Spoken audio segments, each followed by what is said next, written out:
what everybody wants to know. I will just preface this saying this is gameplay only discussion. Yep. So let's start where everybody wants to know. Defense. NBA 2K27 is a big talking point in 2K26. Shot contest, the hands-up mechanic. What can you tell us in the direction that you've taken it? All right, there's a lot here.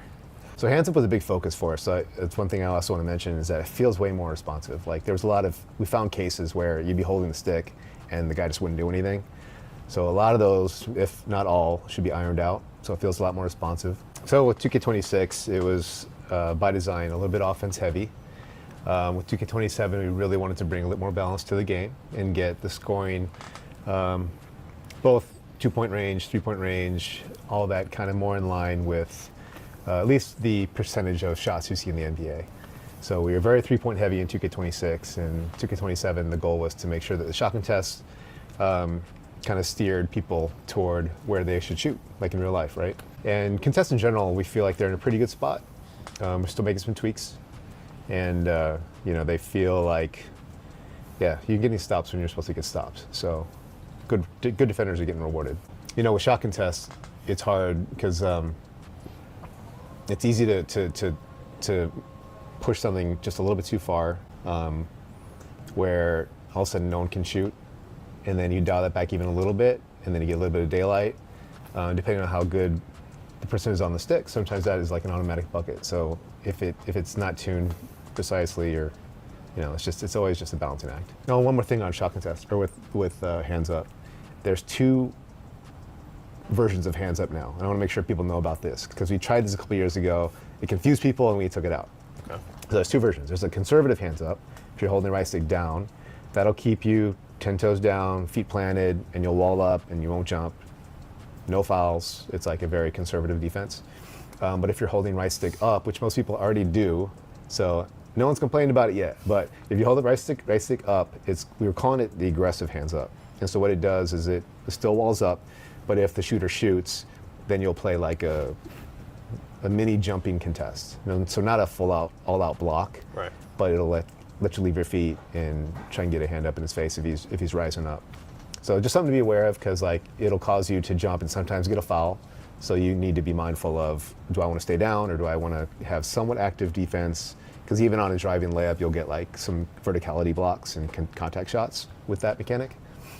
Whereas if you're holding down, he'll stay down and you won't get any of those. We talk shot contest. Let's go to the other thing, shooting. One of your personal favorite features, rhythm shooting. Yeah.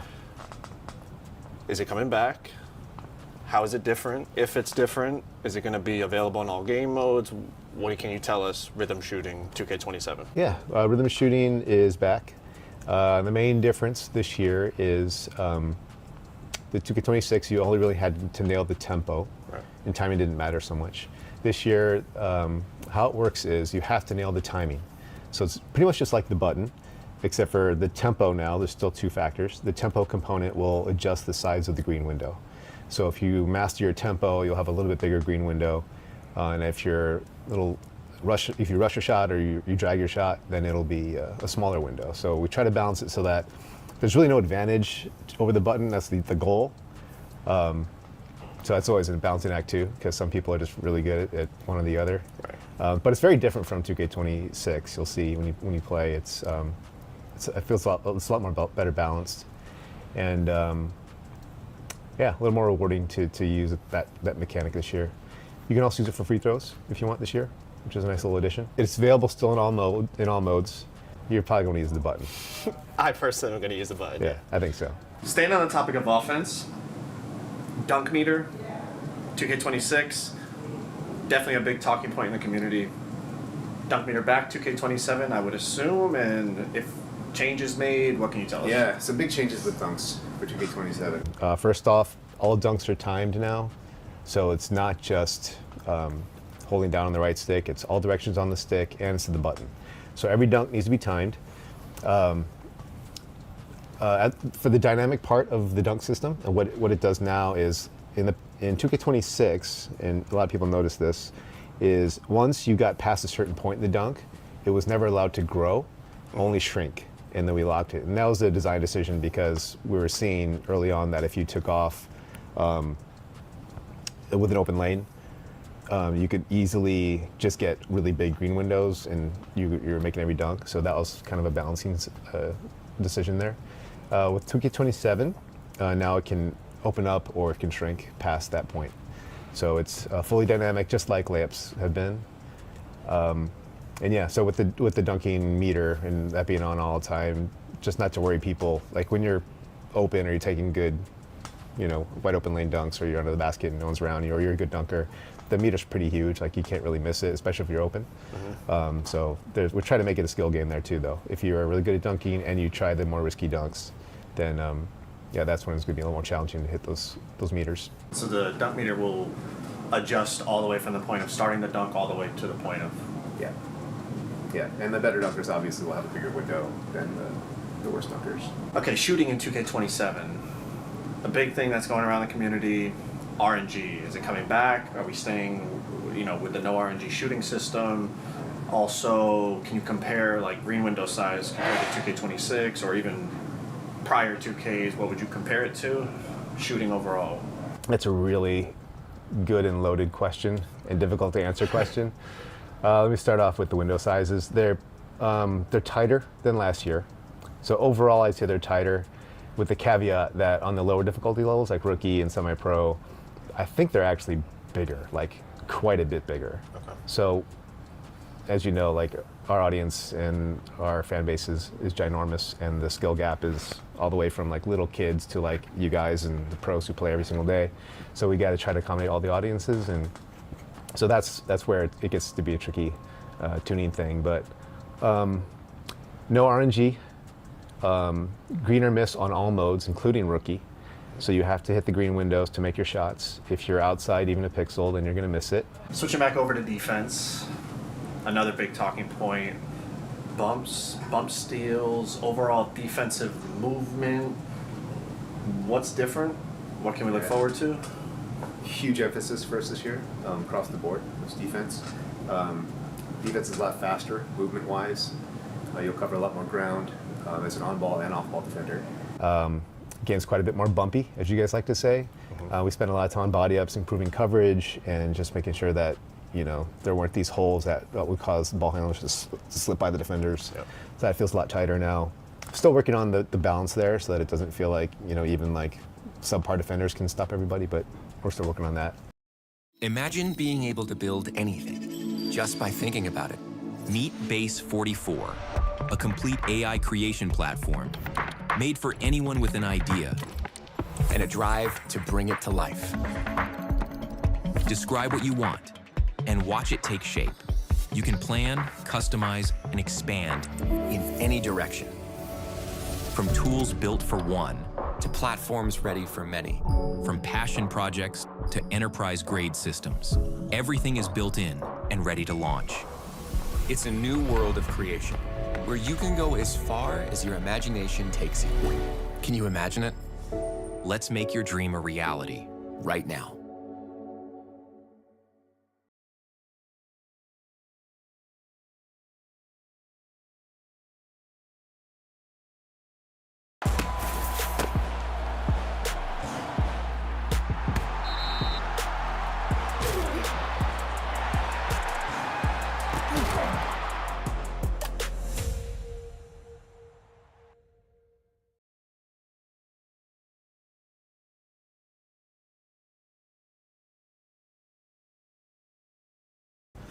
What else?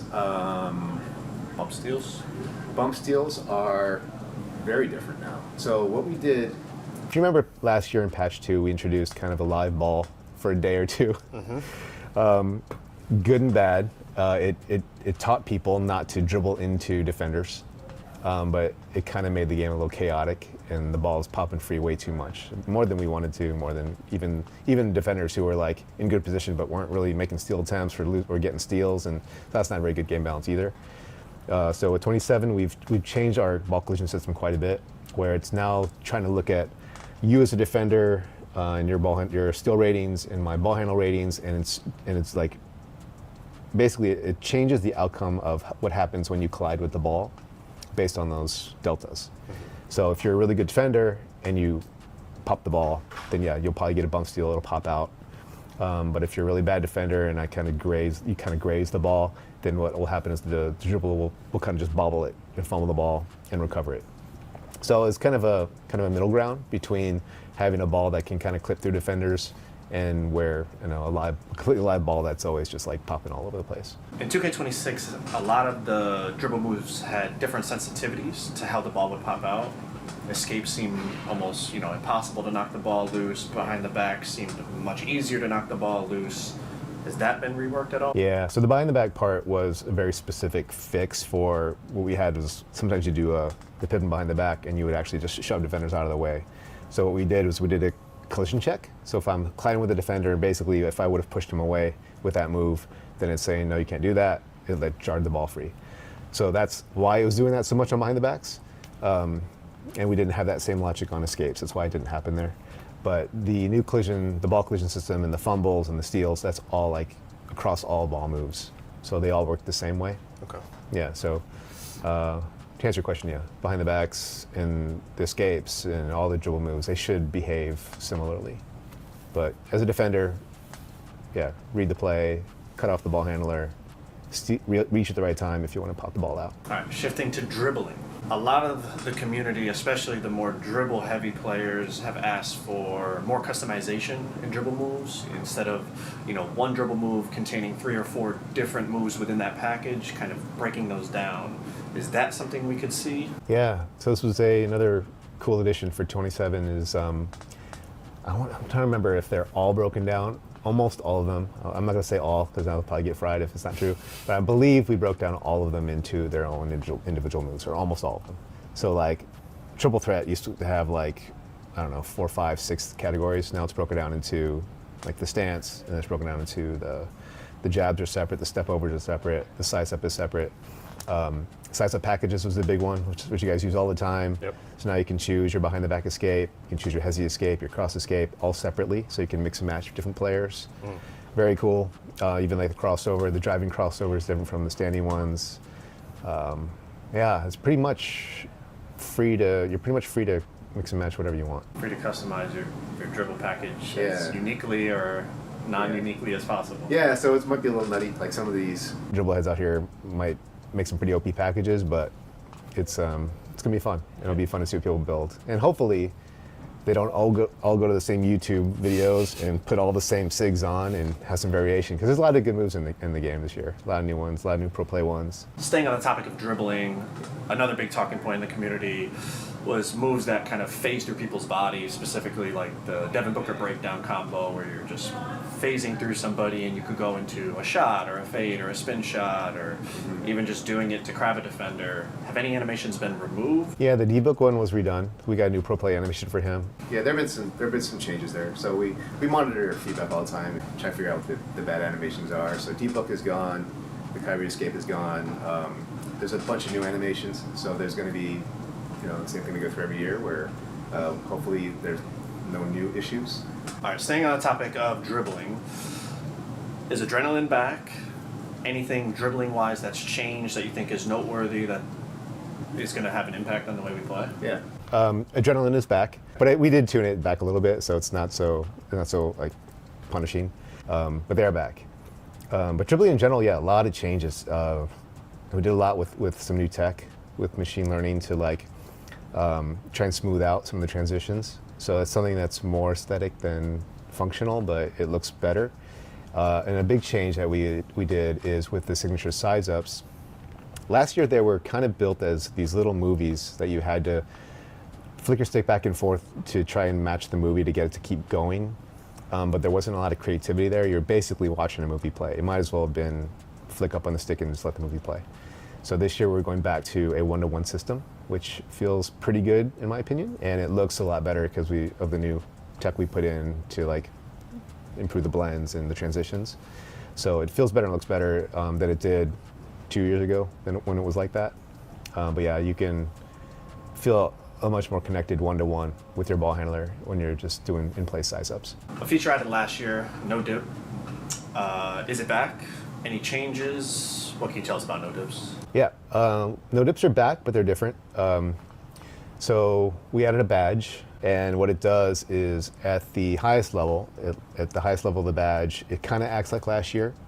But as you, on the lower levels, or if it's unequipped, then your no dips are a lot slower and not as effective. So you actually have to, there's actually a shooting penalty attached to no dipping. So, you know, if you're Shrinking the green window. yeah, so the penalty will be basically hitting your rating. Basically, it's like if you were a worse shooter, if you're no dipping all the time. So you got to kind of weigh the consequences of, well, should I take a smaller green window if it gives me a chance to get the shot off quicker, or should I kind of settle and take a more, relaxed shot? Okay, so I have enough money for 3 new pro plugins. What are the next 3 I should get? That's easy. CLA vocals. Dude, clarity. Whoa. REQ. That's definitely why I love using Waves plugins. Every beat that I do, I have all of those in there. Incredible, incredible, incredible tool. Can't live without those in the mix.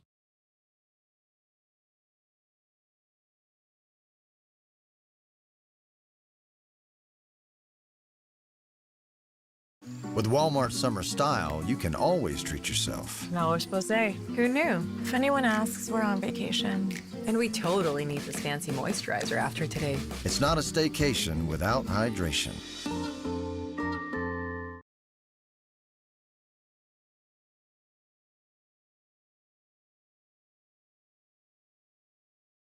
To get the full-size window. And does that badge just affect the speed of the no dip or reduce the penalty? Both, yeah. So the higher the badge, Then the smaller the penalty. I'm not sure where I'm going to land there yet with the penalty. That's going to be kind of work in progress, but I kind of want to put it on everybody, even like the highest level of the badge, so that it's not like just like 2K26, because it's already going to be fast. So it's already like, I don't want it to be on the badge like, oh, we got to get no dip badge, because we want it to be like 26, but I still want there to be a cost to using that mechanic generally. So it'll probably be a really small penalty, maybe not enough, but we'll see. I'm going to try and play around with that.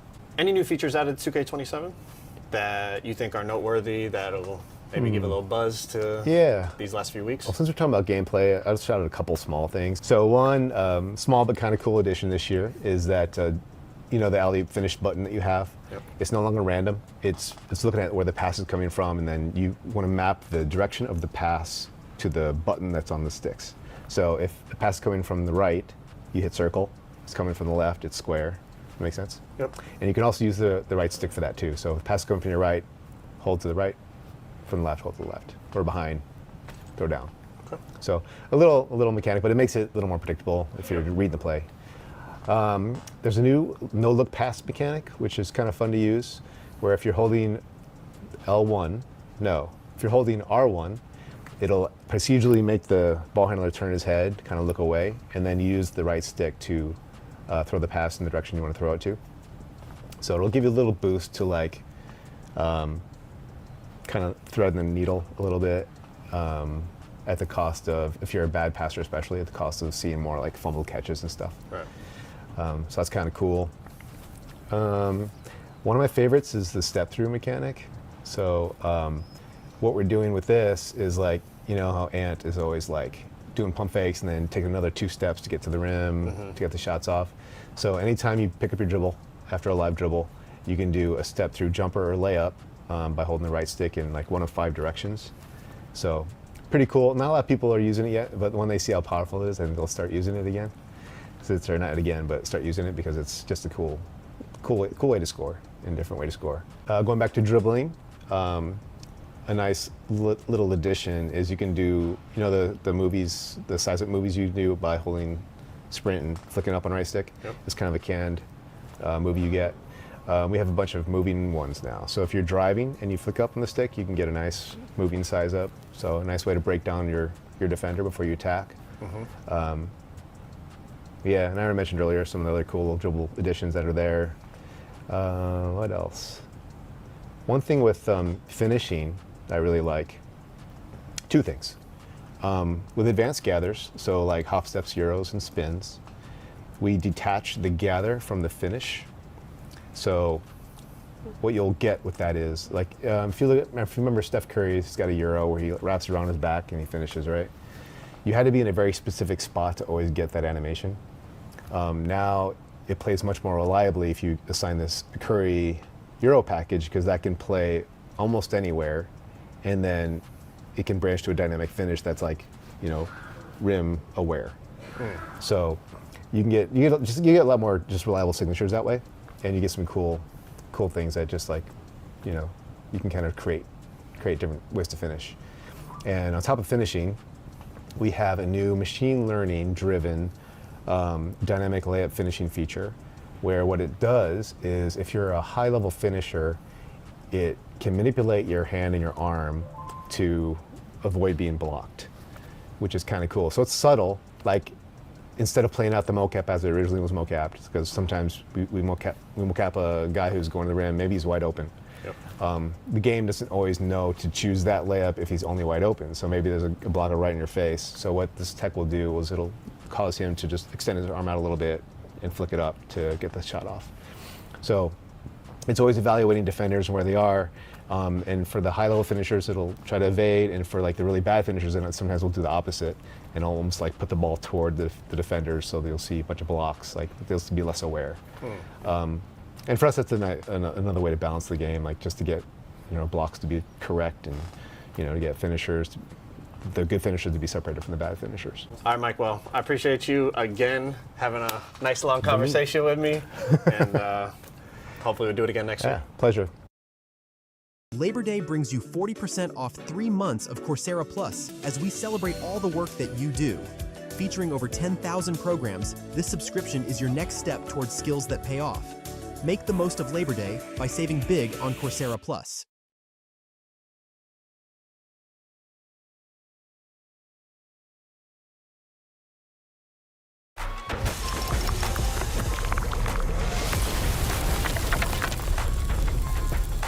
Wow, lit. That fit fire.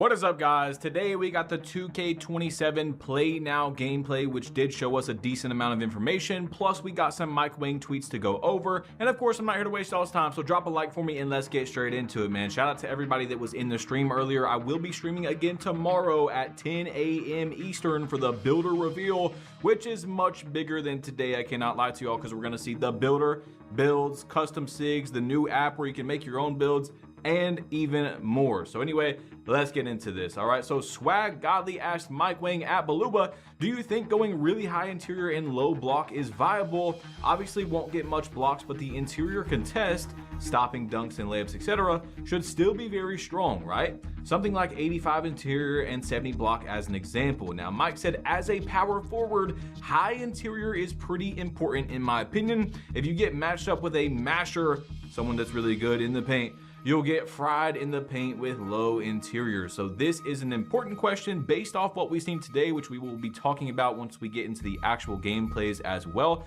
I just wanted to show you guys a few of these Mike Wang tweets, but finishing is looking really, really good. I don't know how to say it any different than that. So anyway, let's get into the next Mike Wang tweet. Last night he was asked, I heard talk about strong finishers avoid getting blocked based on their layup rating. My question to you is, did 99 block get some new animations this year?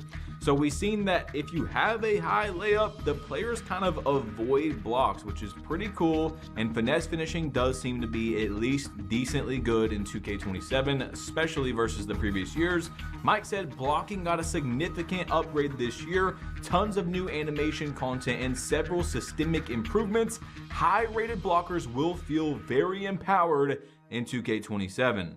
So along with finishing looking very good, it's going to look like the other side is also going to be good at defense, but you have to have high ratings to combat that. And if that's true, that is awesome. We want to see good defense and good offense. We experienced last year slightly early layups going in. Will that be the same this year, or is it green or miss on layups and floaters? And we got layups, including floaters, are green or miss. So that is important because in a lot of modes this year, you can make whites, you got to green. Apparently all of them We will see when the game comes out, Mike. We will see about that. So right here, this guy's asking how the alley-oop system is now, if you guys haven't seen yet. If you're on a lower difficulty, it's gonna be 1 or 2 buttons, basically is what Mike Wang is saying.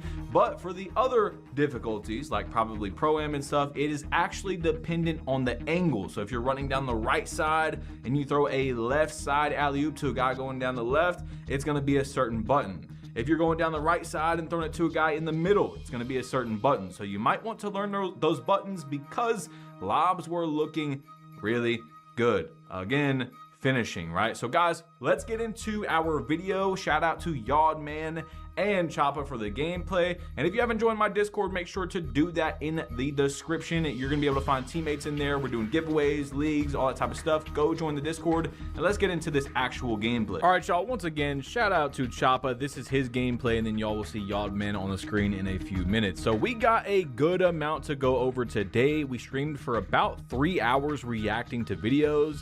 So I'm gonna tell you guys what I seen from that, as well as showing you all clips and stuff to back it up for most of it. So this one right here is from Koza, who said new quick stops could be better than ever. PvP meta small guards are gonna have a field day when they lab some of this stuff. More on this and other quick stops / meta moves tomorrow, of course, when they have the custom signature styles on. And you see at the time I took the screenshot, this video's got 221,000 views, so it's getting a lot of traction. Let's play it right here. So the quick stops, bro, I'm not gonna lie, that is insane. All right, I mean, you are stopping on a dime and instantly into your shots.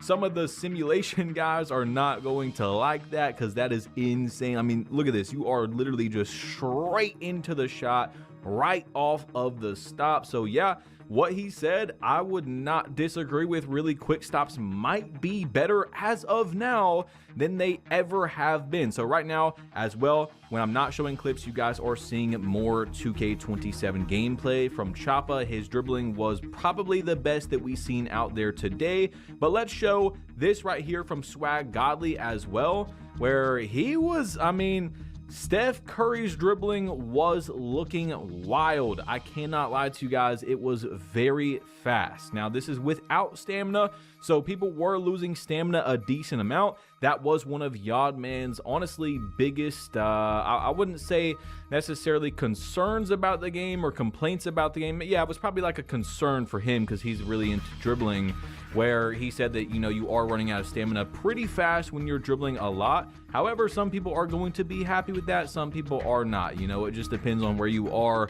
with the 2K dribbling spectrum. But let's just say real quick, man, if you are a dribbler, if that's something that you care about, if that's a big thing for you, not necessarily someone who dribbles the entire shot clock either, but like if you care about dribbling, I think that you're gonna be fine in 2K27. However, it's looking like, and multiple people mentioned this today, that it's going to have a real skill gap. A lot different from 2K26, where they made it very user-friendly compared to 2K25. So I'm interested in seeing that once I get my hands on the sticks.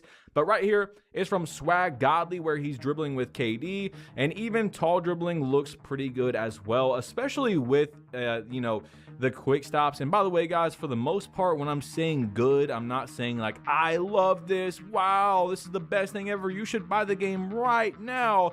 I'm talking usually about effectiveness. Does it look good in terms of something where I could see myself making and spending money on a 6'11" build if that's what I wanted to spend some money on, right? So dribbling in general is looking pretty good. Let's play this clip right here where the spin back from like 2K21 and stuff is back in the game. It's not super fast, but again, guys, this is not custom SIGs. I will be live tomorrow. Tomorrow is way bigger than what we got today. We're gonna see custom SIGs, actual custom builds, all that type of stuff, where now they have even way more variety for the custom dribbling, because basically every single move is able to be chosen, and you're not just picking one move and it has like 6 moves in it. There's 32 now, which could be an issue for casuals in terms of, and even just thinking of making a new build and having to put 32 new moves on, I guess is one of the first world problems you get with being able to customize every dribble move. Maybe you can save templates and stuff. That would be really nice, really helpful, but probably not. Anyway, guys, inside the gameplay today, one of the biggest, I would say in terms of balance for the game, one of the worst looking things was blitz steals, okay? Mike Wang told us that stealing and collision and all that was different, but when it came down to looking at it, it was rough, all right? So basically, this is what a lot of people were asking Mike what's going on. He was in Swag Godly's stream, and Mike Wang said there's code specific to CPU-controlled ball handlers in play now that makes it harder to steal the ball from them. The CPU sometimes struggles to protect the ball from users, and we were seeing a ridiculous number of steals against them. So there was a lot of scenarios, guys, where people were blitzing, which is just going full out, only going for the steal, really not even playing defense, completely selling out with guys like Michael Jordan, and they're swiping, the ball goes straight through their hand and nothing happens. Well, Mike is saying that there's specific code for CPUs where they just don't drop the ball nearly as much. So we don't know yet if it's true that steals and blitzes and all that are better than they were in 2K26 like Mike says until the game actually comes out, but we will just have to see, man. So this is what Grinding said. This actually went pretty viral on Twitter. He said, do not hold your right stick up on defense unless you think your opponent is shooting. You have been warned. Multiple creators talked about this today, and it just seems like that, you know, again, it's going to be a risky move. All right, if you put your hands up to get that contest, well, you can get blown by just like in real life, and you will get blown by. Now, the good thing about this that we don't know yet that could come out of it is if you are doing such a risky thing, which is putting your hands up, then you should be able to get a good contest if you've already got your hands up, especially before the shot even really starts. So we'll just have to see again when the game comes out if you actually get rewarded for that. If not, I'm probably just going to be jumping at everybody, guys. Like, what's the point of putting your hands up when you can just jump when a guy's about to shoot? So Laker fans said right here, if the gameplay doesn't get changed, slashers will play a huge part in the meta of the game, which is crazy to finally say. But even more, rim protectors will too, which is even crazier to say. I mean, these are a lot of big words. Offensively, we know after today that finishing is looking extremely good. I even wanted to say on stream I would say almost overpowered. But I don't want to say the word overpowered because some people always take that as I'm saying that it should be patched, right? I'm not saying it should be nerfed or buffed. We got to see when the game comes out when you're playing against rim protectors. But that's how it really should be. Finishing is the highest ratio and the highest percentage of scoring in the NBA, so it should be good, you know? So this is something that's really interesting because a few people talked about this today. Whatever he's saying in the first sentence, this is exactly what we were worried about with 2K27. I don't know what he's even saying. Grinding says perimeter defense showed significant body up interactions, even on builds with around 60 perimeter defense. They thinking now, Jason, you messing with the great one.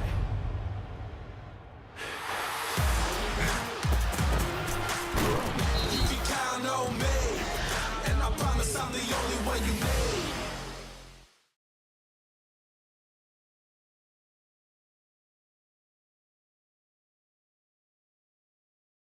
Imagine being able to build an app with your name on it, just by thinking about it. Meet Base 44, a complete AI creation platform. Describe what you want, and watch it take shape. You can plan, customize, and expand in any direction. From tools built for one, to platforms ready for many. From passion projects to enterprise-grade systems. Everything is built in and ready to launch. It's a new world of creation, where you can go as far as your imagination takes you. Can you imagine it? Let's make your dream a reality, right now.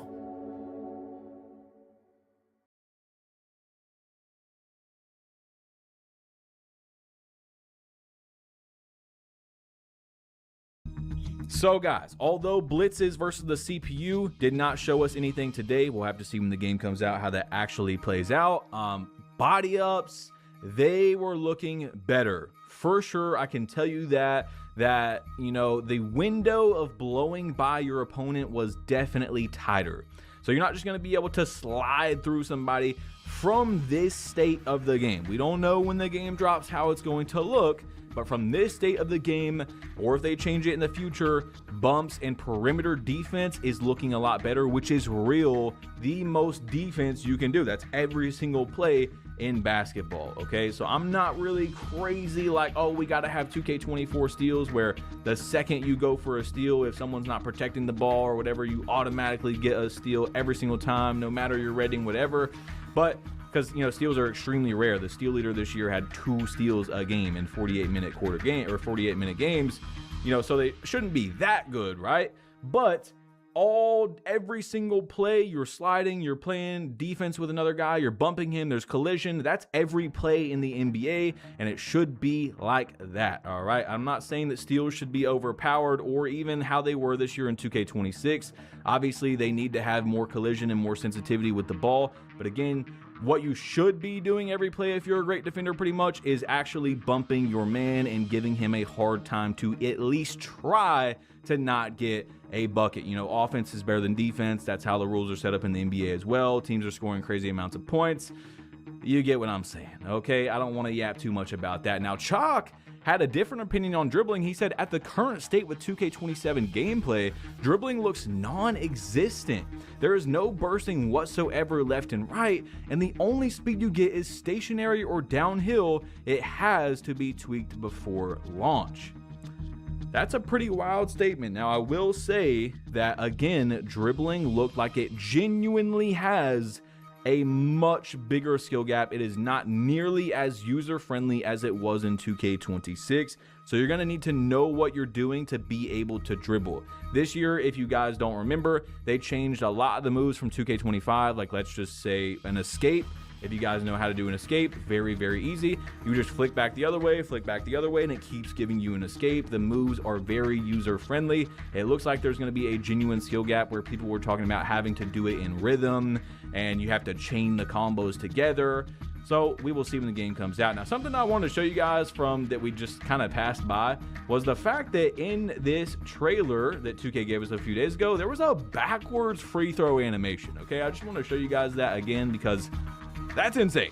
Okay, and also I want to show you guys some dribbling from the park that they showed us as well, where, I mean, there's really not much to break down. It's a few seconds of dribbling, but again, dribbling is not looking bad. I would definitely not say out of anything that it's looking bad. I'm not going to say it looks like the best dribbling 2K of all time, but it does not look bad. It looks fluid, it's quick, you do run out of stamina. Now we'll see once people do get their double Gatorade bars, but yeah. So the only other thing to really touch on, I think, is passing, and Double H said in his video that he thinks passing might be the worst that it's ever been.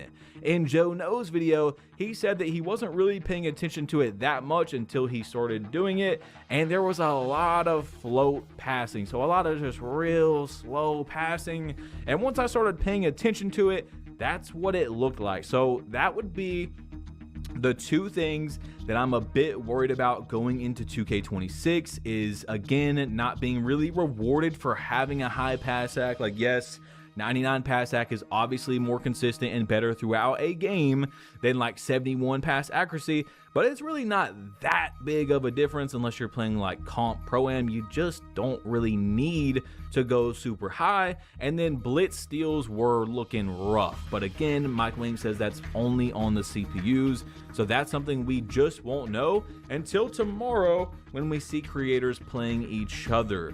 All right, so we're going to see that tomorrow, guys, live on YouTube, 10 a.m. Eastern. Make sure you are there because today, again, is much more important.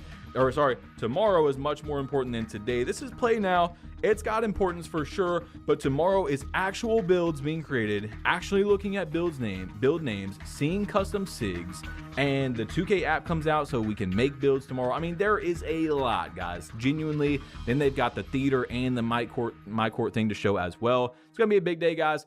Leave your comments down below, and I'm out of here. If you haven't dropped a like yet, please do before you go. Peace. Every plugin, every effect, free for 7 days. Wade's Creative Access gives you the full suite. And we won't just be handing you the tools. You'll be getting tips, tricks, and walkthroughs from the producers who are shaping today's sound. Try it, explore, see what you can really create when nothing is holding you back.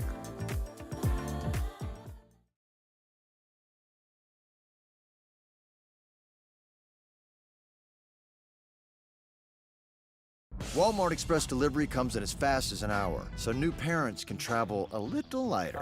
That's all you packed? Mm-hmm. Beat us here. That fast? Whew, who knew? I know. Moms always know.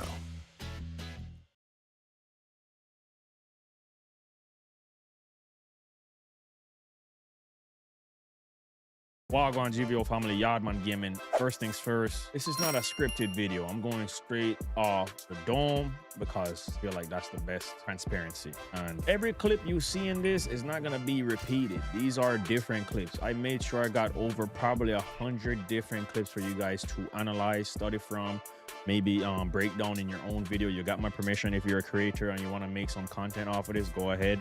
You don't need to give no credit to your thing. I really wanted to give you guys full transparency on what dribbling is. So first thing I did is not go to somewhere where the stamina is off, because if I sit there and dribble in front of a court by myself with no defense being played and stamina off, it's gonna look amazing. All right.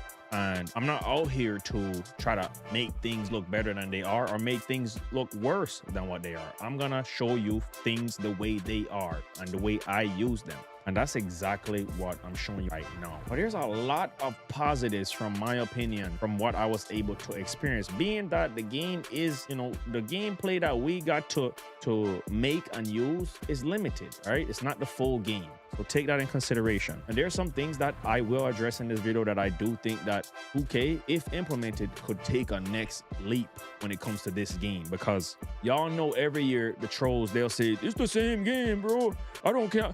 They invite anybody to community. It's the same friggin' game. Y'all know, all right? When it comes to 2K, every year it's a different friggin' game, all right? And some things might return, like mocap animations and things like that. And guys, you're watching the gameplay in the back because I'm not trying to influence you on what you should think about the dribble moves. I want you to come up with your own opinion before I give it to you while I'm talking to you right now. So watch the background, listen to me, watch the background, all right? And I'll get there. But usually some things from each 2K will translate over, like mocap animations used to translate over. Some good animations, and some good animations usually get took out, like even when they brought pro play, Jamal Murray behind the back got taken out, Kyrie dribble style got taken out, right? These were amazing moves that pro play delivered and they got taken out. So 2K has never been the same game. I say that because this year, this is the first year I can really say this is the biggest leap in change that I've seen from one 2K to another. And this is not just one 2K to another. This is generations of 2K. They actually mastered their pro play system. Whether you like that or not, that's your decision, all right? Me personally, I've let you guys know already on my channel, I'm a mocap guy. Pro play delivered some great animation so far. I did like the Kyrie. I like some of the moves from last year as well, but you know, I'm an OG. I've been around for a while and it's just in our nature. We like what the nostalgia and the effectiveness of some of these moves, but 2K is going away from that arcade, going away from that cheese, you know, stuff that's what the community really call it, cheese dribbling. They're going away from that. So let me tell y'all something right now. They actually mastered their pro play system. Like, this feels the closest to real life as it's gonna get. Speed boosting is completely different. I know on the screen you've already seen me do a couple L2 cancels, probably a few of them by now. I didn't want to call them out. I want you to obviously look at the screen and analyze things yourself, because I didn't just sit here and get like 10 different clips and just repeat them over and over and talk to you. I actually spent hours trying to get footage versus AI on, you know, at first I was on the highest difficulty. So these AIs are super Saiyan. They will clamp you up and your stamina, well, we'll talk about that later on, but you're kind of already seeing why I'm showing the stamina on the screen, right? So 2K mastered their pro play system, and there is some pros to this, and to me there is some adjusting to do. I'm not gonna call it a con yet, because I do believe that this is gonna create a skill gap. I've been begging 2K for a skill gap. They delivered the skill gap. I will go out and say this year there's going to be a lot of guards that get packed up. Guards, right? And it might be you, it you might have to take a bite out of that humble pie. It might be you, but if you're willing to adapt, willing to learn something new, because the direction that 2K went this year, I'm gonna tell you the closest things that we got when it comes to the dribble wise. This feels like a combination of 2K20, 2K22, 2K26 with a little sprinkle of 2K25. And the reason why I say that is in 2K20, it didn't have the craziest speed boost, right? You didn't have your 2K22 left-right movement. In 2K20, you actually had to do some moves, speed boost, and then hit like a big behind the back bop, or, you know, hit the curry slide behind the screen. Screen Spurs was doing that. Or you had to steezo dribble, right? The steezo dribble aspect is, you know, people are not gonna, you know, shout out to the general steezo, by the way. A lot of people hate on that, and they're not gonna give credit to that. So let's just stick to what I'm talking about. You had to do a move. Same like 19. You couldn't just run out their speed boost with 19. You had to do a move first. This year on 2K26, you're gonna have to do a move. You understand me? Like, I'm not saying you can't speed boost without doing a move. It's not gonna be effective. Let me just go out there and say that, all right? It's not gonna be effective. And the reason why I say some elements of 2K22, because the standstill combos in this game, guys, I was smiling when I was comboing them. No, what you're seeing right now is not telling the full story. Even though there is some amazing footage in here for you guys to work with, analyze, break down. If you really want to find out how the gameplay is dribble wise, I tried to do every single thing I can in the play note section, because obviously this is the first footage that we can drop for you guys. So obviously I'm not out there with custom SIGs, but I try to get a wide variety of different SIGs for you guys to see. All I ask is please hit that like button. I'm running off big 3 hours sleep. Yes, 3 hours sleep. I've been up since I've got back from the airport, trying to figure out how do I deliver this video to you guys without hyping something up and without bashing it for no reason. Because hit the books and do the work and keep it first day fresh all year round. That's right, with Snipes.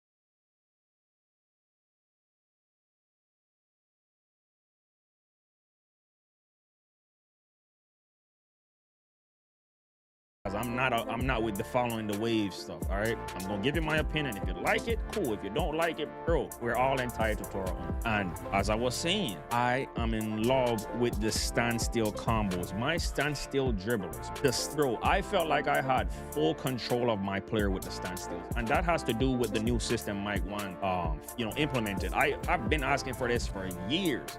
And even when I was at Community Day, I said, I've been asking this for years and you guys finally did it. You know, no, some of you guys are probably not going to be happy that they did it in the pro play era. I asked for this like 4 years ago, like, let us be able to customize our dribble SIGs like a dunk style would. And they gave us that ability now, and you guys are absolutely going to love that. To me, feature-wise, I'm not talking about animation or anything. Feature-wise, this is the best feature for dribbling by far we've had in a long time. You guys are going to love it. And when I'm able to show you guys custom SIGs and all that, you will see why. But for now, enjoy the gameplay of me just trying to test out SIGs that are already chosen for a player and show you guys that, you know, the versatility of standstill moves, speed boosting, maybe even the L2 cancel, you know, trying to change pace of direction, because L2 cancel is real. This is a real life basketball experience you're gonna get in 2K26. So if you don't like that, you're getting it, all right? I'm not saying you still can't pull off some nice combos. You guys have seen a few nice combos.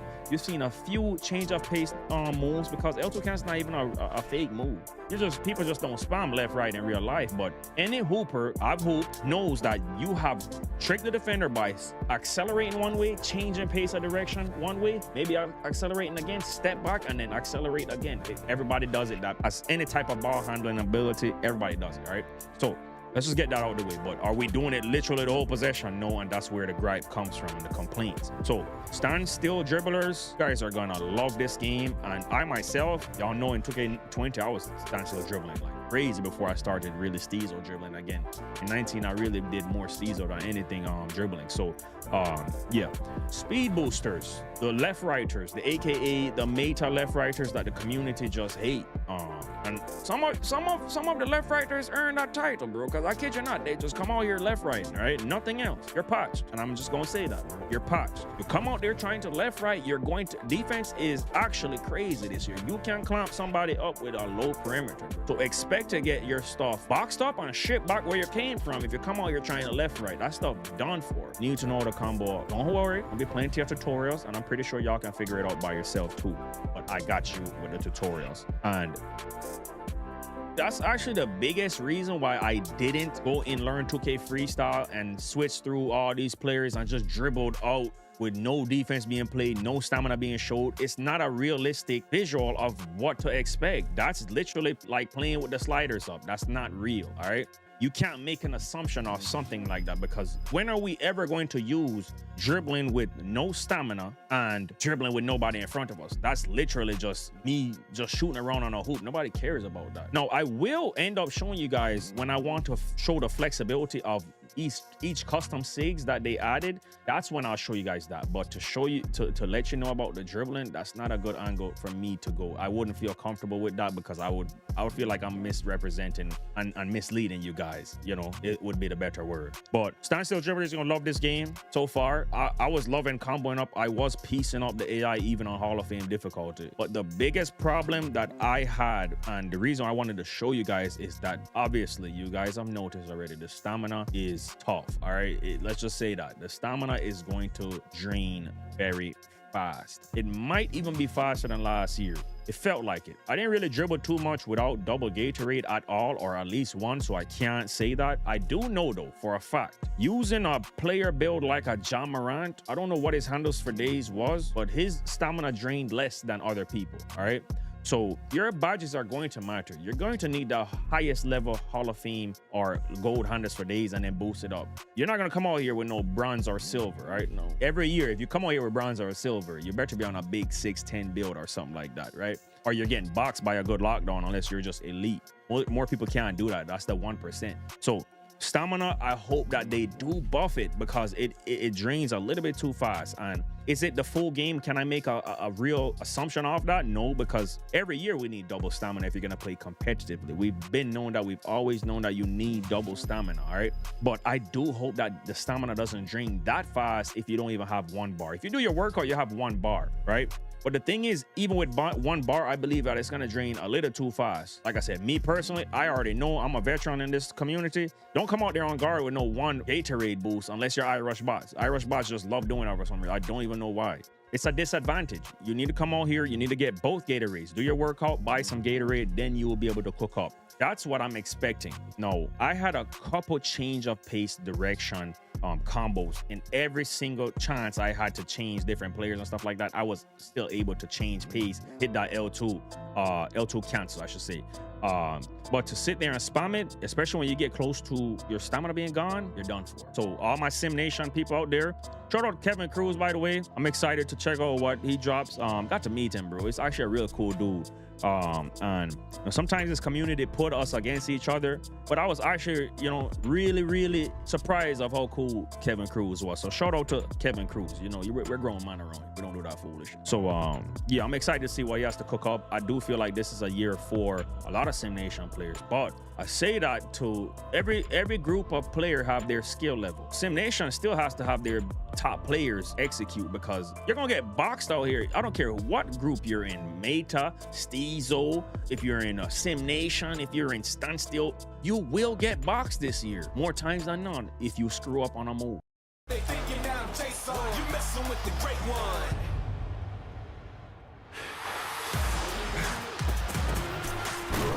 You can count on me, and I promise I'm the only one you need.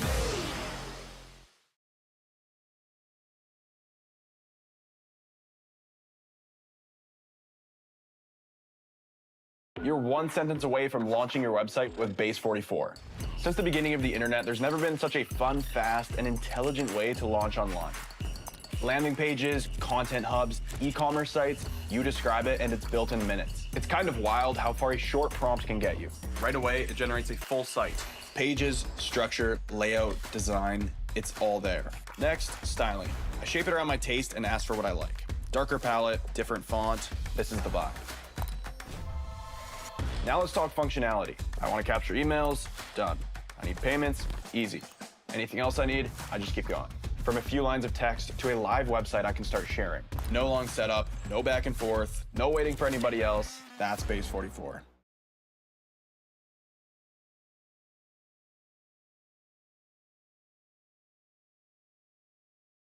You hear me? Defense is for real this year. Defense is for real, bro. I kid you not. Low perimeter, you might just get boxed if you don't choose right. No, if you like that, you like that.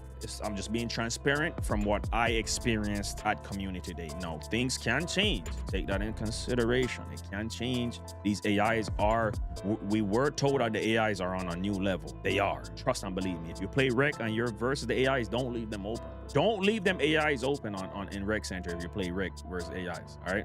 And if you're on the 1v1 court, somebody quit out and you have to play against the AI, good luck, bro. That's all I have to tell you. Just good luck. Now, another thing I would love for 2K to improve upon, you know, I feel like this direction could make the game way better, is aside from the stamina, let's just turn the game speed up just like +3, +4, even +5. +5 would be perfect because I was able to chain some combos together very fast already, and the defense recovered fast too. Most of these clips versus the AI, you'll see them recovering just as fast as you see me cooking. You understand me?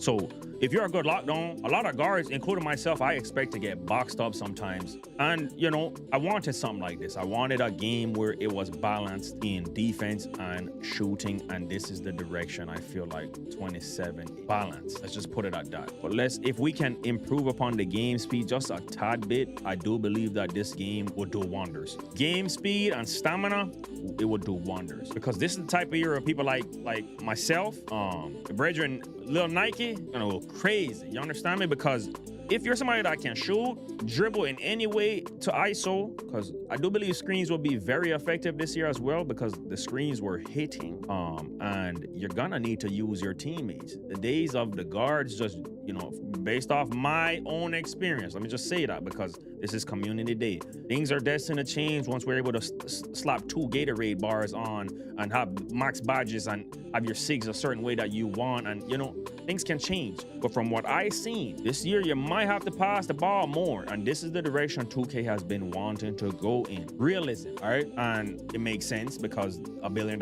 company, right? You know, they would want their basketball game to be representative of real life basketball. Now, the consumer might not like that because, you know, most consumers want to cheese. They want to have some fun. You see what I'm saying? And this year 2K really humped down on that pro play. This is a pro play game. Now, like I said, I do believe once we get double Gatorade and get our badges and get our SIGs the way we want to, when we actually can get in the lab, things can change. You could ISO and get open because there's no way a user is going to be playing stick skills like the AIs every single possession. No way. Will you get boxed sometimes? I think you're gonna see a lot of your favorite creators and even yourself get boxed up more times than none this year. You're gonna have to make the right basketball decision. That's not necessarily a bad thing. Hear me out. We've been begging for a skill gap. Begging for a skill, guys. We got our skill gap so far from what I've seen. Not everybody's gonna come out there running guard. It's not gonna happen. Not everybody is gonna be able to come out there and run wing.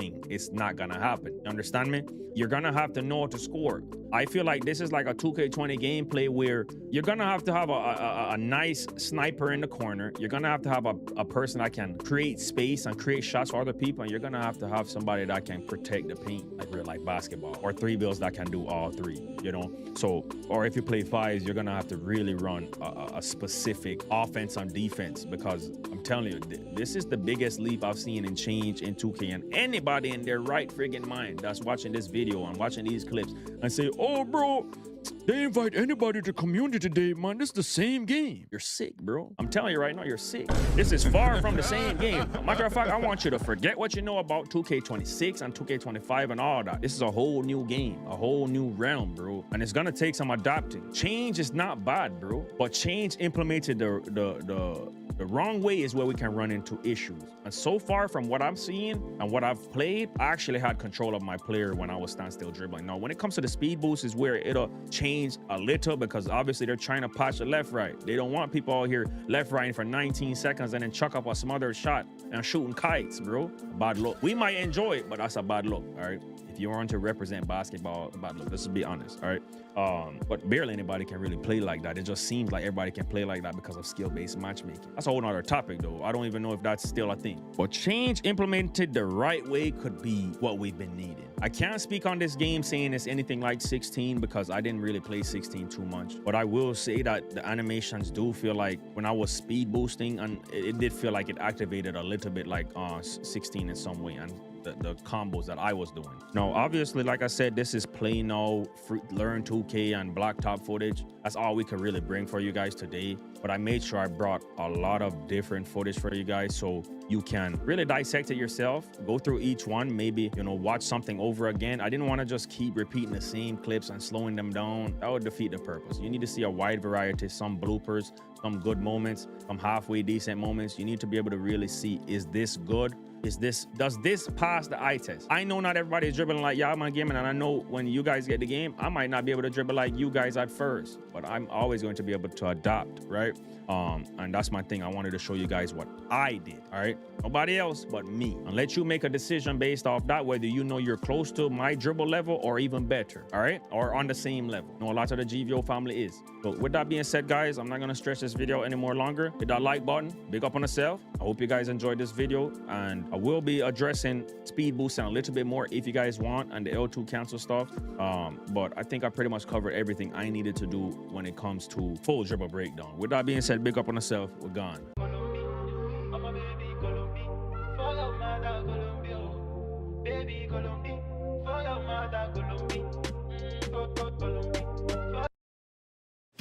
As a working parent, I'm grateful for our daughter's teachers being there when we can't be. Her teachers are so knowledgeable about kids' development, and they're so helpful in letting us know how to support her at each new milestone that, honestly, I think of them as our teachers too. My daughter is learning every day, and I know that she's getting the best foundation possible. For families, no one is more valuable than an early childhood educator. Turn your heart for children into a rewarding career. Ivy Tech will help you find your path.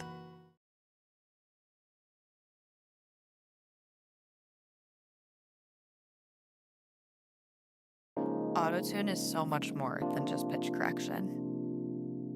Keep it coming, baby. Ah, keep it coming, baby. Ah, It unlocks your voice. ah, ah, ah.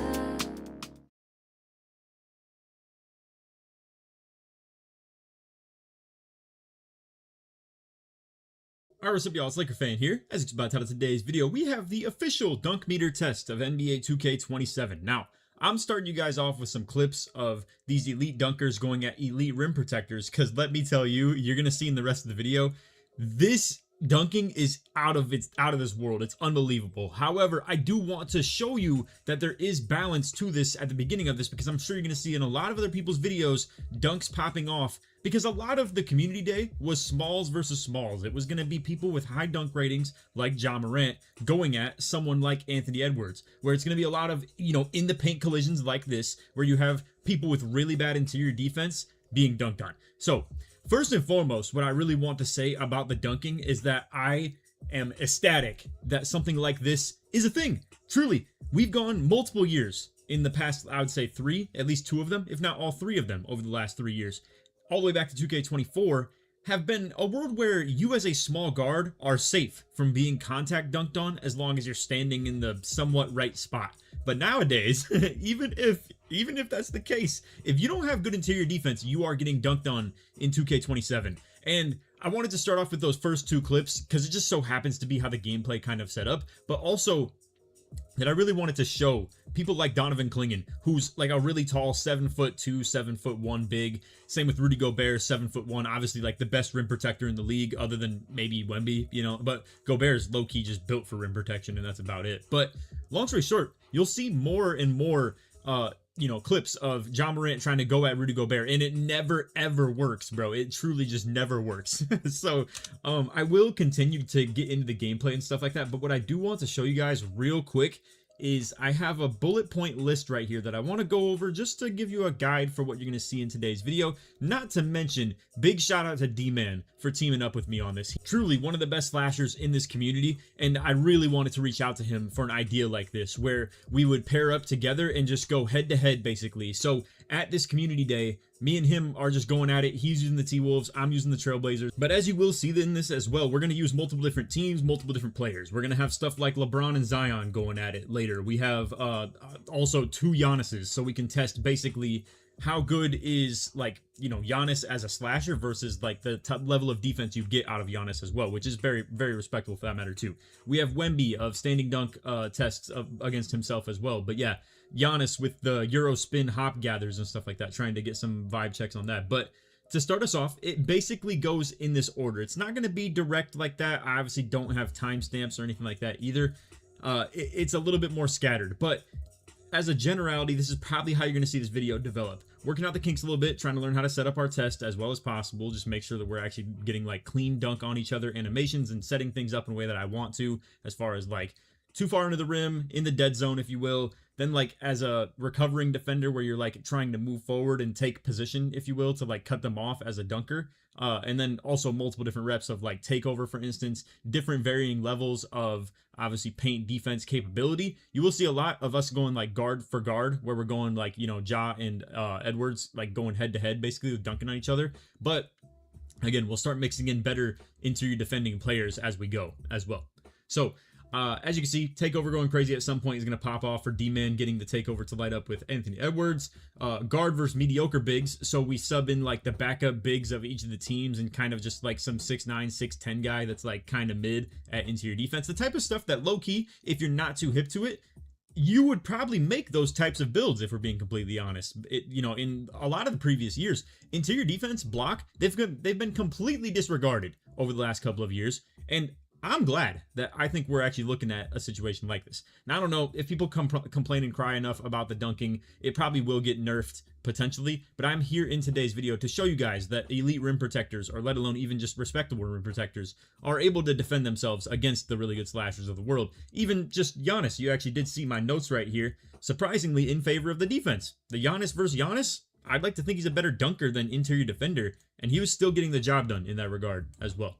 So, real quick, I do need to shout out 2K. I need to get this out before I get too deep in the video. I do appreciate them for bringing me out to the community day to get the early footage right here. This is obviously what you guys are seeing right now is the community day 2K27 footage of me and D-Man playing against each other on the same console. So anyway, Gobert gets some reps of showing rim protectors are insane. I truly do think that this level of like interior defense, or even block for that matter, it's truly going to be valuable. And I don't think you can come out here with some garbage interior defending big anymore, bro. You're going to be on display in today's video. You will also see that there is proof it was on Superstar. I ended up changing it to Rookie on purpose, and we like kind of showed like look how ridiculous it was. It was the only time I even got a dunk on Gobert was when we changed it to Rookie, and I got an and one on it, and the free throw pops off, and you can see that it's visibly a way bigger free throw than what we were playing for the whole rest of the gameplay of it being on Superstar. So yes, the difficulty changing at the menu did work. You couldn't change the difficulty in the game. It was really weird, but thankfully, the difficulty did save based off what you put it on for the menu. So there's that. We have LeBron versus Zion, wing versus wing reps that we'll get as well. If you are in the paint, if you are like square below that cylinder, you are done. Dead zone is dead in this game. You cannot simply sit below the basket and consider yourself to be square in front of a dunker, and that just stops them from getting a good meter. 26, 24, I hated that. It was really stupid, if you ask me, that you could be 5'7", come out here with like, 25 interior, 25 block, and as long as you were standing in a decent spot, as far as positioning goes, you're going to shrink the meter every single time. Stupid. I'm so glad, absolutely so glad that we are back to some realistic dunking gameplay where you can get poster dunks on people if they are mediocre to bad interior defenders. So, Anyway, more mediocre but still capable contact dunkers going at it. We have Brandon Miller versus Ben Caro. They're both, if I had to guess, around like high 80s driving dunk, if not like really low 90s, something like that. So it's not going to be the types of capability that you'd see out of things like, you know, Giannis being 6'11" for that matter too. Granted, Ben Caro is 6'10", but also, obviously, Anthony Edwards and Ja Morant are like the most elite of elite dunkers, but are smaller guards. So we want to get some variety here. So we get a couple like taller, big wings, if you will, while also just getting like bigs like Ben Caro and Giannis into the mix. Basic dunkers, Luka and Hallie. I wanted to see like what open dunks look like with 70-ish ratings. So how often can you even trigger them in traffic? What do the open dunk meters look like? If we were concerned about something like that, it was one of my concerns coming in, was that potentially, if they didn't have this balance correctly on open dunks, you might see like 70s to 75s. Like if the game were to be like how it was last year, and you try and meter dunk with 70 dunk, it's going to look awful, even on wide open. But it does look very respectable in this game for sure. So I must say, I think they did a really good job here. I know you're going to hear a lot of like disagreement on that like dunking is way too overpowered, and I'm biased in all fairness, but obviously, you know, I do stand on my opinion quite a bit here, of just the fact that, like, I don't think a lot of the people you're going to be watching, other than like these interactions, including a lot of these interactions right here as well, are going to be going at situations like this. Someone like Ja Morant in level of interior defense trying to guard someone like Anthony Edwards level of interior offense, if you will, or just the dunking. I mean, like, truth be told, these two should never stop each other if you're looking at it from the ratings perspective. That's just kind of my take on that. So we will start mixing this up a little bit, like I showed you guys on the kind of notes section right there, how the flow of this video is going to go. So I appreciate it if you guys are watching. This is going to be quite a bit longer of a video, but it's going to be my only video of the day. If you guys haven't seen what the embargo looks like, as far as what we're allowed to post. This isn't the Wonderland I grew up with. When you change the past, you created chaos. I'm going to take Wonderland. Wait! Let the games begin.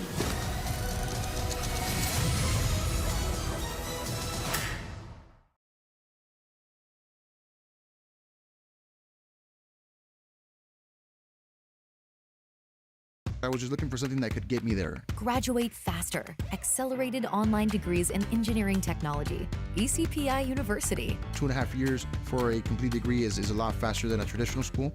And I felt like this is what I was looking for. Career focused. Industry driven. I've gone through the program and I've seen what they teach. You know, it is a little rigorous, but they hammer down what you need to learn, and you know, it kind of takes the fluff out of it. After attending ECPI, I'm a well-rounded engineer and have that professional status.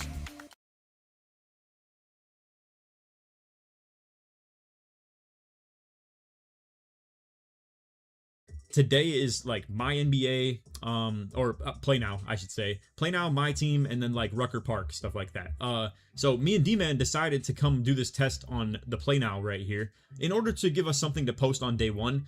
It potentially could have been a better test in, like, let's say maybe the My Player Builder, or like the My Court, if you will. Would have had to wait though until day 2 for that, and I think I'm going to prefer to do a lot of gameplay stuff as far as that goes. But we are here to break down so much of this, and I truly do think, even though it's not with quote-unquote contact dunk animations as a good example, this is still great footage for you guys to be able to see dunking interactions. Like, look at this. I mean, don't get me wrong. Once again, LaMelo Ball is not the greatest interior defender ever, but even the level that you might see of interior defense of smaller guard or taller guards that have like around 60 something interior defense and like maybe 50-ish block, I'd assume LaMelo Ball should be in that type of category. I mean, he is 6'6", 6'7", something like that. And as you can see, the contact dunk animation frees up Ja's meters so much on this, and it's honestly unbelievable.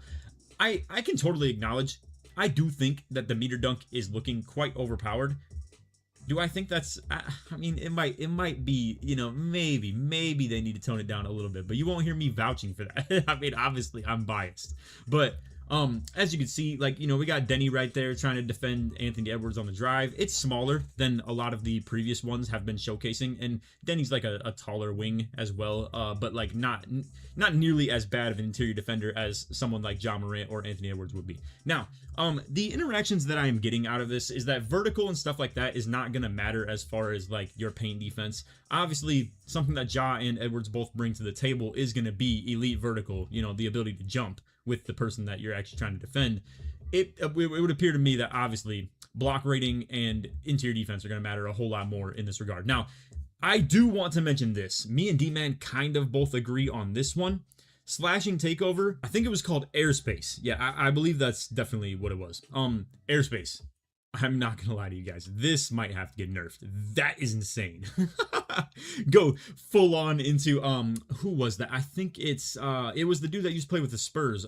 He's like a taller wing, if you will, about 6'7" as well. Not like a great interior defender or anything like that, but still respectable. Once again, nothing too crazy out of the ordinary. Right here you can see Gobert slides over, completely just takes me out of the meter dunk right there. It's not just completely brain dead broken or anything like that. And like I said, you put rim protectors near this, it is very, very glaring. Now you will see these are the free throws that I'm talking about right here. I ended up actually missing this one as well. Oh, and my bad, I don't know if I mentioned that. I am using the Trailblazers and D-Man's using the T-Wolves. Sorry, that might have made for a little bit less of a good watch right there. But anyway, you can see we're trying to get this set up.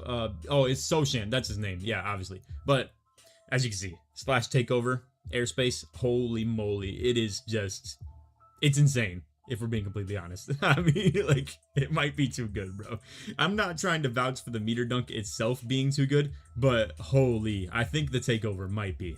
But I don't know. I mean, it's hard to say. Once again, like, you know, rim protector slides over, completely takes me out of the dunk in general. I actually got a charge on me for that matter, for some crazy reason right there. But yeah, anytime that I was near Gobert, I was not able to dunk the ball, let alone even like get into the dunk, hardly. And I couldn't even see what the meters were looking like on him because I truly, like I'm saying, was getting ripped out of the meter dunks more often than not. So again, I'm gonna harp on this a lot in today's video, so I hope you guys kind of understand that. But obviously, you know, we're gonna be showcasing that the level of interior defense, and this is like a side point of the video too, is that like we're kind of highlighting interior defense in this video too. You're gonna see Kyle Anderson slide over right here. Once again, I know like you guys might not be super tapped in. I mean, like I said, I didn't even know Sochan's name off rip.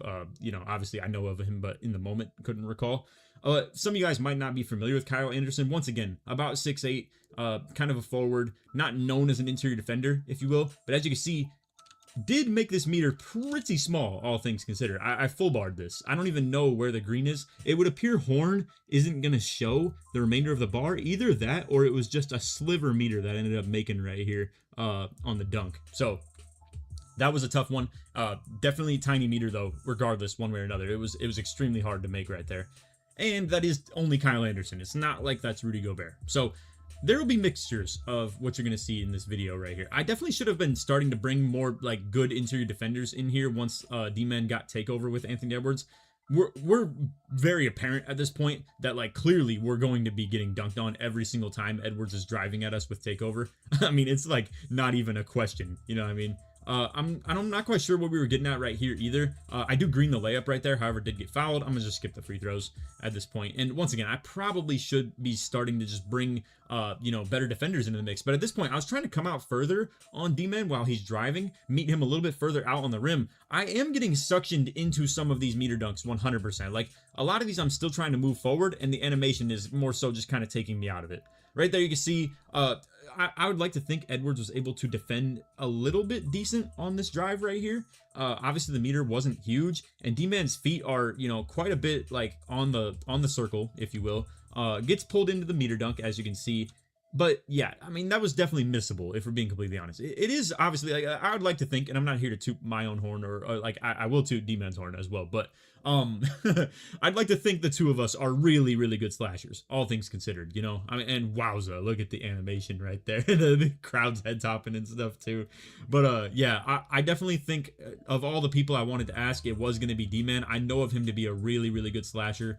And I mean, we've talked about stuff in the past, you know, shared our information or like, you know, thoughts on animations and stuff like that. So again, shout out to him. check out his channel for sure if you're into the slasher stuff, which a lot of you guys who are watching my channel are, I would assume. So anyway, let's start getting things ramped up a little bit here, though. We've been looking at these two for quite a bit. I do want to still keep things moving a little bit in the video. So this will be, I believe, our last dunk with Ja anyway. You're gonna see we try and get it set up with Trey Lyles and double teamed on the dunk right there, and we're able to kind of slide through. You get the backpack animation. You guys are familiar with that, obviously, if you've been playing 2K for the last couple of years, that being a contact dunk animation. So again, even though these NBA players don't have specific contact dunk animations in their like packages, it is still something that pops off for these players. So you can see me with Soshan try and move out again. Once again, the meter is entirely full.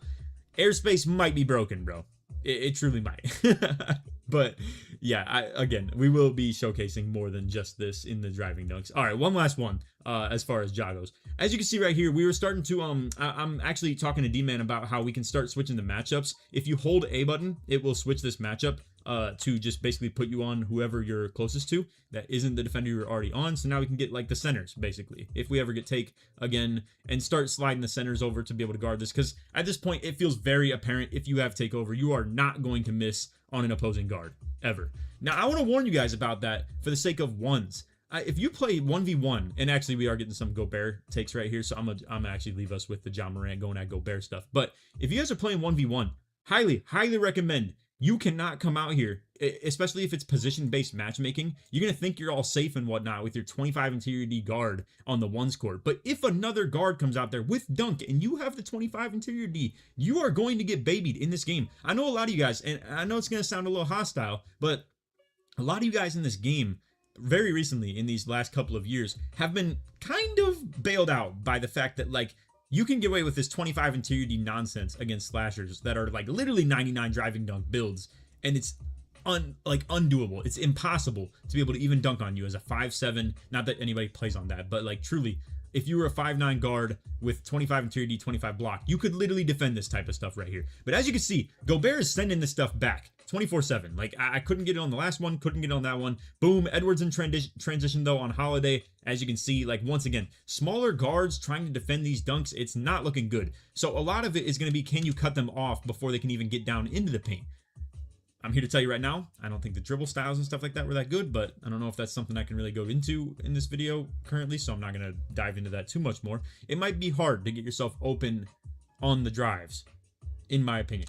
I'll just leave it at that. But getting to the hoop, though, if someone like Drew Holiday, I mean, he was AI controlled for the most part, obviously right there, right? But someone like Drew Holiday is really good at cutting things off. So yes, he's not going to be doing a great job at defending the paint itself, but we'll be doing a great job at actually doing, like, you know, the cutoffs and stuff like that. So as you can see right here, we were on Superstar. I just changed it to Rookie right here. And then we're going to load back in with those exact same teams. And I'm going to show you guys what it looks like now. I actually don't want to make any cuts because I do want you guys to be able to see the difficulty and stuff like that as well. So I ended up speeding it up right here. As you can see, boom, we're going to just get into this, get back to the Blazers and T-Wolves. Or at least I thought I was speeding this up in the edits that I made. But and then we're going to move them to the one as well right here, just to be able to get them the ball a little bit more easy, so it's not just kind of getting ugly.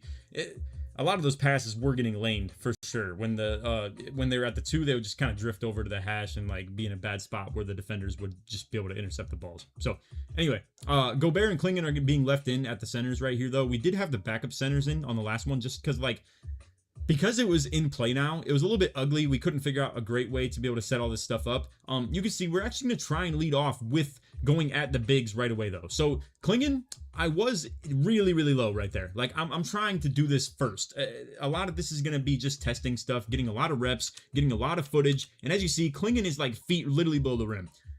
This is still much smaller of a meter, though, than it was against Ja Morant, obviously, right? But Klingon in terrible guarding position right here. I mean, he's literally still under the rim as Edwards is dunking the ball. So I wouldn't call this good defense, but obviously because it's a good defender and just because he's tall and like has good block ratings and has good interior defense ratings, that's just how it's going to be for sure. So anyway, now we got Ja against Gobert. It was pretty tough, but I'm not going to lie. As you can see, though, I had mentioned to you guys, we're on Rookie. And this is where I wanted to show you guys, like, yes, that was so apparent. And then you can even see, boom, here's the free throw compared to the last one. It's night and day difference. So that was the main difference I wanted to show you guys, was just the fact that, like, we were on Superstar and all of the rest of the video is going to be on Superstar. But it was good like vouch, basically, is what I'm showing you, is like everything that we're doing in this video truly was on Superstar, except for that small little segment right there of just proving the difference of playing on Rookie. You know what I mean? So now here we go with the speed up. Get back into stuff, but this time I think we're going to load up with the, we're loading up with Zion and LeBron. I figured this was going to be pretty equal footing as far as slashers go. We have like, you know, Zion at like 6'6", but like, you know, a pretty good slasher, all things considered, with like really good dunk ratings and, you know, like badges and all that. I don't know what they have done to LeBron's dunk ratings as he's a 91 overall now, but you'd have to assume his dunk ratings got to be at least still pretty decent. Not to mention, still have like pretty good badges for all that stuff too. So we're just gonna go at each other. Zion versus LeBron. Now you can see LeBron gets taken out of a dunk animation and gets into a layup. Pretty like glidey, I will say. And Mike did mention that, the ability to like kind of manipulate your layups into like, you know, area that it was like makeable. I get taken out of a layup meter entirely right there, but Zion does have a Hall of Fame physical finisher. You're gonna see these guys bruisers lighting up a lot. Like look at that, both of them. Bruiser is lighting up in these like contact animations. So I don't know if that means Bruiser is going to help you in terms of like paint defense or not either, but it would appear it's going to help you in terms of paint offense as well, or at least like fatigue the defender or like, you know, offensive player, whatever the case may be. So anyway, let's run a replay on that one with Zion, because as you can see, this is like more of a respectable meter where like, again, you know, this is on LeBron, a pretty respectable interior defender, but not amazing. Whereas Zion is like an amazing finisher, but like, you know, obviously, I guess you could give favor of the height advantage to LeBron by like two inches. But anyway, point being, you can see I barely make the meter right there. It was a little bit of a bounce back, but you know, it was still pretty makeable, all things considered. We did not play on Hall of Fame. All of the footage you're seeing right here is on Superstar. I would have liked to consider doing that, but it was very limited time, fellas. It like, and I still wanted to get to a lot of the stuff that we're doing for the builder tomorrow as well. So I will say though, this is a very, very thorough, detailed video on the dunking. You actually can see in this one too, DeAndre Jordan, albeit I don't think he's the rim protector he used to be by any means, but he does slide down out of the corner right here. You can kind of see like Embiid is like spotted up in like short corner right here, and DeAndre Jordan kind of slides down. This made no impact on the dunk, I will say. And he was a little bit late, if we're being completely honest. But what I was seeing from a lot of this is that rotating defenders are not nearly as, like, you know, impactful as they may have been in, like, some previous years. To be fair, rotating defenders were really bad in 26 and 24, though, where, like, blinders dunks were a lot more of the focus. My point in today's video is showing you guys that, like, posterizers are back. Slashers are back. Like the real deal, like driving dunk, contact dunk, yam on your head. It is truly a thing again. And I know, like I said, there's gonna be a lot of people that don't like that about the game. They're gonna call it like brain dead and like, you know, just like playing through the RNG and stuff like that. I mean, as you can see, I actually missed like a pretty respectable one for that matter right there too. But I think just give it some time to breathe is kind of my take on it. But I do understand people's concern for it. You know what I mean? I will say, I think it'd be kind of fun to see a player base actually have to adapt to a play style like this, of it being in the game, and actually approach things in an aspect where you need a rim protector on your team if you're playing fives. You need a rim protector on your team if you're playing even threes. I truly do think that could be kind of fun. And listen, it might ruin the environment for twos quite a bit, if I'm being completely honest. Like, twos, small guards, I don't think you're gonna have fun in this game, because like, truth be told, if you can't guard the big, and then if a guard has high driving dunk, where are you going to guard? So I think you either need to really focus into interior defense and block both. And like, you know, Joe's posted build videos like that in the past, and I've also vouched for stuff like this too. Block rating is just good in general to have on your guard, because it can give you good jump contest animations. If you like, you know, hold your Y button or, you know, press your Y button, trying to defend someone on the perimeter, giving you like better jump animations. But truly, you're going to need it for like paint defense in this game if all things stay the same. Like I said, enough people could complain about it to where it ends up making waves. You can see, though, this slash takeover stuff is unbelievable. If anything gets nerfed, it really probably should be this. Because, I mean, look at Zion, bro. He just puts LeBron into this, like, you know, the windmill body animation. The whole meter is green. I don't know that that should really be the case, if we're being completely honest. But to be fair, it's takeover. I don't know how effective sharp takeover is. I don't know how effective lock takeover is. I don't know how effective glass takeover is. So like, all I can really see is just that like that seems kind of insane. But I don't even know how easy takeover is to activate either, to be real with you guys. I didn't get like really great like study on stuff like that. I was looking at a lot of builder and a lot of the slashing test stuff that we were doing right here. We spent like a whole hour doing this. I cut it down to about 40. The important footage for you guys is gonna be like only about 25 minutes. If you want to see the stuff at the end of like the standing dunks, the basic dunkers like Luka and Halliburton going at each other and stuff like that, feel free to. If you want to see, you know, the gather dunks that we were doing with LeBron, or not LeBron, but Giannis as well, you can feel free to. But a lot of this stuff, I just wanted you guys to be able to see contact dunks and like, you know, these situational things like this, for instance, right here as well. This was me trying to run at D-man from like a distance. I don't know what this takeover is for LeBron. I'm thinking it's playmaking takeover. It's definitely not slasher, I will say that much. But as you can see, I'm starting on the block, but trying to like run up to D-man as he's going for the dunk right here. Meter is small early and then expands into a like respectable makeable one right there. And again, I can't see the ratings on this. When you would hit pause, all it would let you do is quit. You guys have seen it now at this point a couple of times. But yeah, I mean, once again, Zion with slash take, unstoppable. It's honestly insane. What more can I say? I'm kind of, you know, talking in circles here a little bit whenever it's the slashing takeover stuff. As you can see, LeBron not able to get into a dunk animation right there, but once again, the physical finisher lighting up and obviously being able to just finish in contact. Didn't even get the layup meter again right there either. By the way, one thing I ended up seeing is you can take off your meter visually for the dunks. You are still going to have your timing on though. I don't know if you get like a boost, like how jump shots get a boost or anything like that for having your meter off. I would assume not. But anyway, we are going to move into this next segment of the gameplay. It's going to be Brandon Miller versus Paolo Banchero. These are going to be lesser dunkers, if you ask me. Like, you know, people that are still very good finishers, but not like on the levels of like Anthony Edwards or John Morant or anything like that. And as you can see, it's starting off with a lot of lays where like we're not really getting the contact dunk animations. However, that stuff Mike was talking about like contorting your body into like good layup animations and stuff. If you have a good layup rating, both these guys surely do, for that matter, like 100%. And I don't even know if it's to the level that a lot of slashers are going to want to put their layup. But listen, fellas, we're in a brand new game. You can't just come at it from the same perspective of what we've seen over the last, like, I don't know, what, like four years or so, 5 years or so. For all you know, this is a brand new game that truly you're going to have to play entirely different. And maybe layup is important. And I think the problem, if we're being completely honest with the community here, is that I think we have the opportunity to try and play the game in a much different way right here, where a lot of ratings that never have mattered in the most recent games, like if we're being completely honest, I don't know if people really care about the idea of posterizing on people's head as much. Like in recent games, it's been all about just like get the dunk, be unblockable from either behind or the blinders. If someone's playing you too tight, you go for the dunk, and then the rotating defender can't, you know, get a block on you. He's gonna meter dunk you, and it's like a blinders effect. And then nobody really cares about blocking interior, but I've been coming out here with like garbage blocking interior on center builds for years now. And what does it matter? I mean, mashing's not good. Like the close shots are bad. Driving layups don't really matter that much either. And then also like if you're gonna defend dunkers, like bro, this right here, last year would have been a terrible dunk, 100%. Every single time this would have been a small meter. I'm driving right at a guy, and it's like, you know, he comes out a little bit outside the cylinder. This is a tiny meter every single time.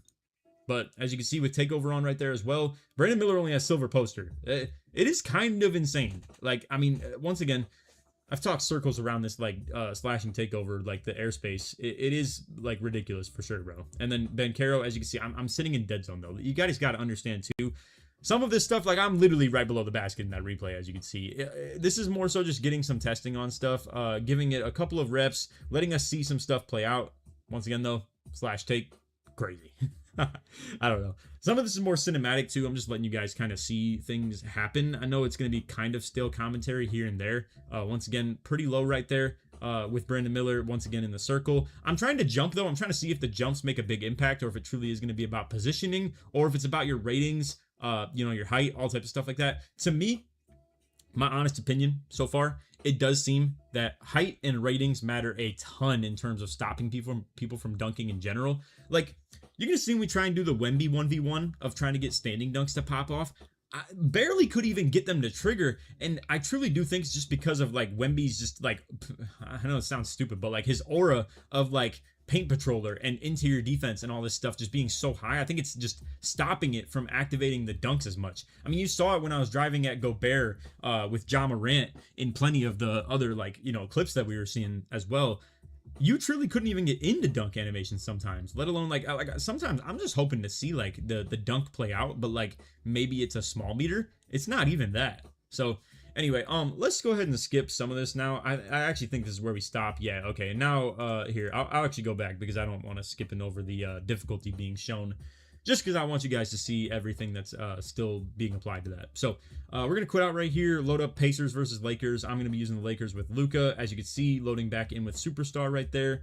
And yeah, loading up Lakers Pacers just to get us a nice little look at basically, can you be able to get like good meter dunks with someone like Luka and Tyrese Halliburton, who have, I would assume, in like the low 70s, maybe even like Luka dunk rating in the 60s. I don't know. I would assume it's like 70 something, if we're being completely honest though. But as you can see right here, obviously the help defender rotated down. Like me and D-Man were figuring this out a whole lot more, just with the whole, like, I think you have to just use your own player and like hover low. You know what I mean? Like you're going to see me kind of just back up, like, and you know, let him drive in, and then I kind of like peel away. But the problem is peeling away too early sends like Walker Kessler into like a help D kind of spot. You know what I mean? So basically, I think what needs to happen is you need to just sink down all the way back and like keep on going back. But as you can see, as far as activating these in traffic, it doesn't happen. Like we're not just getting dunks like extremely. So here's my take on it. I think slashers are so back, bro. I mean, like if the only way you're doing this consistently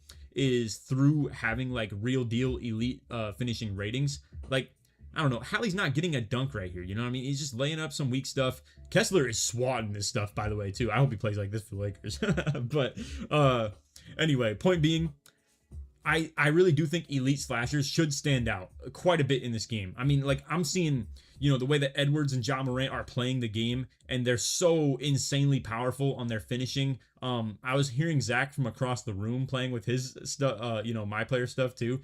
And holy moly, it sounded like he was going crazy with the dunk meter too. But yeah, as you can see, like a wide open with Luka right there, really easy. No big deal about it.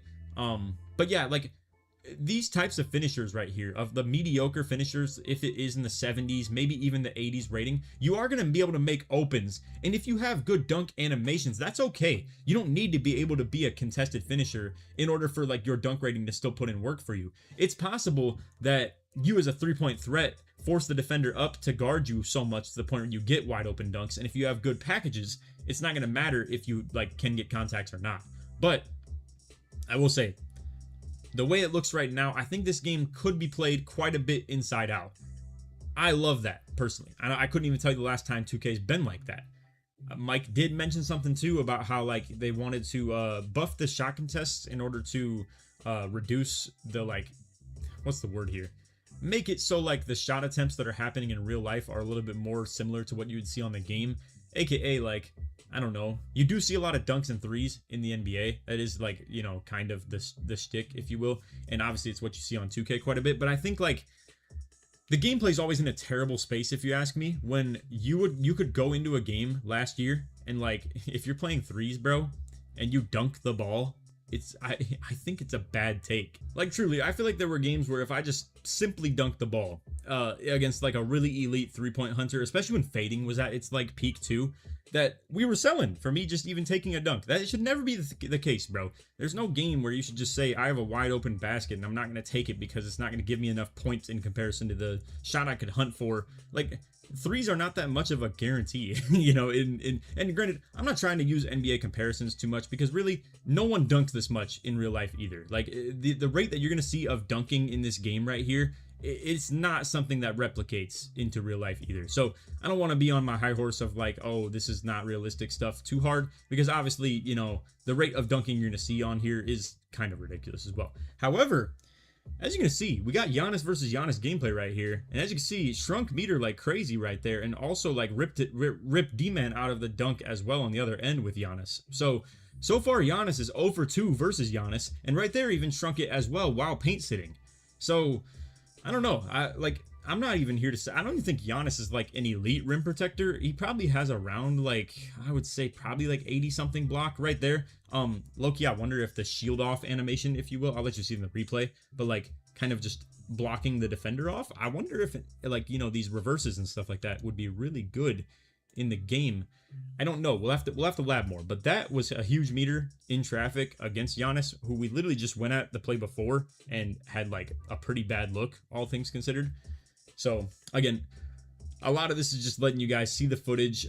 I still need to develop a lot of my own opinions on this. I mean, literally, this is me yesterday. Like we literally did this a little bit over 24 hours ago, and I honestly can't believe it because it's such a quick turnaround in terms of like, you know, going from community day to actually having the footage. Right there, I believe that was a not a contact dunk, but a Euro dunk in traffic. I believe you can see, either that or I guess maybe Giannis's dunk packages do kind of fire off like that as well. That is obviously one of the downsides to doing this in the My NBA or the Play Now, is that we don't really have much control over the animations that we have equipped. Once again, though, reverses right there, as you can see, kind of shielded off the defender. Honestly, I kind of moved out of the way in a bad spot right there as well. But anyway, once again, just some more Giannis reps. Once again, reverses on a rotating down defender right there. Who was that dropping down? It was Bam off the corner. So yeah, I don't know. Just want to let you guys see a little bit of the repetition of Giannis versus Giannis. Once again, reverses are going insane in these moments, though. A lot of these other dunks that were firing off, not looking too good. And low-key, if that does become the case, you might actually see things like reverses become useful, and animations like quick drops maybe not be so much. Because if you're putting the ball right in the defender's face, and like that is the like kind of logic to this dunking, I don't know it for sure. I will say, obviously, you know, I only played so long of this. Gameplay wise, I only played about an hour and a half. You're seeing basically all of it. But yeah, obviously, if what we're seeing is any good indication, yeah, those reverse dunks have been really, really good. And then like dunks that are kind of just putting it right in the defender's face are not. You are seeing Giannis like really do a good job at stopping Giannis on these dunk attempts, though. I must say, like a lot of them were forcing layups. A lot of them were making it like really small meters, or were just forcing them out of the dunk meter entirely. Both ways, really. So I don't know.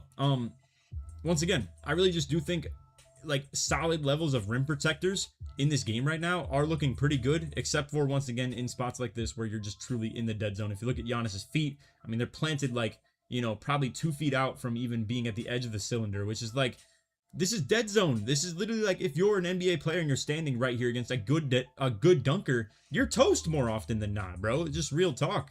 So I don't know. The thing is that it doesn't end up in a spot like this very often. But the ability to like, if you are good at getting by your defender and then ending up like, sure, maybe they have a help defender sitting in a 2-3 in rec, or maybe they have someone rotating off the corner in pro-am or something like that. Problem is, I think if you're not far out enough, I think it's really going to get you cooked. And not to mention too, you know, I mean, I don't know if I can say this or not, but truly, like, I guess you could see it through the Play Now stuff. Is I didn't get it through Play Now. Floaters feel really good as well. So all things considered, you know, if you're sitting low against a slasher, that's not exactly the way to go in this game.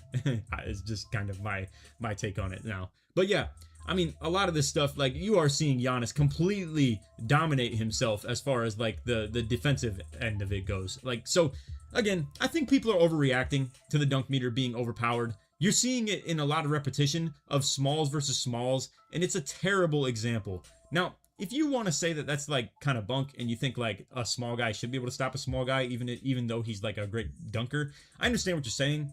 A lot of this is ratings though that we're kind of pooling against each other. And at the end of the day, if like we're playing a basketball video game and you have like really low interior D, really low block, and you're about the same height as the person that's dunking against you, I don't know that you're really going to see such like success rate that you like want to as far as defending them goes. So anyway, here we are now, going Wemby against Wemby, trying to get the standing dunks to pop off. As you can see, the first one doesn't even get a standing dunk.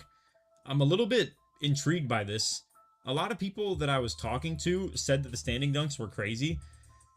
To be fair, and as you can see, I ended up walking out of bounds. Hey, baseline borders not friendly once again, just so you know. But yeah, what I was trying to say though is, long story short, we didn't really get a lot of reps against like bad interior defenders. It'll be somewhere in here though, to be fair, but as you can see, like even on that, Wemby's not popping off a standing dunk animation, which is crazy if you ask me. And I don't know if it's just truly like like I said earlier, the aura that Wemby has of just like being able to deter a dunker. I don't know. That could be a thing. This one right here, he was quite a bit off me, and I was able to actually get a standing dunk to go. And as you can see, it was a huge meter, you know, like on a wide open, that was like literally the full bar once again. And likewise with right here, I'm standing very far away from him, trying to allow him to get the dunk animation to pop off, and it does. So it at least isn't something where it's completely being deterred just by the fact that like Wemby's down there. But yeah, like in traffic or far out, I kind of went a little bit too far out if you'd ask me right there. But I don't know. There are games where dunk animations have popped off from there for sure. Like I've played with, you know, 6'10" that I could like just hold down on the stick and be able to get a dunk from there. Likewise with right here, you know what I mean? And like I do go for a late block right there and did get it. But yeah, Hall of Fame paint patroller, like probably 99 block and interior D while being 7'4", you know, like I mean, this stuff is going pretty hard. Really fast right there. As you can see, it was about like a half bar as far as the availability to D-man right there. But again, standing dunks can be extremely fast. I get a 3-second on this one. I don't know. Obviously, I would say how I would say you usually have to do this as far as operating on the drop steps. I didn't realize I rewinded that far back either. My bad. I would say where you typically have to go from the drop steps is kind of the outside baseline right here, like around this area, or just outside the free throw line area to the sides rather than the top. Otherwise, you do just walk people down. It's going to take too long. You're going to get a 3-second. Whereas if you entered from over here, it's a lot closer to the basket than to do it straight from the top of the free throw line. Especially if you need all the time to be able to do a drop step, not to mention square up with the basket in order to get the standing dunk animation to pop off too. I wasn't a huge fan of standing dunk. But again, I didn't have a lot of reps. I mean, as you can see, I'm just standing still in front of him, and like Wemby's still not able to pop off like a standing dunk animation. It's less than just like, you know, I want him to make every one of them. It's more so like we're not even getting the dunk to like play out. And also, look at that. I try and stop for quite some time and can't face the basket. I mean, if I wait any longer right here, I'm definitely flirting with another offensive 3-second. I just figured like, oh, I wait long enough right there, I'll probably face up toward the basket like I would in typical other games. But no, I did not see a lot of love for the standing dunks, in my opinion. Once again, D-Man tries to you know, stop moving, be able to get the dunk to pop off. Obviously, right there off the O board, you're a lot more squared up with the basket, but squaring up with the basket seemed to be like kind of frustrating as far as trying to get these standing dunks to pop off. But anyway, once again, right here, just can't even get into it. I don't know, man. I'm not feeling very inspired by it, but once again, I might be giving you guys bad information just off the fact that like we're doing this with literally the best of the best. Now, to be fair, you will see a couple of these that we allow the smaller defenders to actually guard them. It wasn't in such a coordinated way, I will say. We were kind of all over the place when it came to this one. I think we did a pretty good job at testing the other stuff. This one, though, as you can see, like, I don't know, just we didn't have a good system set up. We're walking it down sometimes. We're feeding the post sometimes. Right here, he's walking down Fox, and as you can see, does indeed get the standing dunk to pop off. Quite easily, for that matter, too. So, once again, it might just be a sort of, like, mouse in the house kind of deal. Like, I mean, if it's De'Aaron Fox guarding Wemby, that should never happen. But realistically, in real life, if someone like Wembanyama defensively was guarding someone like Wembanyama offensively, he'd probably send that stuff packing like 7 times out of 10, if we're being completely real. I mean, like, it's not like Wemby's about to just be yamming on himself if you were to run that type of simulation, you know what I mean? But anyway, we got Dylan Harper trying to bang with him down low now. Once again, kind of a wing, as you can see, get the standing dunk to pop off. So, you know, we didn't do it in such a coordinated way where we got a lot of reps against the smaller players. But truth be told, I think rim protectors are just here, bro. Like you can see all these reps of Wemby versus Wemby, or Giannis versus Giannis, or you know, obviously we had, and once again, another standing dunk pops off with Wemby not in the way. But like obviously with Ja Morant going at Rudy Gobert, I mean, like all of these situations where it's an elite rim protector, they're actually like, you know, doing rim protector things. So that's my take. I think interior defense matters. I think strength, we'll talk about that starting tomorrow probably, is probably going to matter. I think block is going to matter. I mean, it's a lot of ratings that have been completely like out of the game, if we're being real, for quite a while. I'm guessing Wemby has rim protector takeover too. It sure looks like it. As you can see, the pump fake does get like a good animation on that. Maybe that could be post take too, though. I'm sorry. I'm recording this the night of me getting back from the community day as well, by the way. I'm sure as this video is posted in the morning, I'm going to be studying up a lot on a lot of the stuff that I didn't have the time for in the community day footage stuff that we were obviously gathering. A lot of the stuff I wanted to just kind of lab dunking, call it a day. You can see me actually reset the 3-second right there because I was knowing for sure I was about to deal with that. This is against a user right here. D-Man was actually using Champagne in that one, or maybe that was me using Champagne. I've lost track of who's who, to be real with you. But yeah, obviously against the user Champagne right there, it like was pretty respectable. Same with this, walk it down, and then be able to get the standing dunk. Kind of a pretty athletic, like Wemby type dunk right here, where you just kind of like outlength the guy. Pause. But anyway, to wrap things up, this is gonna be the last segment of the video that you guys see. Is we will quit out of this game now, and go into a new one once again. We wanted to just get the gathers. We wanted to get a look. I'm gonna just let it play out, not really commentate it too much. I just want to talk my general thoughts of finishing, how it's gonna interact with the game itself, and what I'd expect when we load up in game. So, feel free to watch the gathers if you want to. I believe was the one. I'm the one that's gonna be struggling to get them to turn into dunks, whereas D-Man was. I'd like some time to lab it personally, where like I like to use my X button when it comes to getting the gathers to initiate. So like I like to tap my X once for hop dunks to be initiated. I like to tap my X twice for Euros to be initiated, and then likewise if like tap the X twice with sprint held to initiate the spins. I don't like using my stick for any of this stuff like that. So yeah, I was struggling a little bit toward the beginning here, whereas D-Man was kind of getting his stuff to pop off and he was using the stick. I like I said, was using the X button to get a lot of these to pop off. You can see the hop animation was really clean right there, but yeah, the help defender really made an impact there. But anyway, I do want to continue though, just to keep yapping. So like I said, if you guys want to watch the gathers, feel free to. We didn't get any clips of lobs or putbacks, I will say that much. So even though this is like kind of the finishing guide, if you will, I don't really have footage of the putback dunks. I am hearing you have to time them, though I haven't seen one in action yet. And then also the lobs, I think I saw it and it looks basically the exact same, where it's just a button that you tap, or you can hold, I guess, if you want to do it that way. But I'm definitely a tap kind of guy myself. But anyway, yeah. What do I expect though going into the actual game release? I think you guys might want to be a little bit hesitant. I feel it coming, where like I think the community is going to be complaining quite a bit about the slashing in the game, especially if like the other aspects of offense are harder. Like if it's harder to shoot and it's harder to dribble, yet defense is good and dunking is good, I think like it's just not going to be enough people's bag, you know what I mean? Like where they like that out of the game. So I don't know. That's kind of where I see this going, but like I could be pleasantly surprised if the game stays this way. As far as how I feel like this impacts the game though, like as a whole, if this does stick in the way that this game plays, like I was saying, rim protectors will be so important. Like, I really do think that'd be a fun thing to experience. You know how many times have you loaded up a 2K ever? I mean ever. And said, I need a rim protector on my team. You know how many people say I need a rebounder, I need a sharp, I need a point, like, you know, a point guard, if you will, of just like a pass first player, like someone to just like kind of facilitate.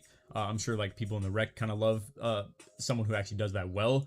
But like people don't talk about a rim protector though, you know what I mean? And like honestly, I feel like the value of a slasher is also terrible too. Like we haven't really talked about that much of like an elite slasher, and to be fair, I think the reason for that is that a lot of people find that being like good at this type of like a skill, if you will, is kind of fluke in comparison to being good at shooting and being good at dribbling and stuff like that. Honestly, even being good at defense. But I don't know. I mean, there is a craft to this at the end of the day. I do hope that they kind of like I was hoping these gathers maybe be a little bit better at chaining into dunks. Once again, we don't have custom dunk animations, so like a lot of that is based off of like having 2-foot dunks off 2, where you get more like gathers off of hops and spins, I believe. I don't think so for Euros. Euros I think are more 1-foot gathers. But yeah, even still, like just, you know, not getting a lot of hop dunk animations. Like the Euro right there, as you can see, popped off. And yes, they will be meter dunks every time. I am curious if you can chain these, you know, kind of gathers, if you will, into like contact dunks though. Not to mention, we didn't do it, neither of us did, but we were told by, I believe, even viewers were knowledgeable of something like this, that you can transition from like a floater, and that was pretty nasty right there for sure. But you can transition from like a euro into a floater. You can like cancel one gather and get into another like instantly. Again, didn't really try that very much at all right here while we're like testing this stuff. I was just really trying to see if we can get dunks to pop off through the gathers, but yeah, it was pretty inconsistent for me, for sure, I would say. As you can see right here, the spins on Giannis are really, really bad. However, did still get that to go. It was pretty cool. I'll definitely show you guys layups pretty soon, like the floaters, for sure. It's not something I can do right now because I did it not in the play now, or like anything to do with like this first day embargo. So I'll have to wait until tomorrow at best. And I don't know, we got a lot of builds to show tomorrow too, so I'm not quite sure. But anyway, fellas, I think that's just about it for the video. We didn't do anything else other than what we've showcased here, but a lot of this was pretty thorough information. I have to shout out D-Man one more time too. It was so clutch to get someone who's actually providing good, useful footage on the other end as well, where honestly, you guys didn't even have to care who's who very much in this situation right now. And you could just see two slashers that I respect him just as much as myself. I know it sounds kind of egotistical to say too, but I'd like to think we're both really, really good at what we do. As I say that, one of us misses a pretty open dunk. But point being, I do think I respect D-Man a lot, and I like to think my credibility is pretty high as well when it comes to this type of category. So if you guys are into this type of content, definitely feel free to check him out. Or if you're new to my channel as well, feel free to check me out. I've been doing a lot of this stuff throughout the course of the year. I prefer like the 6'10 inside bigs, or maybe even like a 6'8 pure slasher as well. So I don't know, this might be the return of the pure slasher a little bit more than it's ever been in recent years as well. Cap breakers, obviously we already know, are still a thing for that matter too though. So like it's possible cap breaking the 3 onto your build is still a thing, which inherently kind of means that pure insides aren't really good, to be fair. But I don't know, it's also going to depend on how good shooting is at like low levels of capability as well for that matter. So I don't know. At the end of the day, not a lot of people prefer the pure slasher playstyle over like a true kind of like play through the paint primarily, but like shoot it when someone leaves me wide open type beat. I kind of like the idea though of like playing through my floater and stuff like that when people are playing this like super low paint D. And if it is an elite rim protector, you can still cook them with the floaters if they're thinking all they need to do because they're a good rim protector is sit low on you. And if they are playing high on you, then maybe you can take them off the dribble and just take them out of the paint entirely. And you know, like I said, beat them off the dribble before it's even a problem. So anyway, I'm pretty excited. I don't know what was going on with this one, but I'm pretty excited for what's to come here with all the gameplay we're gonna be dropping, as well as just like, you know, the My Player Builder stuff. And definitely stay tuned for my opinions on the slashing as we actually get into the real game. Like I said, they might change stuff. I don't know. A lot of this stuff you guys are gonna have to take with a grain of salt. But if you're watching this, I believe you can look into the builder stuff yourself tomorrow. I don't know. I think a lot of you guys are gonna be able to get the mobile app that allows you to like look at the builder on your own. So yeah, I'm my head's spinning. I just got back from like the longest trip ever. Now we were trying to see if you could do the step throughs off of like hops and stuff like that. It was pretty rough. I'm not gonna lie. I don't think it's worth you guys seeing, to be real with you. But well, I don't know. You'll see plenty of the step through action and stuff as well on other people's channel. But yeah, it didn't seem too great in tandem with like slashing. You know what I mean? But anyway. That's all for this video, though. Definitely stay tuned for tomorrow. If you guys want to drop a like, sub if you're new, turn on noties, all that good stuff, feel free to. I didn't set really a like goal for this one, but I don't know, maybe get this to like 500. That'd be kind of cool. I don't know what to expect for the viewership on something like this, and it's going to be a really long video, so it might deter some people as well. But I appreciate those of you who actually are invested into this type of long-form content and want to soak up as much of the information as you can. So, yeah. This will be the only video for today. I'm going to get to grinding all of today to get everything prepared for tomorrow and the day after that as well, and probably the day after that too. So yeah, let's get to that. So anyway, that's all. Appreciate you all for watching. If you want to show your support that you made to the end of this video, though, put dunk in the comments. Show your support that you made all the way through. But anyway, that's all. Other than that, take it easy, man. Peace. Well, guys, today was the big day for us Park players. We got to see the builder. We have now seen build on build action and much more that we need to talk about. This is an extremely important video. I highly recommend, I've not said this one time throughout the news cycle, that you watch this entire thing, especially if you've not really caught up with what has been coming out today, because this could potentially even save you money, save you time for making your builds when the game comes out and more, guys. So drop a like for me. Also, shout out to everybody that was in the streams as well. And hey, man, let's get right into it, okay? So the most concerning thing I have seen today, I'm gonna play a clip from my actual stream earlier, and I'll be right back. Now, what is his perimeter though? Either way, I just don't think. There's no bump there, bro. A good bump, and then I don't know what the hell this is. He put his hands up. Maybe that's How, what it like, is. how? It's like I just got covered in baby oil. And just into a little Euro step, easy bucket. But now check this out again. He plays good D, cuts me off, good bump. He's attached. I'm dead, right? There's not. Huh?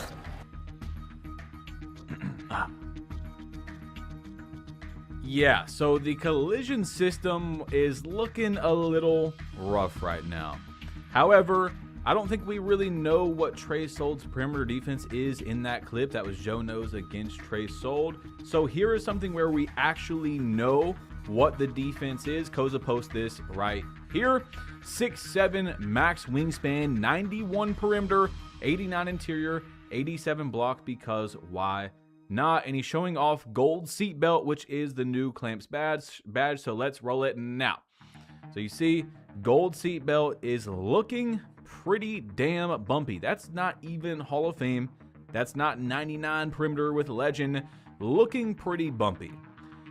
Now, what we seen in that first clip, man, very concerning. Hopefully we don't see much of that when the game comes out. So real quick, if you're wondering, where is the 2K Builder app that we were told we were going to have at 11 or noon today? Well, it is still not out as I'm making this video. 2K made a tweet saying, "We know many of you are eagerly waiting to get in the new NBA 2K HQ app to start making your builds. We'll share an update on release timing as soon as possible. It's apparently getting final store reviews and will be live as soon as possible." They said, "Thank you for your patience." So yeah, people are pretty mad about that, all right, to say the least. Hopefully we get it soon. Hopefully by the time I make this video, it is out, and maybe we'll make a build or two and we'll upload it. We will see. But anyway, guys, if you haven't seen the builder at all, this is an example of what a build looks like as you are creating it in the builder this year. You've got badge tokens, extra slots, stuff like that. But this is what it looks like, and the attributes, comparing them to 2K26, are pretty much 1-to-1 per build. Some builds got some nerfs, some builds got some buffs, but most of them are pretty close. So the game is looking like there's a bit more balance to it builder-wise, with the badges being split up like set shot for mid-range and for three-pointer, difficult shots moving for mid-range and three-pointer, rebounding is split up into offensive rebounds, defensive rebounds, stuff like that. So it looks like Mike was trying to go in a direction of more balanced gameplay-wise, and you can't just make a do-everything type of build. Again, we'll see, guys, and the builds that you're looking at are no cap breakers at the moment. So once people start getting cap breakers, that's when the game will really start changing build-wise as well. Anyway, let's roll this clip of Sprague. No, this is not Sprague, sorry. This is Chico Filo on a 7'4" woman post scorer build, female post scorer, whatever you want to call it, and they were looking pretty good.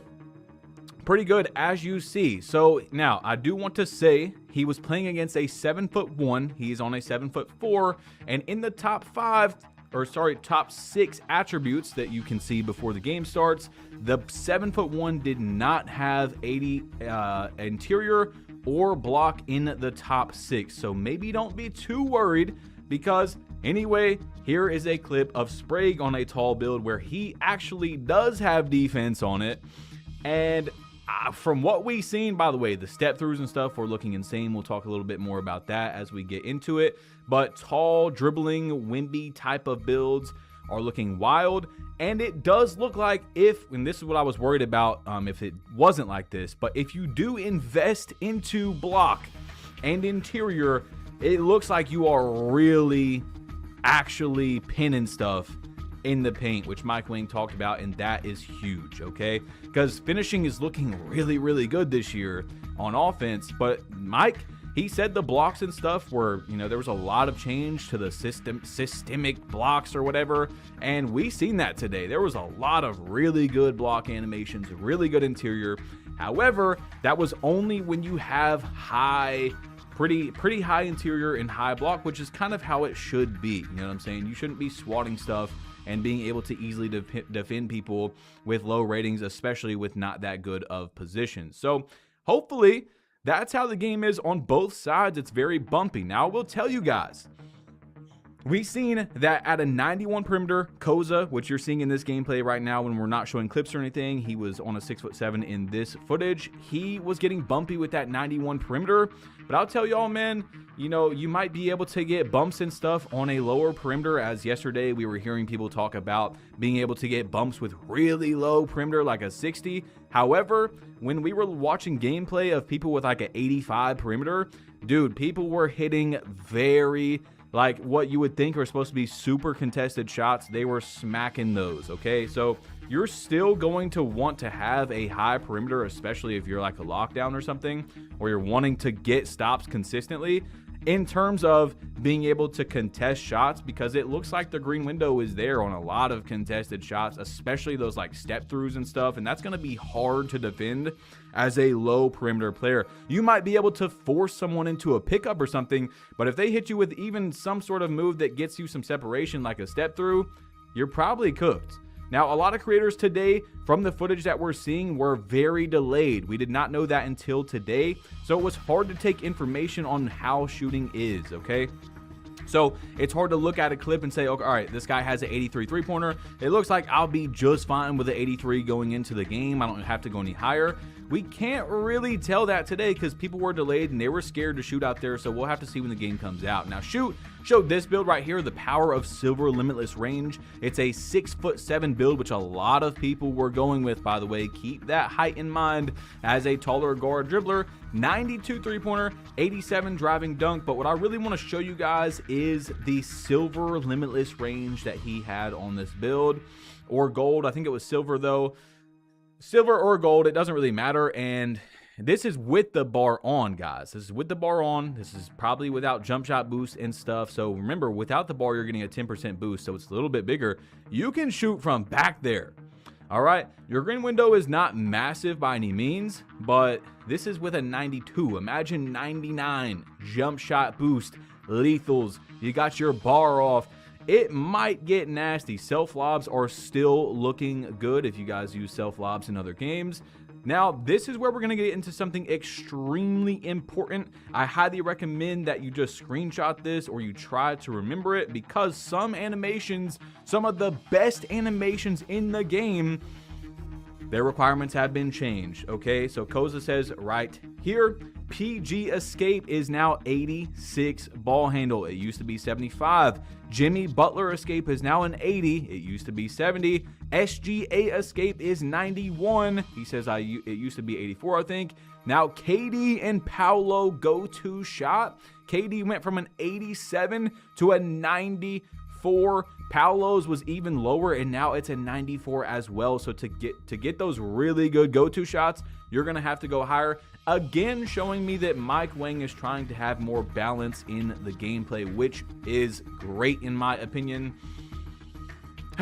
So as usual, guys, we're gonna have to see how it plays out. I know I keep saying this and that and this and that, but we just got to see how it plays out. You know what I'm saying? It looks like from the outside looking in that there is much more balance in the game. The animation requirements have went up. Badges have been separated into multiple categories, so you can't just have, 89 mid-range and a 73 three-pointer and still have legend set shot and still be smacking threes super consistent with that legend set shot. No, you got to have mid-range and three-point if you want to excel at both. So LaMonsta showed us this right here. And he says 6'4s get mini marksman, now GG. So last year it was 6'3". Now mini marksman kind of worked and kind of didn't last year, so please keep that in mind as well. If it's like it was last year, you know, it might not even be worth really thinking about when you're making your build, but we'll see. Now, this is something I would definitely screenshot if I was you guys. Maybe the other one, you can just remember it was just a few. You can look at when the game comes out, whatever. But this right here is your badge requirements, okay? You're gonna have to screenshot it and zoom in on it. This is every single badge requirement if you are wanting to go into the builder app and stuff like that.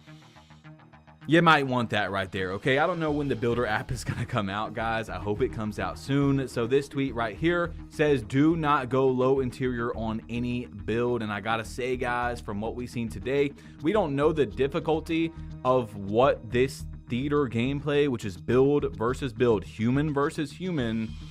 We don't know what the difficulty was, but I'm guessing, since it's theater, that it's the difficulty of what theater is in the game, which is definitely not Hall of Fame. It's probably the same difficulty as Park and Rec, which is probably somewhere around, I don't know, Superstar, All-Star, something like that. But yeah, people were hitting crazy layups, and you know, it kind of makes sense though. I've told you guys that layups and finesse finishing needs to come back. It's the highest scoring consistency percentages in the game, you know, right next to the rim. And most of all the best players of all time have very high driving layups for obvious reasons. You know what I'm saying? Or any good player in the NBA today usually has pretty high driving layup because it's the easiest way, it's the most efficient way to score. So it looks like shots are like pretty damn contested. Some of them are, but you got to remember, you're thinking and you're looking at a layup. In real life, there's still good contested layups that go in very consistent, you know? So anyway, long story short, what I'm saying is, if you're worried about that, go high interior, or go at least decently high interior, because from what we've seen today, the game could change before it comes out. Interior is going to be needed. You're not going to get away with a freaking 40 interior defense, okay? So we need to look at these step throughs. It says step throughs might be a problem in 2K27. AI defense versus step through. Now this is versus an AI.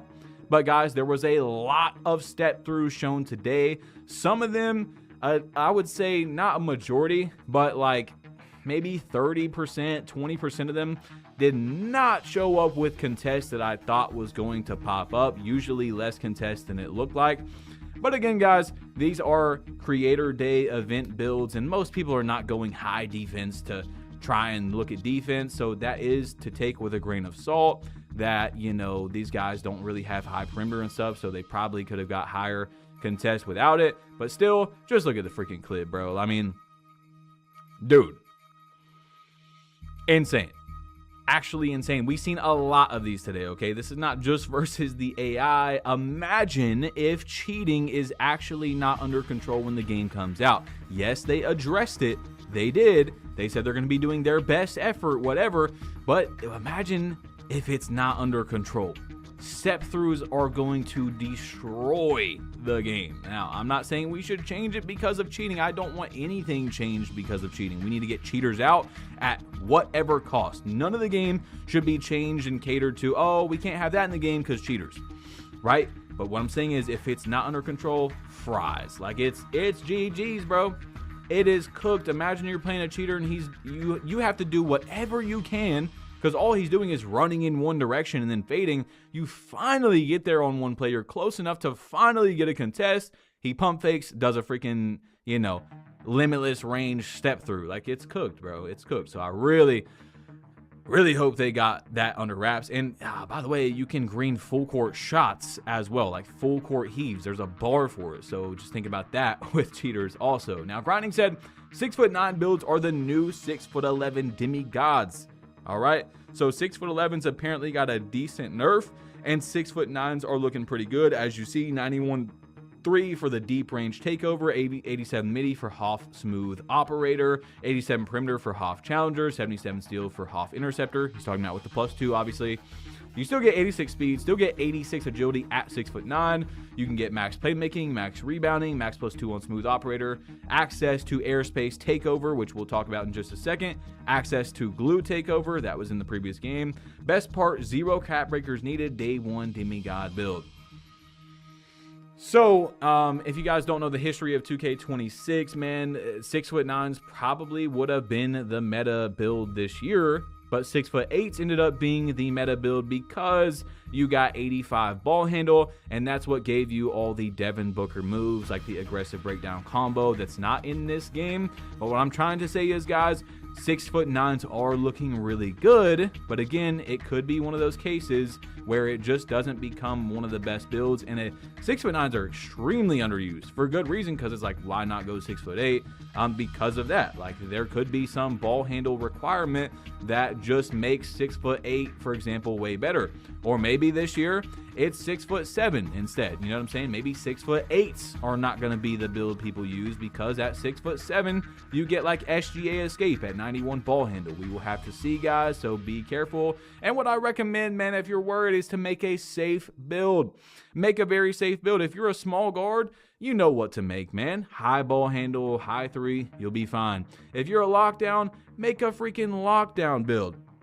All right, some of the safest builds in the game is going to be a lockdown build, an inside big, some sort of popper, something that people are always going to want on their team, someone that can play defense. You know, everybody wants to be the PG, everybody wants to be the star, but people are always going to need a lockdown. They're always going to need a guy that can get rebounds, stuff like that. And, you know, obviously a month from now, you could look at your day 1 build and be like, okay, I could definitely change that, could have made that better. But a very safe build is going to go a long way throughout the patches, especially if you're not going to be making a lot of builds. So just keep that in mind. Anyway, Laker fan says, not quite sure who gets reached out to for a request like this, but could we maybe do something about the defense and physicals build specialization goals before the game launches? Extremely necessary for physicals. The putback requirements are way too over the top. I suggest to swap to a different goal, or if that's too complicated, significantly reduce the amount. Defense, I believe, could use a reduction of about 20% in all of its goals as well, in my personal opinion. Playmaking could use a slight reduction, but it's not too bad. Now, look, I am not one of those people, you guys know, that will really say the game needs any changes unless there's an exploit, at least for the first 1 to 2 weeks. Like, I try my best in the last few years to not be one of those people to really see a maxed out build versus a maxed out build. Now, if there's anything that's clearly exploitive, yes, I think most of us and all of us should agree that that should go. All right, so gameplay wise, I'm not necessarily like gonna lose sleep today over anything that we've seen. Like, the collision system looked a little rough in some of the 2 clips that we showed in the very beginning from Joe No's video. But then when we seen a guy that where we know exactly what his stats are, who knows how to play the game, just gold seatbelt was looking really bumpy. However, one thing I can tell you for sure needs to be looked at and changed before the game comes out is not gameplay related necessarily. We talked about this on stream. It was what I was the most critical about from what we've seen today. And that is what Laker fan is talking about with these specializations, guys. Some of them are actually ridiculous. I mean, the amount of time. I understand. I know that it is going to, and it is supposed to be a decent grind, guys. But there is a few of these where someone could make, for example, a lockdown build, and they will play the entire year. They don't, let's say they make another build, right? So now a guard. And so now when they're playing, they're not working towards defense specialization. But even if someone just makes a lockdown and they play on that build and that specialization the whole year, I think there's a very high percent of people that still are not going to finish their specializations, okay? I recommend, if you're confused on what I'm saying, you go check out Laker Fan's video where he broke down some of these specializations. But they are insane, guys. People have jobs. People have lives. The specializations are even harder this year. And what I would recommend out of what we've seen today, 2K, if you're watching this video, if you did not see my stream, if you guys are confused on why it seems like I'm being so critical on this, the goals are really hard. Now, what I would recommend is that they stack. Okay, for example, if you are doing shooting takeover, the first goal is to win 25 games, and then the second goal is to make like 200 mid-ranges. Well, what I mean by stack is while you are getting those first 25 wins, you're going to hit some mid-ranges, so it counts towards that second goal where you need to hit mid-ranges. So maybe by the time you're done with those 25 games, that second goal is almost done or done, and you can move on to the third goal. Now, the next thing is, it'll say, hey, you need to hit 200 mid-ranges, and then for example, like goal 5, it'll say you need to hit 600 mid-ranges. So instead of you being at 200 out of 600, because that's what the first mid-range goal was, you're now back at 0 out of 600. I think it should be 200 out of 600. You see what I'm saying? Yes, you still have to hit a lot, but it's not a complete reset. And while you're doing the other goals, the things that you're also doing should be getting a stack. They should be counting while you're doing that, or else I'm serious, guys. When I say this, there's going to be a pretty high percent of players that don't finish their build specialization throughout the entire year of playing the game. Just a lot of people don't play the game enough, and it really forces you right now to play lots. And I mean, I'm talking about days and days of your life in like Street Kings or My Career, and you shouldn't have to. It shouldn't be like that. You're doing that for online playing, okay? Of course, I'm going to get some hate for this, and people are going to say I'm complaining and whatever, but just go look at the build specializations, man. And like I said, God forbid you make another build, and that build is not towards the same specialization that the build is from your first build. Dude, I mean, a high percent of people are not going to finish that the entire year, bro. So anyway, there's my little rant right there. I know it's not good for YouTube retention and views and whatever, but I had to say that before the game comes out. It doesn't really affect me that much, bro. It's my job. I'm going to get it done. I'll figure out a way. But other people, man, it's a lot. Anyway, this takeover right here, airspace badge. If you haven't seen it yet, if you have seen it, it needs to be highlighted real quick before we leave this video, because what it does is it's basically Blur from season 1 of 2K26, not being able to run through people, but it gives you a full green bar on every single dunk. Okay, I've seen every single dunk turns into a full green bar. So as long as you get the dunk animation, it is a full green bar. I'm not saying to patch that. I want to see when the game comes out how the game plays, but I'm just saying to keep that in mind. That is the best takeover in the game if you are someone that like ISOs, 5 out, maybe not for 3v3. Because in 3v3, you know, we'll have to see if it's even worth it to take a 2. Basically, you know, in a lot of comp scenarios, people think a 2 is a stop. That's what they call it, because you only need 7 3s to end the game versus 11 2s. So we'll have to see. But airspace is looking really good for a lot of scenarios. Anyway, this one right here, Shot Artist, it gives you a wider timing on off dribble jumpers on both of them, right? Any of them, making it easier to convert off any dribble move. So that's also going to be probably kind of crazy, because we do know that fading in 3s and stuff is back, or it seems like maybe not like 2K26 season 1, but it's looking pretty viable, able to do if you can time it correctly. So paired with that takeover, it could get nasty. Anyway, guys, I'm out of here. Hope you enjoyed this video. Join my Discord. Link is in the description. I just made a new Discord, and I'm out of here. Peace. Yes, sir. And we back with another one. Coming at you guys with another Community Day video of this NBA 2K27. And yes, revealing my official build for my career, bro. As I am not wasting nobody's time, this year, we bringing it back to the essence. You feel me? Shooting guard, 6'6". So obviously, it's a Kobe type build. You feel me? Kobe, Michael Jordan, whatever you want to call it. Anyways, for that mid-range, you already know we not maxing it out at 94. Only reason because once you get to the 90s, things get real expensive. So we start at 90. As of right now, the 3 points are 83, bro. We get the limitless range on bronze, which is cool. Facts. Free throw, 83, 84, whatever. As of right now, no attribute potential is final, because when the game officially releases, I will make even more tweaks. You feel me? This is a prototype, you know what I'm saying? This build is for me. I'm just sharing it with the community, you feel me? Like, if you want to make it, you can make it. If you don't, you don't. If you want to make some tweaks, make some tweaks.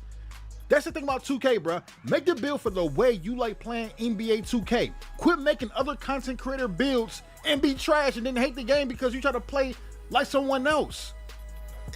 The game wasn't made to be like that, bro. If you like to slash, bro, make a slasher. You like to lock up, make a lock. Me, I like to get buckets and catch bodies. So I make my build like a slashing shot credit almost every single year, dog. Because if I can't enjoy my build, how can I even make content with it, bro? And that's just me being honest. Anyways, as of right now, perimeter defense was about an 80, still is on a 77, but I kind of took that back because I only need interceptor and silver glove, you feel me? Because this year, in my opinion, you would definitely need to grind out your cap breakers. You would definitely need them cap breakers this year, dog. Because the build is a little bit more strict than it was last year. It was ways and workarounds, but this year, man, you want to be all around? Oh, you gonna pay that price, bro. And that price is the grind. You need about 7-8 cap breakers on me. You feel me? Anyways, you say I have to max out speed with ball. I need that. Ball handle at 86. On my final version of this build, I will have an 89 and cap break to 93. I need that flash badge on gold, which means I'm gonna use a cap breaker to get that 87 on me. You feel me? What else I want to get? Post control. You see, I made a mistake. I ain't got post control. It's supposed to be a Kobe build. So I had to tweak this build once again, drop down that 3-point, because I need at least an 85 at max. 85 at max, so I'm gonna use cap breakers on the 3-point. Post control, I got it at 77. I really want that 84. I want that on gold as well. And then I'm like, looking like, damn, I ain't got no strength, bro. But anyways, looking at the cap breakers, bro, this is what I kind of finalized my build at for the prototype number 1. 86 ball handle, 75 pass act, 83 point, a 90 midi, because like I told y'all, bro, I'm going to be abusing the step throughs. Hop step jumpers, mid-range shots, leaning left and right. Hey, I'm going Kobe for real. And also at the end of the day, like, I want my defense to be at 85, bro. Like, I want to be able to hold my own when I'm in that rec center, when I'm playing park. I don't want to necessarily have a lock, but to hold my own and make some defensive plays and defensive stops, yeah, need that. Need that. You feel me? But I still don't like my strength being a 48, dog. Like, that's why I said, like, the way I'm gonna grind this year behind the scenes, I'm gonna make sure this build is at his full potential, bro. He already nice, but he's gonna be a lot better. And that's just my opinion. I'm basing this build around the way I'm gonna do my cap breakers. Simple as that. That's the whole summary. He's a Kobe build that's built around cap breakers, bro. And perfectly got the comparison of 2010, 2011 Kobe Bean. 2-4. You feel me? I even got another version that I got compared to like the 04 Kobe, bro. Like I'm pretty accurate with my builds. You feel me? But anyways, man, if you rocking with this build, man, hit that like button right now. Spam up the likes. Subscribe to the channel. Tell me in the comments what build you want to see next. But anyways, let's get right into it, bro. Right to the practice field. Just playing what I really want to do with this build. You feel me? Like, he moving a little bit, man. Fading to the left, getting on green means we already know this is probably like on pro difficulty, so we're not gonna gas it up too much. But anyways, oh my goodness, bro. Like, I just can't wait to play with this build at its max form with all the badges, get to that rim, you feel me? As I can't wait to just abuse the modern mechanics with the up and under, the step throughs. Oh my goodness, like, look at this work. Bang! Like, just imagine when I get this to a 92 or 94, bro. 92 or 94, oh, he gonna be a problem, chat. Then just imagine having a 93 ball handle on a 6'6" build breaking ankles. Oh my God, hey! Oh yeah, we're gonna have fun today, chat. And best than believe, when they release that 2K app, oh, I'm gonna find a perfect way to make this build. Don't sleep, no worries. Game plan is on. And I'm getting them buckets too. Come on, dog. I ain't gonna lie, let that boy look and shoot. Let that man shoot, you feel me? Analyzing the floor, push down court. Oh my God, oh, quick behind the back. Hey! But getting back to the purpose, it's time to dive into my career errors. Michael Jordan, I'm sorry. We gotta change history. You would no longer be the GOAT. As I make sure he would not win a single ring in the 90s on me. I'm a hater. Nah, chat, don't take it serious, bro. Do not take it serious, bro. Michael Jordan is the GOAT of the 90s. Kobe did go to the 2000s. LeBron did go to 2010s with Curry. Simple. But anyways, in my career eras, they have their own reward system to unlock different type of cosmetics to, I believe, rock in the park and things of that nature, play in the city. Because you got different hairstyles like the 90s Jerry curls, the Adidas track suits. Of course, we love the VC. And then you got that crazy hot top, bro. That nasty hot top back in the 90s. Like, that remind me of Gerald from Hey Arnold. But chat, I'm doing too much talking. We better dive into the first gameplay. And of course, I had a matchup against them Bulls, man. It's only right. So go ahead, hit that thumbs up button, like, subscribe. Let's get right into it, chat. Jordan about to hate me on me. On me, chat. Nah, but live here in Chicago, you already know the type of time we on, chat. Debuting that boy Juice back in the 90s, in that Jordan era. And yes, I tried to turn off the filter, man. I tried. I did not want the filter on. It's annoying. But community today, we did not have too many settings we could work with unless you played on Record Park. I couldn't get replays. I couldn't change the camera view. I couldn't take off this filter. But I ain't really tripping on that, bro. Because it's not even Scottie Pippen can stop your boy from getting these straight buckets. What we talking about, bro? Fading already. But now, during community day, they allowed us to play with our builds at 99 overall. So yeah, the boy just come out here shining. You feel me? Look at that pass, man, pulling up, getting buckets at the buzzer. Like, what are we saying right now? Anyways, jumping ahead, you already know that boy Michael Jordan was not on the floor just yet. I was introducing the game. We're at a point where he was on the bench resting. I came in with the second unit, did my thing, made an impact instantly. So I'm coming down court with that boy Brandon. Brandon hit me with the ball, sizing up Scottie Pippen. Yeah, they best defender had to guard me, but it did not end well. So I'm getting these buckets off the elbow. Bang! Mind you, chat, I ain't changed my jump shot yet. I barely took my six, because there's so many six now. There's so many options for dribble moves this year, and I love it, bro. Keep giving us more options. Let us be creative. Let us find the way. But look at the great defensive effort coming down. Michael Jordan trying to stop your boy off the logo. Put up the greens. Bang! Spraying that ball head. You feel me? Tell that ball man quick guard me. But you already know on defensive side, yeah, I'm on Michael Jordan, bro. I was on Heems. Look, I'm trying to size me up. I ain't falling for that. I ain't gonna lie, he got past me. But I ended up getting help. Got the block on transition. Came down. Look at the extra pass. See your boy shooting them threes. Not break. My try self really just missed the open tray, bro. How, Sway? You know, I did get something back into the game with a 10-point lead. $150 and ticking. Where's Michael Jordan? Where the ball man at? I don't see him. Oh, there you go. Running across the floor, demanding that ball. Look at this, chat. Not even getting no type of contact. Man's get an easy foul. I mean, the refs just couldn't wait to blow that damn whistle, dog. Like, god damn. Like, Michael Jordan get embarrassed this bad in his prime, and you gotta blow the whistle every single time? Oh yeah, it's because we in Chicago, right? All right, say less. Had to make a statement, dog. Had to make a statement that nobody on this floor can guard me. Put that man in the post, looking like that boy Kobe with a bucket. Ironic, ain't it? Ironic. You know what I'm saying? Look at Michael Jordan. Try to go in the post, try to be like me. Turn around jumper, brick, trying to be like the boy. Look at the transition in offense, man. Like, beautiful. Look at Larry Nance getting to that basket. That's how you run the floor, bro. That's how you run the transition easily. Who is this guard me? Look at the dump down. Oh my goodness. Lay. The Euro step pass in the paint. They try to stop your boy from shining. Won't even look at the score. You feel me? Made the extra pass to the open man. Got an easy bucket. And coach loving it. Coach is loving it. Up by 13. Michael Jordan, what you gonna do with it, my dog? What you gonna do in that post? What, you trying to get it open? Go to the top of the key for the three? You know that's a brick, bruh. We not worried about him. He was garbage at threes. Man was trash. Yeah, he had games where he knocked down multiple threes, about 4-5 in a single game. Whatever.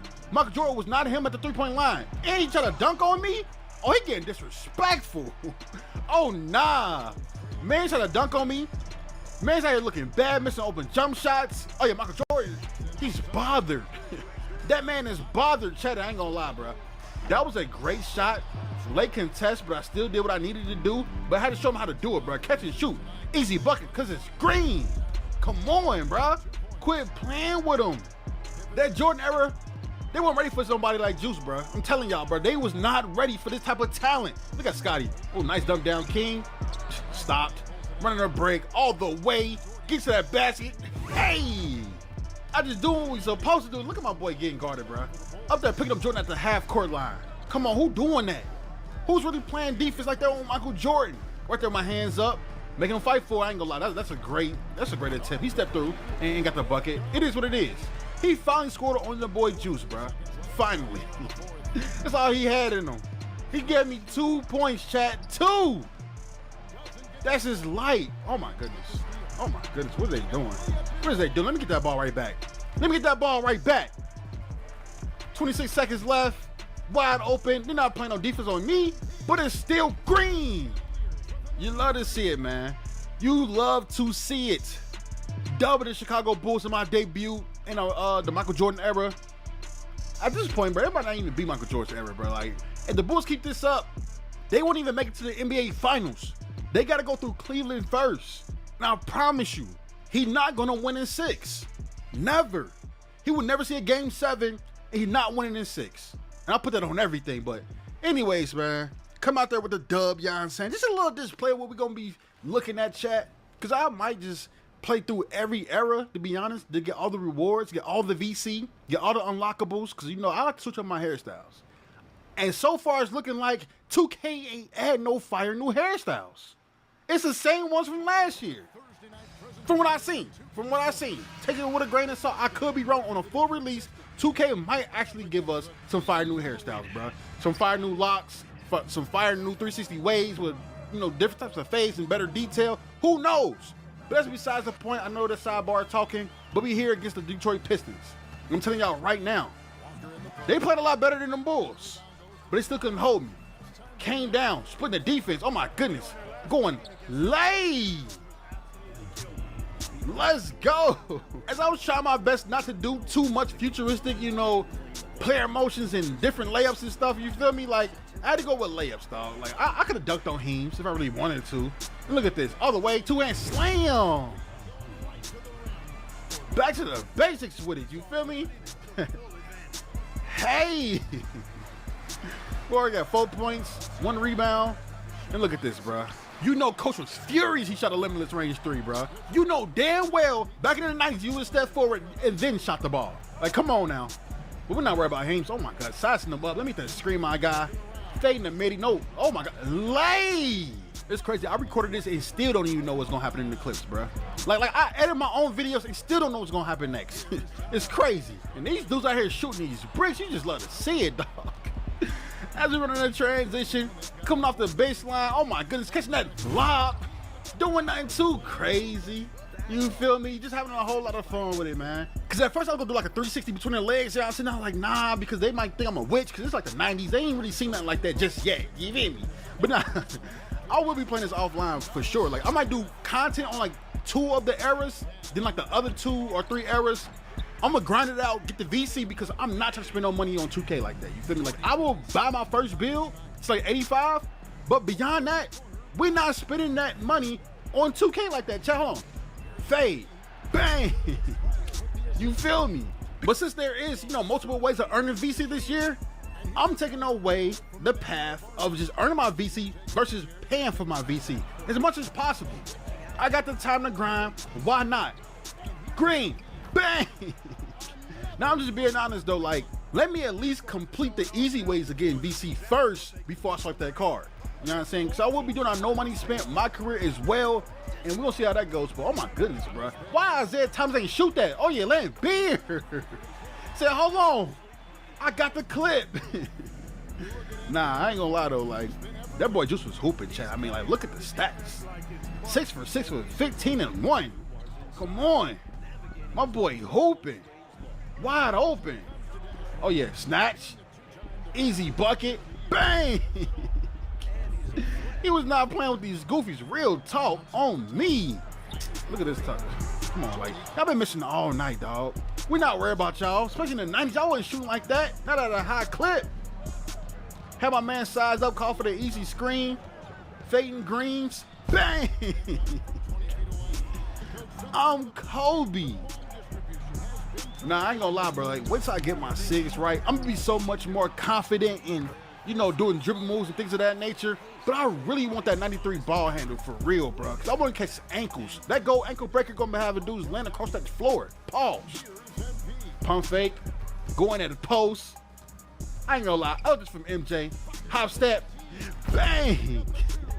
Nah, that's insane, bro. First game drop a 20. Second game drop a 30. I ain't gonna hold y'all, bro. I'm gonna have fun playing this, bro. My NBA eras, in my opinion, it's a W. It's a W. It's a simple game mode that's meant to, you know, have its advantages of getting, you know, its own reward system and just having fun playing the different eras with your my player. And we on that level 2 already in the my NBA eras, bro. We on our way to getting them VCs and the goddamn cosmetics and yeah. But anyways, man, if you decide to get 2K27, bro, check out the game mode, bro. Try something at least once. You feel me? Because we on this grind all year, chat. We gonna hit 99 overall probably in the first week with our builds because we gonna go crazy into my career real story. But anyways, man, like the video, subscribe, leave a comment, and now you're out. Juice Man.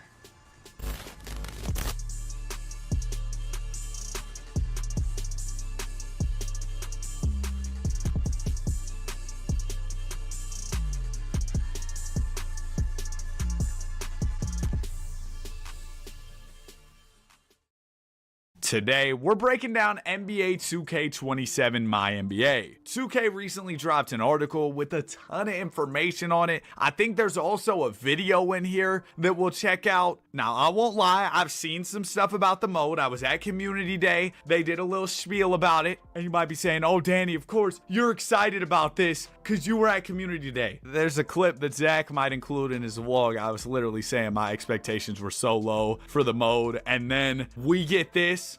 Let's just jump into it because I'm so excited. For NBA 2K27, our team's mission for My NBA was simple. Get back to basics and deliver the improved core franchise experience our community deserves. We deserve it. We've been waiting for years, man.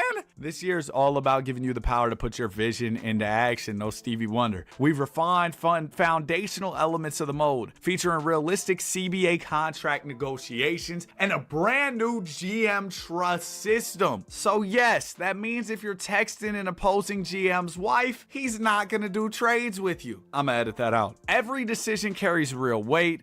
No Zion, as you obsess over roster construction and outsmart 29 other front offices, you know we'll be doing that in our rebuilds coming up soon. After cementing these features, we couldn't resist adding one more thing. Enter My NBA Legacy. I've heard about this and I'm excited. We built a massive 100-year universe offering a chance to subscribe to the channel. We're on the road to 500K, trying to hit it before GTA 6. Trust me, man. With 2K27 coming up, we're gonna be locked in. Like the video, hype the video. I'll have some 2K27 content from Community Day coming up tomorrow and in the following days. Also, check me out on Spotify, linked in the description. Anyway, from picking your favorite athlete and reverting them to rookie form to leveling them up and forging an unprecedented career path, it gives the ultimate tools to change how basketball history is remembered. Here's how you will run the league in 2K27. Now, I did have to mute this thing because I don't know if they're about to pack me up for showing this, because you see this part of the bottom that says music. Yeah, we can't listen to the music. Okay, now we're getting to something. So they're showing a little bit of B-roll. This is new. This is, I guess, a part of the legacy thing where you can upgrade a player's badges. Hold on, can I full screen this thing? Wait, let me edit real quick. Okay, shebang. So you can equip badges. You're starting off as a rookie here, and you can like just fully customize this experience. What else you got for me? We got advanced CBA rules. Now, we've already had the stepping rule, 30, 60, 90 day rules, all this stuff. I don't know if waiver rules were there previous. Now, we do know that the aprons are coming to My NBA too. And I guess this is a part of the legacy thing. You can choose whatever team you'd like to join. And they got storylines around the league for your competition. And here's how free agency is going to look now. I don't know, man. I think this UI is a little bit ugly, but it's different, which I can appreciate because, man, scrolling the same menus for years is a little bit tiring. And let's go back to this. So you can sort by position here. You have commitments from players and you have what they're interested in. I think that they'll get into this a little bit more later down the line in this article. Finances, what's different about the finance department here? Okay, we got the salary cap breakdown. You have luxury tax room. I'm pretty sure luxury tax was already there. I was hoping there would be something in that salary cap breakdown that kind of showed how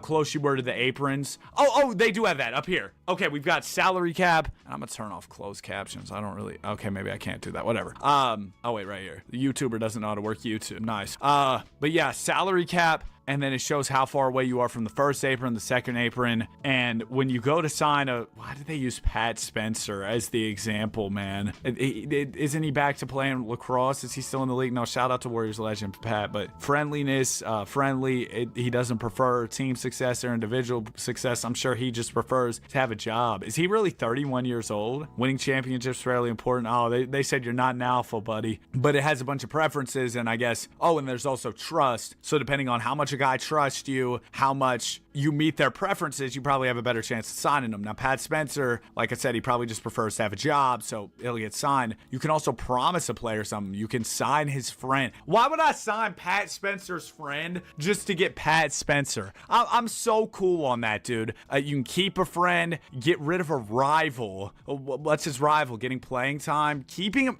You can promise to keep somebody till retirement. Oh, I'm definitely going to promise guys that, and then that back door is going to open up. And I'm going to trade him year 2. I wonder if you can do that or if you can't go back on that promise. Maybe then other players don't trust you as a GM if you do that. That could be real interesting. Now, I heard about this. Whoa, this is what we've been waiting for. We have 9 trade slots, and you can make trades with up to 4 teams at once. You can get a little 4-way going. Oh, nope. But you can have four teams involved in a trade, including your own respective team, and you can put 9 assets in there. That was something that I was really annoyed with, because you'll see trades where there's a million moving pieces in the real life NBA. Now you could have 4 teams traded 9 pieces each in theory. That would be 9 times 4, 36. Shebang. Shout out the times tables. Y'all ever have to... Oh, I like how that scrolls over. That's fire. We're still offering Pat Spencer. What's up with this? Oh, yeah, and then they're bringing back Eurostash, or at least they're making it more in-depth, I heard. So that's going to be, you know, something, I guess. Hopefully it isn't like how it was in some of the older 2Ks, where this could be fun for our draft-only rebuilds, the Eurostash stuff. But hopefully this isn't how it was in other 2Ks, where, like, you'd send a guy, or you'd get a Eurostash guy, and he'd come back the greatest ever. Not that that can't happen ever, but it would happen way too frequently. Draft class playlist.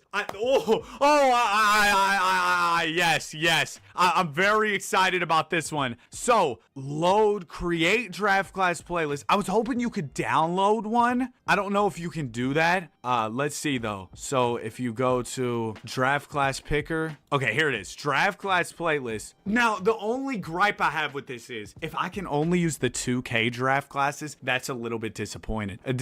Reason being, sometimes the 2K draft classes aren't the most complete. Maybe they made an effort to make them better with this feature, but you'll have a lot of auto-generated guys who kind of just dilute the draft classes, if you will. But these settings are going to be really fun. So there's a loop setting. Let's say you go 86 to 2018 with your draft classes, you run it back again, everybody comes back. You can shuffle it. So this is effectively going to allow us to do a randomized draft video without even using the wheel. If 2K's draft classes are more complete, or if I can use other people's playlists, because if I can only use 2K draft classes, I don't know how that's about to go, because like I said, they're not the deepest, and sometimes there'll be guys at the top of the class who aren't even real players, which is, you know, it kind of sucks. Anyway, reverse, you can also do, you know, we've done videos where you reverse a player, or you reverse the draft, and now that's just a built-in feature here. Like I said, if I could download other people's playlists, and 2K, if that's not a feature right now, tap in. You got to do that. Let other people release their own playlists, like it's Spotify, user-created playlists. Yeah, see, this is exactly what I'm talking about. We've got, that's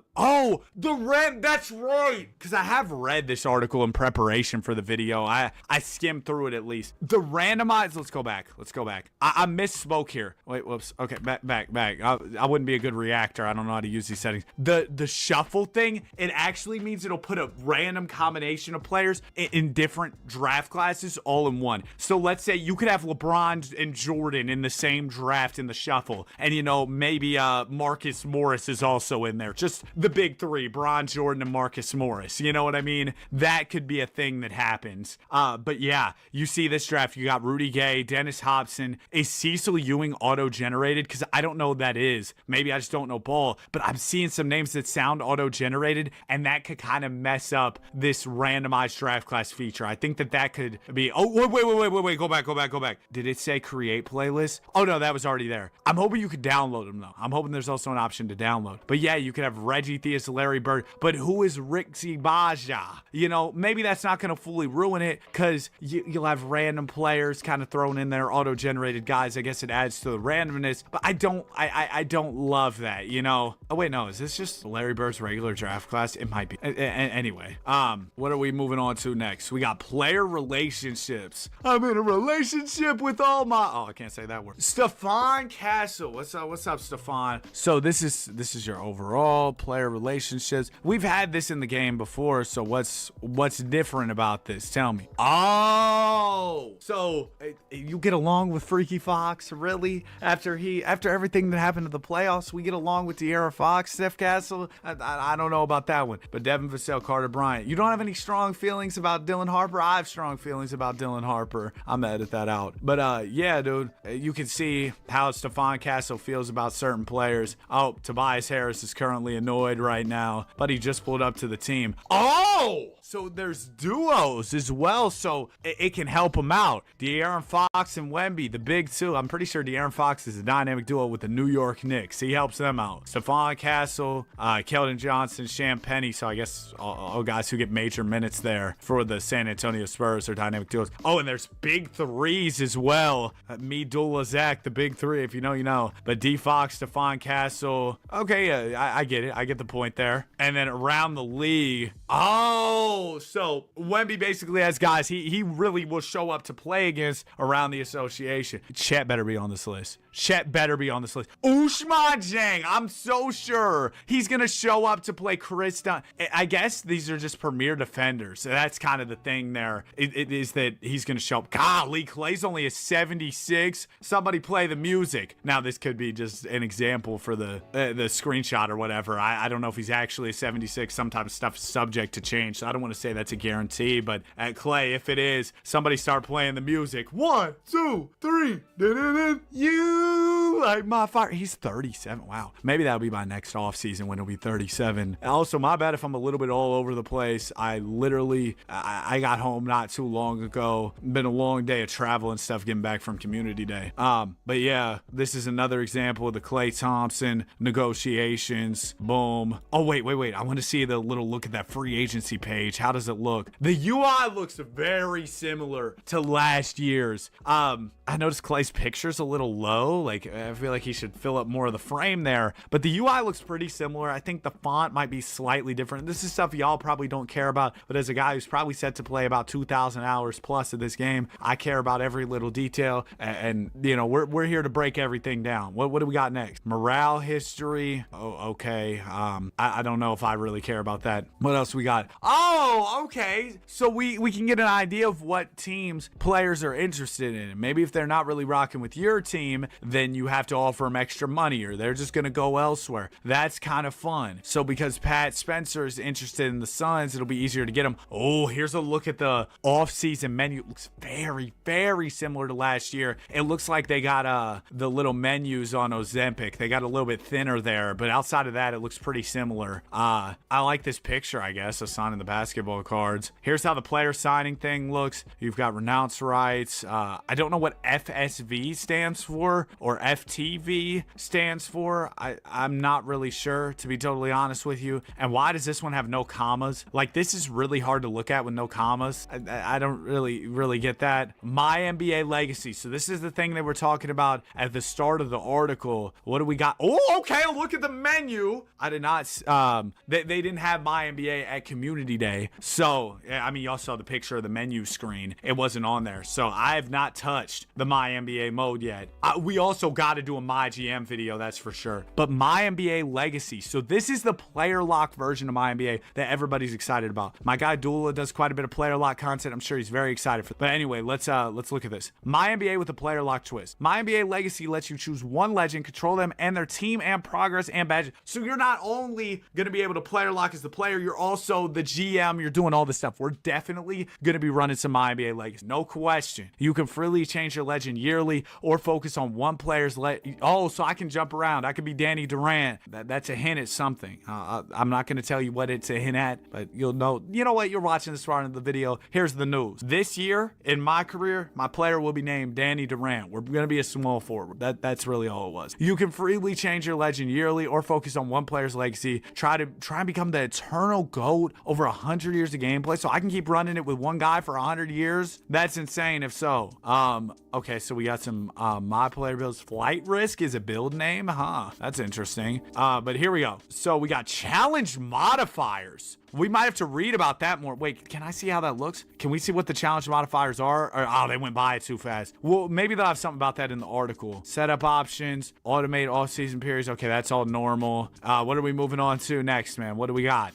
Some nice B-roll of the Bulls and the Pistons playing. Okay, here's how the menus. It looks a little different with the teams. We got Donovan Mitchell, Wemby. Okay, cool. And if you want to play as Donovan Mitchell, you can play as the rookie version or the current version. So you can play using the current version of the player. This uses their current attributes and badges and allows you to jump straight into a higher starting tier for gameplay. Still be able to control a different player in the offseason if you want to, or continue on with the player's lineage. Now, we'll talk about that more. That's going to be very interesting. Shout out to the lineage. We'll talk about that in a second. Recommended for players that enjoy the first 20 years of a save the mode. Most people have jobs, so they're not playing more than 20 years. Play using the rookie version of the player. This uses their rookie attributes and badges and allows you to pick legendary stat targets to break and earn additional experience. It's like a progression situation. This will allow for the most power and flexibility when tearing up a player over their career. Recommended for players that want a long sim. Bro, we might have to do a 100-year legacy sim at some point, bro. We might have to. Maybe that has to be a series, but I'm not a huge fan of series content. I am going to do a My Career series this year, but series content, I give you a little, a little talk about this. Usually series content, how it goes is first episode does real well. Second episode still does pretty solid. Third episode does okay. And then from there, it's all downhill. And for the performance of your YouTube channel, it's just not the best. It sucks. I wish it was a different way, but it just isn't. Because if you think about it, more and more people are going to drop off as the episodes go on. Not everybody's watching every episode. Maybe I'm just a bad YouTuber and I need to find a way to get people to watch every episode. Anyway,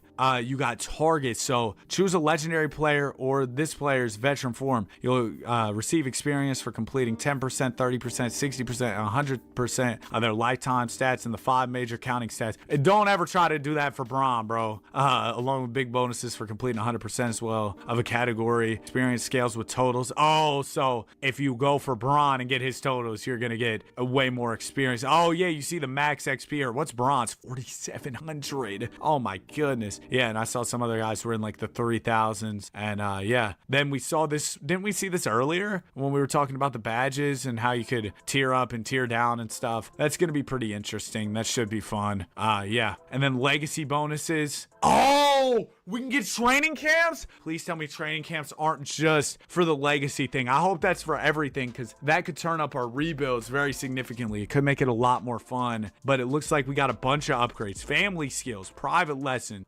What? Dude, this is crazy. Team-friendly deal. Your contract only costs 85% of market value. Wait, anything for a ring? Go back. Roll that back. Hold on. Go up a little bit more. No, go back. I want to see right here. Anything for a ring? What is that one? They showed that slightly. No, a little bit back, like right here. Team friendly. Anything for a ring. Your contract is always a minimum contract. Ooh, the ring chase of doom. We got training camps. So slashing will get your layup, your standing dunk, driving dunk, close shot, speed with ball, offensive consistency right. Okay, so you just get different boosts based on kind of what you want to work on. There's some good ones here, some good stat boosts. Hey! Family skills. All future children. I can have kids in my NBA. What? This isn't The Sims, baby. The long haul said no career ending injuries. On-court coach. Oh my goodness, I can be LaDan James. On-court coach. Raw prospect Jalen Brunson. This is young Brunson. And we can boost up the badges as we go up in tiers. This is gonna be something else. Free agent target list, trading block, untouchables. This all looks pretty similar to how it once did. So that's cool. Legend selection. So this is when you can remix it in the My NBA legacy mode. Okay, I see. Stay with Sacramento. Oh, we're definitely leaving. And then you could switch players. I can go be Big Mama Wembanyama. It's weird though. I wonder if on the legacy mode I can start from any era or if I have to start from the current era. And if so, like it's weird making Jokic a rookie again, but in the current era. You get what I'm saying? Y'all kind of get what I'm getting at here. Can I import custom rosters? Can we do this on share scenarios? I have so many questions. Up top here, it says Cade Cunningham and OKC Thunder. That's interesting. So how does it work? Like, what are we doing next? Freaky Flash just dunked on Ben Wallace. What's next, man? Okay, we got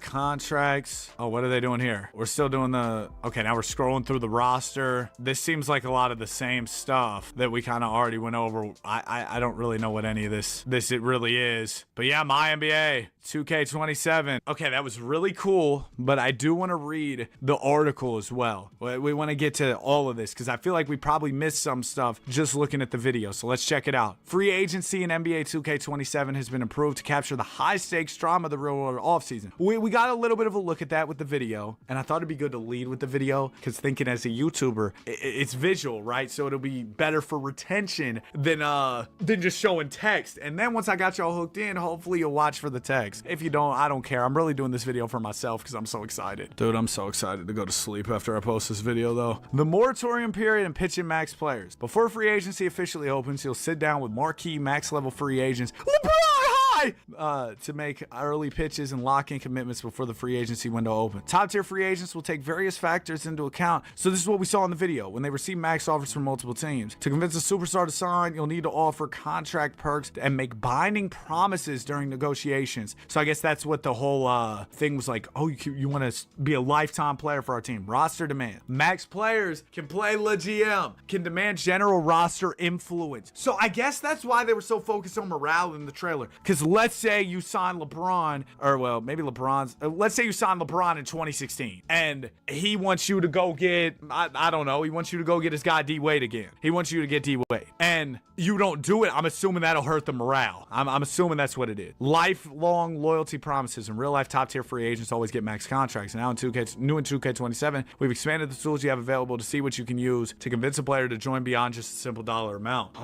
So if you say, hey, we're with you till the end. And y'all know I don't go that way. Usually that back door's open. You're falling off. If it's an unrealistic rebuild and you're falling off, I'm trading you. I need to get some picks for you. I need to get some assets, performance bonuses and incentives. This is interesting. Structure contracts with performance incentives based on individual or team milestones. All NBA, winning DPOI, or reaching the conference finals. Say, hey, Bron, I'll give you a smooth Andrew Jackson if we make the conference finals. Give you a little 20. Incentives are evaluated as guaranteed, likely, or unlikely, directly impacting your cap space based on real CBA guidelines. Does anybody not like the way the letters look on this font? Did they look a little funny to you? Wrote an article in Comic Sans. What are we doing?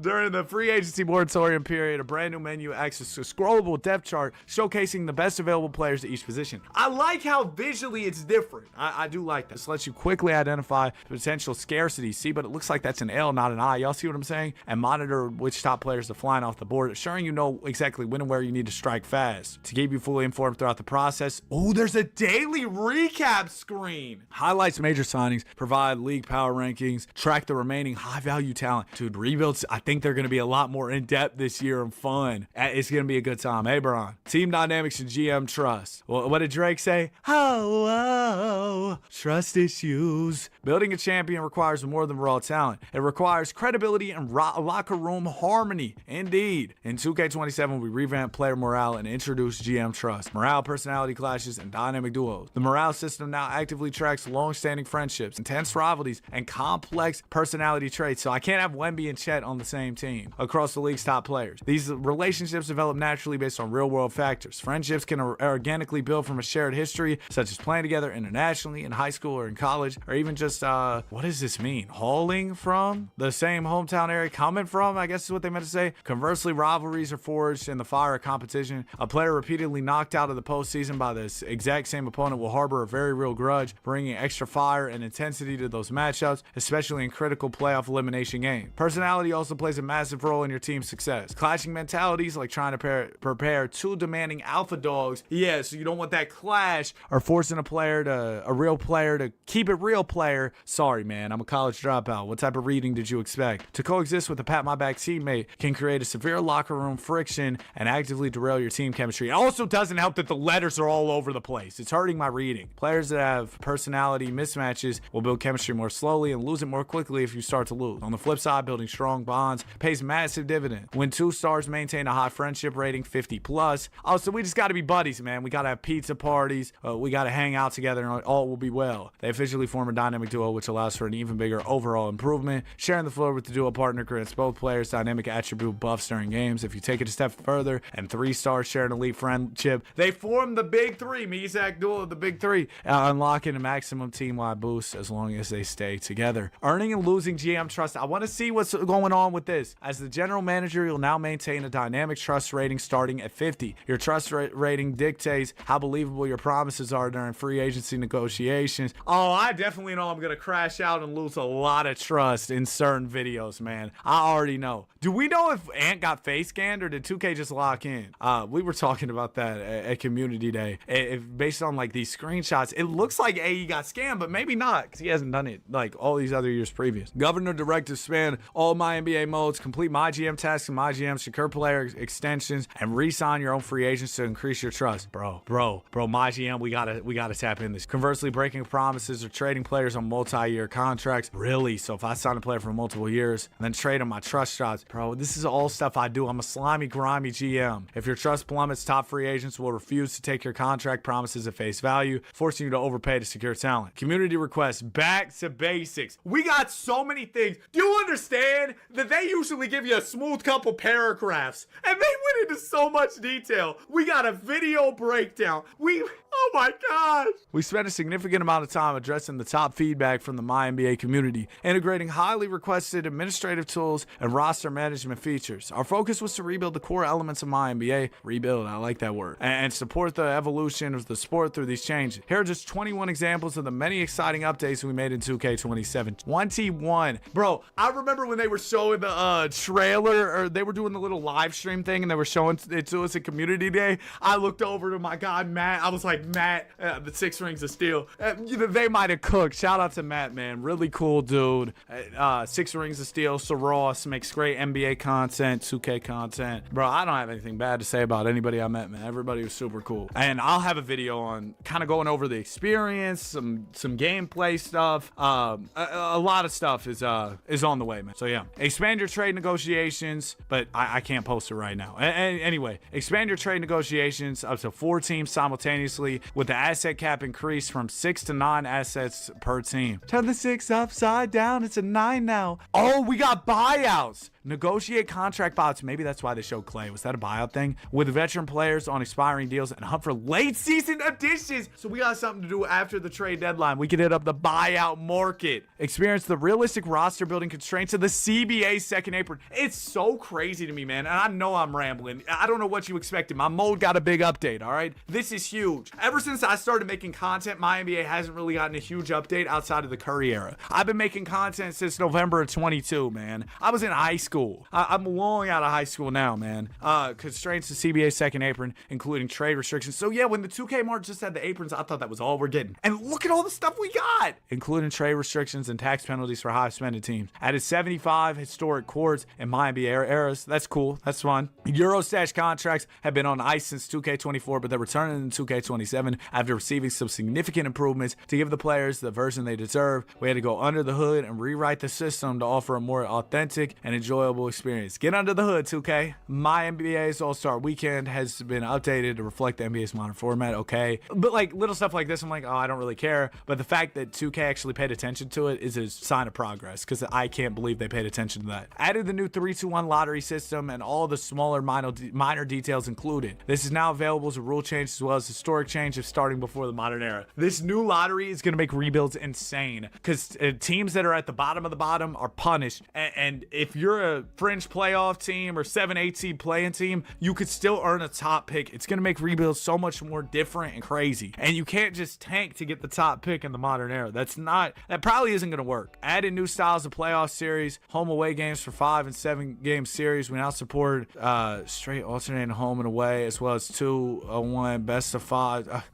Man, this is a lot of numbers. What did JC say? Turn a 2 to a 4, 4 to 8. Added players' birthplaces in high school to their information. That's fun. This is used in helping to determine if players should have starting relationships with each other and form and being from the same region, high school, or college. That's a fun detail. Something I'd never expect 2K to pay that much attention to. Like, it's crazy. Added the ability to add in cash considerations for trades. I'll give you a wet $5 if you give me a second round pick or something. Master negotiator. This includes both making sure it's an asset that can be added in the trade menu and proper evaluation by a team to show how much the cash is truly worth. I wonder how much cash you can include. I think there is a limit on that in the CBA. That'll be a fun feature though. Added a new setting to disable historic changes. This will prevent things like new expansion teams to be added, rule changes, or rebranding as long as disabled. Then later, if re-enabled, the historic changes will occur from that point forward. Cool detail. Change so that heaves at the end of the quarter count for team attempts, but don't account as a shot attempt if missed. That's how it is in real life. Should be that way. Added a new rule change if a team calls a timeout when they have none left, if they should keep or lose possession, plus the technical. Okay, so the Chris Webber. All for better matchup comparison when at neutral location. Allow for better matchup comparison when at neutral locations, such as the NBA Cup game. Added the NBA Cup to player history so it can be tracked for players and staff. We got variant cities in the Cup, so you can have the real location in Indianapolis this year, but also supported having it in previous years in Vegas. That's fun. But like all these minute details, the details are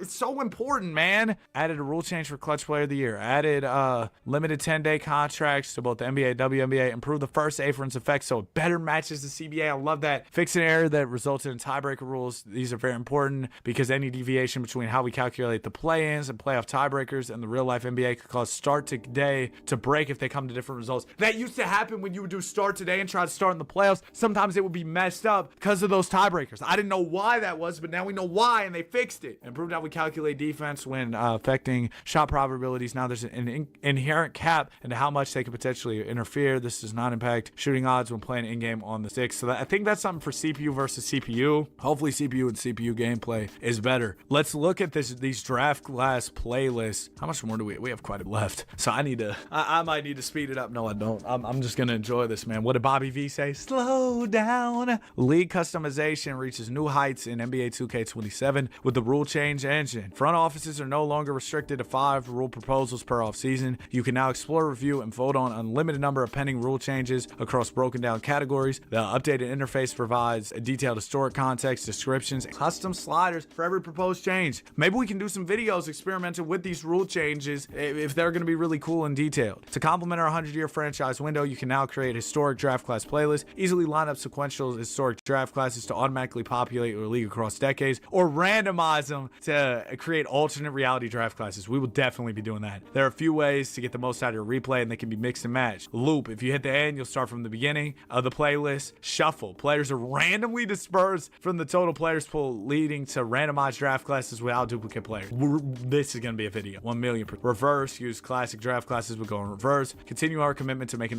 they should do a random. They should do a shuffle and then a random, so the draft class order is random. They should add that too. But maybe that's confusing. It's shuffle and random sounds similar. I don't know. Anyway, continuing to our commitment to making my NBA as authentic as possible. We've brought back even more retro arena floors and classic uniforms. We've also taken that historical accuracy a step further behind the scenes. Each new era now features updated contract length rules that better mirror the real world collective bargaining agreement, CBA, in effect during that specific time period. And here's some of the examples of rule changes here. Increase the rookie wage scale such that first round picks receive improved contracts, rising stars, key violations. Okay, interesting. 7-year contracts. That'd be nuts. It's an interesting change idea. That's crazy. Didn't Magic sign like a 30-year deal with the Lakers or something at one point, like way back when? Anyway, obviously he didn't play 30 years. All right. My NBA Legacy, build a 100-year dynasty.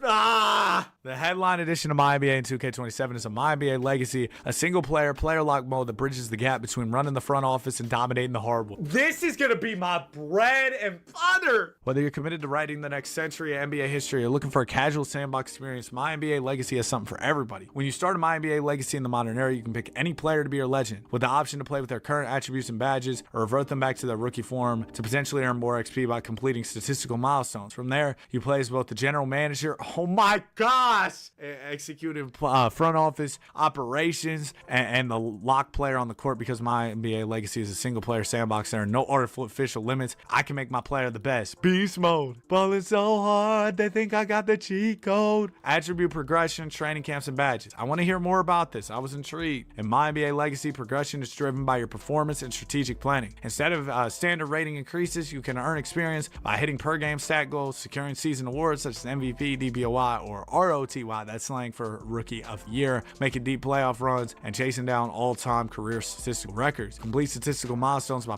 simulating games, or a combo of both, so it's up to you what you want to do. Combination, as Drake said. As you continue to earn XP, eventually you'll increase your Legends tier, given two main benefits: badge tiers and performance. A little confused on this, so what is this? Level up your badges to unlock higher tiers. As an example, tier 14 is the Legend tier. You get a Legend tier badge, 5 halves, 12 golds, 8 silver, 8 bronze. Tiering up to 15 gold gives you 3 legends, 7 half, 10 gold, 10 silver, 10 bronze. You can freely change, swap, upgrade badges where you like. That's fire. Performance points. XP converts to performance points in a ratio of 1-to-1, but can be freely spent to make your legend better. The main thing to buy are the training camps we talked about. We saw the screenshot, to increase specific attributes like shooting, playmaking, defense. In addition, you can get special bonus abilities. So what's up with the bonus abilities? Buy to improve your legend and give benefits to their legacy. The full list can be found below. We'll check that out. The goal for the legacy is to hit tier 30, the eternal GOAT tier, where you get every badge on legend. A tough ask for a single player. A legend can buy bonus abilities to pass along to their family tree. I'm Danny Jr. You're gonna be a legend. To make each player, there's so many ideas, man. To make each player start bigger and better and hit eternal GOAT legacy through a legacy's hard work. As noted above, you can spend your hard-earned performance points on standalone bonus abilities. Golly, man, my voice is cooked. I don't think I've drank enough water today. I've been traveling all day. Unlocking game-changing perks like ultimate injury protection, infinite stamina, and highly favorable contract terms. Check out the full list of upgrades below. Family skills. Choose any of your badges. All your legends' future kids in the run will inherit that badge and level. Private lessons. All your current legends' future kids will start with an additional training camp. Legacy. Choose any other non-legacy bonus you have. All your current legends' future kids will also inherit that ability. Long haul. Your player doesn't get career-ending injuries. That's fire. Protected. Your legend will never receive season-ending injuries. Immune. You don't get injured at all. Hyperbaric chamber. All players in My NBA regress every year after a certain age where their physical attributes decline. In My NBA Legacy, you can stop this by having training camps to fight regression and keep their attributes permanently. Hyperbaric therapy increases the number of camps required here by 1 for each time required. Limitless stamina, you can play the whole game. That's fire. Player improvement, training camp, the heart of My NBA Legacy and attribute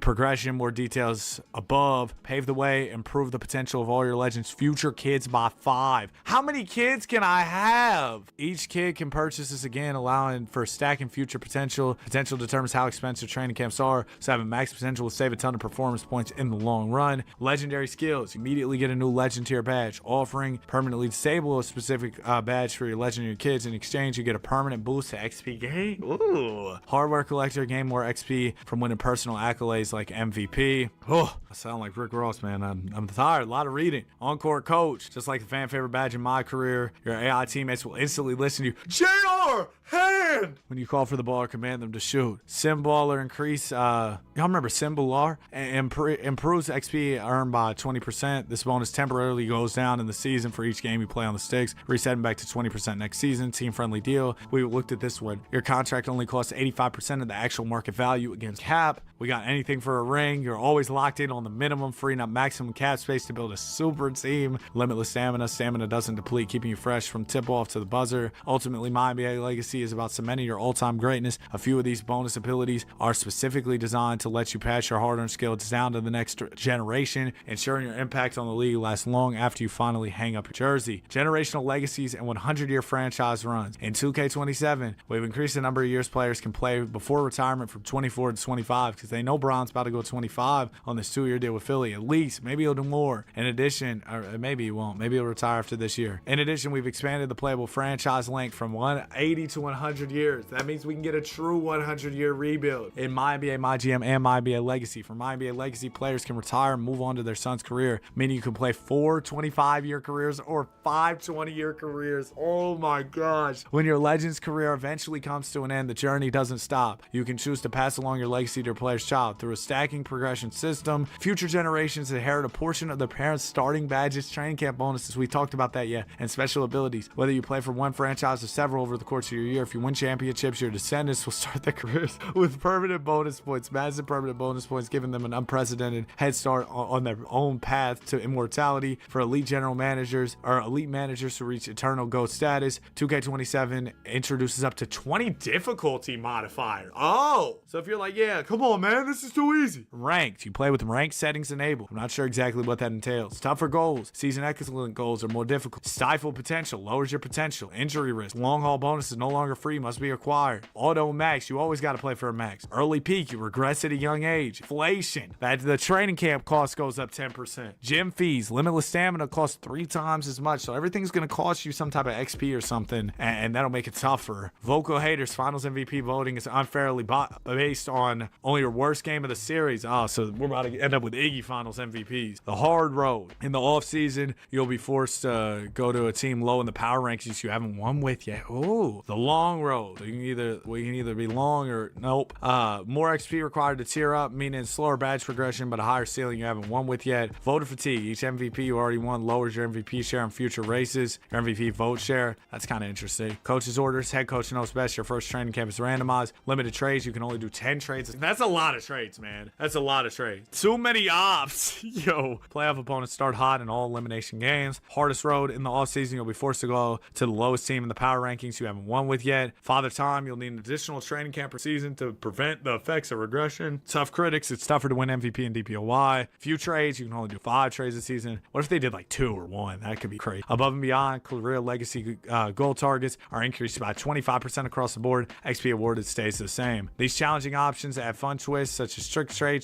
caps, severe voter fatigue in award races, and forced worst game waiting in finals MVP voting to test your skills above the absolute limit. Voting to test your skills to the absolute. In my NBA legacy, you have total creative control. You can freely edit attributes and badges, letting you bypass traditional progression rules to build your superstar as you see fit. Dude, but if you're chasing the ultimate bragging rights, step into ranked mode. This highly competitive arena locks you into a strict standardized rule set, ensuring your legacy is built on pure skill and determination. Okay, we saw this screenshot here earlier. It might not have been with Wemby. I think it was Donovan Mitchell, but yeah, we saw this. Buzzer beater. My NBA in 2K27 isn't about sitting back and watching simulation numbers roll by. Hey, there's something to be said about that though too. We love simulation. Whether you're carving out a century-spanning family legacy in My NBA Legacy, navigating the tightropes of the modern CBA, or forging an iconic Big Three to dominate the league, the power is entirely in your hands. And then there's some FAQs. We'll look at these real quick, and then we will call it a day. What is My NBA Legacy in 2K27? Headline edition of My NBA Legacy. Okay. How's GM trust rating work? Oh, okay. Well, this is all stuff we already kind of talked about. But yeah, there you go, man. My NBA 2K27. I can't wait to get my hands on this, do some rebuilds for y'all, bro. But this looks really good. We broke it down. I hope y'all enjoyed. If you didn't, you made it to the end. Comment My NBA, like, subscribe. We love basketball. Have a great day. I'll see y'all on the next one. Peace. Well. Here we go. Hey, as you guys are coming into this stream, you're probably watching this as the stream has ended and it has uploaded as a video. Drop a like for me. And what you're probably wanting to see... Wait, it's not live. Hold on. Oh, I forgot to change it. Oops. There we go. All right, now it's public. Oh no. Does that change it? Hopefully. Let's see. Are we popping up? There we go. Okay. All right, guys. As you're coming in, the stream has probably uploaded as a video. So drop a like for me, and you're going to want to skip about an hour and 10 minutes in to our gameplay reveal. Today, we are actually going to see NBA 2K27 for the first time. Oh, there we go. That's on. I'm not a streamer, all right? I'm not a streamer, okay? I'm not a streamer. Guys, as you're coming in, drop a like for me on the stream. Today is going to be a lit day. Today is going to be, it's going to be a good day because we actually are going to see 2K27 gameplay. So while we wait for that to come out, we're going to watch this full play now game that they played at the event. So this is going to be 2K27 gameplay as well. But I think they were playing on like rookie, so it's not really gameplay, but it's still gameplay. You see what I'm saying? Today, guys, we get actual play now from people that aren't playing on rookie. We're going to see animations. Of course, they're not custom SIGs, so we're going to see that tomorrow when the My Player Builder drops, which, of course, we're going to be streaming tomorrow. And yeah, so we're going to be able to see animations, the actual gameplay, shooting difficulty. I mean, just everything that you would see out of Play Now Online. Maybe some crazy new animations like last year. I remember everyone seen that crazy go-to post shot that Wemby could do. And there was a few things that really came out of it. Also, what I'm looking forward to seeing is if on Hall of Fame difficulty, the finesse finishing looks nearly as good as it did, because that would be great, because it does seem like it's going to be back. What's good, chat? What's good, guys? Good morning. So the Builder app is going to be live tomorrow, as well as the build, what's it called? All the build information from people that went to the event.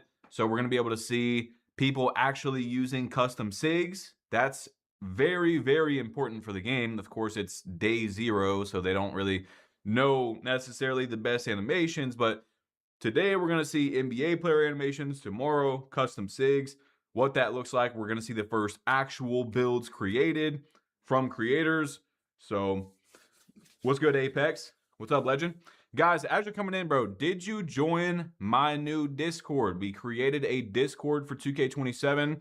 We're going to be in there a lot. You can find teammates to play with. There's going to be free tournaments, giveaways, stuff like that. It is in the pinned comment. Click that link, join the Discord if you guys got that. What's good, Crush?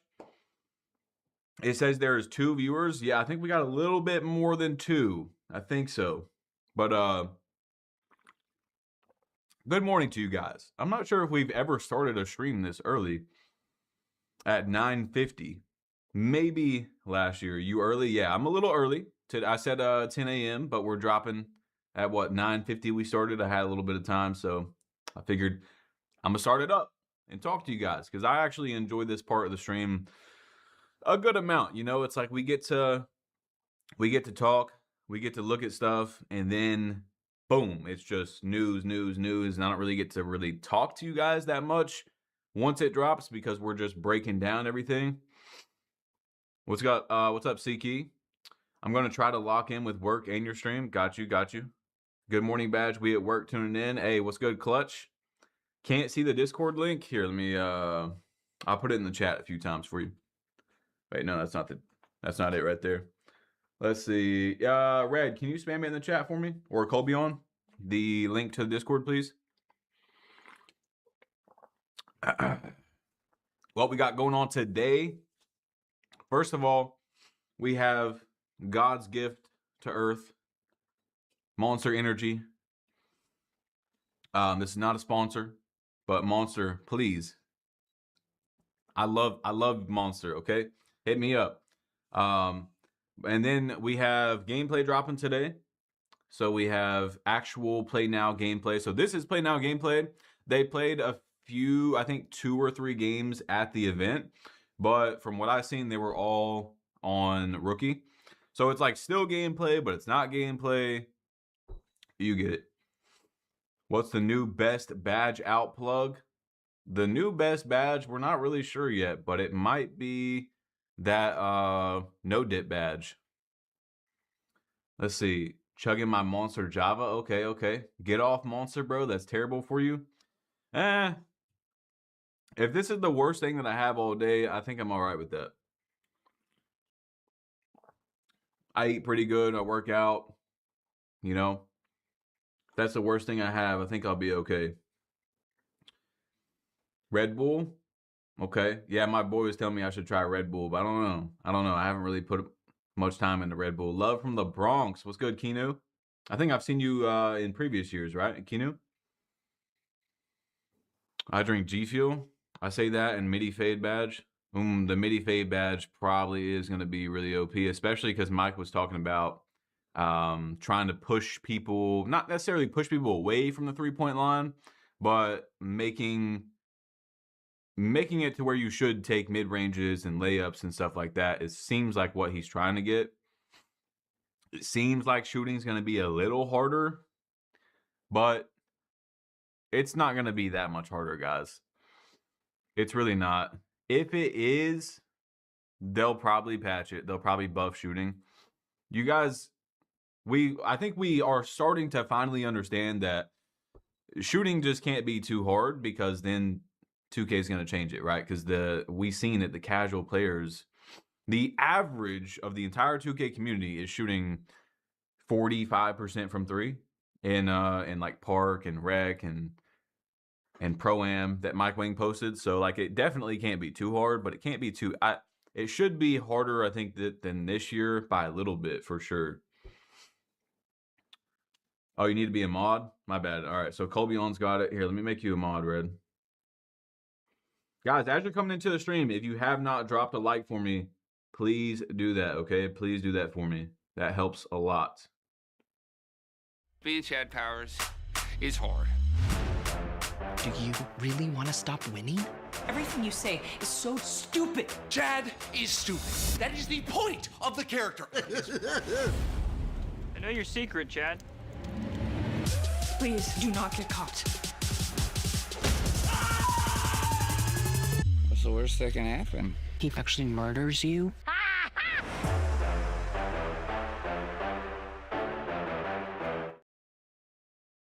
So we have right around 1 hour until it's going to drop. We have less than an hour, well, right around an hour. But I wanted to watch some of this with you guys as well, because when we watched it the other day, we only seen like 1 or 2 minutes, and I stopped watching it because it was on Rookie. But it's still 2K27 gameplay, so I do want to watch it. And hey, I just want to tell you guys, by the way, I don't know how to say it to you, but like today, I'm seeing everything with you guys first time. First time. I've not really talked to nobody. We're all going to be reacting first time. Same as tomorrow. Will you ever change your name since you don't grind badges anymore? Nah. That's why I made this name, bro. Because people were like, oh, you're just a badge plug. Oh, blah, blah, blah. That's what the whole point of it was. When I started making content, oh, you just do this. And it's been like that for years. Now, it was, oh, you just do this, then you just do this. They just move the goalposts over and over and over. But that's how it is, bro. You cannot make everybody happy. You guys got to understand that. Badge Plug Legendary now. Thank you, bro. Just joined the stream. What time? We have 1 hour. 1 hour. Now, something might drop before. You know, in the last stream, we got the embargo dates and the news and stuff like that. If you guys remember, that was, what, half an hour to an hour before the drop. So we could get some news. I got my phone sitting right here. And, you know, if anyone hits me up, then we'll also, or if anyone sends me anything, then we'll look at it as well. 6 hour ad? You got a 6 hour ad, Blick? That's crazy. My boy Badge got the floral shirt on to cover the burly Bronx build, bro. What did I just read? Nah, it's just a jacket, bro.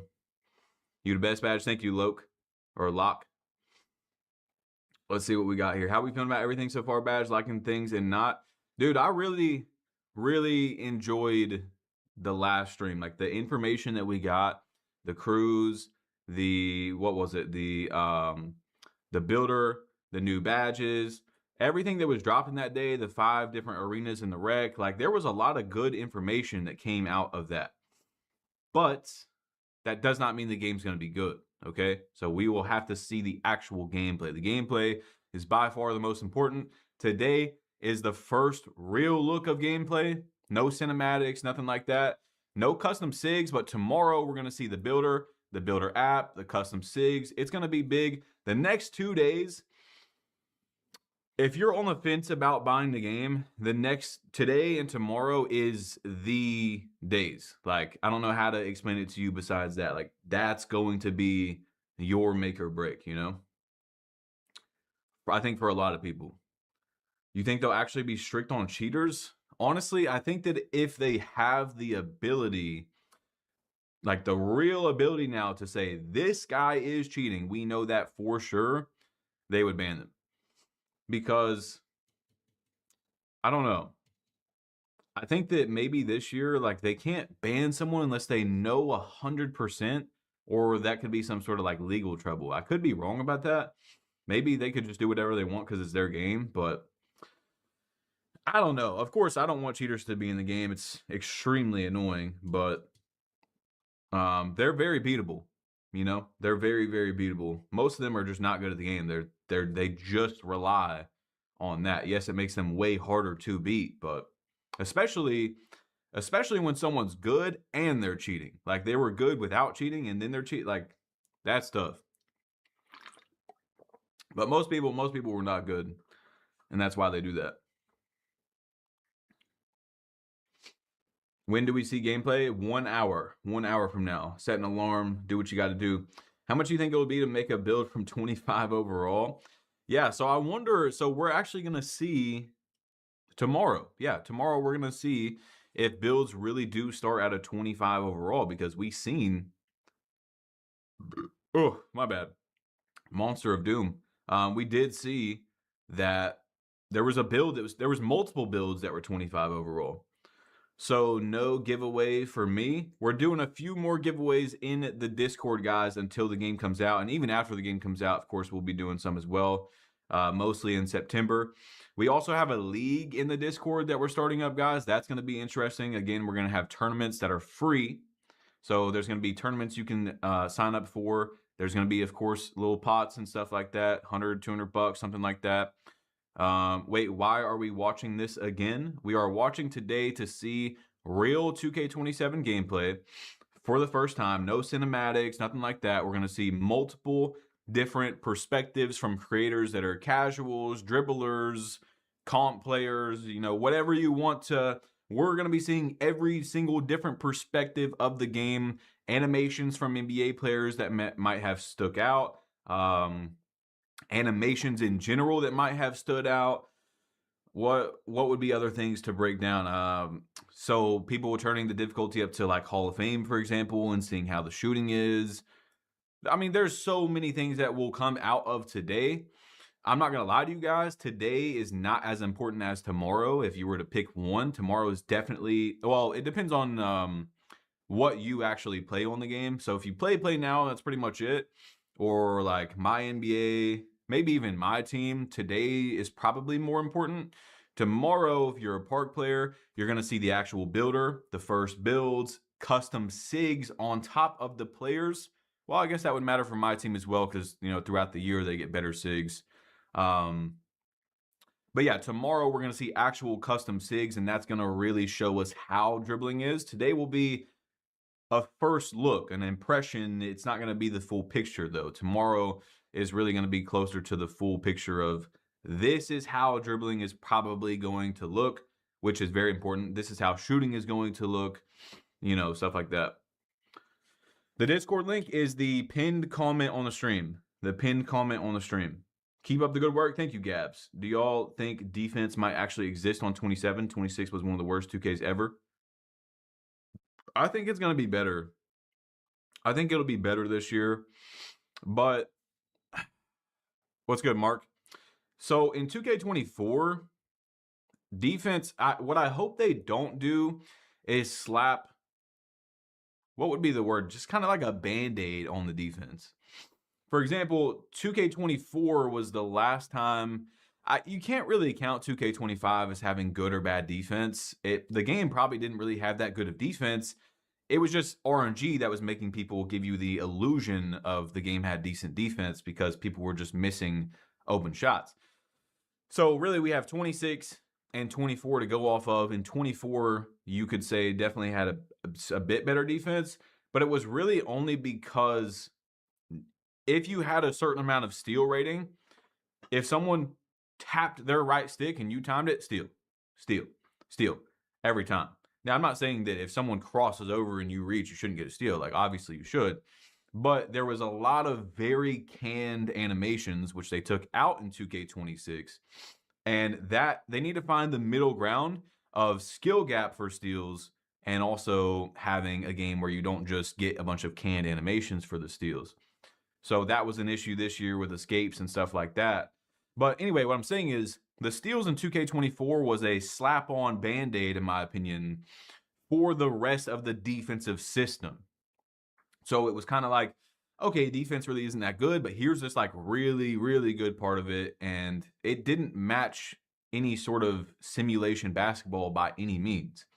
So if Mike is right about making defense faster this year, which is what he said, you know, players are moving faster. You've got the two different types of contest.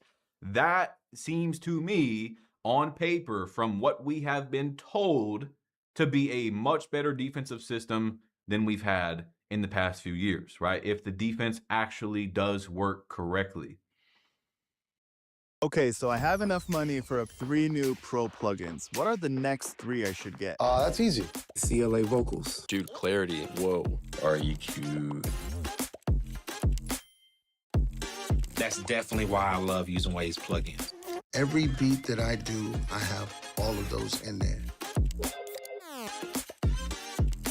Incredible, incredible, incredible tool. Can't live without those in the mix.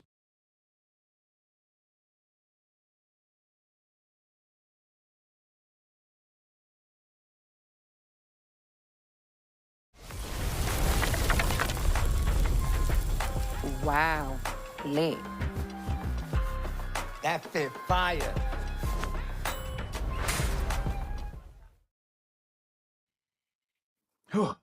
Is that good enough explanation for you guys? I think that the steals was a band-aid for 2K24. It wasn't actual good defense. It was just steal, steal, steal. And I mean, how many steals does a player get in an NBA game? Like, what is there? Like, you know, the steal leader averages what, 3 steals a game?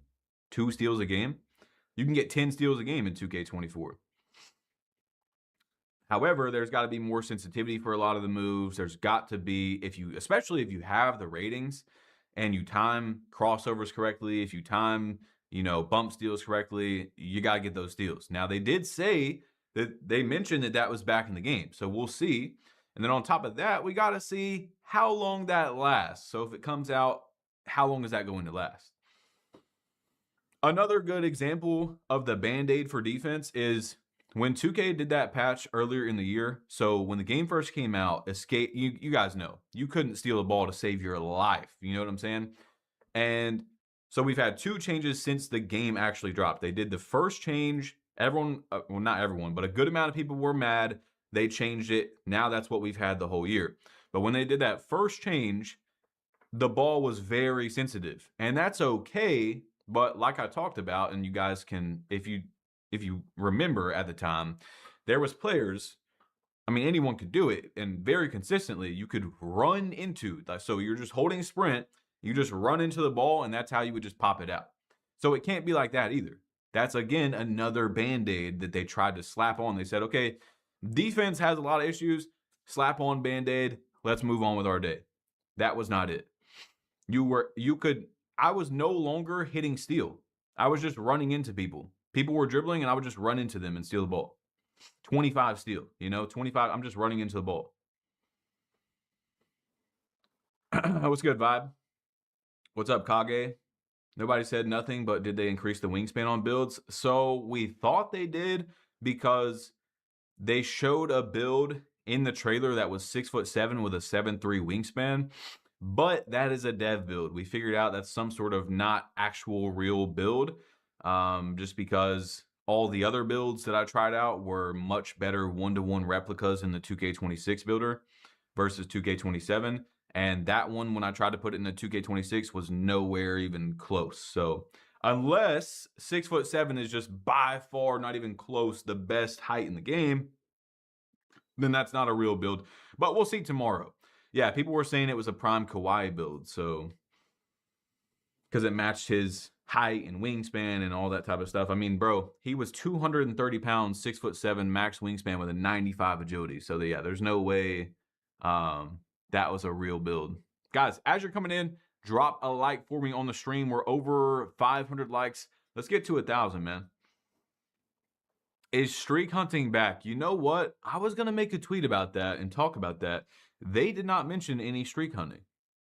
They have not mentioned streak hunting, so I think that it's gone. I think that's actually a really good thing to bring up because I forgot about that. I was actually going to talk about that. It's actually gone. We're just going to ignore the red plate thing. Yeah, the red plate thing is crazy, bro. People were like, hey, can BC transfer over, please? They're like, but your plate will transfer over. I don't know. All right, let's check this gameplay out that we got here. So this was, by the way, guys, just some context. This was at the event that they recently did. This was, I think, Stacks versus Naomi. And I'm pretty sure this was on Rookie. So take that with a lot of grain of salt, okay?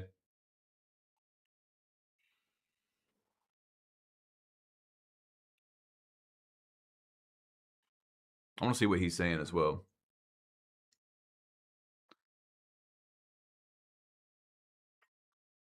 Magic, the info doesn't come out for another 50 minutes, bro. But we are gonna watch this this gameplay that came out. This is going in like 99% of the time. Uh-oh, did 2K buff defense, y'all? Did he miss that? Hi. Uh-oh, did 2K buff defense, y'all? I mean, he didn't really time it that good. But it was like damn near wide open. The rebound. No. Oh my God. Golden pass. Oh, hell nah. Okay, we can't just not watch that again. Did I just on the first play though? No, I ain't never Like I know we're like that. What'd you do if I unfollow you? The rebound. No. Oh my God. Golden pass. Oh, hell nah. On the first play, is wild. Lobs off the backboard. You know what I'm doing. Nah, why are they going stupid with the lobs right now, y'all? Now this is only 2 plays, but it looks like some 2K21. You guys remember the lobs back in like 21, 20, stuff like that? Started watching you in 2K18. Much love, man. Yo, Magic. Yes, thank you for the donation, bro. 2 lobs right away. Is lobs gonna be the meta? Because lobs for the longest, you stay away from that unless you trying to just get some flashy buckets on your opponent because you up. I got Come on, man. That's out a little bit. Come on. Let's test the defense out a little bit. Ice. Oh hell no, she trolling. She got her own board.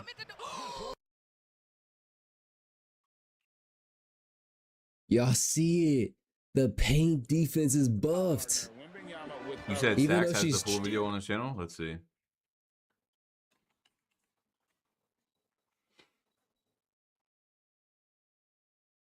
I'm not subscribed to Stacks. I just don't really watch my career and stuff anymore, but when I was a kid, I definitely was, let's see, I'm the first creator to play 2K27 games. I can tell okay, right so now. this is... Bro, that's a contest. I can tell you right now. I can see the future. I know what you want. Well, you should. Give me that. Should we watch this view or the other You view? knew what I wanted. That's why. I know, Castle, you got it. It's kind of laggy, huh? I don't know if it's because I just clicked on it or what. Oh. We get a timeout. Somebody timeout. Timeout. Watch this. Naomi been ducking me all day. All right, so this is right around where we were. Lob partner, Wembenyama with elite hand-eye coordination. Come on. What is releasing? Okay, first of all, you typed that 20 times, bro. I gotta time you out. You gotta take a little break, brother. What is releasing today, though? Gameplay, actual gameplay from Play Now Online.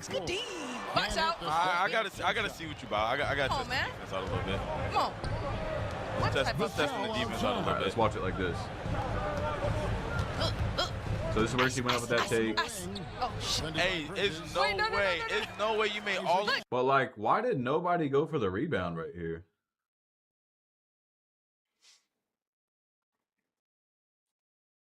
Look at this. Ice. Oh, shit. Why did look? Jalen Brunson's there. Cat's right there. Josh Hart, you can see his head down here. OG's right there. No, nobody went for. Everyone just stood there. No way. It's no way you made all. Look, that's what I meant to do. It's no way you making all of those sound effects and did that. Oh, shiny. Runs in the pass to Towns. Oh, you already know what this is. That wasn't a move I wanted. This is a new game. Come on, we're not used. Come on, everyone. Come on down. Come on down. And I'll tell you, come on down here. Let's go. First quarter of play. So now the layup and dunk meter is supposed to change throughout the entire shot and dunk. So that's something we need to pay attention to. Legs in the Wild West. The Spurs have thrown their hand in the ring. Well, you know, Kevin, when OKC won their title, it looked like they were going to be in that spot for a long time. Damn. Interceptor of Doom. It looked like they were going to be in that Oh, I think she tried to put that to Wendy. We wondered who in the West could give them a run for their money. We have the answer. I can tell right now I'm about to get ugly. Bro, that's a contest. I can tell you right now, I can see the point. That is what Brunson does, though. I'm a fortune player. I'm a fortune teller. I'm not even a play now player, bro. Brunson against Fox. Oh, okay, I got it. Oh, I got Okay, it. I know she like super mistimed this, but Labor Day brings you 40% off 3 months of Coursera Plus as we celebrate all the work that you do. Featuring over 10,000 programs, this subscription is your next step towards skills that pay off. Make the most of Labor Day by saving big on Coursera Plus.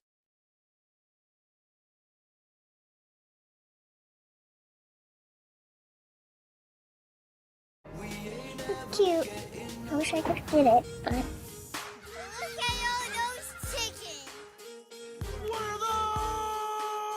You know this, boy. He's got his free taco.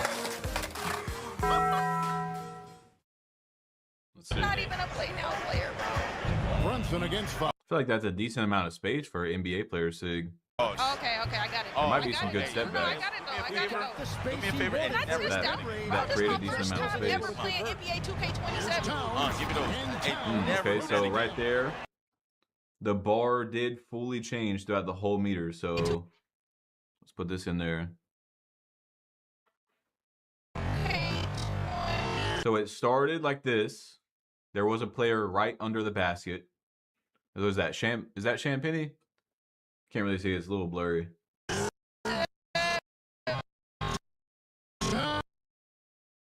Okay, it opens up, and the game says, all right, you are wide open now, under the rim, full bar. Okay. So it did change. It seemed like, it changed, what, 3 or 4 times during that dunk? Never do that again. Running it. My bad, Chad. Running it. I'm warming up, Chad. My bad. Earlier, I gave I apologize. my starting five. I should have said this team right here. Jalen Brunson, Mikael, OG, Josh Hart, Cat. Green, baby. Come on. Stop talking. I mean, look, I don't wonder what difficulty they're on. Did they, guys, does anyone know if they said what difficulty they were on? I know she got people watching. It actually, I don't think it's rookie because she's missed 2 or 3 layups that were not like great timed at all, but like they were pretty open. Like that Wimby layup from the beginning. I don't want to make her look too I just told you I gotta work this the new game. First time ever playing. It might be, yeah, it's probably like pro or all-star. Come on, give me those. Oh. Okay, I was about to say. If they counted that. I needed my continuation, man. I was shooting the ball though, so I do need that. I do need that. I'm gonna guess it's on pro. Don't miss this one. What a great job they have Definitely not Hall of Fame How you or trying anything to? like I'm that. at home. How you trying to? Look, it's a mind game. This is MSG. It's a mind game. Landry Shamit's checked in for Got home OG advantage and Anunoby. stuff. Harris is checked in for the Spurs. Harris a screen on Brunson. A three from Wembanyama. That was a no dip, huh? That was never believable. That was a no dip, right? For the Spurs. Harris a screen on Brunson. Yeah, definitely a no dip. We never believed that. Definitely that no was dip. never The believable. Knicks leading by We 5. never believed that. Right now, let's take a second to catch up with Allie LaForce on the sideline. Catch me in the park. Well, Mike Brown had a few moments to share with me. Oh yeah, That's tough. I can't. That's tough. That actually that looks looked good. like Jalen Brunson. Real. That's That was tough. good. Chad, I don't play now. I don't want to hear it. Ball handling and shooting. Just in front of my I just preached how Yes, I'm important it biased. is I'm a Knicks that we fan. try to make him take as many tough Oh shots. nah, Why did he do that should have been with us. Okay. Oh, you are with us. Oh, you. I didn't do that. My team. I didn't do that. Are you on I ain't asking to I cut. thought we was playing play now, not co-op my career. What's going on? I think you on my team. I'm getting sold. I'm getting sold. It's the game. It's the game. Yeah, And the Knicks game, making huh? a change It's here. the game. McBride's checked in.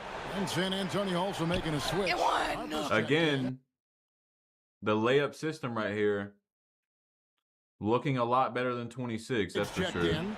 And San Right here on 26, you're done. You're done. You're cooked. See how like the player kind of put some collision, like there's a body on him, like you're probably gonna miss that. also making But it adapts throughout the window. So We'll have to see today, though, when the gameplay comes out at 11, when players are playing on Hall of Fame and stuff. So that's going to be really important if you guys just came in. We're kind of just watching some stuff from the event the other day. That was probably on pro difficulty. But today at 11 is when we're going to see some actual info. People playing on Hall of Fame, dribblers trying out, you know, all the dribbling for NBA players, stuff like that. Calm down. Give me that. If we're going to try and stop Tobias Harris, Ken, it needs to be I'm on this. I'm on this. I know what you want. I know what you want. I know what you want. That step through is looking OP, though. Not only getting to the rim, but if he it's like that was still greenable. Because he could score in a lot of. Hey, hold on. Let me. Come on. It won. It won. To go through on the contact. I tried to get Jalen Brunson off him. I tried to. Nah, Builder is tomorrow, bro. Builder is tomorrow. What time is it happening in the UK? 40 minutes, bro. Doesn't matter where you're at. 40 minutes. Nah, 40 minutes, bro. 40 minutes, guys. Oh, you sold. He didn't go over that. Oh my God. Oh, give me those. Over 7 foot women. Mr. Towns. A 3-ball. Oh, I sold that one too. I'm smoking. San Antonio with the rebound. Oh. Wrong button. Oh, this is a nasty Back to Fox. There's some bump there. There's definitely some bump there. Oh, yeah. We ain't really going for too much of that. I ain't gonna hold you. I already know she's trying to go there. Too much of that. There was some bump there. Y'all seen that? Last year, like if we're talking about 26, you're probably sliding through right here. Who's on those? Seconds left in the first quarter. We ain't really going for too much of that. I ain't gonna hold you. We ain't really going for too much of that. It looks like the pockets might be a little tighter. We'll have to see when you're playing someone with like 99 perimeter and stuff. I'm gonna be out the way. You must not know. He hit those. You must not know. You must not know Andre Drummond. He hit those. I didn't expect bro to hit that first try though. You know what's going on. He's not making it. Has it in the corner. Bridges against Castle. Oh, it's over Bridges. I ain't gonna hold you.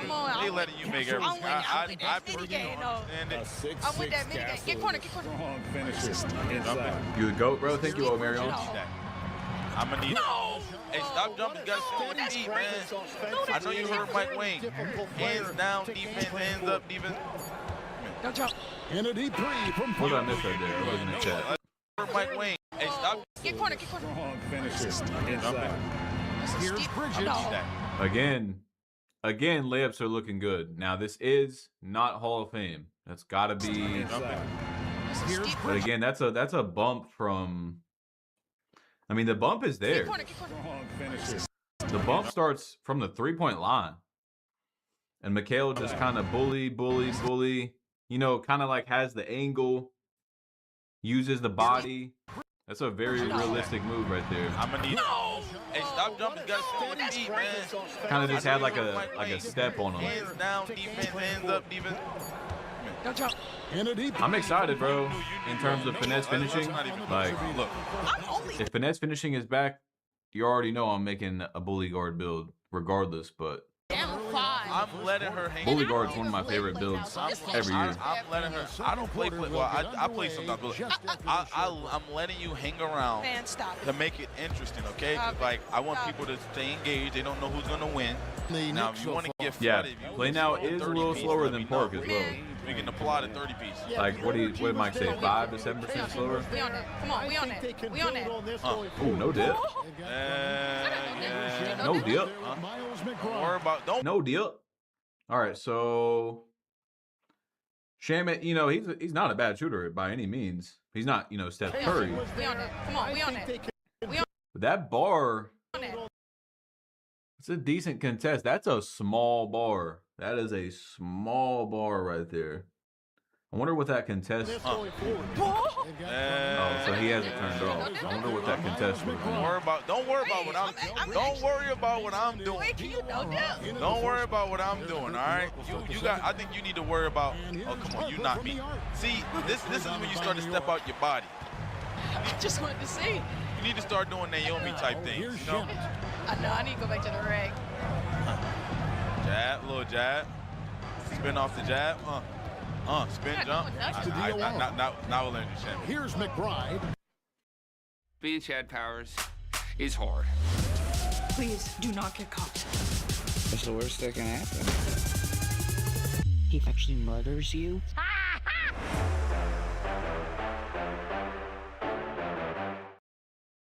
Besides tomorrow, is there anything else dropping before 2K comes out? So at the moment, I don't think there's anything that we know is going to come out. I don't think that there's anything that's been announced. My guess is, yeah, I mean, I got it turned up as much as I can. My guess is that if there's going to be anything, so today we have the Play Now gameplay and stuff. Tomorrow we have the builder, the app. Tomorrow's a big day. They'll probably announce it tomorrow if there's going to be anything else between the 22nd and the 26th. So we'll see. I don't know. That would be really odd, I think, marketing wise, to go 4 days, your last 4 days without dropping really anything. But they've already dropped basically, well, once these 2 days are done, today and tomorrow, they've already dropped a lot of things. So I don't know what there would be to post. Shot clock. You gotta do some. You gotta do some. Good D, Nate. That was still pretty greenable. I know they're not playing on the Hall of Fame. I mean, this is like hands up the whole time. Still pretty greenable, and that's a damn near, that's a fadeaway three. The foot might have been behind the line. Well, you know, he's obviously shooting a mid range, but you see what I'm saying. This is like a Kevin Garnett shot right here. Good D, Naomi. And he Come on. can extend the lead to double digits. And now let's send it over to our watch you smoking. Hey, come on. What a finish! No, we don't got weather. We don't got weather. Goodness. We don't celebrate with a little showmanship. Okay. This kid can do it all. I'm just making sure you. I'm just making sure you all right. What's going on out here? Oh, he's a baby.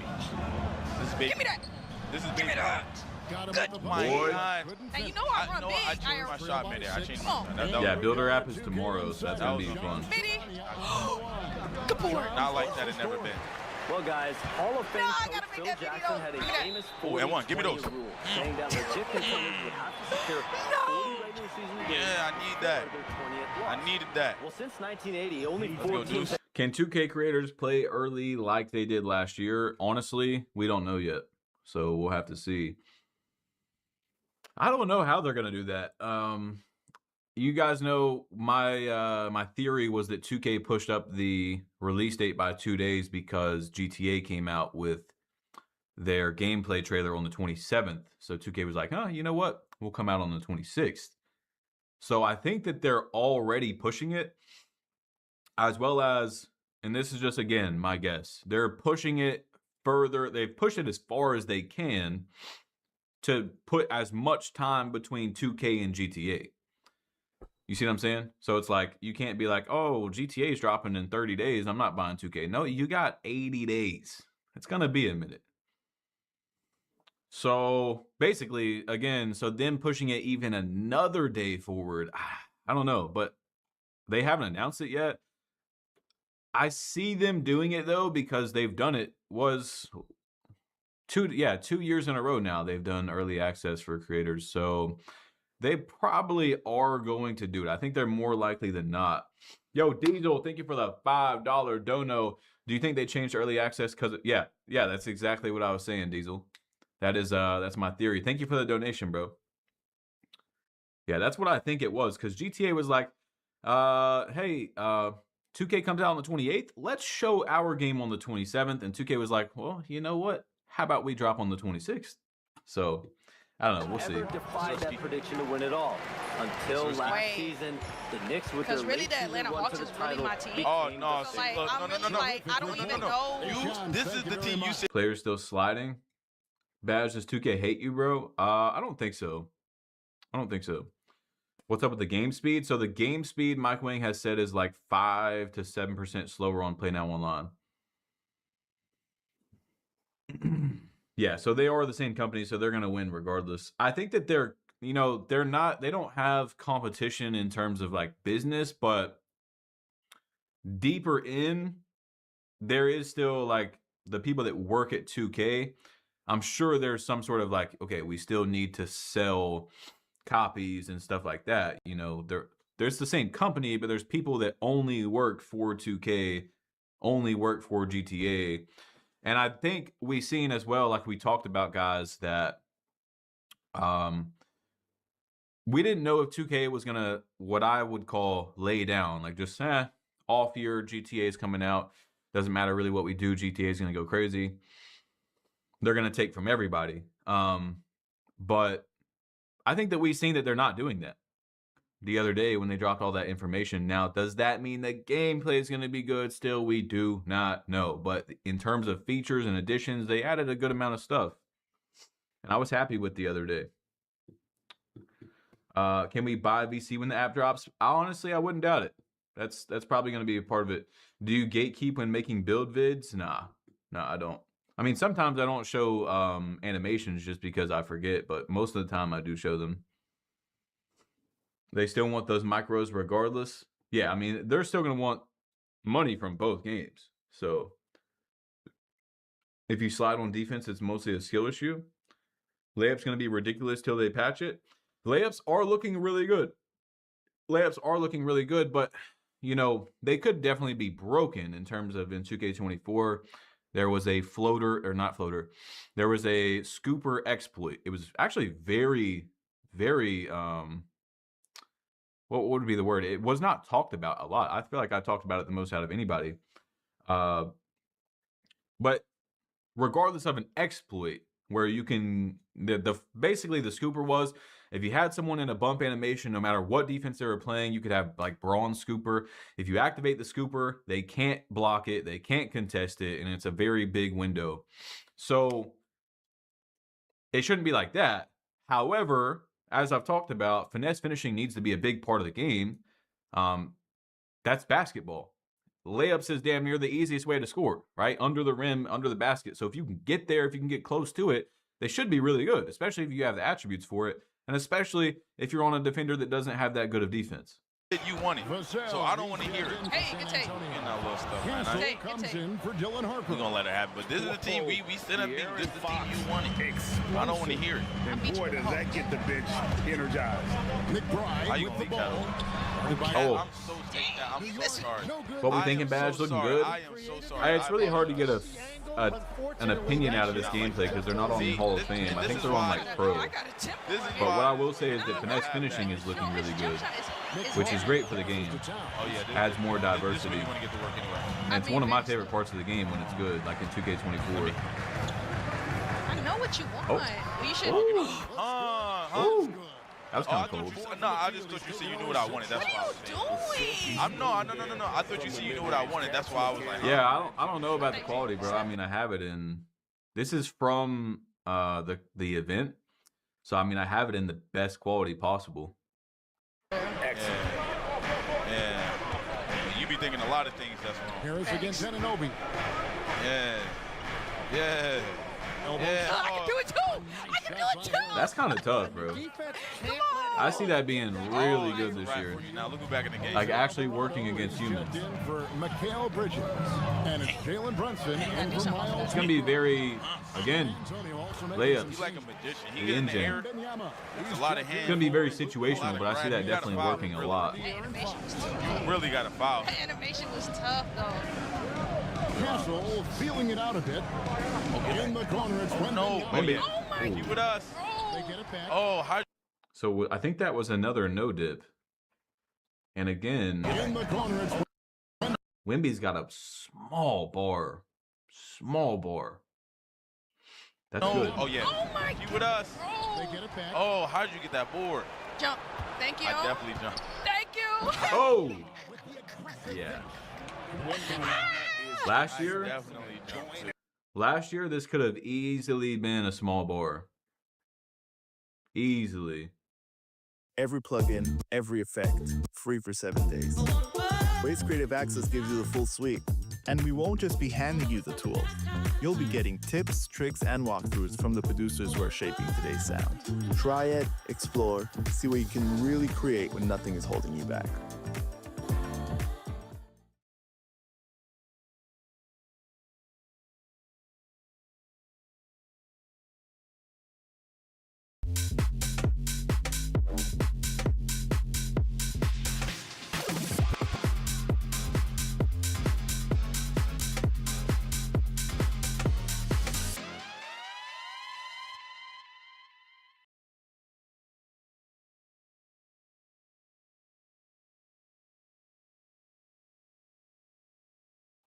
jump.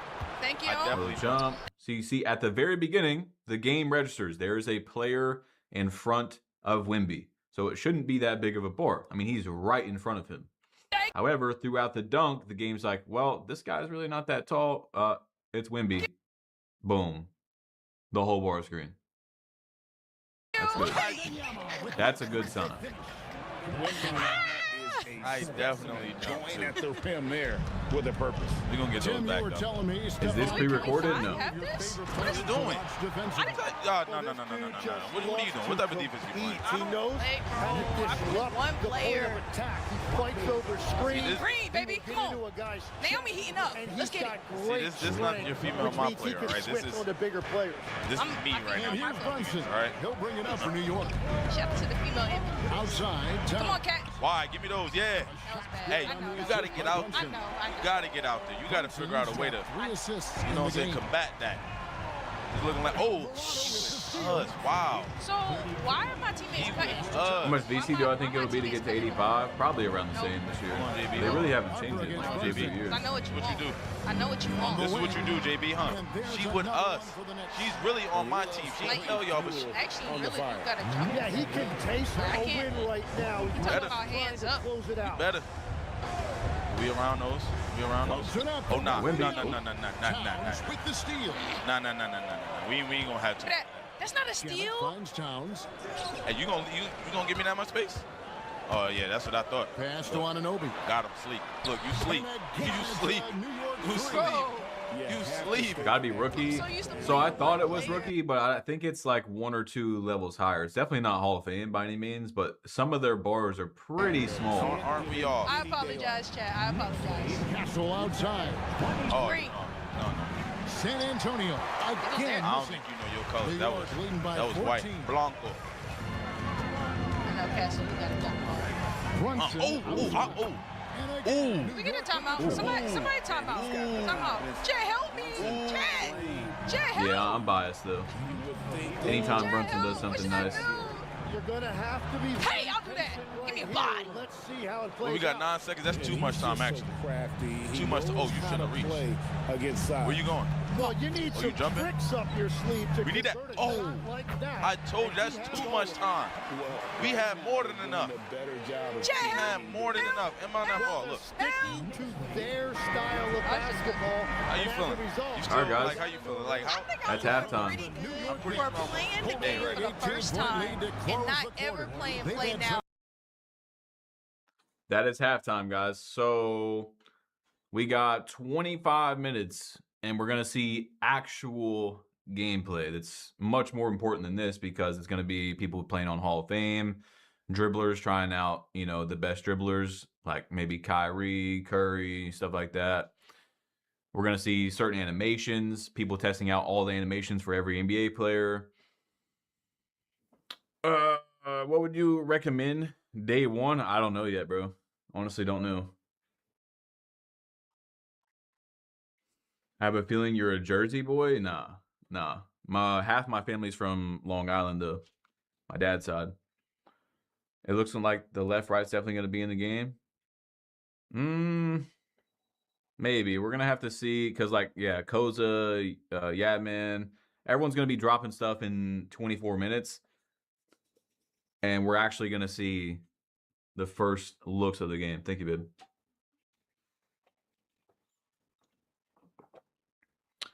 Are you going to be in this year finally top 10? No, bro. No. I gotta be outside, bro. I can't do stuff like that. Now, if the game is really good, we could go for legend. But top 10, I can't keep up with those guys, bro. I got to go to the gym. I'm married. Can't be doing none of that. Been seeing your IRL journey. Keep it up. Yo, Glory, thank you, bro. Hoodie is cold. Thank you, bro. Trying to patch left, right will mess up dribbling. I feel like strength might matter more this year. Strength, we'll have to see. Today, we're going to know. We're going to know a good amount. Feel like locks are going to be insane. Should I get 27 off Steam or PS5? I don't know. Unk's got his pickleball. Hey, bro, pickleball is fire. Y'all sleep on pickleball. I'm telling you, try it. Especially 1v1. Is mini badge plug on the way? No. Been subscribed for about 9 years, bro, and I'm proud of you. Yo, music, thank you, bro. Take your time in the builder on the app. You damn near get it. Yeah. Now we got plenty of time to make builds now. First build's gonna be a 6'9" two-way BBL Bandit, bro. Thank you for the donation. A BBL Bandit is insane.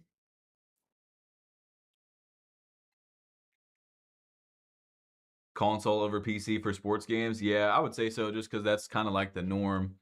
I'm not sure if sports games will ever be popular on PC. But PC usually does have like better FPS and stuff like that. You saw the 6'7"? Yeah, that build's not real, Stacks. It's not real. Thank you for the donation, though. Yodman, yes, Yodman. We're definitely going to be seeing him dribble. We're going to see Choppa dribbling. Would be another one. Hezi was there. So we're going to see a lot of dribbling today. Get a good feel for it in 21 minutes. But again, guys, we're not going to see everything really.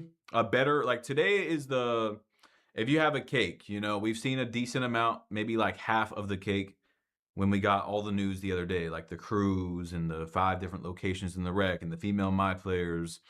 Today is probably like 20% more of the cake, so we're going to be at like 70%. Tomorrow, when we see the first builds and we see people putting custom SIGs together, at least I hope that they're going to be able to use custom SIGs. I think pretty sure they did last year. That'll be another like 20% of the cake.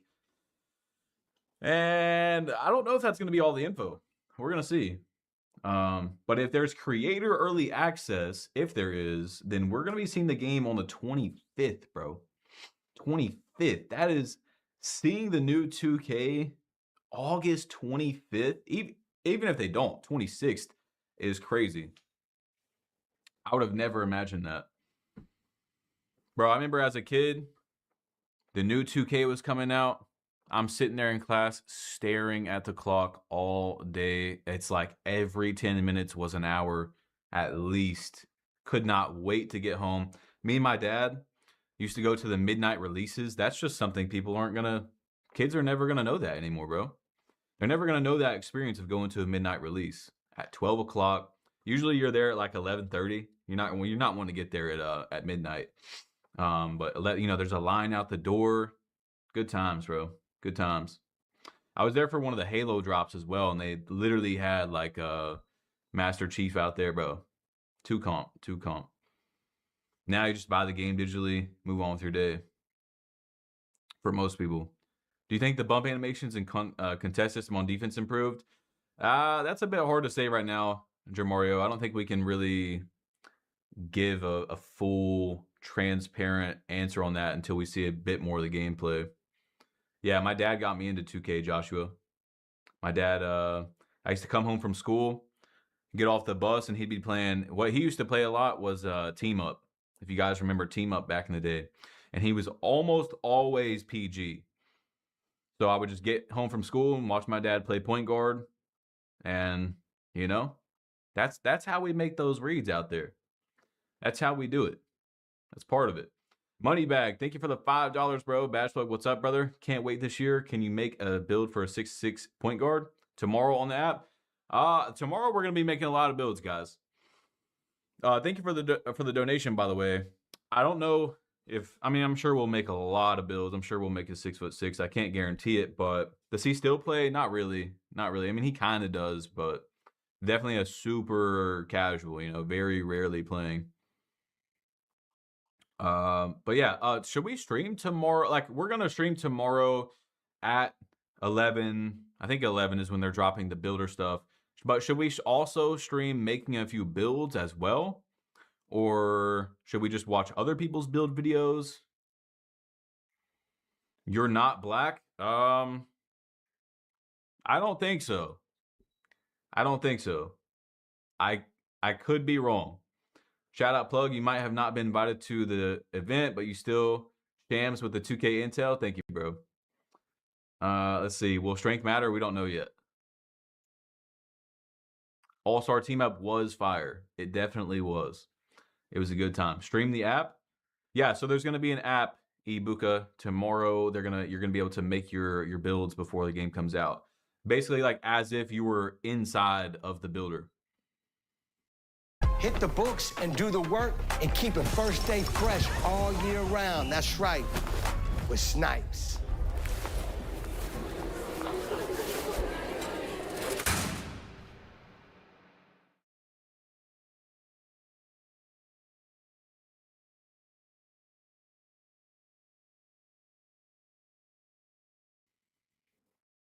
What's good? Love the content. What's good, Chef?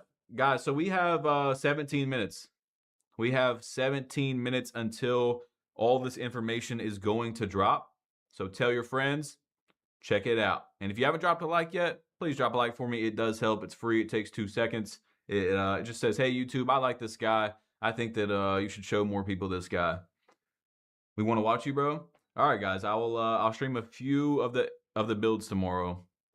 I don't know, exactly, because we got to break down all the builder, so we're going to be looking at the first builds, and then we're going to be looking at people doing custom SIGs. Let me just look at tomorrow again.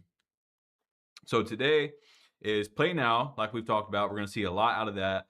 Rucker Park, so whatever Rucker Park, Learn 2K, and My Team. Tomorrow is My Player, My Career Eras, 2K HQ, so the app. It says the theater. We'll see what that exactly is. And then My Court. So we actually have more than I thought tomorrow. Tomorrow, like I told you guys, is going to be a bigger day than today. I can't lie to you. I'm not going to, try to overhype today. But today is going to be a decent amount of the pie. Like, we're going to see people actually playing on Hall of Fame difficulty, using NBA players, using their SIGs. But tomorrow we see builds, we see custom SIGs, hopefully, if they were able to use custom SIGs, and the app comes out, so you get to make your own builds tomorrow. Now, when I tried a few of the builds, they were one-to-one replicas to 2K26, so I don't know. I don't know if you could probably start making your builds now for 2K27 on 26, but we'll just wait till tomorrow to where we actually see the builder, and then we can put them into 2K26 and really know for sure if they're one-to-one. Yeah, the app is called 2K HQ. I don't think it's downloadable yet. I haven't looked, but I haven't heard anyone say that they've downloaded it, so I don't think it's out yet. It's supposed to drop tomorrow at 12, I think. 12 Eastern, so noon. Yeah, it's not live yet. Why do you complain about RNG when it is in every video game? All right. Anybody know if we really do start at a 25? Yeah, so tomorrow we're also going to know if you start at a 25 overall. 11 a.m. Oh, so it comes out at 11 a.m. Okay. That's going to be, man, again, tomorrow is going to be a lot of information. Just like today, we're probably going to have to 2 hours. We're going to probably be here for about 2 hours once they drop everything in 14 minutes. So builder's the same, but different badge thresholds. Yes, so that could be what it is for sure. Some heights have different physicals. I hope they have a similar escape like the Kimbo we had this year for crabs. I don't know what they're going to do with the crabs. If steals are the way they say they are, you'll probably be able to crab people. I mean, it's a 2K game. You've been able to do that for years. But you might get plucked a lot. Like, even if someone does crab you, they can still slap it when they're behind you. Pause. Badge plug. So you think that bigs will be a little faster this year? I don't know. I'm not sure. Do you have to pre-order for the app? I don't know. No, they didn't mention that. Badge, how do I send money?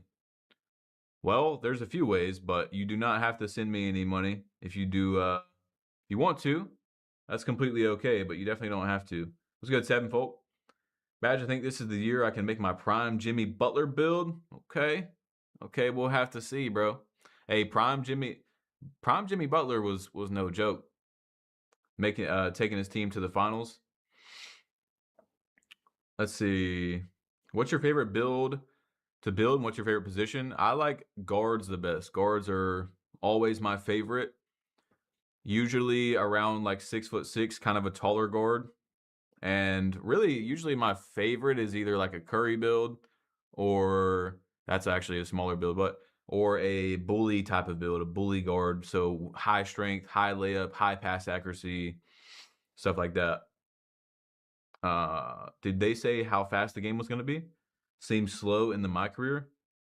Yes. So Mike Wang said yesterday that Play Now Online is like 5 to 7% slower, and actual park and stuff is going to be about 2% faster than 2K26.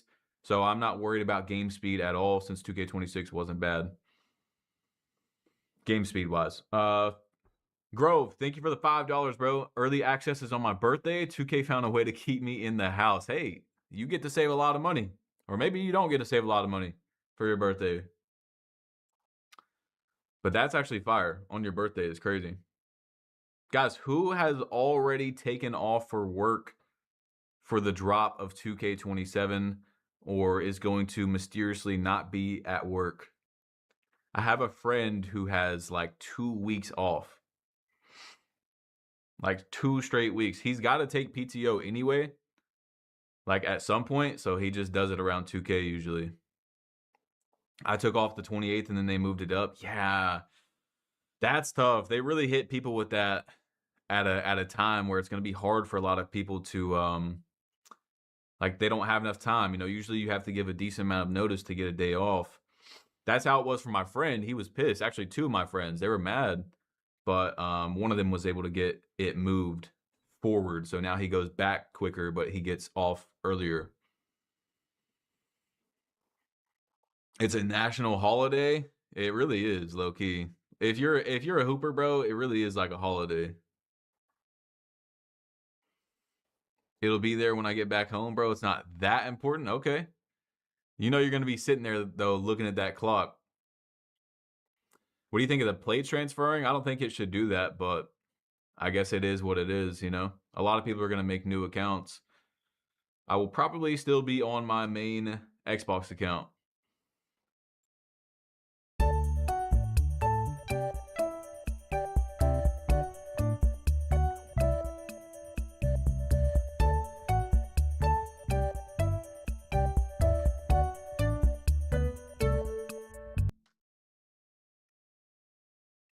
I called off the 28th and changed it to the 26th. Okay. So they let you. That's good. Yo, Grove, thank you for the 5 again. Badge, not gonna lie, when you retire from 2K, it's gonna hit like when Jordan retired the first time. I appreciate that, man. Really, though, honestly, I don't know.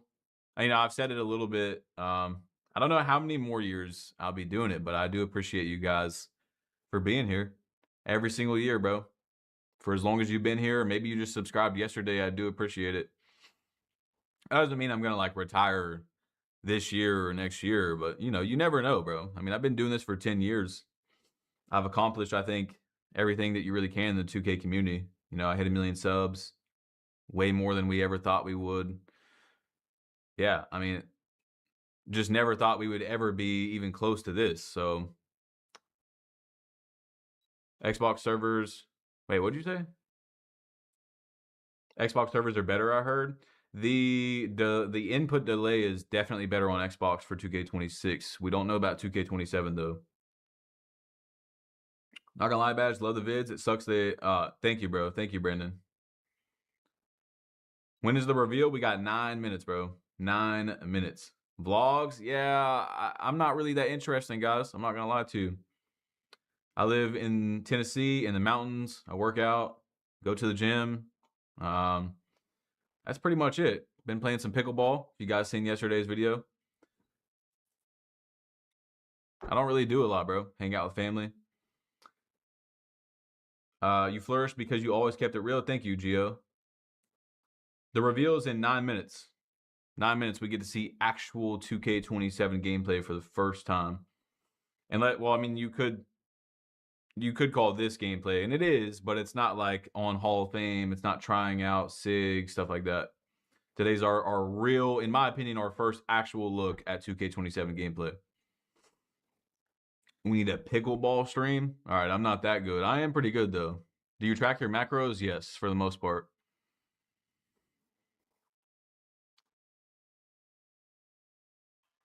What day does it come out with the pre-order? I think the 26th.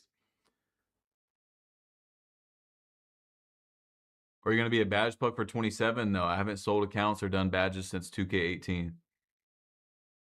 Although people still thousands of people confuse me as Sports TNB, although I look nothing like him and my name was never Sports TNB.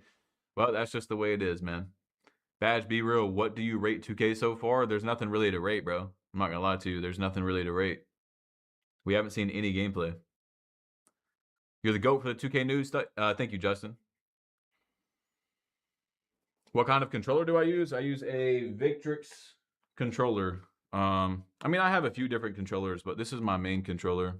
I've been shouting this controller out without a sponsor since 2K23. This is where the paddles are when you buy it, but I don't have my paddles in. These are like the, what's it called? The trigger stops. So see, I take it off. Now you can press it all the way down. Now you can't press it all the way down. I don't use the trigger stops. Maybe they're good. I'm just so used to playing without them. Yeah, I mean, it's just a normal controller that has lower latency than other controllers, so.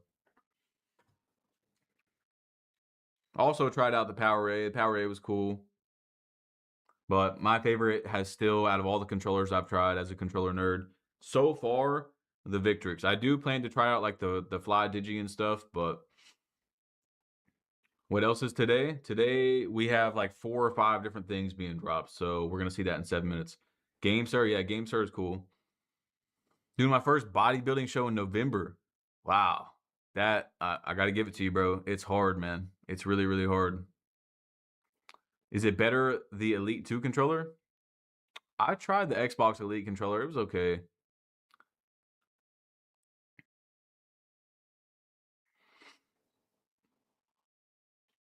Are those controllers compatible with PlayStation? I don't know if they make them for PlayStation or not. I've seen you take something off the controller, yes. Yes, that's what I did in a matter of seconds. You think the Victrix is better than GameSir? I just like the feel of the GameSir.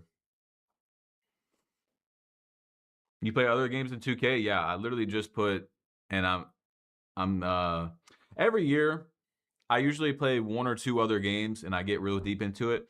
I put a lot of time into Power World for about 2 weeks, beat the game, and now we are back ready for 2K.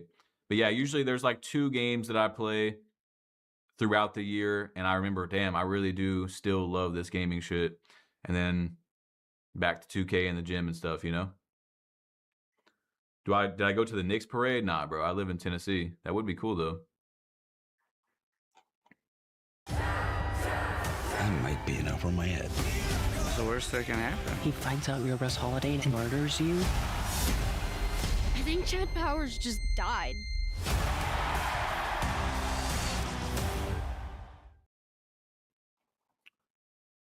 You mess with Pokemon? Yes.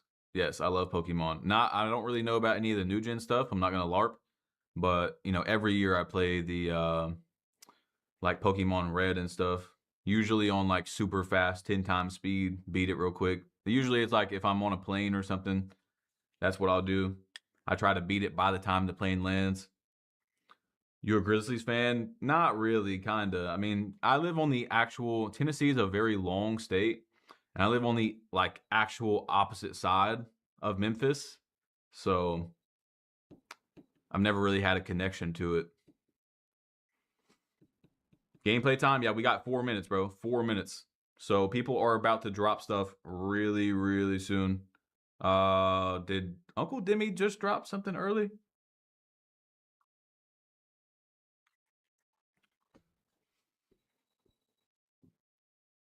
Would I make another channel for gaming? I'm not really sure.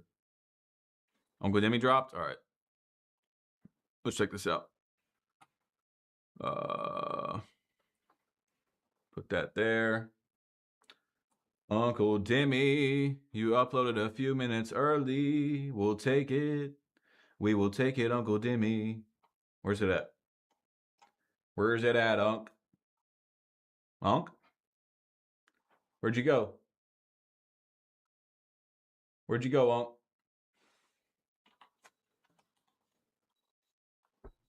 What did he drop? I played Rucker Park and matched up Michael Jordan versus LeBron James.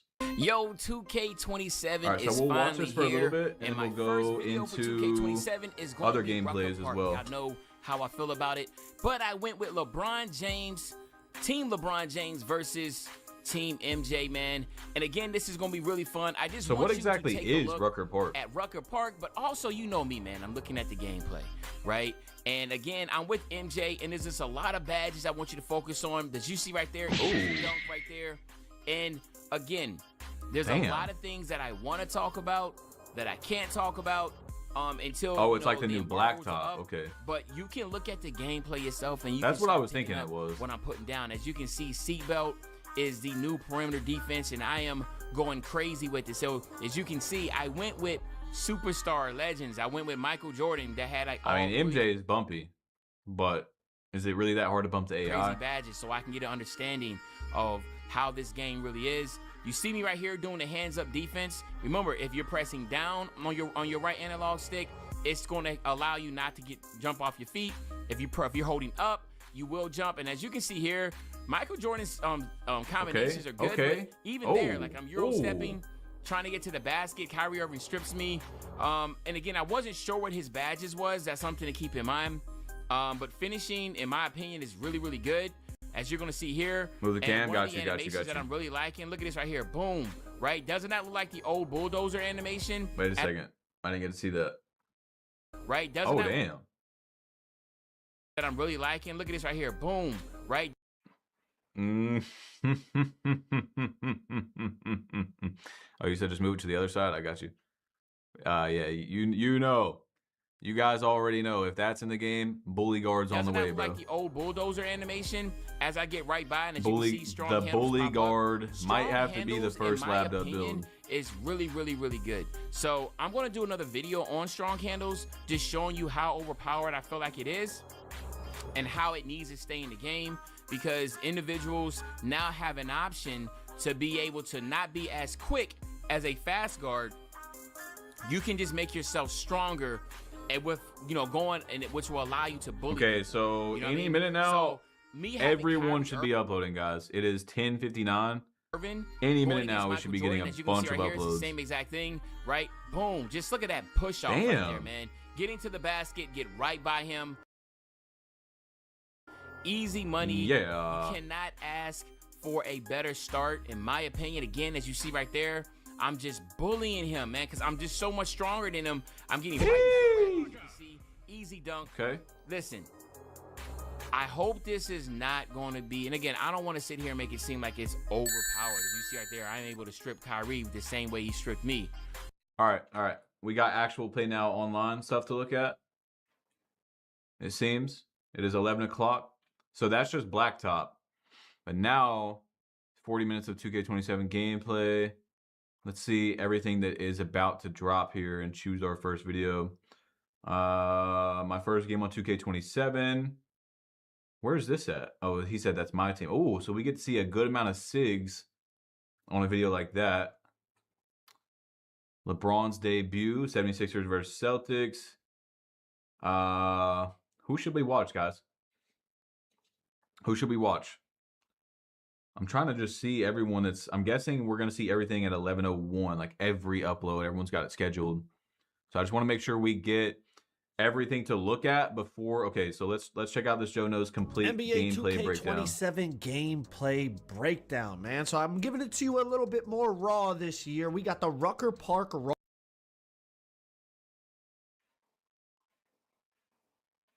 gameplay going on while we talk about things, and then I'm going to cut to specific clips of what we're talking about. So like when we talk about dunking, for example, I'm going to cut to some dunking clips so y'all can see it, but then instead of yapping around the same clips, I'm going to let some raw gameplay play so that y'all get the best of both worlds. Y'all get clips and y'all get raw gameplay, so you could kind of be your own judge. You know what I mean? You'll actually be able to see the game, as opposed to, sometimes clips can be misleading in a good or negative way. So I hope y'all enjoyed the video. All I ask is that you drop a quick like. It takes 2 seconds and it's free. and let's get going. With pure green windows being smaller in NBA 2K27, it's going to be more important than ever to get the biggest green window jump shot for your specific build. Damn and it, Joe. NBA 2K Lab has you covered. They have a bunch of game's not even out yet. Into 2K27 is shot contests, right? That was the first thing they talked about in the gameplay reveal, shot contests. And to my frustration, and I'm gonna be honest about this, we were not able to change our settings in Play Now, Rucker Park, 2KU, all the stuff the embargo lifted on right now today, while y'all are watching this. We could not change our settings. So we couldn't turn on shot feedback. We couldn't turn off our shot meter. We couldn't change any settings. The only thing we could do on the main menu is change the difficulty. So all of the gameplays you're going to see from me are that is good, though, that we get to see Hall of Fame difficulty. So that's actually the most important part out of that. So when you see green windows for shots and dunks and layups and defense or whatever you're looking for as we go throughout this video, it's all on Hall of Fame, okay? Other people, you might see different size green windows. That's probably because they were playing on lower difficulties. I put it on the hardest difficulty the whole time so we can get a real read on what we're looking at. That's good. But all right, LeBron, as I said, we could not turn on shot feedback, which was really frustrating because the main thing I wanted to see after 2K26 was how is that new shot contest and hands up and everything that we talked about, how is that looking? But not being able to turn on the actual shot feedback. That is a small window right there. That we now, remember, this is Hall of Fame, so this is not how it's going to look in Park or Rec or Theater, you know, anything like that. How is that look? But Pro-Am, now that is a deep fade. Okay, so that is a deep fade, but that on Curry, starting off, the game reads that you're, you know, open or very close to open, and it gets even smaller as the contest shows up. You can still green it, but you're really going to have to time that thing.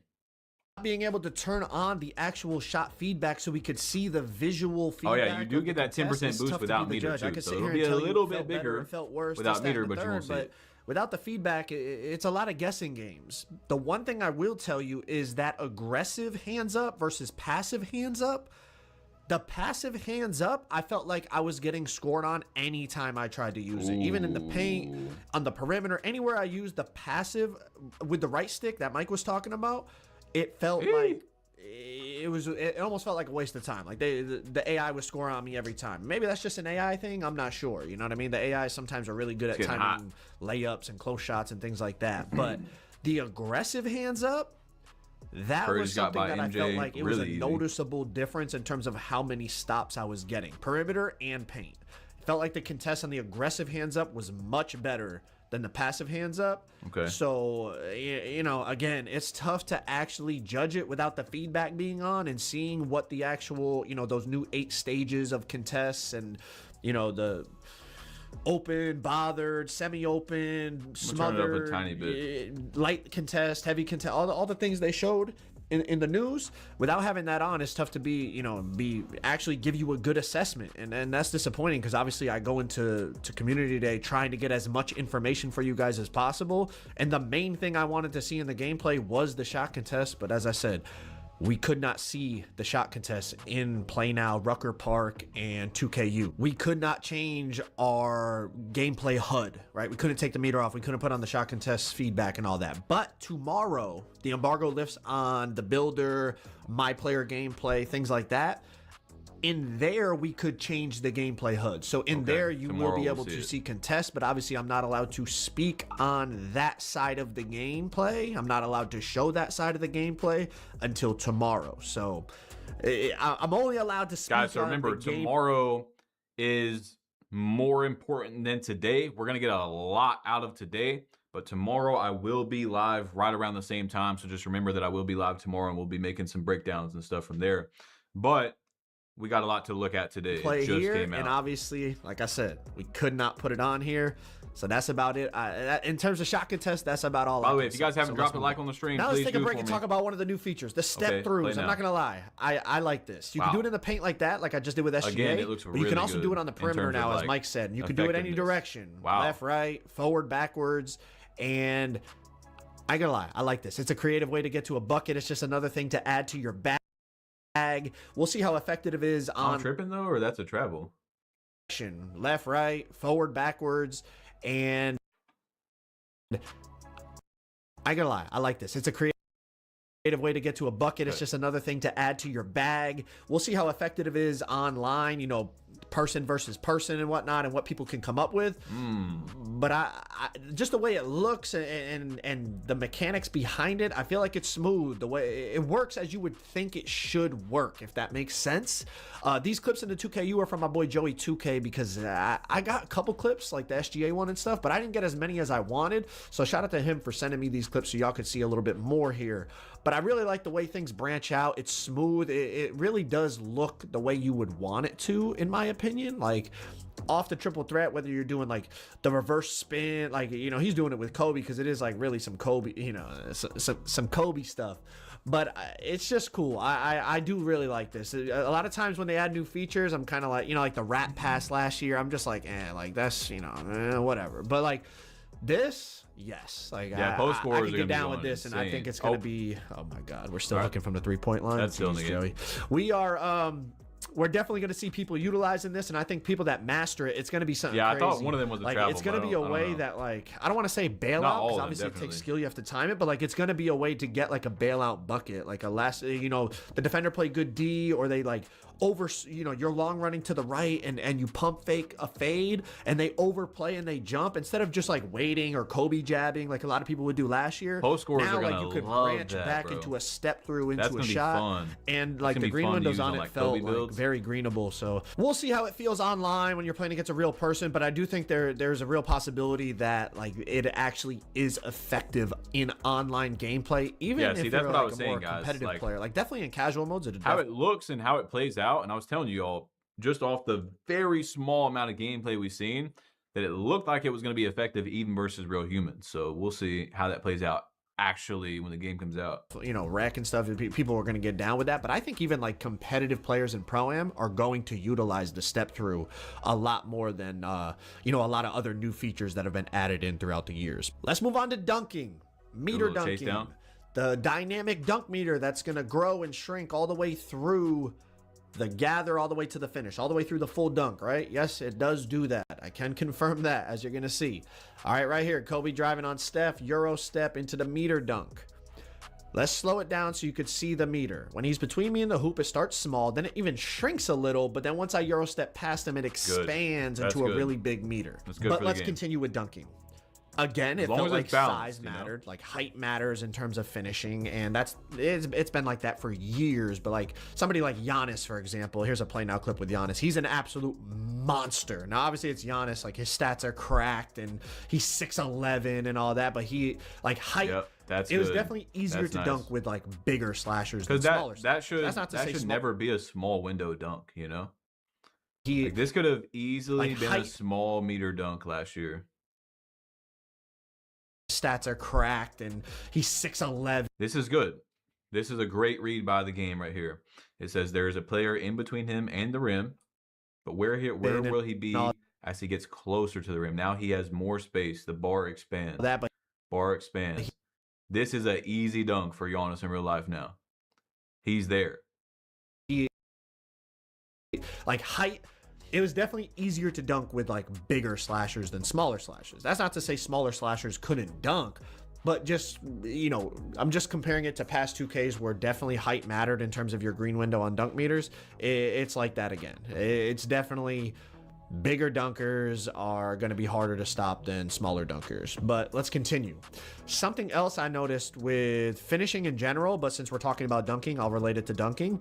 In past years, I felt like interior, it mattered, but it definitely wasn't like a necessity. A lot of power forwards or centers were going, you know, low interior, and like as long as you just got between the guy and the hoop, you know, you could stop them very consistently. Even small guards like in Pro-Am and stuff, they would swing down out of the corner and stop the other team's center and shrink his dunk meter, even though, you know, it's a 6'4" guard with 25 interior and a 50 block, and the center's driving with, you know, really good finishing ratings. And it was just like, if you got there, you got there, and it didn't really matter the ratings.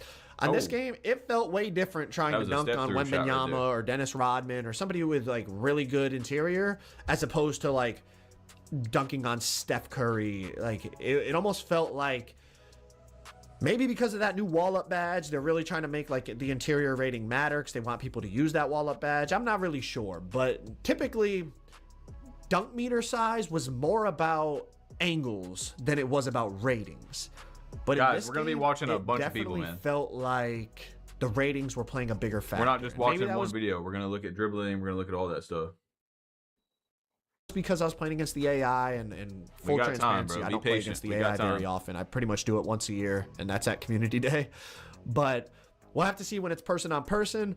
But for the most part, from what I felt playing the game, the Community Day version of the game, it felt like interior definitely had a big impact on how easy it was to finish on somebody or how difficult it was to finish on somebody. To go along with the other factors, of course, you know, momentum, angle, positioning. And it's not to say it's impossible to stop somebody going to the basket. I mean, this is Tyrese Maxey stopping Michael Jordan going to the basket. And, you know, Tyrese is, what, 6'1", and low interior, low block. So it's not impossible. Obviously, your skill and the way that you play it and the angle you take and all, and their timing of the jump and all that still matters. But another thing I noticed with dunking, if somebody was just, like, in the restricted area and you were going downhill full speed at them, like, you would put them in a poster and it would be greenable. I feel like in past years, like, unless they were way under the hoop, like, That was a nice little you'd burst. get a decent window if they were way under the hoop. But if they were just like in the restricted area, a lot of times you would drive and like it would shrink your meter down all the way. When like in real life, it's like if they're standing under there and you have a full head of steam, you know, you got Michael Jordan running at you full head of steam, like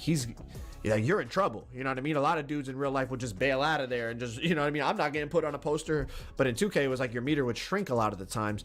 It was definitely a noticeable difference in terms of if they're just down there in the dead zone, you could just go up and boom on them. But again, like if Wemby was down in that dead zone, it felt like it would shrink. So I don't know. Maybe that's just because Wemby's 7'4". Maybe it's the interior rating. There's a lot of unknowns.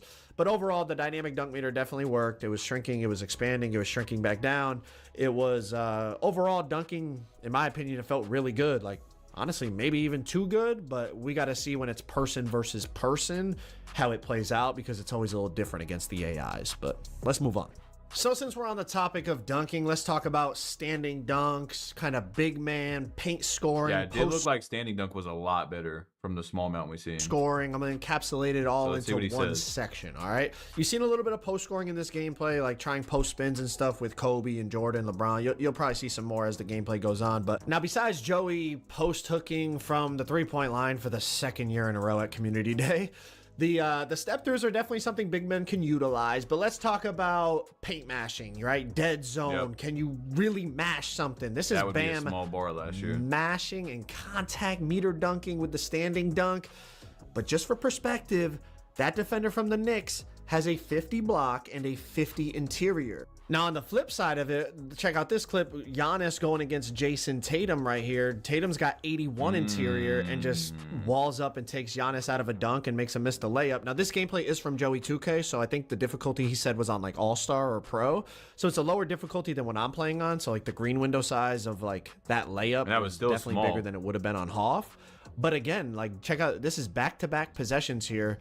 Joey's trying to just rim run through Tatum, and Tatum with 81 interior compared to that 50 we just saw for the guy in the Knicks. Like, it's just a massive difference in terms of the animations you get. Like, it's just an absolute stonewall as opposed to just, like, going through them and just, And that's on you know, a lower getting, difficulty. you know, a push through, and then your meter growing because now you're at the rim wide open. It's just, it felt night and day difference in terms of players with low interior versus high interior. We'll see when it's person on person, obviously. Like I said, take it with a grain of salt because it's against the AI. But it's just what we felt. And it's not that, like, when somebody had high interior, it was absolutely impossible to, like, finish on So them. it looks like, you know, this year, it doesn't matter who's under the rim. Sometimes there's a good amount of, like, I just don't use standing dunks. I'd rather just use button and hope the game gives me a dunk because it'll just shrink your meter. It doesn't matter if they're a good defender or not. Pause.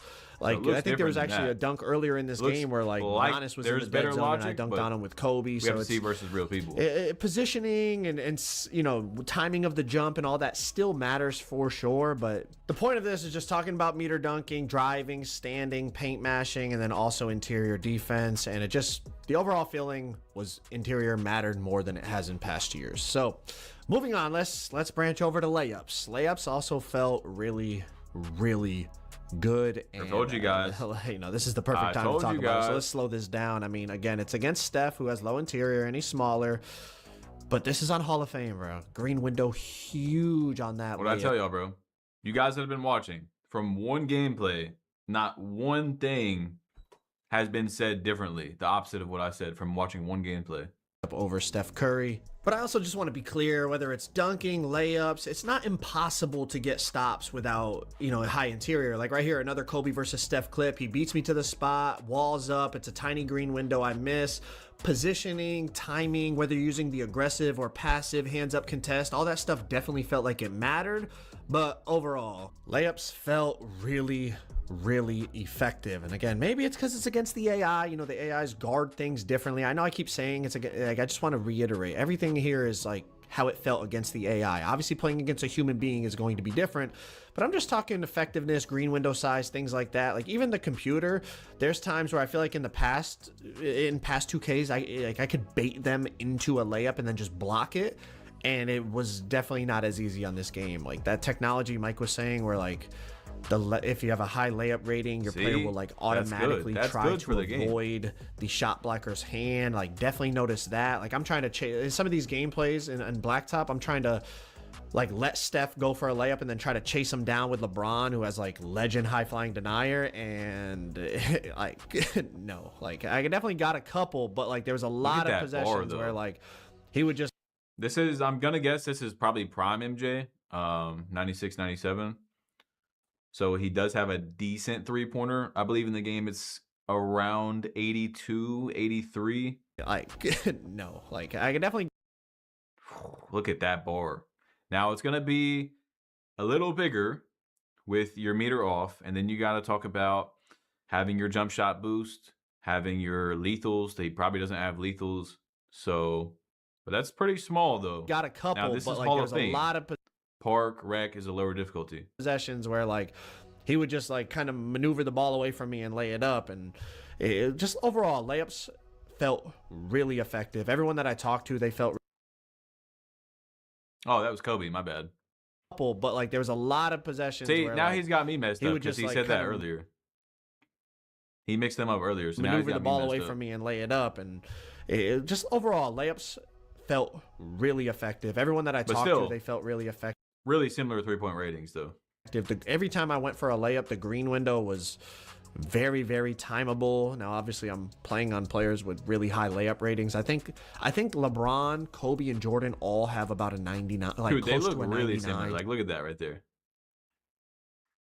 Well, I mean, the name is right there. Somewhere between 95 and 99 layup, and obviously Steph Curry has high layup. Like most of the players in the play now that we were using and Rucker we were using have really high layup ratings, so that could also be a factor.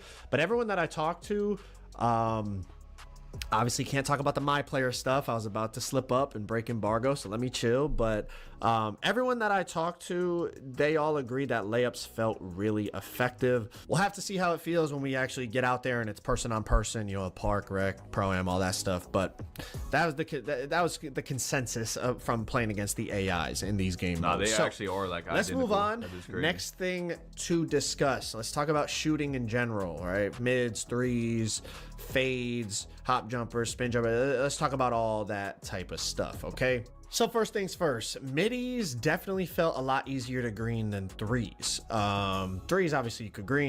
You know, you already seen a few in that Rucker Park, but let's talk about this, bro. Obviously we can't see the contest, but under his feet, the defense thing registers red. So like, it's definitely like the defender is bothering me and I just right over him and green it. So definitely making contested shots are still possible. It was also a little tough to assess shooting because I could not take off my shot meter, and I don't know, maybe some of y'all still like playing with the shot meter, but to me it just like I gotta have my meter off so that I can really like feel right. And the fact that you couldn't see shot contests also really affects like what's a good shot, what's a bad shot. Obviously the easy, you know, what's the obvious ones you could tell, but it's like on 2K26 there's a lot of shots if you had no shot feedback on, you would look at it and be like, oh, that was a bad shot, and then it registers open. So the shot contest system matters a lot in terms of assessing shooting. And the fact that, again, it was really frustrating in my opinion, the fact that we couldn't see the shot feedback in these modes was just yeah, it made assessing shooting overall very difficult. One thing about shooting that I really do like is the fact that they split up the mid-range and three-point shooting badges, kind of like how it used to be, you know, back in the day. But in recent years it was just like you had shifty shooter, that was for moving threes. That is good that they did this, because that's something I've talked about, where they could split up like they did in previous years, where you had moving attribute and standing attribute. So Mike Wang just did that with the badges. So it's good that we got something with that. Moving mid, so you could like go high mid range and still have shifty for, you know, the moving threes, or vice versa, you know, high 3-pointer and then still have shifty for your mids. It's like now you know, you could be an average 3-point player and an elite mid-range player, or vice versa, because, you know, the badges for those specific shots are now tied to the individual badges, which I think that's better for balance. I think it's a good thing. Yeah, It should definitely hopefully better for balance. Should promote a little bit more diversity in kind of gameplay, play style. Like, you know, if you want to be an elite mid-range player, you got to upgrade your mid-range, not just like go high 3-pointer, decent mid-range rating, and then you got the legend badges to go with it. You know, you kind of got to commit to the way you want to play a little bit more, at least theoretically. We'll see how that plays out. Obviously, can't really discuss builder things and that until tomorrow, but overall I think splitting up the badges is tomorrow is going to be, I think it makes more sense. Tomorrow's going to be all right. As I go for this blitz steal, it's a perfect time to transition over to perimeter defense and bump steals and all that. In my opinion,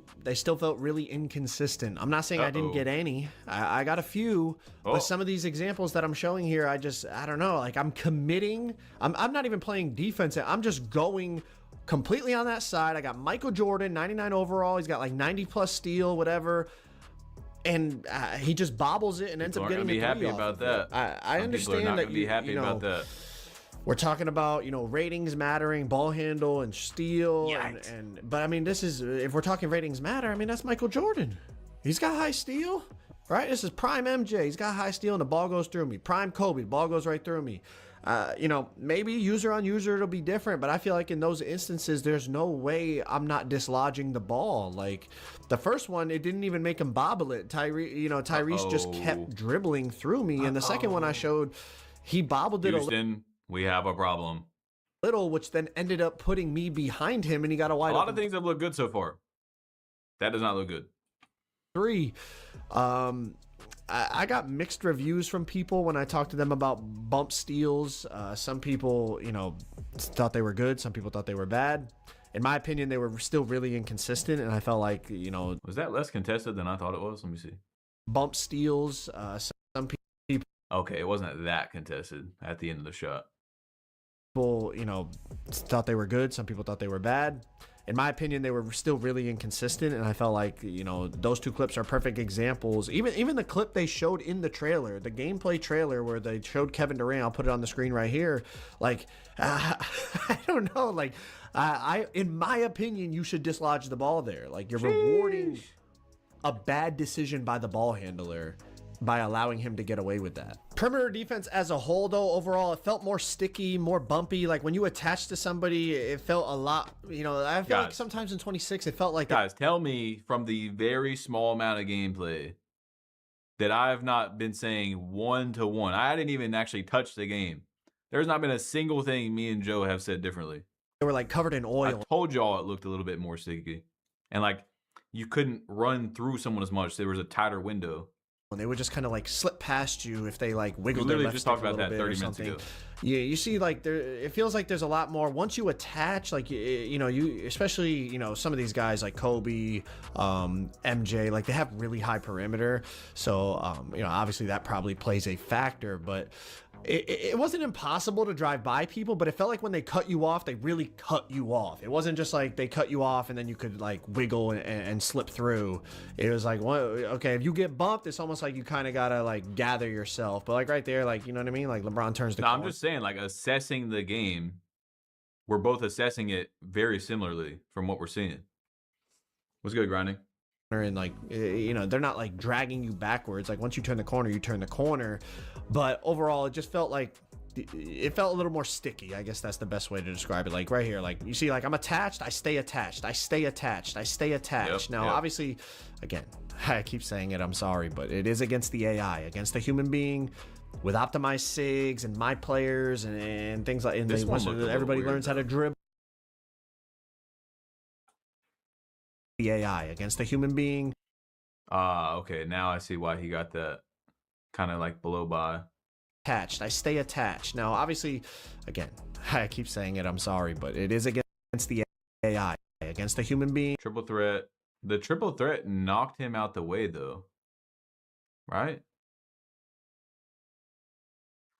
I stay attached. I stay attached. That's Now, Kobe. obviously, again, I keep saying it. I'm sorry, It but moved it is Kobe. against So Kobe was the was on his right hip. Basically, he was playing his right side. He was denying to the right. AI. No, actually, he did move to the left. Okay. So then he goes to the left hip. Being okay. So all right. So this did make a lot more sense than when I first seen it. The angle that he ran was weird, but he definitely did go from denying right to denying left, which gave him that right to get the step. my SIGs. The and angle my was very players odd, but it's the and AI. things like- You know, and the they- AI once runs everybody weird. learns how to dribble and all that, we'll see.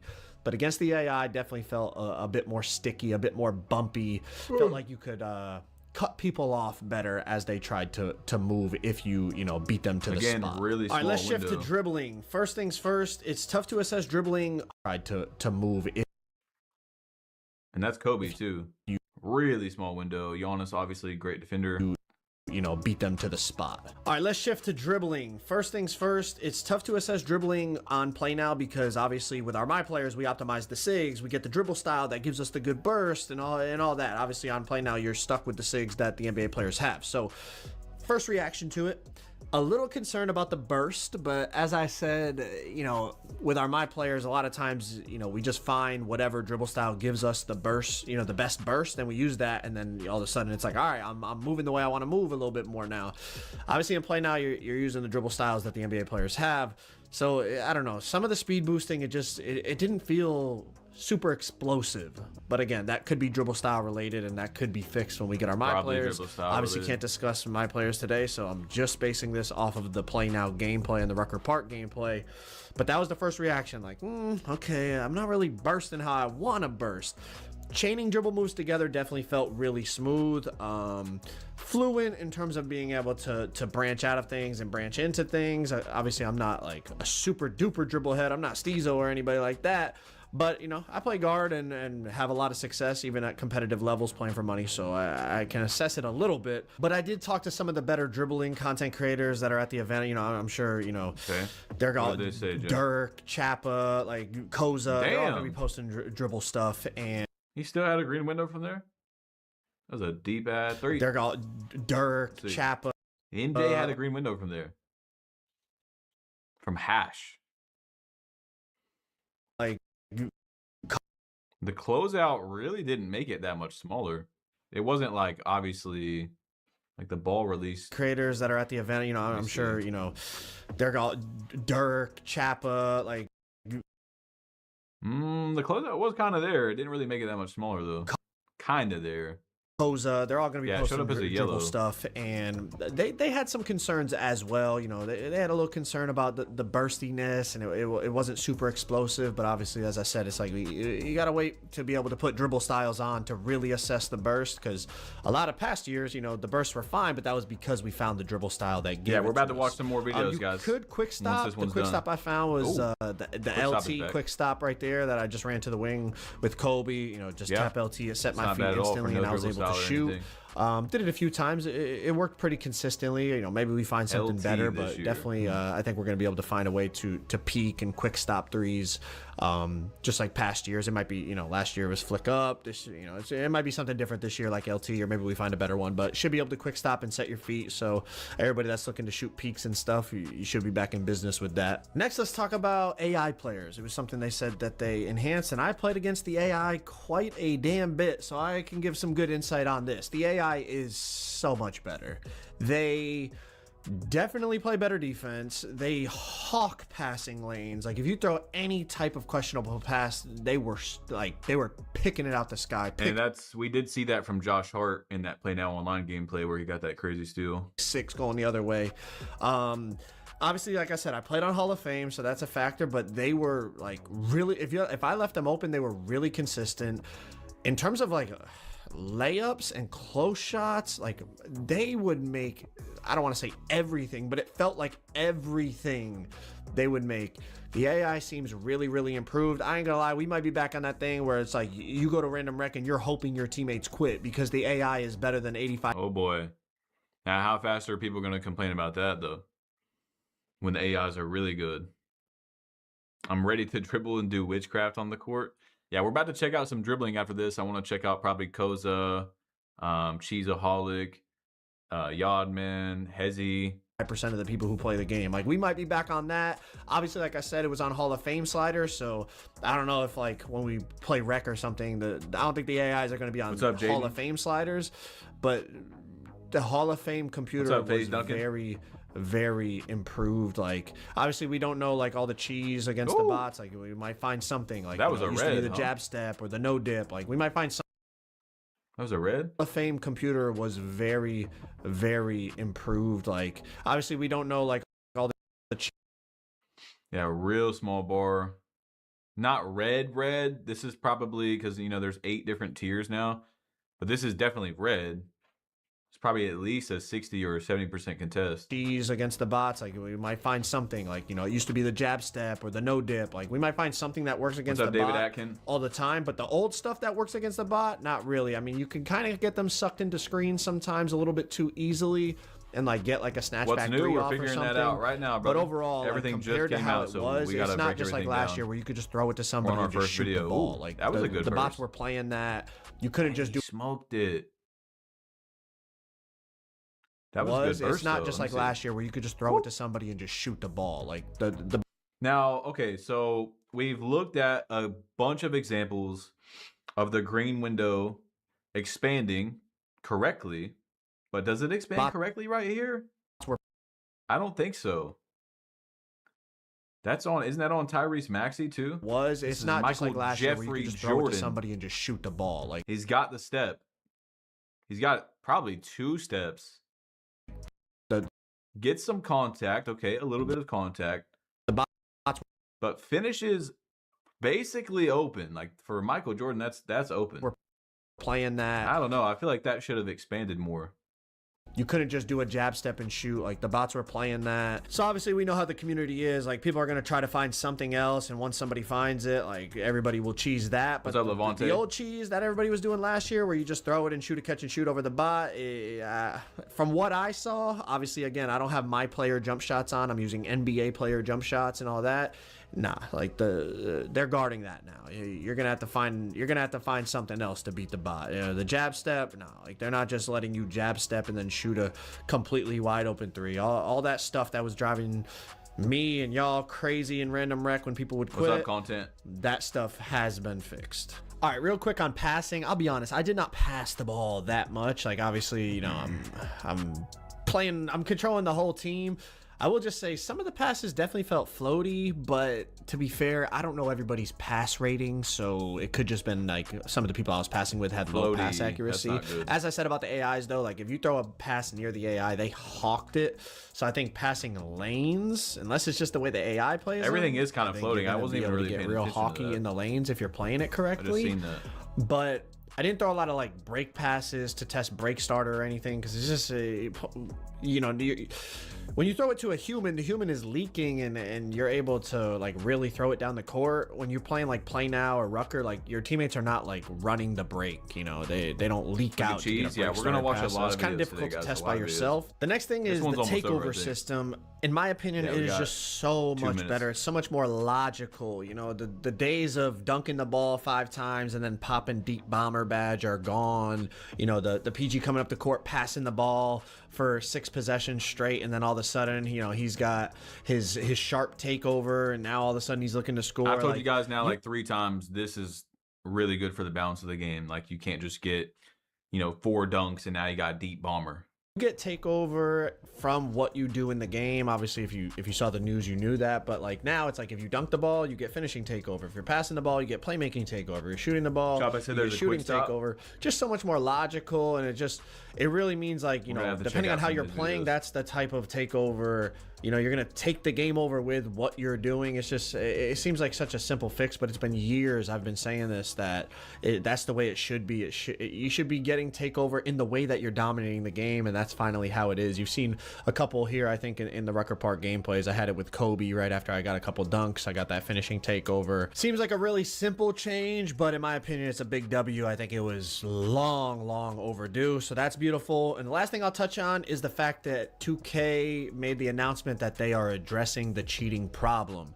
I really hope they're able to. I think it would just It would bring a breath of fresh air to not just competitive modes, but tomorrow casual. when the builder information drops, I should be live around the same time at about 10 a.m. Eastern, guys. 10 a.m. Eastern. If you haven't dropped a like yet on this stream, please do. I think we're close to 2,000. But yeah, someone asked. So tomorrow we have builder, we have custom SIGs, if they were allowed to use custom SIGs. I'm pretty sure they were. And then we have the 2K builder app as well to look at. There's a good amount of stuff coming out tomorrow. Honestly, more than today, but we still have a lot to look at because this is our first video today. Modes, I mean, the cheaters were everywhere. You know what I mean? I posted multiple videos playing against them, streams against them. Like, it would just be a breath of fresh air if they're actually able to enforce the punishments that they're talking about and really like find a way to eliminate this whole problem. I think it's going to be easier said than done, but it was nice to hear them actually address it and make us aware that, you know, obviously they're aware of it, they're working on it, and going into 2K27, they are ready to try and combat these cheaters. It's a beautiful thing to hear. But if y'all want to check out an hour of raw. So, I mean, no one's going to deny that, except for a cheater, that it's good that 2K addressed the cheating issue. So hopefully it actually does do something. You know, let's not act like we know for sure if it's going to work yet and how effective it's going to be. But we got a lot of videos to watch, okay? And we're going to figure that out, of course, when the game comes out. Guys, we're almost at 2,000 likes on the stream. We're really close to 2,000 likes. We're going to be watching a dribbler next. So I want to check out how the dribbling looks from someone that really does this. And then we'll start, you know, we probably will watch about 2 hours worth of videos. And once I feel like we've basically seen everything and we're kind of just, you know, just sticking around to stick around, that's when we'll end the stream. But yeah, guys, we're almost at 2,000 likes. We're at 1904. If you haven't joined the Discord, I just started a Discord a few days ago. It is in the pinned comment of the stream. Check that out. Join that. We're going to be in there a lot in 2K27. Choppa's video was nice. Yeah, let's definitely watch Choppa, because Choppa is damn near the. I'm not subscribed to Choppa either. Choppa is one of the best dribblers in the game. Let's see what we got here. What's good, y'all, man? My name is Choppa, but I go by Choppa, you feel me? And we finally made it to NBA 2K27. See what we got, I did Chop. get invited to play the game early at Community Day, so I do have some raw gameplay for y'all. This video will be covering your questions that you asked me on Twitter and my honest thoughts about dribbling as a whole. Last thing before we get started, I need y'all to get this vid to 1K likes and stay to the end for a surprise. And without further ado, let's get into it. Let's see what the you got, first Chop. question this person asked, is there a speed boost and a quick stop? Yes, there is a speed boost and a quick stop. Is this a Q&A, Quick stop Chop, or are we is looking used at the actual same quick like stop? 2K26. Oh. The best way to do Okay, it so is he by is showing letting it. go of everything and tap L2, which is similar to 2K24. So the best one right now is let go of everything, tap L2. It is by letting go of everything and tap L2, which is similar to 2K24. Yeah, he definitely is quick stopping. The speed boost is very similar to 2K26. With Ja Morant, you can see I'm getting a speed boost. Another thing to take note is that play now felt slower compared to other modes we got to play. So therefore, the speed boost looks Yeah, guys, you got to remember that as well. That play now online is, I think Mike said 5 to 7% slower. So tomorrow in the My Career, it's going to be faster as well. Asked 4 different questions, with the first one being if you can run out of moves at all angles. Your answer would be some animations are canned, but the really good animations allow you to control exactly how you run out of that move. For example, Curry Escape literally has like 5 different run animations out of his escape, and in my opinion, that is is one of fast. the better escapes in the game. Next question this person asks is the momentum. Hey, Curry effective Escape again? was the most underrated escape this year, guys. I loved Curry Escape this year. Very underrated. Say is effective, but it definitely has a better aesthetic. It doesn't seem to Damn. get bumped on collision anymore, I noticed in play now, but that might get changed for release. The next question that person asked is if the behind the backs are effective again. The answer would be yes, they are, but there is a catch. For some quick reason, stop's looking triggering good. a behind the back escape like Curry Slide was very difficult for me to trigger. I could probably trigger 10 speed glitches in 2K26 before I could trigger 10 Curry Slides in 2K27. The last thing he asked was about defensive that's lateral. actually, that says a lot right there.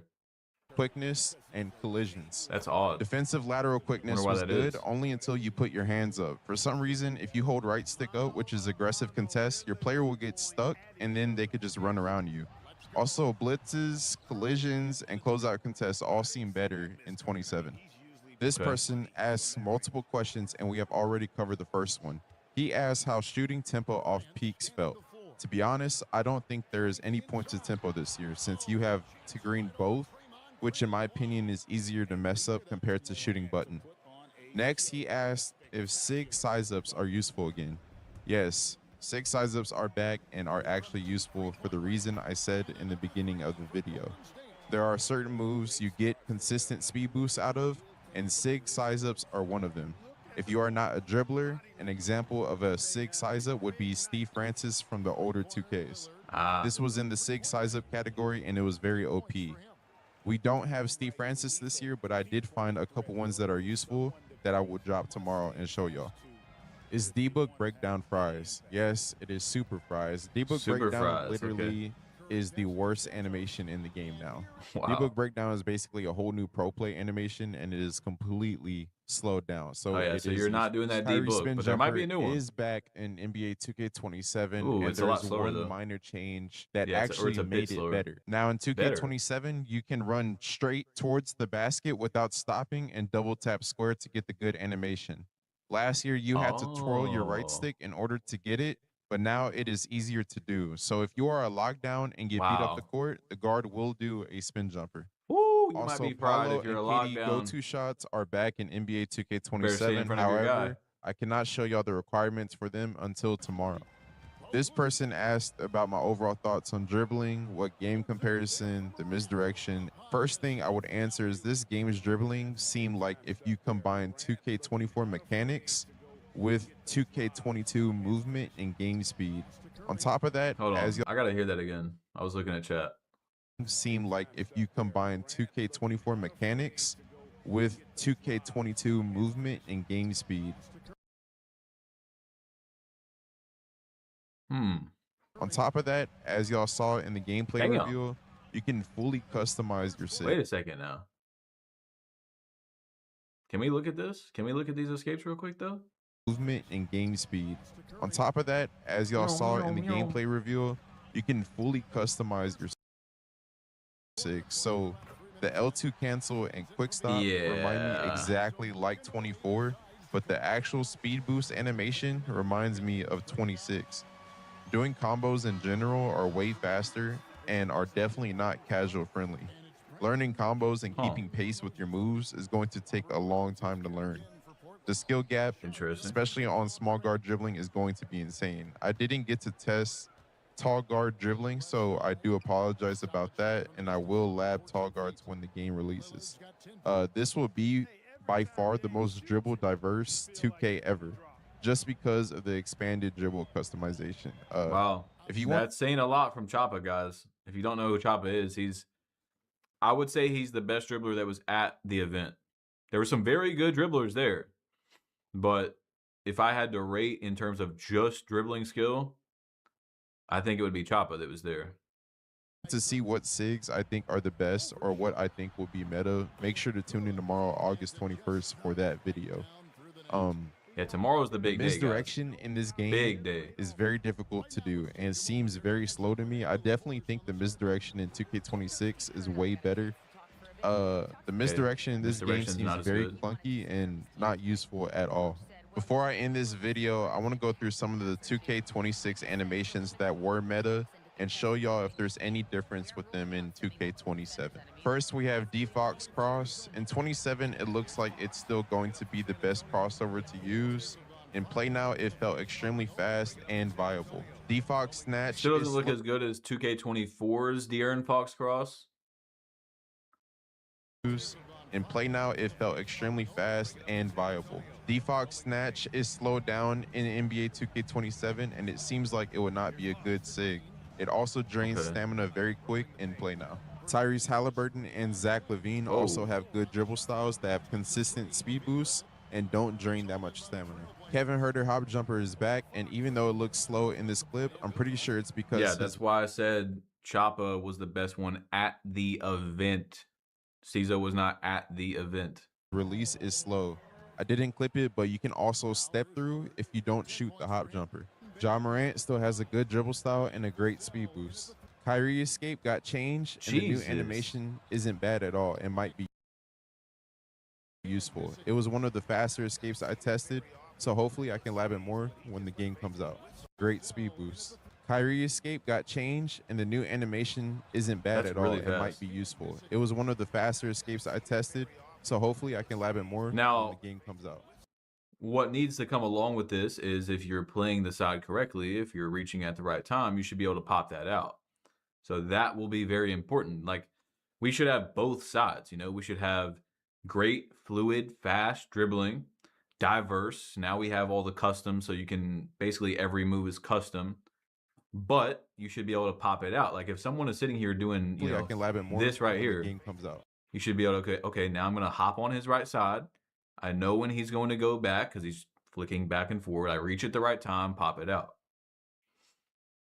Levine hop step still has the chopper slide animation in it, and it will probably be my favorite hop step in the game. The only thing they patched is you can't fake pass out of it anymore, or even fake pass out of the Kyrie spin like 2K26. The push peek in 2K27 has been patched because now it makes you keep the ball in the same hand.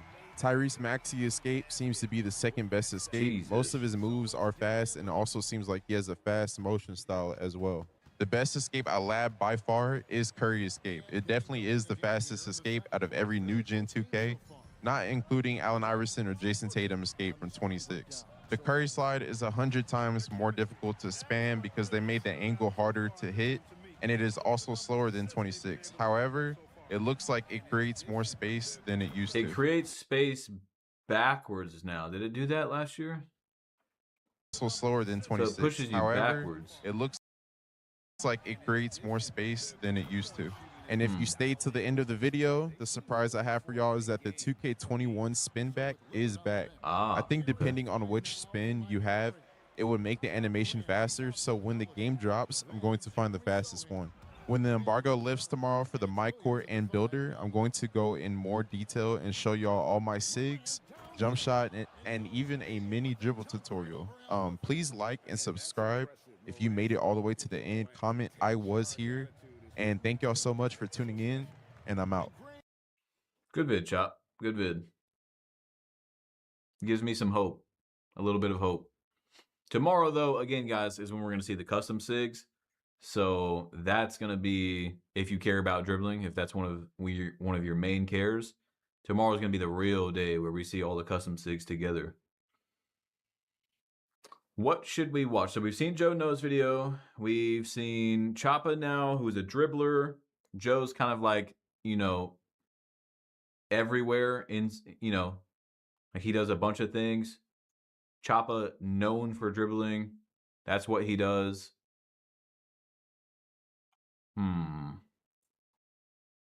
Could watch Cheese.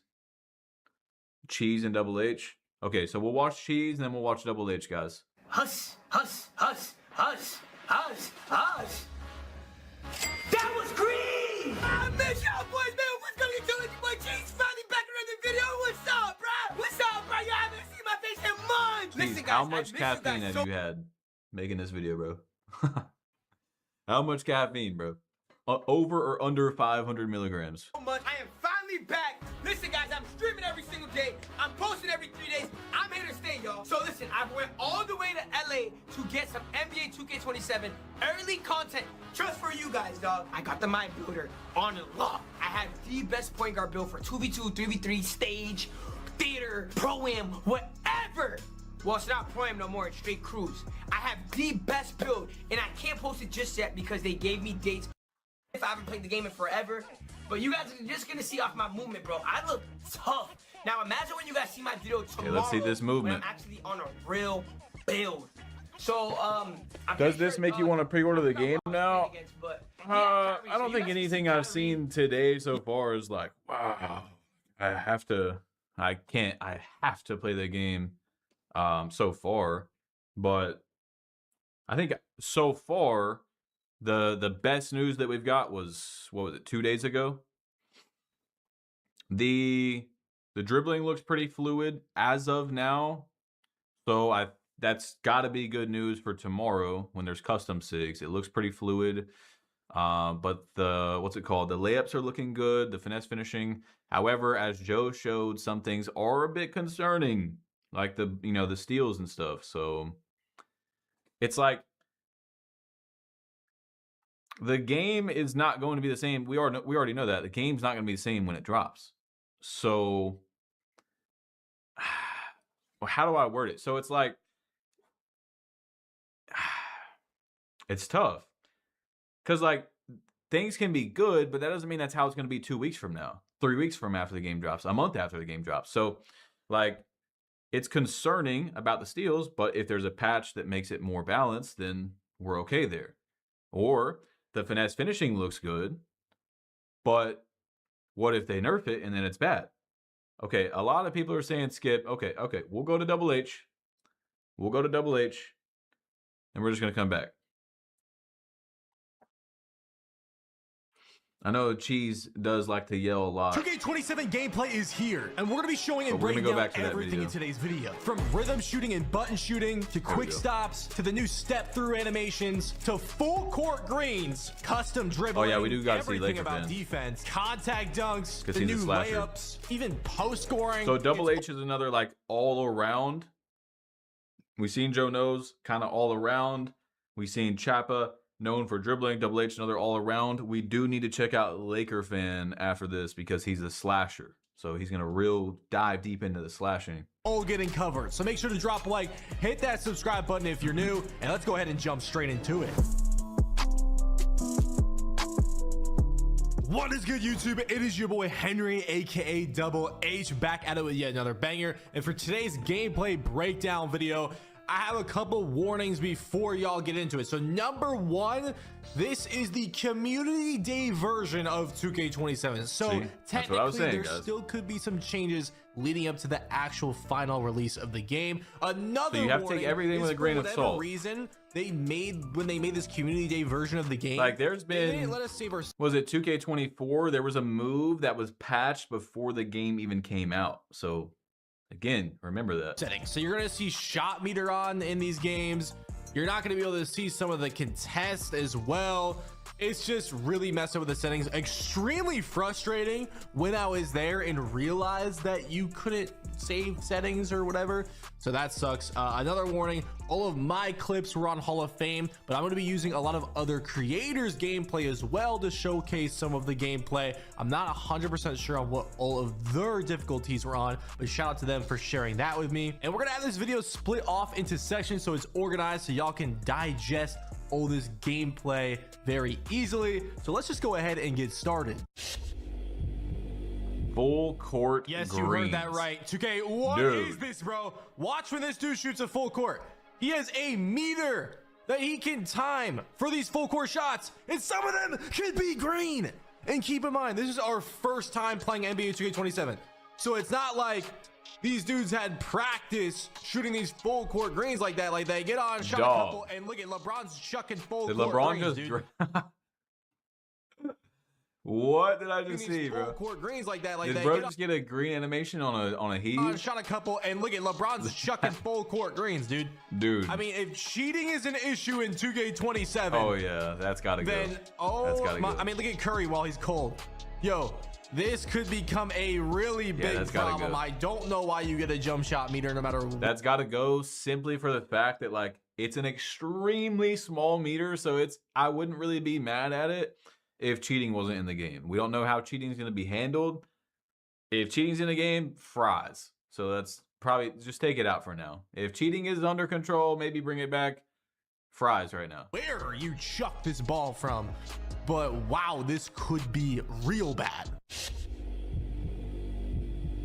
Now we're going to start with some 2KU clips from Choppa. Shout out to him. He's a really, really good dribbler. All the creators' gameplay that I show in this video will be linked. Their channels will be linked in the description. But yeah, Choppa's a very good dribbler, so keep that in mind. If you don't want to watch the spam dribbling, you can, skip a little bit. But yeah, I mean, clearly he was canceling in the moves very, very well. If Steve's watching this video for whatever reason, yeah, you're about to go crazy, my boy. Yeah, dribbling's looking great. It's looking great. I already know based off this tomorrow with the custom SIGs, it's going to be gonna be nasty. Because y'all know in the past 2 or 3 years, dribble style is what has really been the glue to every move. And if it's already looking like that,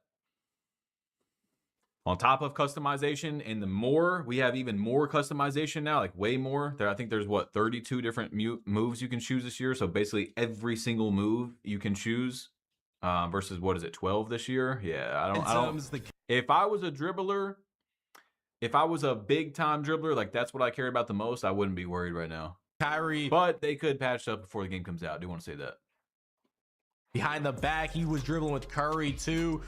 It's looking real good when you're watching Choppa dribble, but then again, it's Choppa. So like, who's really gonna be dribbling like this? Yeah, that's insane. Not many people. But when you get to the spin back that he's doing right there, that's some good news right there. That's like the 2K22 spin back. So finally, we have a move besides like that hop back, like at least a spin that can throw you back to the 3. We haven't had a spin that can throw you back to the 3 in a while, so I'm excited that something like that is in the game. Now, when it comes to my personal experience with dribbling, you know, obviously it's community day, so you know. See, I wonder if there's actually going to be a fast spin back, or that's it. I'm sure there's going to be like a fastest spin back, and what move is that tied to? Is that its own specific move? Now that we have all these, you know, this customization. There's a lot we got to figure out. It's like playing on NBA players. I really don't even think playing on the NBA players gives us the full effect of how good dribbling is in 2K27, considering we can customize our dribble moves. So, you know, I can have SGA double flick escape. Wait, hold on a second. I called it the LeBron hop back this year, but it's not what it was. But the LeBron hop back, considering we can customize again, not the LeBron. This move, our dribble moves. So right there, that, which was you're running up this year, you let go of turbo, and then if the ball's in your left hand, you flick to the left and you hold down on the left stick. So that is the step back that I'm talking about. Is back in the game. Considering we can customize our dribble moves here. So, you know, I can have SG. And it looked like he did it standing without any pressing backwards either. A double flick escape on. I can have Paul George escape on both at the same time. Yeah, I wouldn't be worried about dribbling at all. You know, we can't show my court gameplay or theater gameplay today, but when people are customizing walk back, yeah, you could call it the walk back as well. Off the little it's kind of like a hop we though. Had playing the game, I mean, you can really get creative and go stupid with it. So honestly, I think just based off the fact that you can customize your dribble moves, it's definitely gonna be a good dribbling 2K. Dribbling looks good. I just hate the rep system this year. Why do you hate the rep system? Need to see dribbling on bigger builds though. Yeah, that actually, we haven't seen a lot of dribbling on tall builds yet, have we? Look at how the takeovers are on the top right. Only a matter of time before people find some glitchy stuff. I mean, damn, they're already looking glitchy, but that is Choppa, so you do got to keep that in mind. What's good, Omar? Yeah, well, I need to see some taller builds too. Who knows how creative and what other moves we can find, because there was a lot of new dribble moves in 8 rep tiers is BS. Like, yes, pro play still. Yeah, I mean, it is what it is, but they already told us it is the same speed as last year. So I don't think there's anything to worry about with that. Because now the best thing that we can get out of that is that there's actually, so we're going from 20 to 40 level tiers, but they said it's the same speed. So let's say you played 2,000 games in 2K26 and you ended up at Veteran 2. You play 2,000 this year, you'll end up at Veteran 2. So hopefully what they didn't do, either because you're still getting the rewards at the same speed, is they just gave us 20 more and you just hit them faster and they're more divided. So it's like the same rewards except divided. Hopefully now it's even more actual good rewards. That's what I hope we get. But either way, I don't see what would be bad about, like, I don't know. You get more, but it could just be the same rewards. Just you level up a little bit more.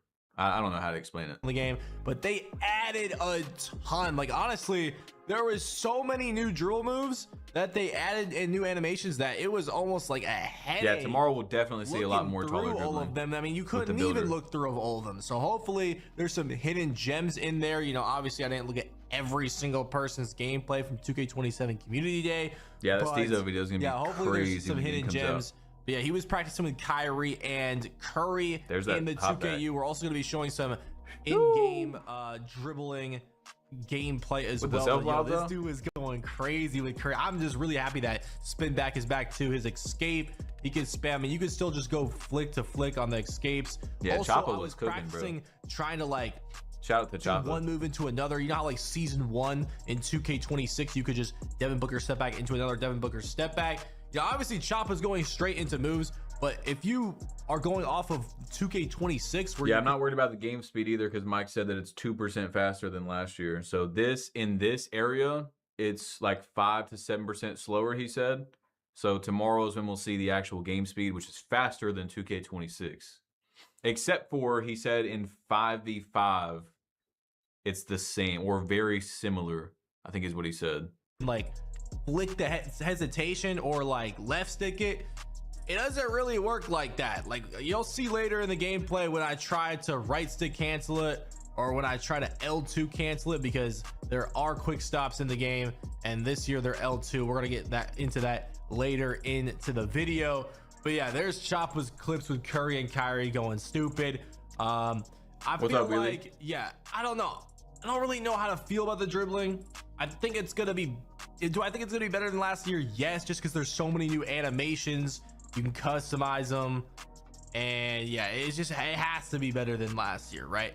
We got some play now gameplay clips. Ja Morant and Curry were low-key moving. I know like Ja Morant was definitely really fast. I'm sure his dribble style is going to be really good. I gotta go back and see that. I was kind of looking at chat. I've seen it with Play a clips. glance. Ja Morant and Curry were low-key moving. I got like Ja Morant was definitely really fast. I'm sure his dribble style is going to be really good. Other dribble styles that were good, of course, Zach LaVine dribble style, Halliburton dribble style I heard is good, but I think that one's going to be locked. Kevin here's some tall Durant dribbling still has finally. his go-to shot, and he was getting some ankle breakers out That of was it. okay. Again, play now is slower. To be locked. Kevin Durant still has his go-to shot, and he was getting some ankle breakers out of it. He also has a new step back where he goes between the legs like that, so that's pretty nice. And now that we can customize like moving behind the backs and stand still behind the backs, Tall dribblers, you might be all right. The KD moving behind the back is gonna You be might nice. be all right. Of course, De'Aaron Fox, you know, Did he's look a got little his same slow. escape. LaMelo Ball, I think, has a new go-to shot. You're gonna see that later in the video, but you see Spam dribbling around with him, messing around with him.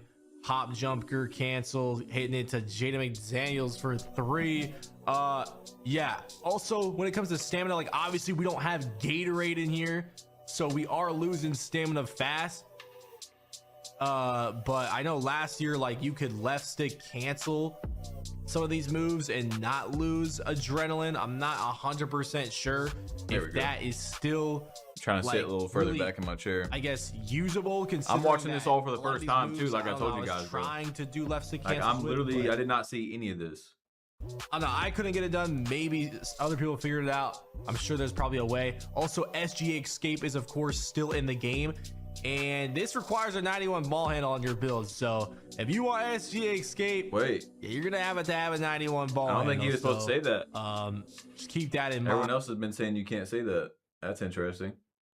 They wouldn't give any requirements. Escape, you're gonna have to have a 91 ball handle. 91 ball handle for Shea Escape, which is still in the game. Which honestly, it might look even faster than last year. Also, SGA Escape is of course still That low key, is that faster than last year's Shea Escape? Shea Escape might be up there in the top escapes. Might be the best escape that I've seen so far. in the game, and this requires a 91 ball handle on your build. So if you want SGA Escape, you're gonna have to have a 91 ball handle. So it looks even more fluid and faster than last year. So really the big problem with Shea Escape last year was that it didn't have any vulnerability. Like it was very, very almost impossible to get a steal out of. So we'll have to see. keep that in mind. But yeah, it's still in the game. Definitely still a good move. Hopefully they don't fries Double H for that, telling us that attribute right there. I'm sure they'll look over it. It's just one thing. He probably just didn't know. And yeah, this is me messing around in the 2KU with Kevin Durant. I think I messed around with Curry as well, a couple other players, and I was really just testing the hop back too. That's still in the game. I also wanted to see the KD go to. That's still in the game, and they were getting ankle breakers on it. Like, I was getting ankle breakers on it against the AI. So yeah, you're definitely still gonna get ankle breakers with the KD go to for anybody wondering. Also, Anthony Edwards moving step back is kind of like Zach LaVine's. Okay. Yeah, anyone can do the hop back. It's like the same animation from 2K26. So if y'all are wondering if that was in the game, yes, that's in the game. And yeah, I'm not really sure exactly how good the potential of the dribbling is, because, you know, we haven't really had the game for much time at all. We didn't get to really play it a crazy amount, but I feel like there's got to be some potential with how many dribble moves you can customize and how many new dribble moves are in the game. All right, button shooting versus rhythm shooting. Now, keep in mind, everything that I'm talking about with my opinion on the gameplay is also me playing with my players in the theater. Ooh, quick stop. And So you can quick stop on a tall even though I'm build not as allowed well. to show that footage That's today. quick. So yeah, just keep That is that in fast. mind. But anyways, I am usually a rhythm shooter. Okay, I've been rhythm shooting since 2K25.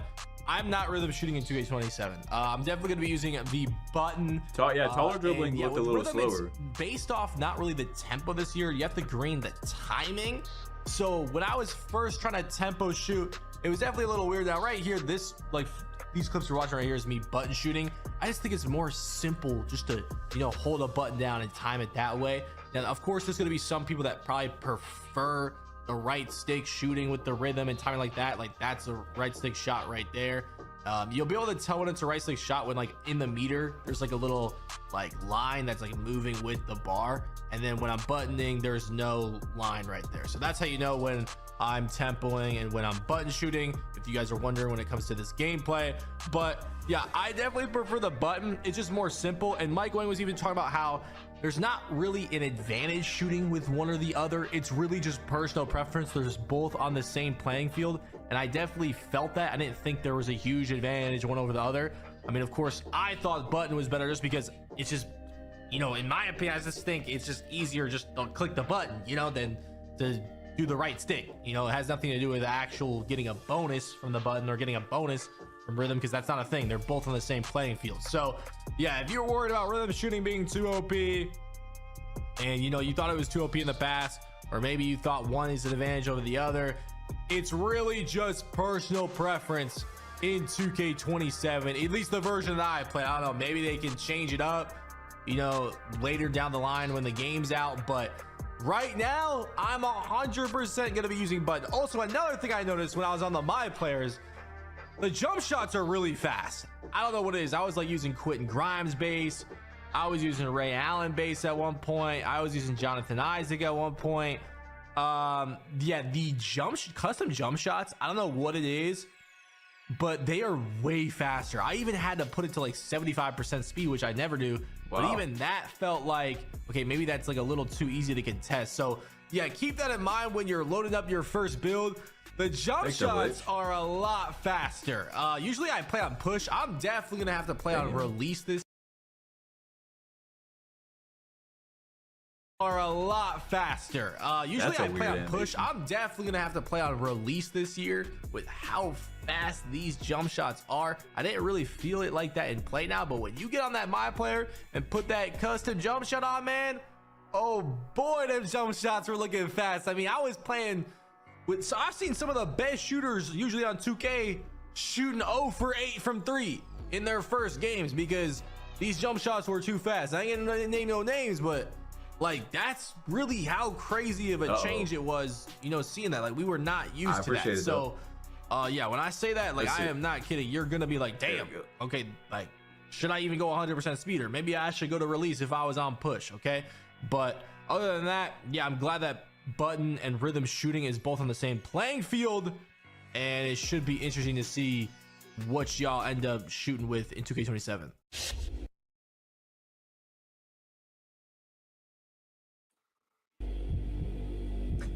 I am going to comment on fading really quick after playing with the my players and in the theater and stuff. Fading is going to be good in 2K27. Okay, you can see some of the fade animations are the same with Paolo, Devin Booker. Pro 2 is the same as well. Yeah, if you could fade in past 2Ks, this is going to be a good fading 2K. There's also badges in the mid-range for that and at the 3-point line for that, so keep that in mind when making your build. Now, step throughs is a new thing in 2K27 where basically if you pick up your dribble, hold the left stick in a direction, and then shoot, you can get some pretty crazy animations and get some crazy shots off. Shout out well. Double H, man. Look, I just want you to look at how deep I was shooting with Durant and how there's still a green window, okay? Sorry if y'all can hear that in the background, but we don't got time to wait for that to end, okay? We got to record and get this video out. But yeah, KD, look at this, bro. This dude, I'm shooting side jumpers with him. Keep on in mind, this is on Hall of Fame. From damn near the logo. Yeah, once again, if cheaters is an issue, this is gonna be something they definitely use. Boy, you can also use this going to the paint. Hold on, like I was looking at chat for a second. Wait, did he just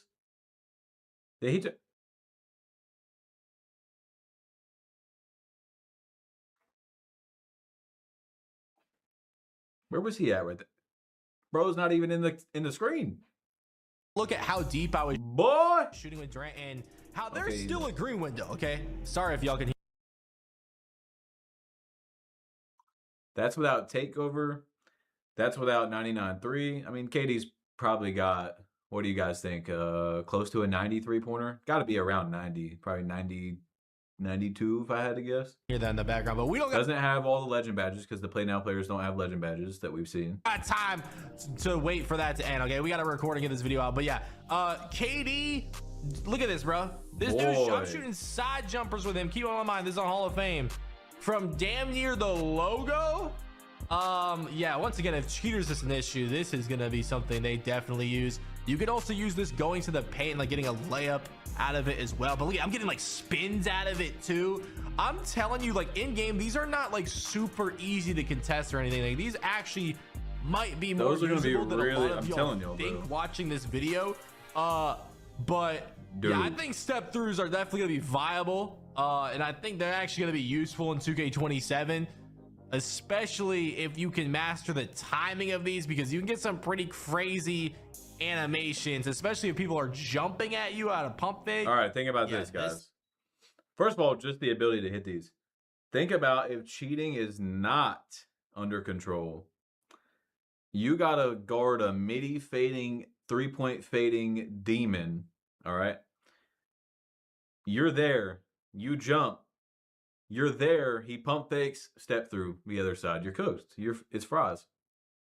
With this type of stuff in the game, we just seen full court threes that you can hit. You can green them. And now this, cheating's gotta be under control if you want this in the game. It's cool. Cheating's gotta be under control. This could get crazy. That could be fries.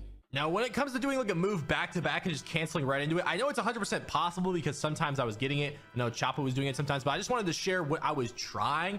Right here, this is me doing like a left trigger after every dribble move, and he kind of does like a pound dribble afterwards. And I was also trying to do it with Devin Booker where I would cancel with the right stick. So this is me doing right stick after a step back and trying to just go right into it, and it just makes you play out in the animation sometimes. But then you're gonna see like one time it just gives me the back-to-back Booker, like right there. So I know it's 100% possible. And this is what that left trigger thing looks like, because the quick stop is with the left trigger, which I'm gonna show you in a second here. And he gets like a little pound dribble. So when you try to cancel into a move with the left trigger, this is what it looks like right here. So yeah, I just wanted to share that with y'all when I was trying to test how to like really do this. And yeah, these were the results I was getting just playing around with it for just a couple minutes. Now, quick stopping is in 2K27. It's with the left trigger. Okay, so I know a lot of y'all are probably used to like going up on the right stick. I actually do like the left trigger quick stop. And I think, you know, you can get fast with it too, especially if like you're a good dribbler like me. I was just literally running left to right and just kind of trying to show it deliberately when you're just tapping the left trigger if you're running one way. And it's, yeah, you can stop immediately on a dime, shoot straight out of it. That's how you quick stop in 2K27. This is me messing around with it with some different NBA players in 2K. Yeah, I think I was just really rattled that you couldn't save. I think Double H is definitely the best video we've seen so far for a few reasons. Your settings in Play Now, so I was kind of just messing around in the 2KU with a couple different. He always has things. Good videos on this stuff. But yeah, so if you're looking for how to quick stop in 2K27, left trigger, just tap it. tap it and shoot. Out of any move, you can tap it. And that's why I was attempting to cancel out of moves with it, because yeah, you can stop on a dime with the left trigger, and that's how you're gonna be able to quick stop in NBA 2K27. All right, so if y'all already know, with the dunk meter, you don't even need to really touch the right stick. You just need to button it. So no matter what dunk you go up with, it's gonna give you a meter. So you have to time it. So all these dunks right here, and even like, when I'm going baseline, I am using the right stick to get the reverse dunks. But these other dunks, I'm just using the button, and I'm going to get a meter. Okay, so that's how it works in 2K27. And I'm gonna tell you right now, the dunk meter, I do think it's better. It's definitely better than it was in 26. And I mean, dude, they got LeBron doing some crazy shit, bro. But yeah, you could definitely actually get some contact dunks with the meter, which is like, finally, bro. You know, I hope this stays, and I wonder how good it is gonna be with certain ratings, because once again, we couldn't check the ratings of these players, you know, couldn't save the settings. I couldn't see what Giannis's dunk was or Ja Morant's dunk was. But I mean, look at Ja Morant catching a body, and the dynamic meter, like, it does change a lot. And even when you get close to the rim sometimes, I mean, that meter be getting a little big sometimes. You see Zion going crazy. And I'm going to show you all some clips with takeover soon as well later in the video. 99 dunk build on day one, chat. 99 dunk, 99 layup. I'm telling you right now, man, especially with the my players, if you have a high driving dunk and you're in takeover, I don't even know if that shit is stoppable, man. I mean, it was looking like an automatic contact dunk. Every single time with this one finishing takeover, no matter what anybody did. But I don't know, it was guard versus guard, so they probably had low interior defense to be fair. Have to check out Yard and I have noticed that interior defense matters, but we'll get into that later into the video. Now, I didn't get to test all the takeovers in 2K26, but like I was just saying, I just had to show a couple clips. I don't have my player clips though, because I can't post that yet. But that's where I'm really getting this opinion from. When you had finishing takeover, dude, this contact finishing take. Oh my God, you were catching some crazy bodies. Okay, so dunking might be crazy in 2K27, which I'm happy about, because I feel like it really hasn't been good the last couple of years. But it might be pretty insane if you make a slasher. Now, same thing with the standing dunk meter, like the dunk meter. If you just hold X in the paint, even with the button, you're gonna get a meter on standing dunks. Okay, so that is gonna be another different thing in 2K27. So I mean, are you gonna be able to do standing dunks with a 40 standing dunk? I mean, maybe wide open, yeah, but if there's defense there, probably not. But look at Wemby, bro. Wow, even with someone right on him, you saw the red thing below his icon saying that was good defense. That's a big bar out of the drop step. I mean, maybe wide open, yeah, but if there's defense there, and that was a pretty good defense right there too. But Wemby ended up wide open, basically. But look at Wemby, bro. Even with someone right on him, you saw the red thing below his icon saying that was good defense. He's there, but he's not there. Stopping that. You know? I'm gonna tell you right now, after playing with like the my players and stuff, I know I don't have a lot of footage with this in the play now. The standing dunk meter is a little crazy in 2K27 unless they change something at launch.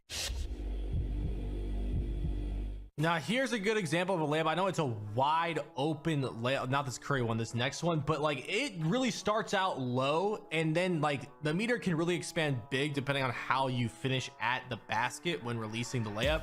But layups in 2K27, I know like Mike Wayne was talking about how there's like this new layup thing where like players can adjust midair, and that's definitely a thing, but you don't really have to do anything. You just hold X and players will like get these different animations like that right there from Ja. I like it. And kind of like get away from the defense to get the green window way bigger. I don't know how I feel about that, because you don't really have to do anything as the user to make that green window that much bigger. I guess it's based off rating, so I guess. But yeah, here are plenty of examples of that in the gameplay. Yeah, scoops are still in the game, of course. Scoopers are. But I think layups are definitely going to be better in 2K27 just because of that. Like, you don't really have to change anything skill-wise as a player. Like, time you we got just have to finishing go in over the the damn game, layup, bro. and your player's going It's to the adjust best way to midair score and get in bigger basketball. green windows. So, yeah, especially if you have I wonder, bro, a high layup rating might be crazy just because of that. I wonder how effective it really would be if you went a crazy high layup because of this new feature. Interesting. Now, some random old moves I wanted to mention. We'll have to see, Kyrie's how it is spin versus real is people. in the game. Kyle Kuzma's spin is in the game as well. Devin Booker floater, you still don't get that one animation from 24 every time. Like, it's still random again. So if you're wondering that, Devin Booker aggressive is just gone. This is the animation they give so we you knew that. when you try to They do the fried D-Book aggressive. Devin Yeah, Booker that is fried is now. long gone. I know a lot of people are going to be happy about Which that. is good.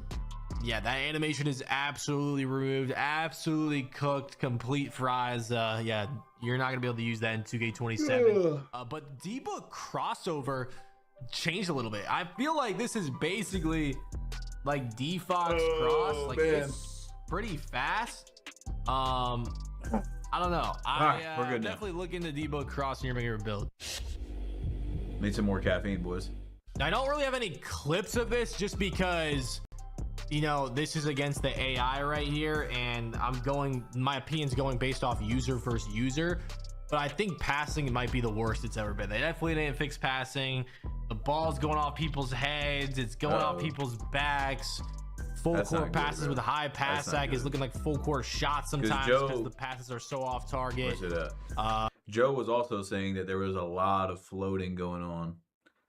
And from then on, I was paying attention to it, and there was a good amount of floating with those passes. We'll have to see what it looks like on like really high pass accuracy guys, but the worst it's ever been, that's a pretty strong statement. Yeah, passing is definitely looking pretty bad, I ain't gonna lie. Now, when it comes to go-to shots, they work the same in 2K27. I just wanted to show a couple of them. Obviously, the KD go-to is still the same in 2K27. I think really all the go-tos that I saw looked exactly the same. I think LaMelo Balls is a little different. I'm gonna show gameplay of that in a second, unless I just never, I don't know, I didn't really use it, so it could be the same, to be honest. But yeah, go-to shots work exactly the same in 27. I know a lot of people, yeah, we'll see about that. Didn't like how many people use the KD, but look, it was getting ankle breakers in the play now against the AI. And if it's getting ankle breakers against the AI, who, you know, be having good defense outside of like contesting most 2Ks, then it's gonna be getting ankle breakers against the user. You know what I'm saying? Especially with like I do like how the space again. Where was it earlier? De'Aaron Fox on his step back, it looked like it created some space, and we talked about that. You know, be having good defense outside of like contesting most 2Ks. That's definitely enough to get some space, you know. Then it's gonna be getting ankle breakers against the step backs look like. I don't know why no one's really talked about that. They look different. Takeover. They look like they create more space. Yeah, that's back in 2K27. Like but here's that LaMelo Ball when I was talking about off the one leg. It's nice. kind of clean. I ain't gonna lie. I know some people are definitely gonna be messing with that in 2K27. I'm not sure if that's new though. Now with alley oops, the control for 2K27 is just still Y and X. That's gonna be how you self lob in 2K27. Then obviously the other lob is just double tapping Y and pointed at somebody. I know they said they changed a little directional lobs to people. I didn't really mess around with that too much, but look how high KD jumped on that one self lob. I thought that clip was kind of crazy, but yeah, lobs are basically the same in 27. Now, when it comes to post scoring in 2K27, it might be pretty crazy because y'all know how post fades are really good in 26 with the tempo. Well, you know, besides changing it from tempo to, you know, you have to green the timing, they're very good in 27. Like, I was playing 1v1 theater, dudes were greening from damn near the 3-point line on post fades. Not to mention 1v1 theater. Is that so that's what theater is tomorrow. That's what that is on the embargo, because we have my player tomorrow, the builder, right? We're going to see the first builds. We're going to see custom SIGs, then the app as well. So you can make your own builds, my court and theater. So it looks like we're going to see some creators playing each other with their created builds tomorrow. So that's what that is. Okay. Now, is it just 1v1? Is it 2v2? 3v3? But it's definitely going to be at least 1v1. We know that now. And the standing dunk meter is crazy this year. So drop stepping into that might be crazy. Tomorrow is going to be way bigger than today, guys. You need a lot of interior defense to today get that. we're getting a lot of info. You guys have been here, you know that. But that's needed for that tomorrow wall is going to be twice as big. Yeah, post scoring is definitely going to be a lethal option in 2K27, to say the least. Defense in 2K27. Well, you know, you can't really see the contests in the gameplay because the settings wouldn't change, but the contests are not percent. They're like, it was like semi-open, open, solid contest, heavy contest. That's basically what you would get, which I don't really like. I'd rather have percents to get more of an accurate thing. But yeah, picking up the ball, like the collisions they were talking about, if you have like a lower perimeter defense, you can make people like kind of pick up the ball. They'll lose it on bumps, and it's kind of weird. I don't know how I feel about it, and I feel like you can get bumpy on this 2K with a low perim. Like there was people's mod players that had like a 60 perim that were getting pretty bumpy, and they didn't really have strength either. So I can't imagine with like Bruiser or something. Now when it comes to steals, honestly, there really wasn't no blitzes. Like I don't know what 2K is doing. Like we gotta have blitzes. Lanes, I couldn't really tell just because, you know, obviously CPU versus CPU, and I didn't really play enough user on user, you know, because a lot of them were ones. So there obviously no lanes as ones. So I couldn't really tell you much about lanes. Plucks aren't really in the game. They gotta add blitzes, man, because that's bad. Paint defense, if you had a high interior, you could get some crazy block animations, some crazy like paint defensive animations too, where like you kind of suck them into like a crazy defensive animation pause. But if you have a low interior defense, like you getting yammed on, you know, weird. So it ain't gonna be looking too good for you. And then besides that, that right stick defense that they were talking about, where you have like aggressive contest, right stick down is like conservative, whatever. Yeah, I ain't gonna lie, don't use that shit. That shit is actually awful. They need to get a patch on that ASAP. That's twice now from Double H and Joe Knows. Right stick down is terrible. Because if you touch your right stick on defense, say goodbye. You getting blown by, you getting cooked. Okay, it's not gonna be looking good for you. Okay, I don't really have a lot of clips of that to show, but I'm telling you right now, if you touched your right stick on defense, you are going to move like Franklin the Turtle, and you are going to get scored on. That needs to be patched immediately. I was oh man, it's another super offensive game, isn't it? So really hoping that defense was going to be kind of crazy. Now paint defense can be good if you have it upgraded, sure. I was seeing some good blocks too, but we need better blitz steals. We need more steals, and that right stick defense got to be adjusted. Yeah, let me check Twitter. Oh my god, I'm getting destroyed on Twitter. What's going on here? From 2K26, of course. Hey, if this video was helpful at all to, you know, teach y'all some stuff about the 2K27 gameplay, make sure to drop a like. Let me know your thoughts in the comments down below. Make sure to hit that subscribe button because we got plenty of 2K27. All right, we got a lot more information than I thought we were going to get out of that. That's interesting. Let's see. So we need to look at Yod, man. We just got a good amount of info out of that. I'll take it. I'll take it. Let's see. Yodman. Yodman, super dribbler. If you guys don't know, super dribbler here. Definitely one of the best dribblers. Dribbling is different. Everything you need to know. Okay. We're also going to watch Laker fan because he's going to really break down the slashing. I see some people saying, where's it at? Jake Mason. Oh, Jake Mason was there? Video. I'm going straight off the dome because I feel like that's the best transparency. And every clip you see in this is not going to be repeated. These are different clips. I made sure I got over every clip is different. I like that. Clips for you guys to I like that, yo. Study from.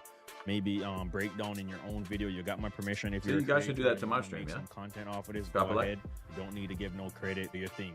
I really wanted to give you guys full transparency on what dribbling is. So first thing I did is not go to somewhere where the stamina is off, because if I sit there and dribble in front of a court by myself with no defense being played and stamina off, it's gonna look amazing. All right.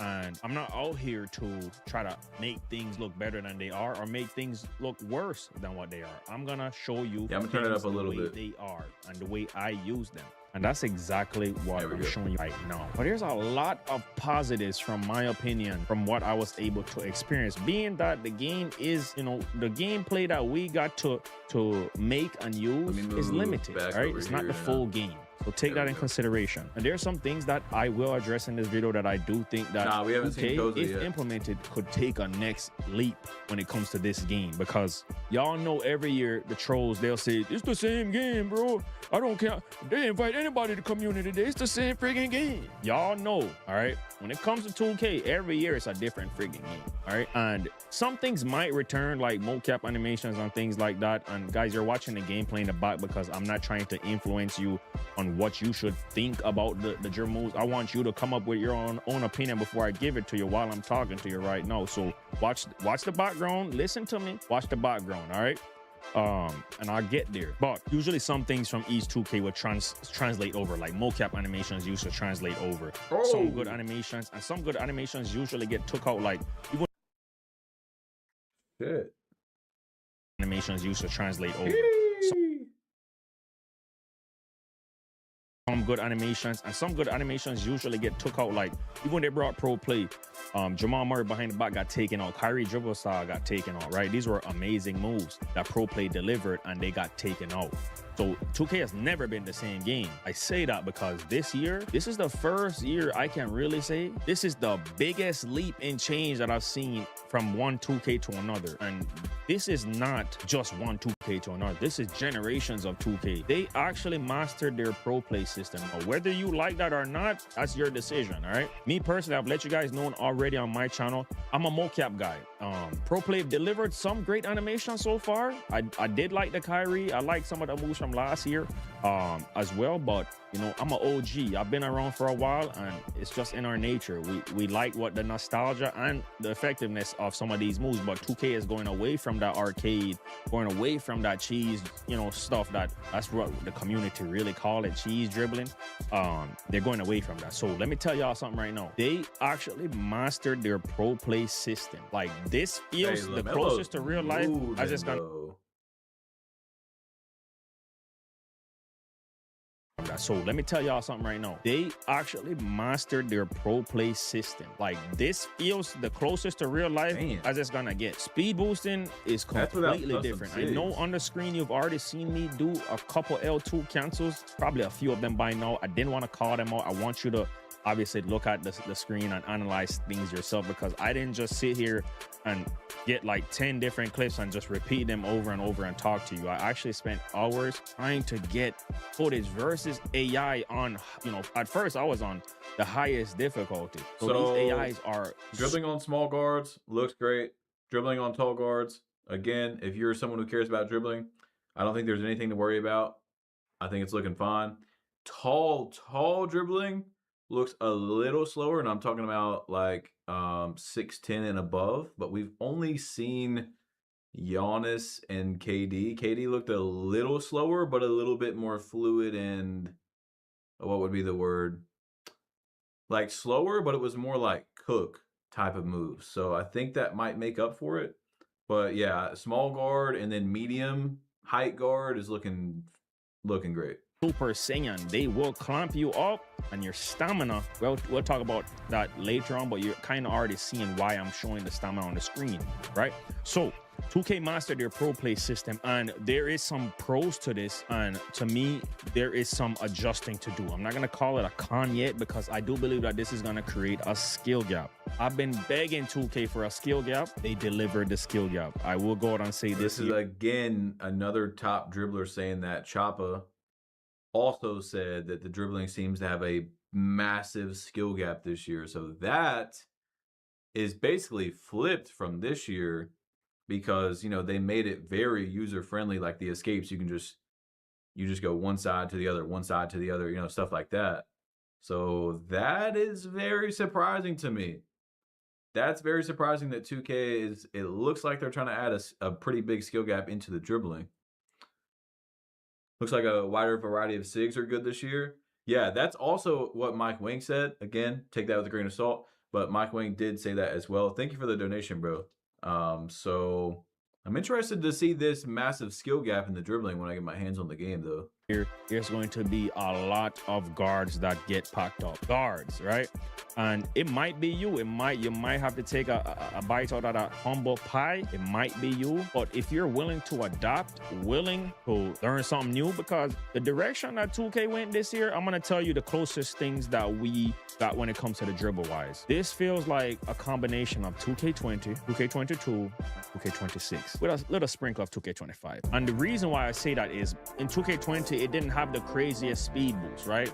You didn't have your 2K22 left-right movement. In 2K20, you actually had to do some moves, speed boost, and then hit like a big behind-the-back bop, or, you know, hit the curry slide behind a screen. Screen players was doing that. Or you had to steezo dribble, right? The steezo dribble aspect is, you know, people are not gonna, you know, shout out to the general steezo, by the way. A lot of people hate on that, and they're not gonna give credit to that. So let's just stick to what I'm talking about. You had to do a move. Same like 19. You couldn't just run out their speed boost with 19. You had to do a move first. This year on 2K26, you're gonna have to do a move. You understand me? Like, I'm not saying you can't speed boost without doing a move. It's not gonna be effective. Let me just go out there and say that, all right? It's not gonna be effective. And the reason why I say some elements of 2K22, because the standstill combos in this game, guys, I was smiling when I was comboing on. No, what you're seeing right now is not telling the full story. Even though there is some amazing footage in here for you guys to work with, analyze, break down. If you really want to find out how the gameplay is dribble wise, I tried to do every single thing I can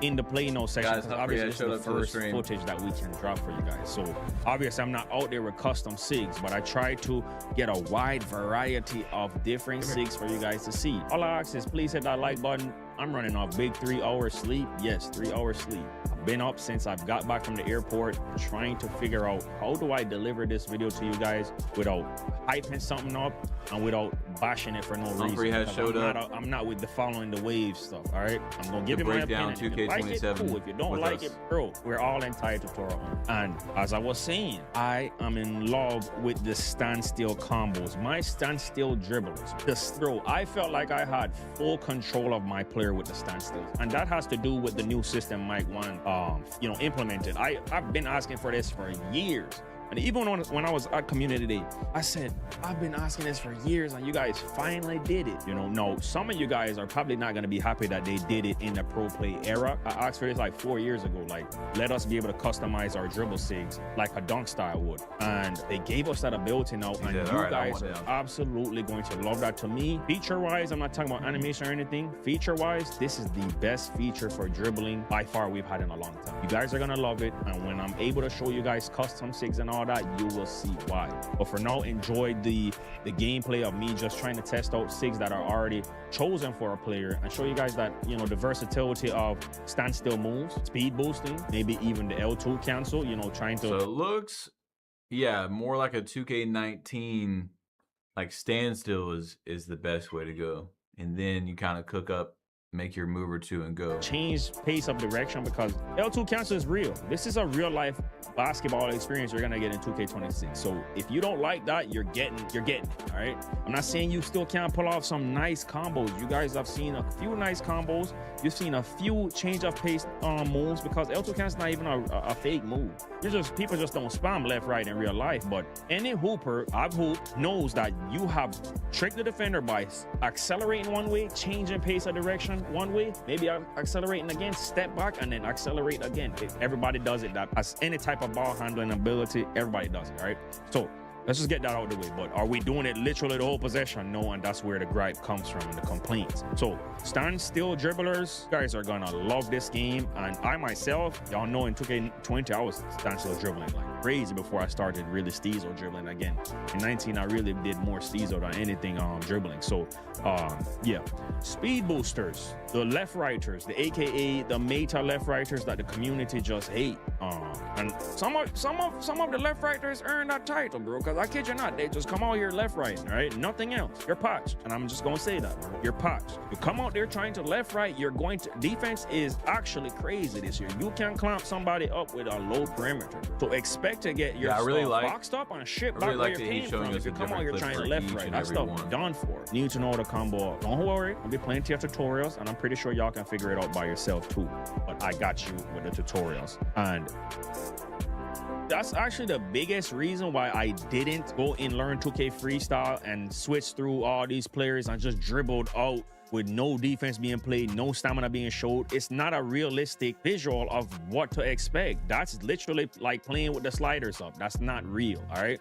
You can't make an assumption of something like that because... Guys, we're at 2,499 likes on the stream. Let's get over 2,500, man. If you guys haven't dropped a like yet, please do. Are we ever going to use dribbling with no stamina and dribbling with nobody in front of us? That's literally just me just shooting around on a hoop. Nobody cares about that. No, I will end up showing you guys when I want to show the flexibility of each custom SIGs that they added. That's when I'll show you guys that. But to show you, to let you know about the dribbling, that's not a good angle for me to go. I wouldn't feel comfortable with that because I would feel like I'm misrepresenting and misleading you guys. You know, it would be the better word. But Standstill Dribblers is gonna love this game so far. I was loving comboing up. I was piecing up the AI even on Hall of Fame difficulty. But the biggest problem that I had, and the reason I wanted to show you guys is that obviously you guys have noticed already, the stamina is tough. All right, let's just say that the stamina is going to drain very fast. It might even be faster than last year.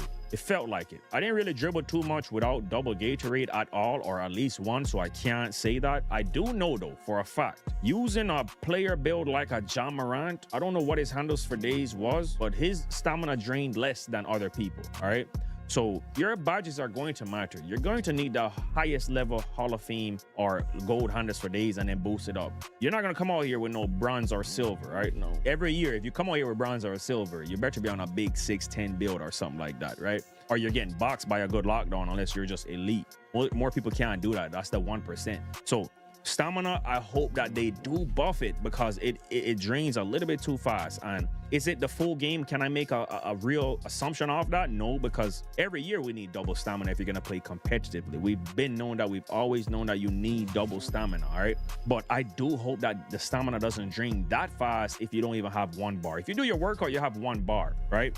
But the thing is, even with 1 bar, I believe that it's going to drain a little too fast. Like I said, me personally, I already know I'm a veteran in this community. Don't come out there on guard with no 1 Gatorade boost unless you're iRush bots. iRush bots just love doing that for some reason. I don't even know why. It's a disadvantage. You need to come out here. You need to get both Gatorades. Do your workout, buy some Gatorade, then you will be able to cook up. That's what I'm expecting. No, I had a couple change of pace direction combos in every single chance I had to change different players and stuff like that. I was still able to change pace, hit that L2 cancel, I should say. But to sit there and spam it, especially when you get close to your stamina being gone, you're done. I think the tall guard dribbling might be the same speed. Never mind. It should be okay. So all my Sim Nation people out there, shout out to Kevin Cruz, by the way. I'm excited to check out what he drops. Got to meet him, bro. It's actually a real cool. It could be even faster than last year. So it looks like all dribbling is faster for each category. This is also in Play Now Online, or Play Now, where it's 5 to 7% slower, and Park's supposed to be 2% faster this year. So yeah, I think all of them are faster now. So small guard definitely faster. 6'5" to 6'9" definitely looked faster. 6'10" and above, I was a little, maybe it was slower, but I think it might actually be faster. Dude, and sometimes this community put us against each other, but I was actually, really surprised of how cool Kevin Cruz was. So shout out to Kevin Cruz. We're growing man around here. We don't do that foolish. So yeah, I'm excited to see what he has to cook up. I do feel like this is a year for a lot of Sim Nation players, but I say that to every group of player have their skill level. Sim Nation still has to have their top players execute, because you're gonna get boxed out here. I don't care what group you're in, Meta, Steezo, if you're in Sim Nation, if you're in Standstill, You will get boxed this year more times than none if you screw up on a move. You hear me? Defense is for real this year. Defense is for real, bro. I kid you not. Low perimeter, you might just get boxed if you don't choose right. No, if you like that, you like that. I'm just being transparent from what I experienced at Community Day. No, things can change. Take that in consideration. It can change. These AIs are, we were told that the AIs are on a new level. They are. Trust and believe me. If you play Rec and you're versus the AIs, don't leave them open. Don't leave them AIs open in Rec Center if you play Rec. What's good, Beta? AIs, all right? Welcome to the And if Discord, you're on the 1v1 court, somebody quit out and you have to play against the AI, good luck, bro. That's all I have to tell you. Just good luck. No, another thing I would love for 2K to improve upon, you know, I feel like this direction could make the game way better, is aside from the stamina, let's just turn the game speed up just like +3, +4, even +5. +5 would be perfect, because I was able to chain some combos together very fast already, and the defense recovered. I wonder if he didn't know when he was saying this, what Mike said the other day about Park being faster, though. As too. Most of these clips versus the AI, you'll see them recovering just as fast as you see me cooking. You understand me? So if you're a good lockdown, a lot of guards, including myself, I expect to get boxed up sometimes. And, you know, I wanted something like this. I wanted a game where it was balanced in defense and shooting. And this is the direction I feel like 27 balance. Let's just put it at that. But if we can improve upon the game speed just a tad bit, I do believe that this game will do wonders. Game speed and stamina, it would do wonders, because this is the type of year of people like myself, brethren, Lil Nike, gonna go crazy. You understand me? Because if you're somebody that can shoot, dribble in any way to ISO, because I do believe screens will be very effective this year as well, because the screens were hitting, and you're gonna need to use your teammates. The days of the guards, just, you know, based off my own experience, let me just say that, because this is Community Day. Things are destined to change once we're able to slap 2 Gatorade bars on and have max badges and have your SIGs a certain way that you want, and, you know, things can change. But from what I've seen, this year you might have to pass the ball more, and this is the direction 2K has been wanting to go in. Realism, all right? And it makes sense, because a billion-dollar company, right? You know, they would want their basketball game to be representative of real-life basketball. Now, the consumer might not like that, because, you know, most consumers want to cheese. They want to have some fun. You see what I'm saying? And this year 2K really humped down on that pro play. This is a pro play game. Now, like I said, I do believe once we get double Gatorade and get our badges and get our SIGs the way we want to, when we actually can get in the lab, things can change. You could ISO and get open, because there's no way a user is going to be playing stick skills like the AIs every single possession. No way. Will you get boxed sometimes? I think you're gonna see a lot of your favorite creators and even yourself get boxed up more times than none this year. You're gonna have to make the right basketball decision. That's not necessarily a bad thing. Hear me out. We've been begging for a skill gap. Begging for a skill, guys. We got our skill gap so far from what I've seen. Not everybody's gonna come out there running guard. It's not gonna happen. Not everybody's gonna be able to come out there and run wing. It's not gonna happen. And that's okay. That's okay. You know? That is completely okay, bro. It's just reminded me of earlier this year. I had a friend who I've known since like 2K18. Y'all remember how OP offense was at the very beginning of the year? Bro was talking about, I want to play guard, pro-am guard this year. Dude had barely played in the last few years. Bro was washed. He was feeling so good off the offense, how it was that he wanted to play pro-am guard. Not everybody needs to be good enough to play guard, or it being easy enough to play guard, you know? There's got to be a skill gap to it. It shouldn't be extremely friendly. You're, in my opinion, the hardest position on the court. You understand me? You're gonna have to know how to score.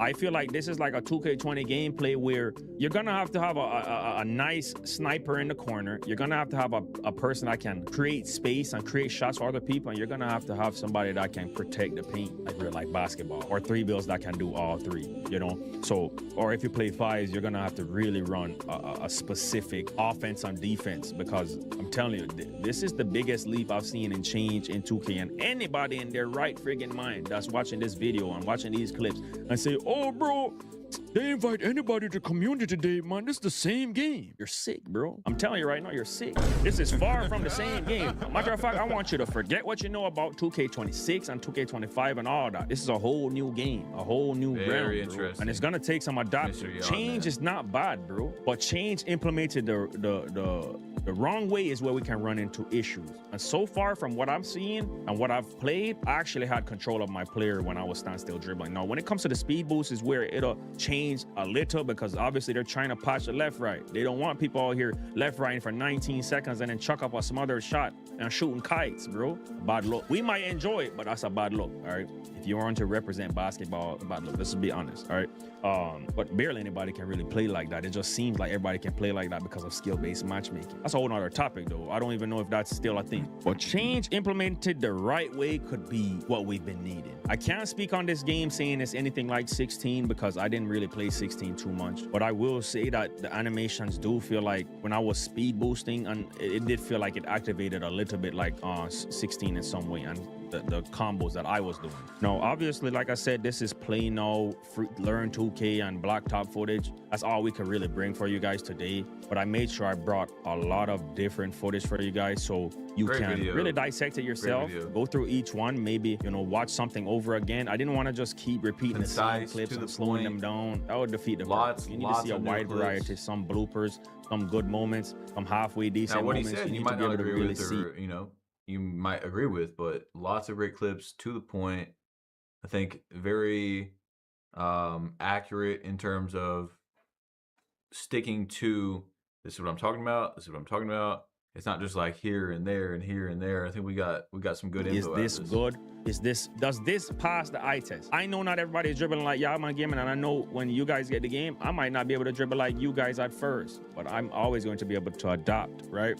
And that's my thing. I wanted to show you guys what I did, all right? Nobody else but me. And let you make a decision based off that, whether you know you're close to my dribble level or even better, all right? Or on the same level. You know, a lot of the GVO family is. So with that being said, guys, I'm not gonna stretch this video any more longer. Hit that like button, big up on yourself. I hope you guys enjoyed this video, and I will be addressing speed boosting a little bit more if you guys want, and the L2 cancel stuff. But I think I pretty much... Guys, look, we still got a few more videos to watch.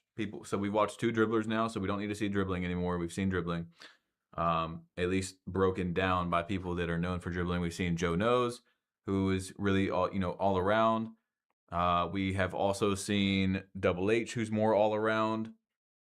So we need to look into maybe like Laker Fan, who's known as a slasher, kind of get the whole slashing breakdown. I want to see more specific. Okay, 53 minutes though. I don't know if I can watch 53 minutes. I don't know if I can do that, Laker Fan. That's a lot. He is the greatest yapper in the community. He can yap, bro. For good or bad. Bro can talk. I don't know if I can watch that right now. So I do want to watch Young Dirk's video on dribbling, although we've already seen 2 specific dribblers. Let's see. Is 2K27 worth buying? That's an interesting title right there. Slashers are oh, we already seen that. Let's see.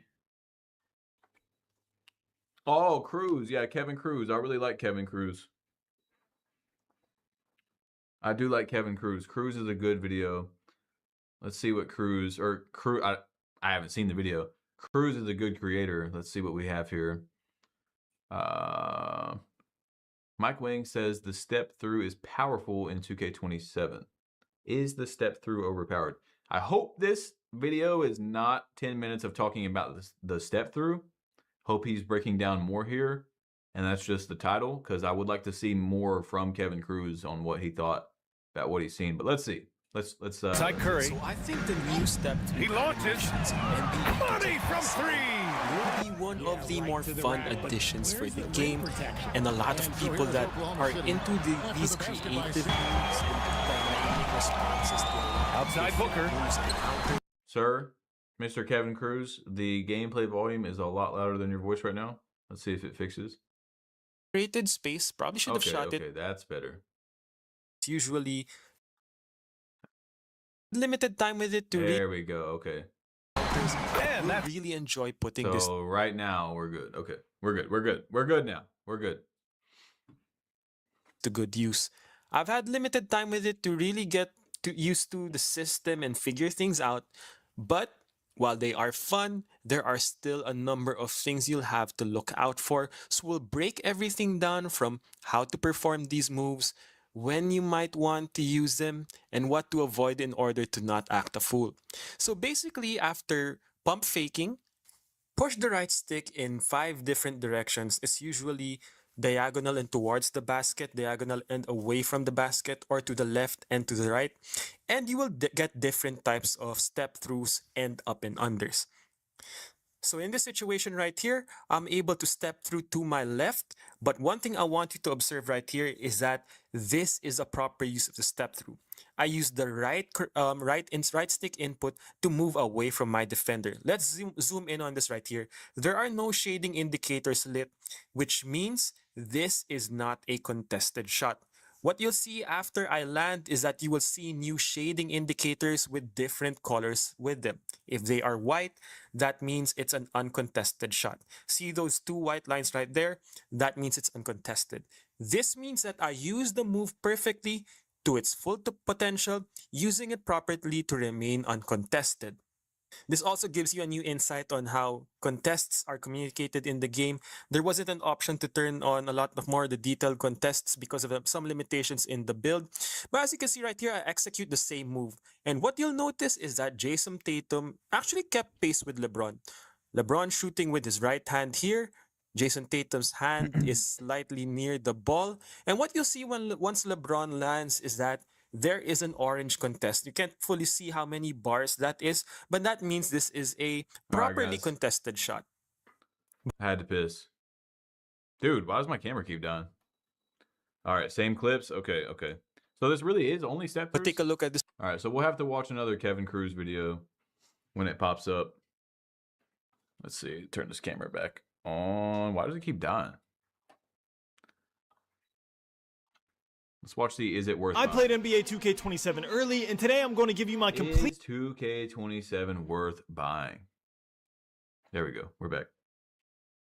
What's good, face? completely honest opinion about everything I liked and everything I didn't. For example, I love the brand new dunk meter. Last year, the green window on the dunk meter only shrunk and never grew, but this year you can visibly see it grow the more open you get throughout your dunk animation. Tall players obviously still have an advantage in this department, but small players have access to a certain takeover that completely levels the playing field. More on that later. Now, one thing I didn't like is... It seems like Blur is back from last year. You know, not like obviously Blur is back, but remember when Blur had the like automatic greens? Seems like that's back. The ball going through my player on what should be obvious blitz insane. steal. The lack of steals was a major problem on NBA 2K26, so seeing this was really concerning. But before y'all start saying GG there's no defense again, let me also say the bumps and contact body ups you get on this game felt insane. Even on players that aren't known for their defense, I was able to get attached to their hip really easily when in NBA 2K26 even the CPU would slip by like I wasn't even there. I also have one more thing I want to reveal about blitz steals, but first here's a $50 Xbox and PlayStation gift card for Noti Game. And here's the winner of today's NBA 2K27 giveaway. If you want NBA 2K27 for free, subscribe with notifications on and comment one change you want to see on the game. I'll be picking the winner in tomorrow's video. Now we'll watch like 10 minutes, 20 minutes of Laker fans video after this. Break everything down, starting with the biggest change, the new step-through shot mechanic, which is a brand new feature where even if your player cannot dribble anymore, he will take a step and do an up and under to create an insane amount of space and get open even if you were previously boxed. I'm calling it right now, this will be the biggest change in NBA 2K27, so you need to get this in your bag. The good news is it is super easy to do. To activate this move, all you do is pull your right stick in any direction. If you hold hold it to the right, it'll do it to the right, and if you hold it to the left, it'll do it to the left. Super easy to do, but the skill ceiling on this will be super high. I can already tell the players that master this mechanic will be able to make some crazy shots, especially the taller builds like 7'4". In last year's video, I called that no dipping would be the skill gap on NBA 2K26, and it was. So heed my warning. I'm telling you, this is a mechanic you do not want to ignore. It's really that good. We got to see this versus real people, but I mean, he's already, when he's making this video, he's already played what they're showing tomorrow. So, yeah. And speaking of no dips, no dip timing has gotten a major revamp. Not in the gameplay itself, but in the form of this brand new quick trigger badge. Basically, the higher tier your quick trigger badge is, the faster your no dip will be. Mike Wang himself has said that the highest tier of quick trigger will feel like no dip in NBA 2K26, while lower tiers like bronze and silver will feel slower and less consistent. And that was very apparent in the gameplay. The best shooters in the NBA, no dips felt really good, while the average player felt like I wasn't no dipping at all. It felt like their normal jump shot barely sped up. So if you're a major fan of no dipping, make sure to keep the quick trigger badge in mind when you're making your build. Now, when you're making your build, you probably want to know if dunking is even worth it. So let's talk about this brand new dunk meter. And I got a lot to say about this, so listen up. Let's get this out the way now. It is an obvious improvement from NBA 2K26. Last year, your dunk meter could literally only shrink, which means that if you started your dunk meter with a defender in front of you, and then your defender gets out of position and leaves you wide open by the time you're dunking, your dunk meter would still never grow even though you're wide open, which is why you saw— See,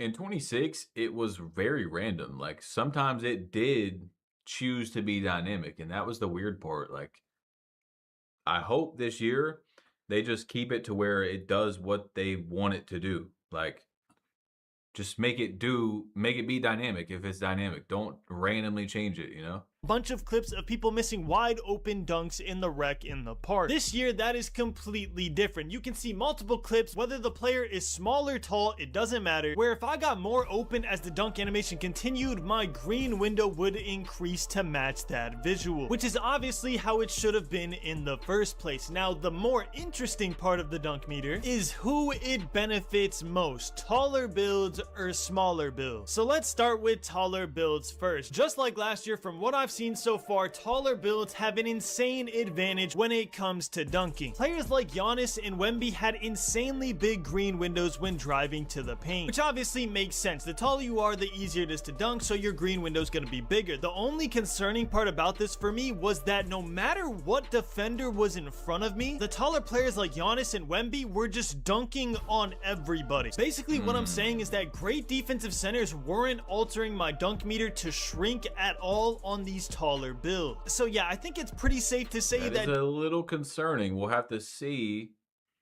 what rim protectors can do. So maybe it's back to like a 2K24 or 2K23 type of dunk meter. But if you're an elite rim protector, so I mean that's kind of how it should be in a way. Like, you know, if you have a 75 interior defense and you're coming up against a guy with almost a 99, let's say 96 or 93 for gold posterizer, you have the advantage off rip as the offensive player. You should, right? Obviously, position should matter a lot, but position plus attributes should matter even more. So we'll see how like rim protectors are, you know, people with high interior, high block, vertical, stuff like that. How that actually changes when a user is there with those badges, with the timing.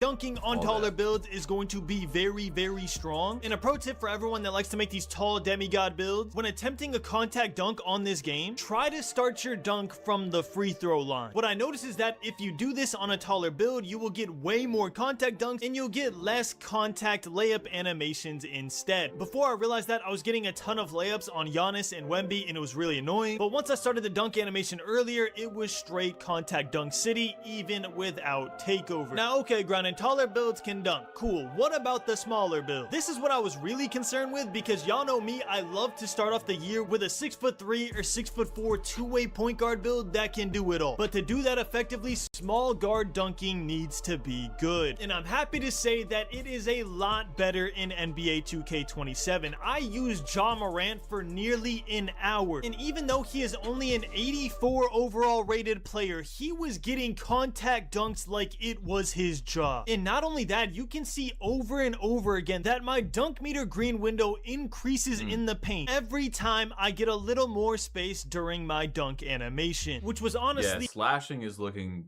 very, very good this year. Dare even say overpowered. I don't want to say that though, because people will be like, oh my God, you're complaining. I'm not saying like overpowered as in it has to be patched. We have to see gameplay, but it's looking really, really good. A relief. As well as layups.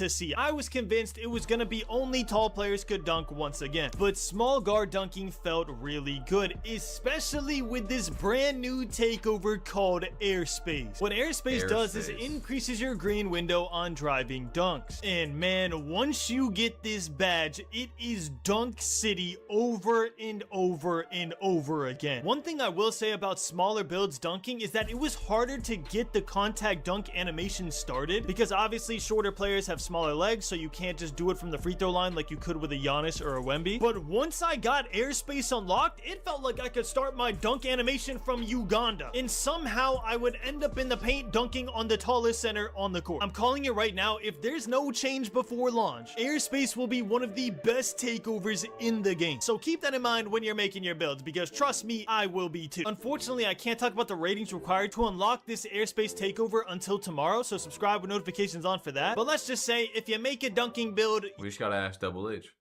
You will have Airspace, okay? It's not something you have to go out of your way for, and it is a super strong takeover to have. Now that we talked about the dunk meter, let's talk about the new changes to the lob system. Last year, I told y'all that I absolutely despise the new lob system, where it is a random button push every time you throw a lob. And the reason I didn't like it is because I thought it would be too hard for casuals, aka the people you load into in the random rec and random theater matches, and it would also have zero effect on competitive players because they're just good at the game, so it just felt like a needless cosmetic change that was punishing casuals and didn't really affect people on the higher end of 2K. And I'm guessing 2K heard these complaints all year because they came out with a better compromise for this than I could have thought of myself, and that compromise is that every time you throw a lob, it will be a fixed button press depending on where you throw the lob. If you throw a lob on the right, it will always be square. If you throw a lob on the left, it will always be circle. Okay, so this is information no one has said yet. We have not heard this yet. And if you throw a lob in the middle, it will always be triangle. For my Xbox users like myself, if you throw a lob on the right, it will always be X. If you throw a lob on the left, it will always be B. And if you throw a lob in the middle, it will always be Y. And honestly, I think this is how the lob system should be for the rest of time for 2K. I personally think that this is the best compromise you can think of with the system that they want to implement. Obviously, I would prefer it to just be X or square every single time because I still feel like the changing buttons isn't necessary, but a lot of y'all actually disagree with me. We knew that it's gonna be a different button, guys. We know that, but what we haven't heard yet is that the angle is predetermining the button each time. And think that it's a cool change to make lobs a little harder. So in my opinion, 2K came up with the best possible compromise to satisfy both of us and also save my controllers from raging when little Timmy in the random rec misses his 6th lob of the game because he can't figure out what button to push. So overall, a W change. Now it's time to talk. He said it in the interview. Got you. Okay. About everybody's favorite subject, the dribbling. Is the dribbling good in NBA 2K27? And man, do I have a lot of opinions about this. First off, let's start with some objective truths. If you spam your escape dribble move over and over again, you will slowly lose adrenaline bars until you completely run out, and your player will start moving like a snail. But weirdly enough, if you spam your signature size up the same exact way, you don't lose adrenaline bars, and your player will move perfectly fine. So you can I'm not really worried about that because you still lose your stamina quick, so technically spam move standing still in combo up, which I guess makes sense depending on how overpowered the move is. As you can see from 2K26, the most powerful move in the game was an escape move. The Paul George, the Jimmy Butler, Kemba Walker. The escapes are wild though. Like they are really wide, really fluid.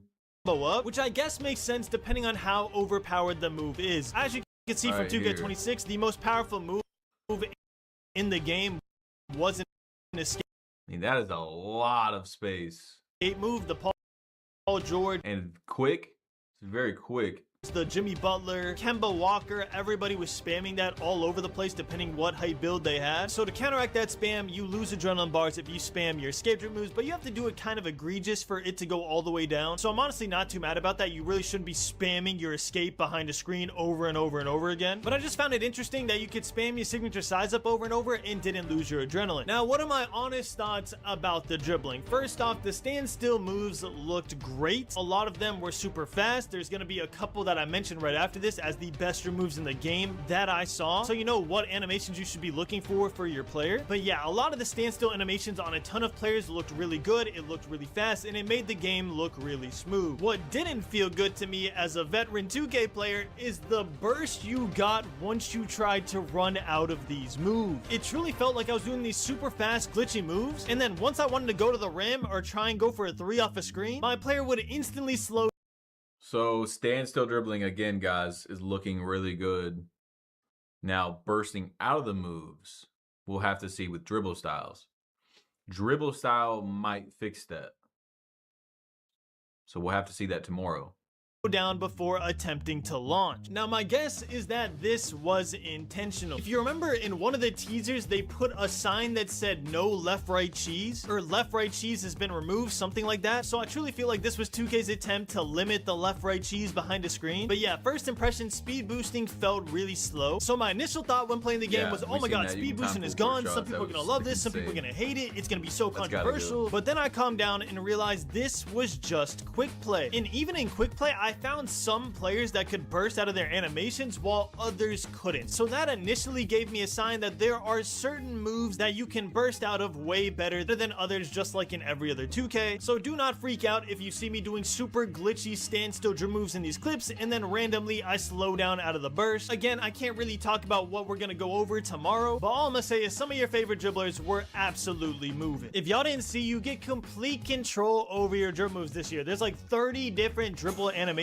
slots, which means every single dribble animation has been broken down so you have complete control over your players. So I'm sure dribbling won't be a problem, but I still wanted to be honest and mention that I do think it could potentially be a problem. And I also have one more problem with the dribbling that I'll say at the very end of the video. Now with that being said, there are a couple things I do want to let you know. If you want to know how to quick stop, aka stop on a dime and shoot, it is L2 this year. Tapping L2 is by far the best quick stop in the game, but if you got used to the NBA 2K26 quick stop, which was flicking up on the right stick, you can still do that. It is just a little bit slower from what I've seen. But yeah, you have your pick of the litter there. If you want to quick stop using L2 because you're used to it from other years, you can do that and it's really good. And if you just want to do the right stick one because you're used to it from this year, you can do that because it's decently good as well. Honestly, I was doing the right stick up for the most part just because I got too used to it. But if the L2 quick stop continues to be visibly better, obviously I will adjust and I will learn that one as well. Now, some of the best moves I noticed in quick play. Number one, by far the best move in the entire game that I've seen so far is Steph Curry escape. And just like every year, there are a bunch of NBA players that have a bunch of other NBA players moves equipped into quick play. So if you see another player that isn't Steph Curry doing the Steph Curry escape, just know that's normal. But yeah, that move you can spam left and right. It is super quick. And honestly, I think it's going to be very scary, especially behind the screen. I think small guards all year are going to be using this escape. The only other one I could see maybe eclipsing that is Kemba Walker from other years, because comp guards like to crab. If you don't know what crabbing is, it basically just means putting the defender behind you on your back so they can't contest your shot. Kemba felt better for crabbing, but Steph Curry felt better overall, so I think most people are going to be using Steph Curry escape. And I might as well say this now since we're talking about dribbling. Devin Booker breakdown combo is completely gone from the game. You know that glitchy move that basically every 2K player used, where your player would kind of just glitch through your body on NBA 2K26 and then shoot a wide open midi fade because he glitched through your body? Yeah, that dribble move is nowhere to be seen. I know we're only in quick play, but we had over 100 100+ players at that event, and everybody was saying they could not find Devin Booker breakdown combo on any NBA player they tried. So yeah, RIP to that move. That's some news right there as well.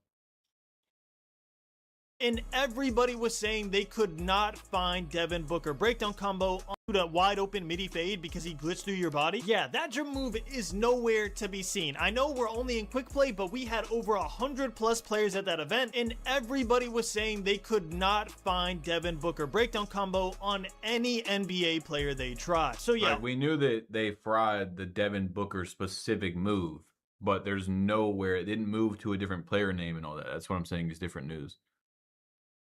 So it's just not there.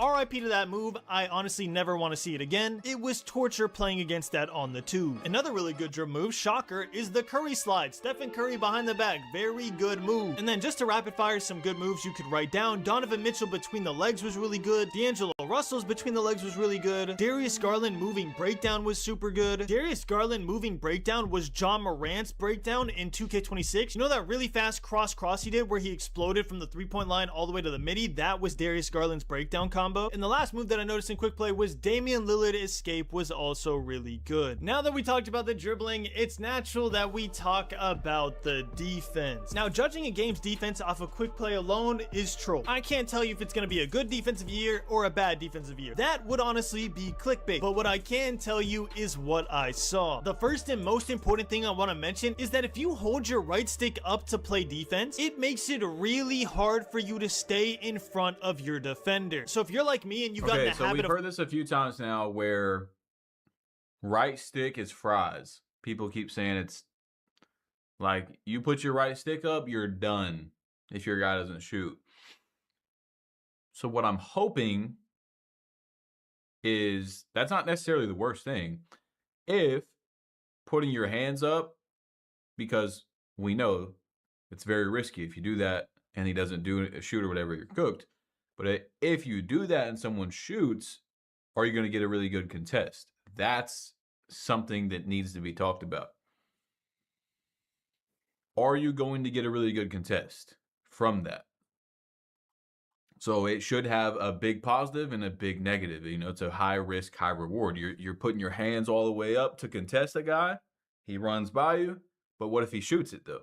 If he shoots it, are you going to get a nice contest? Holding up on the right stick at all times when you're playing defense on NBA 2K26, make sure to get out of that habit because you will get absolutely cooked on defense if you are running around holding your right stick up. The only time you want to hold your right stick up is when you think they're about to shoot so you can get the contest. But other than that, get your hand off of the right stick because, bro, I'm telling you, it makes you so much slower and you're going to get 21 points dropped on your head and your squad's going to flame you. Now, with that pro tip out the way, the first thing I actually noticed while playing the game was that whenever I got closer to the CPU, it felt like a magnet was dragging me into a body up animation. And I don't mean that in a bad way. I mean that it really felt like you could get bumpy on this game, which was honestly refreshing because on NBA 2K26, it felt like if I tried to get near anybody, they were blowing by me and shooting a midi fade. But yeah, the contact body up animations on defense felt really, really good. Honestly, a little too good on players that were too small and had no defense. Again, I was on players that are 6'2". We have now heard that again as well,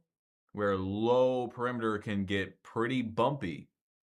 So that is good news for people that, you know, are looking for the defense. That's some pretty good news right there. 6'3", not known for their defense, and I was able to body up players like LeBron or Kevin Durant all the way up the court. I'm not saying it's a bad thing, I'm saying that it is a very different thing that I was not used to, as on 2K26, like I said, it felt like we were playing slip and slide simulator. So yeah, the body contact on 2K27 felt a lot better. What didn't feel a lot better was the blitz steals in quick play. For some reason, I just could not get a blitz steal on these CPUs. I have clip after clip after clip of my hand just going through the ball. Sometimes my body would go through the ball. It just felt impossible to get a blitz steal. Now again, I had a different experience when I was playing in the builder in the my court against real players. We'll talk about that tomorrow, so don't get too worked up over this. I'm just giving y'all my honest review of what I played on this day, which was quick play. And in quick play, I could not get a blitz steal. So I don't know if that's a CPU thing. I don't know if it's just a me thing. Maybe it's a skill issue. But I genuinely have so many clips of my body going through the ball, and it scared me until I ended up playing in the the park and seeing what happened there, which again, we'll talk about tomorrow. Subscribe with notifications on. Other than that, chase down blocks felt really good. It felt like on players that aren't really necessarily known for chase down blocks, they were still able to get chat up real and quick. get We are really close to 3,000 likes. If you could drop a like for me, that would be awesome. What day does 2K HQ come out? That is tomorrow at 11 a.m. or 12. What time is it tomorrow, guys? I think it's 12 Eastern. You can never really get blitz steals on CPU. Yeah, that is true. So like it does look concerning right now, but a lot of people are saying that, you know, even Mike Wing said that it's harder to steal versus AIs. So we'll have to see. Tomorrow is going to show us how blitz steals really are. It's concerning right now, but it's like we don't really see the full picture. It's always been harder to rip AIs. This is too skill based, and a lot of people are not going to like that. Crazy Tone, thank you, bro. What's good, Judah? They should let you know how rare steals are, or that should let you know how rare steals are in real life. Yeah, they're definitely a lot more rare than people are trying to make it. I mean, what the top stealer a game is getting, what, 2.5, 3? Let me see. Who got the most steals in the NBA 2026 season? I'm gonna guess right around 3. It is. It says Cason Wallace led with 2.0. Wait, it's not 10. Oh, it says Auzer Thompson with 2.0 per game. 2.0. Dude, what's going on with my camera, bro? I don't know why it's doing that, guys. Let's see. Here, I'll continue this video while I look for it. If I was in the right position. Contest system, I can't really talk about against CPUs. If I was to say, oh, the contest system's really good, that'd be troll. If I said it's really bad, that'd be troll. You can't really tell against the Yeah, so it wasn't even 3. So most games played, past 38 games, we have 2.0 steals per game. And that's a full 48-minute game. You have to wait until you play against real players to see what that's like. And the same thing goes for paint defense. I didn't really see my meter change too much, like I said, on taller builds whenever I was trying to dunk on like Joel Embiid or just players with high defensive ratings. I didn't really see my dunk meter change on taller builds. On smaller builds, it definitely got smaller, or I definitely got blocked. But players like Giannis and LeBron were able to dunk very easily. But yeah, I don't want to go too in-depth on paint defense until we can talk about what it's like online. For the most part, all I want to say in quick play was I could not get bump steals, and the contact bumps were really bumpy. And I also wanted to warn y'all about the right stick up defense, because I don't want y'all getting cooked on day 1 and hating the game. So yeah, again, make sure you put your right stick down unless they're about to shoot the ball. Now, a major change that I absolutely love, because we have not had a good one of these for years, is the standing dunk meter changes. Mashing is finally back, and I never thought I'd be so glad to say that. But on 2K26, the standing dunk meter felt so wishy-washy. Some games I'd be like Shaquille O'Neal in the paint. In some games, it felt like I could not get a standing dunk to go in if my life depended on it. This year, especially on taller players, it felt like my whole window was green. Like you can see in these Wemby clips, I'm dunking on 2 people in the paint, and my green window is nearly unmissable. Yeah, I don't think dribbling is anything to worry about if you're someone who likes dribbling. And that's without the standing dunk meter takeover, which makes your standing dunk meter bigger. So I can even imagine what mashing is going to be like once you get that. Post scores, hear me out, you might be back, all right? I know you had a rough year on 2K26, but you guys might honestly be back. And for me telling you that information, please never pull up on me, okay? I love y'all. I don't want no smoke, okay? I am afraid for my life. Please do not pull up with the standing dunk takeover badge and drop me off, okay? I want my 90 win %. But yeah, no, mashing felt really good. It felt like the back down animations in the post were really strong. I'm okay with mashing being pretty good, especially if you're like Wemby, but there cannot be another Kobe jab step or anything like that. That would be bad. You could see that if my player was stronger or taller, I would back down the player really easily. And then once I did the drop step animation, the player would get flown out of the way, and I could get a standing dunk or a contact standing dunk very easily if I had the height and strength advantage, which is how it should be. There should be negatives for not going strength. There should be negatives for going a smaller build, because that's how it is in real life. Wemby is going to dunk on Gortat, just like Giannis is going to dunk on Mario Chalmers. It's just a thing of life, bro. Physicality is a very important thing in basketball, so it should be a very important thing in 2K as well. I absolutely love the standing dunk changes. Even if it's a little overpowered this year, I still like it because, bro, we haven't had it in years. So even if we're getting matched in the paint and an eventual nerf has to come out, I will still have fun with it on season 1 because, again, bro, it's been so long. We needed this. Guys, we are 23 likes away from 3,000 likes, man.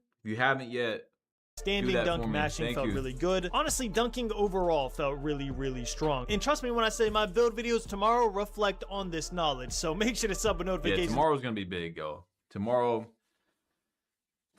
is going to be big for sure.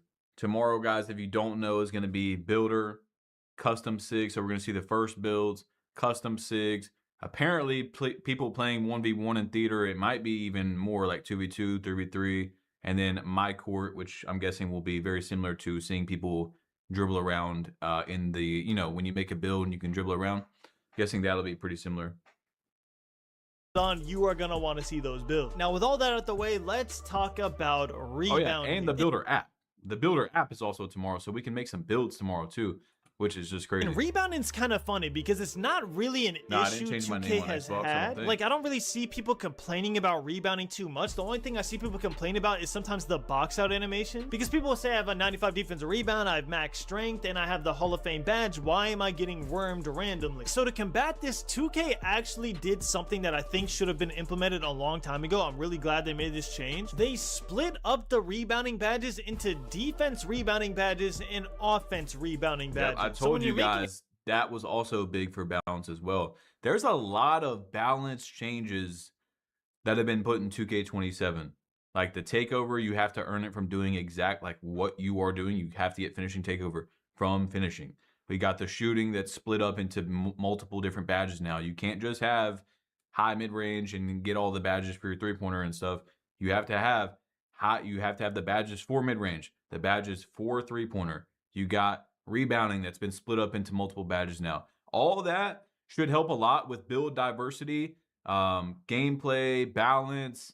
Again, when the game comes out, things can change dramatically, but from the outside looking in, there's been a lot changed for balance that is definitely supposed to bring more, you know, play styles and strategy to the game. Center builds, you can no longer just go a 95 defensive rebound and an 80 offensive rebound and say, well, it doesn't matter, I have the rebounding badges because I got one of them to 95. Instead, you have to have both ratings super high. Because, for example, if you go a 95 defensive rebound and 80 offensive rebound, yeah, you'll have a Hall of Fame defensive rebounding badge, but on offense, you're gonna have no badges. But on offense, you'll only have certain level. But on offense, you're gonna have lower tier badges, so you won't be able to get the offensive boards like you are on defense. Grinding, sir, I believe you just made a post commentary mistake here. Only have certain level, but on offense you're gonna have lower tier badges, so you won't be able to get the offensive board. 80 offensive rebound, yeah, you'll have a Hall of Fame defensive rebounding badge, but on offense you're gonna have no badges. But on offense you'll only have certain level,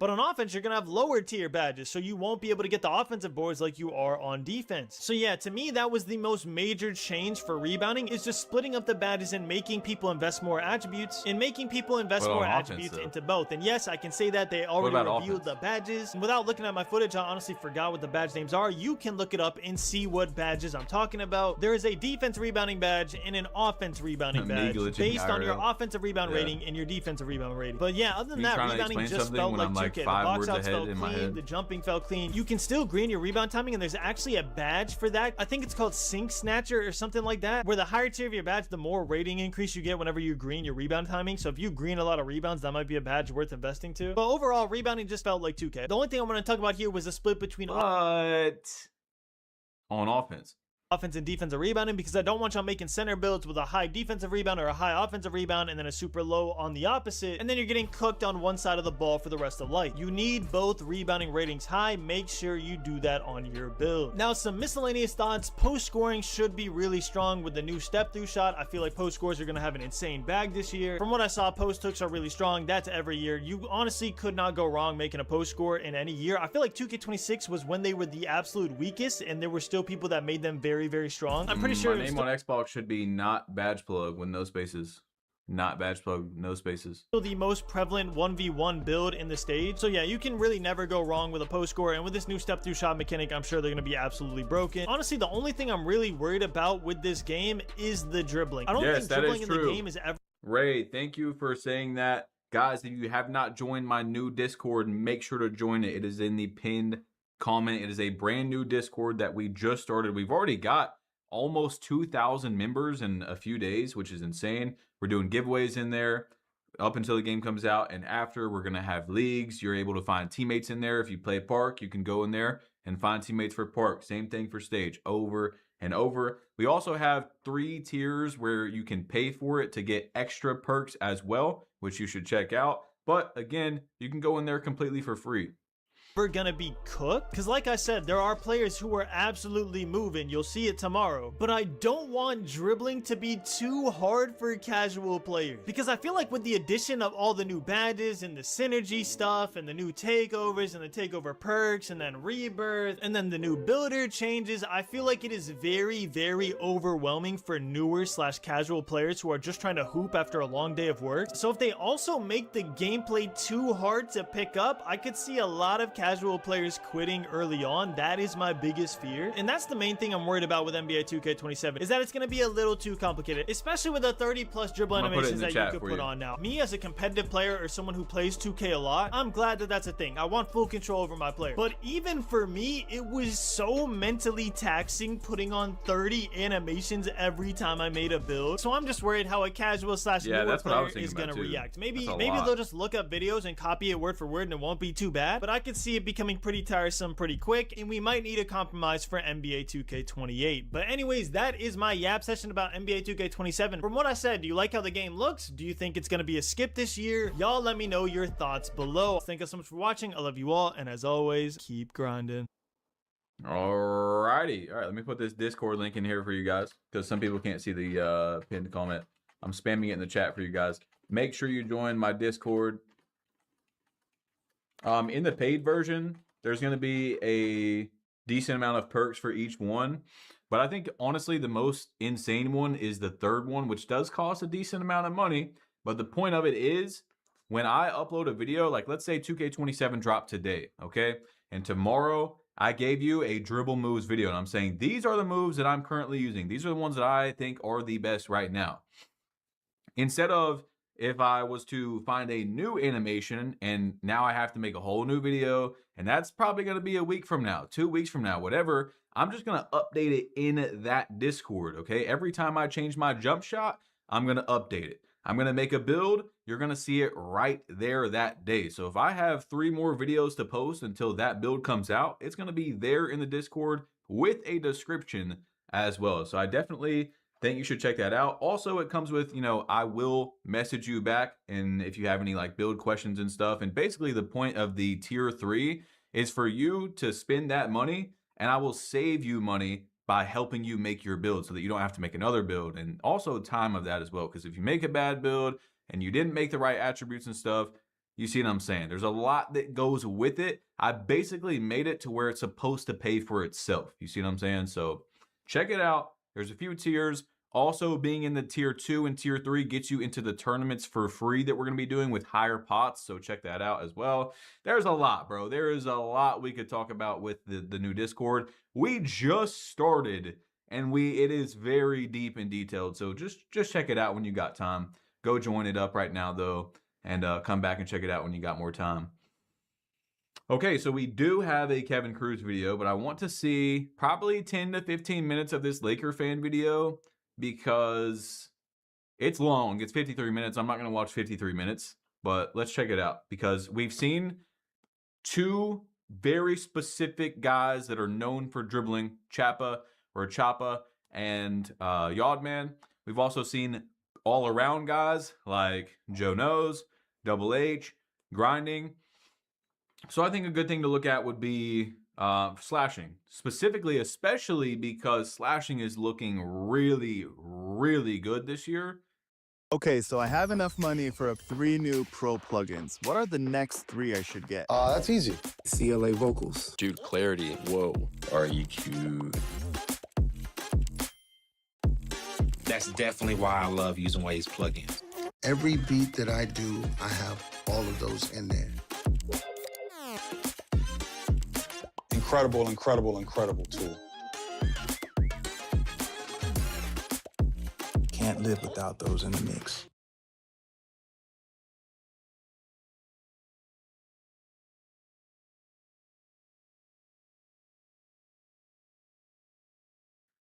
So let's check out the guy who loves slashing. Alright, what's up, y'all? It's Laker Fan here. As it's about to title of today's video, we have the official dunk meter test of NBA 2K20. Actually, let me answer this. Will you do community crews through the Discord? So that's another thing we do plan on doing, possibly. I don't want to get your hopes up. But another thing is, if you are subscribed to the Discord, probably tier 2, tier 3, we're going to add some people into the crew. So you got all your crew rewards and stuff. And we might even have a specific crew just for people in the Discord as well. Again, I don't want to make guarantees for something like that, but everything that's in there that you see that costs money, you're getting all that. I can guarantee you that.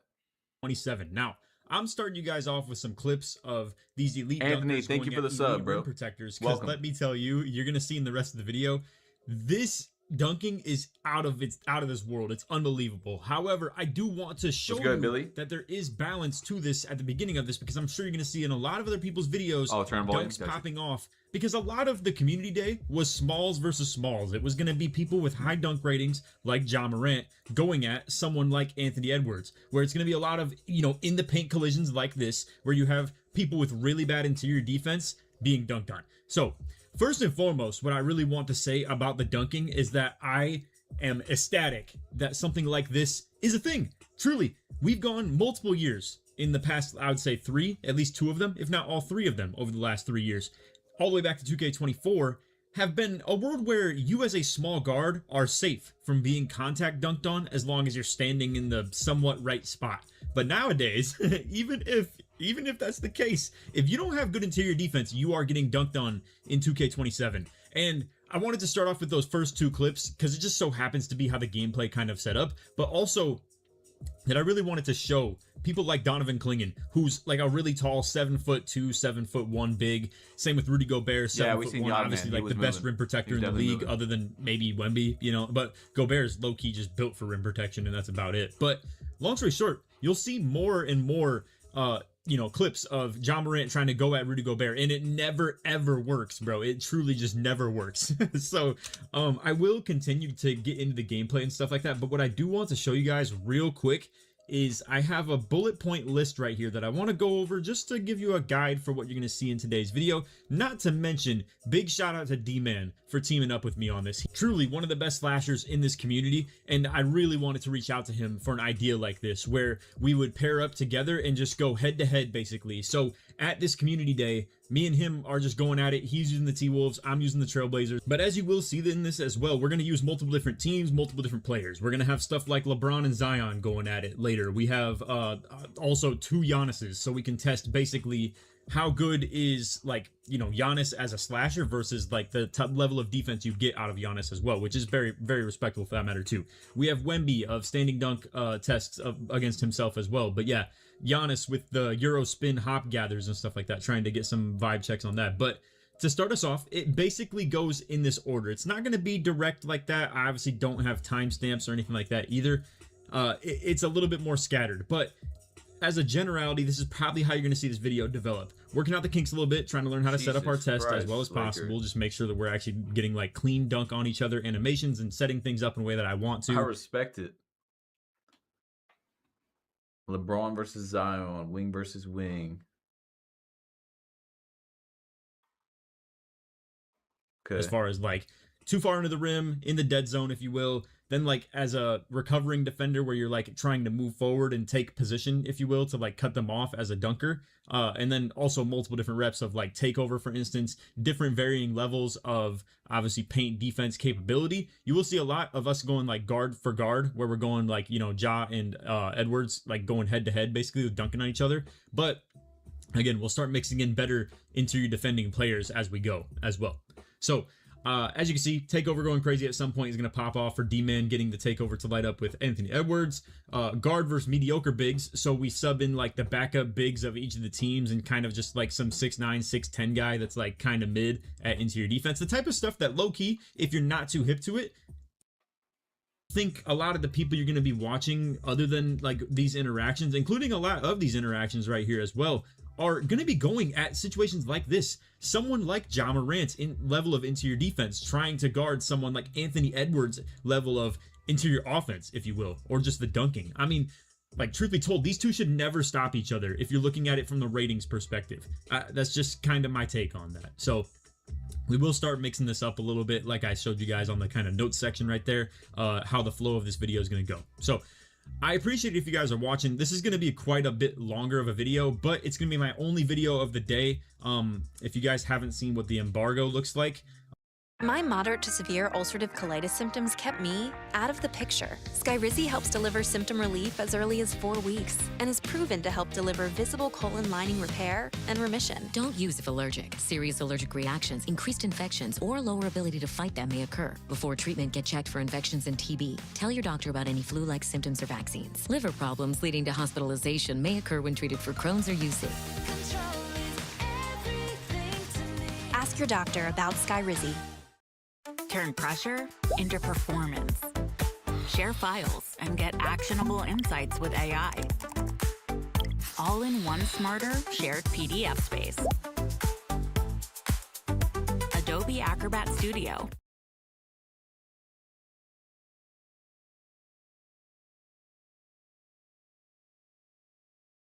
as far as what we're allowed to post. Today is like my NBA, or Play Now, I should say. Play Now, my team, and then like Rucker Park, stuff like that. So me and D-Man decided to come do this test on the Play Now right here in order to give us something to post on day one. It potentially could have been a better test in, like, let's say maybe the My Player Builder, or like the My Court, if you will. Would have had to wait though until day 2 for that, and I think I'm going to prefer to do a lot of gameplay stuff as far as that goes. But we are here to break down so much of this, and I truly do think, even though it's not with quote-unquote contact dunk animations as a good example, this is still great footage for you guys to be able to see dunking interactions. Like, look at this. I mean, don't get me wrong. Once again, LaMelo Ball is not the greatest interior defender ever, but even the level that you might see of interior defense of smaller guard or taller guards that have like around 60 something interior defense and like maybe 50-ish block, I'd assume LaMelo Ball should be in that type of category. I mean, he is 6'6", 6'7", something like that. And as you can see, the contact dunk animation frees up Ja's meters so much on this, and it's honestly unbelievable. I can totally acknowledge, I do think that the meter dunk is looking quite overpowered.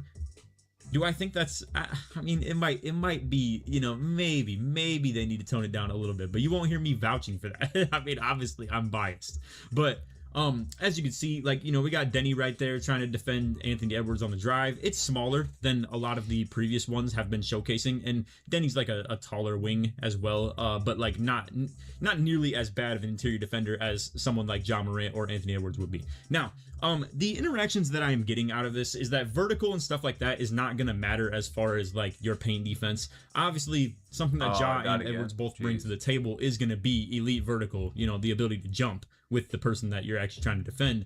It would appear to me that obviously block rating and interior defense are going to matter a whole lot more in this regard. Now, I do want to mention this. Me and D-Man kind of both agree on this one. Slashing takeover, I think it was called airspace. Yeah, I believe that's definitely what it was. Airspace. I'm not gonna lie to you guys, this might have to get nerfed. That is insane. Go full on into who was that? I think it was the dude that used to play with the Spurs. He's like a taller wing, if you will, about 6'7" as well. Not like a great interior defender or anything like that, but still respectable. Once again, nothing too crazy out of the ordinary. Right here you can see Gobert slides over, completely just takes me out of the meter dunk right there. It's not just completely brain dead broken or anything like that. And like I said, you put rim protectors near this, it is very, very glaring. Now you will see these are the free throws that I'm talking about right here. I ended up actually missing this one as well. Oh, and my bad, I don't know if I mentioned that. I am using the Trailblazers and D-Man's using the T-Wolves. Sorry, that might have made for a little bit less of a good watch right there. But anyway, you can see we're trying to get this set up. Oh, it's Soshan, that's his name. Yeah, obviously. But as you can see, splash takeover, airspace, holy moly, it is just, it's insane. If we're being completely honest. I mean, like, it might be too good, bro. I'm not trying to vouch for the meter dunk itself. Kraken, when I have time, I'm going to be in the Discord a lot. That's the plan. When I do have time, I'm going to be in there. being too good, but holy, I think the takeover might be. But I don't know. I mean, it's hard to say. Once again, like, you know, rim protector slides over, completely takes me out of the dunk in general. Actually got a charge on me for that matter. Okay, I want to see Koza's real quick before we get out of here. I think we've seen pretty much everything we really need to see. Like I said, I'm not going to leave you guys here once we've seen past everything. Oh, he didn't even post. Okay, so it was just Twitter stuff. So he hasn't posted on YouTube yet. Let's see.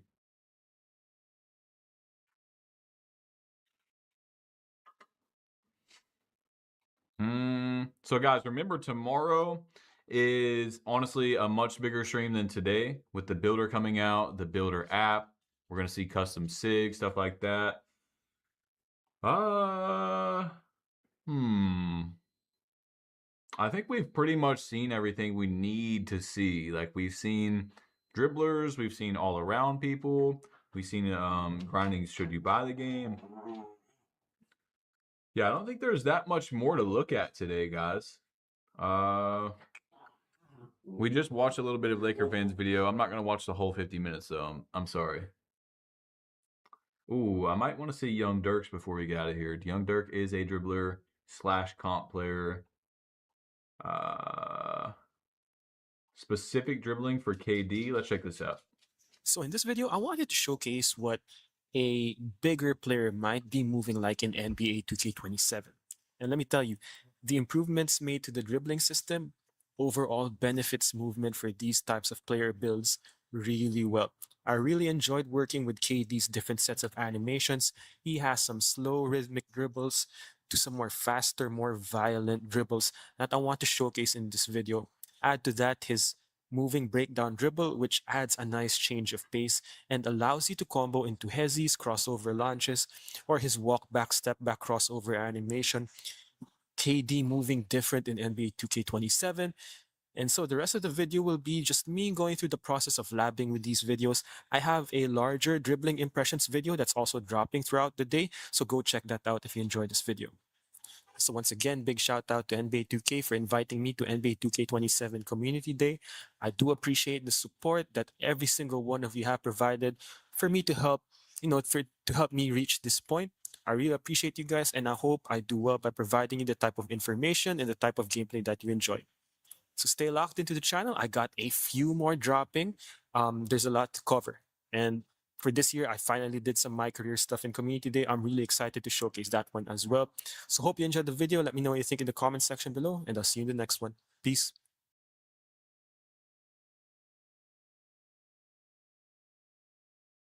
What do we think about KD's dribbling so far, guys? Being Chad Powers is hard. Do you really want to stop winning? Everything you say is so stupid. Chad is stupid. That is the point of the character. I know your secret, Chad. Please do not get caught. What's the worst that can happen? He actually murders you?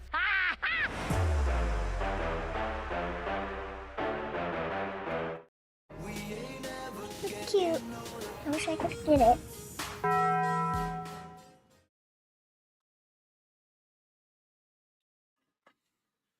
What do we think about the tall dribbling with KD versus 2K26, I guess would be a good way to look at it. Oh, that looked a little weird.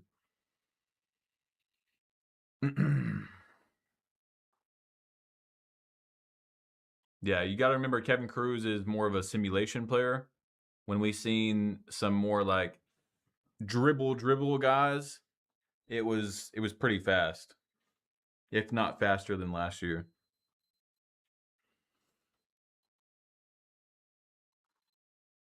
I don't think there's anything to worry about in dribbling at all. I think tomorrow is when we'll really see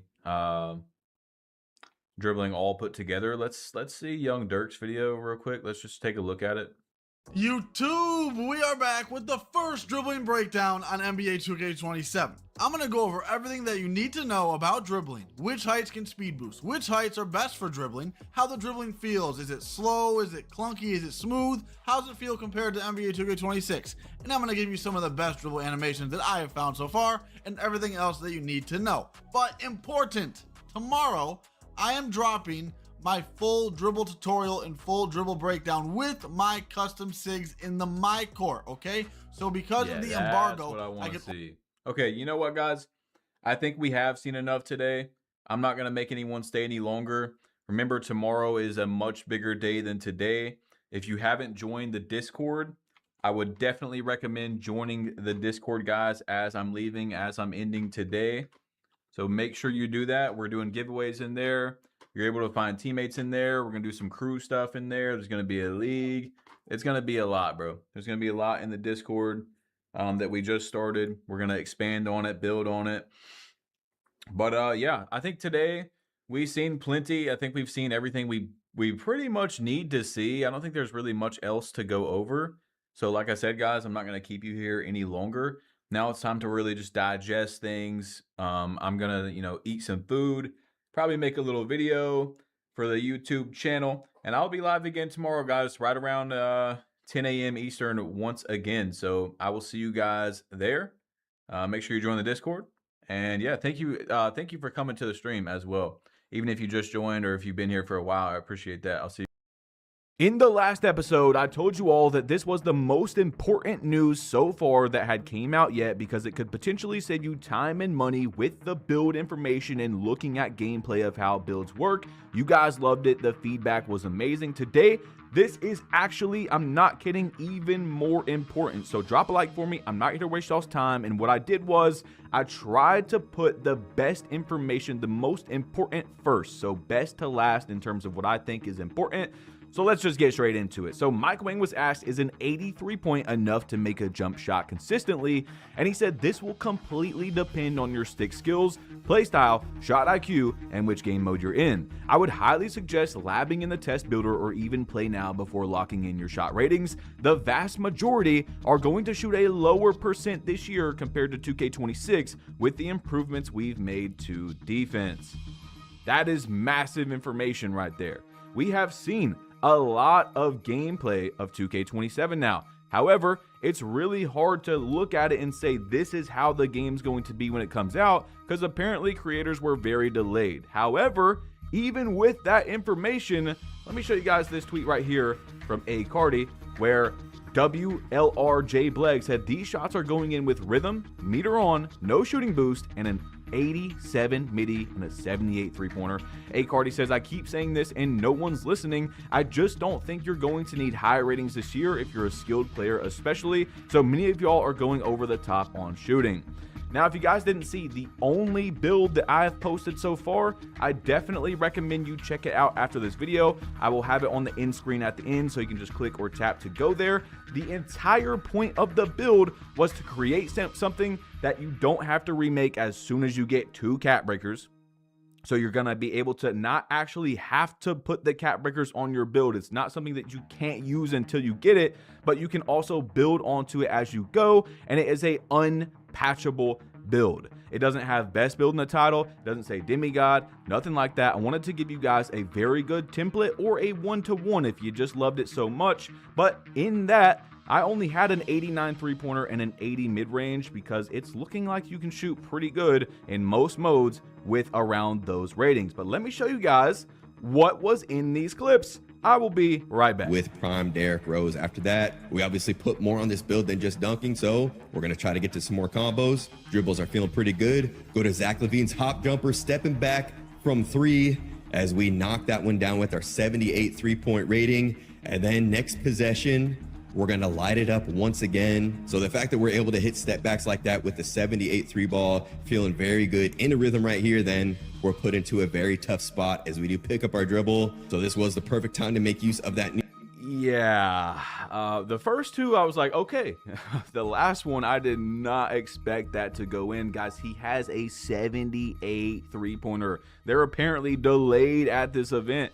So if you're playing theater, park, anything that is around the same mode like rec, you're probably not going to need super high shooting. Obviously, if you're a small guard, you're probably going to want high shooting because that's just what small guards do.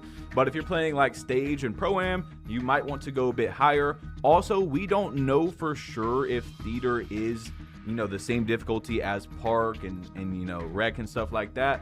But most likely it's very close to those. So just, I mean, y'all seen that clip, bro. It explains itself. But look, here is something that might make you reconsider going lower on your shooting. So this is something to keep in mind right here.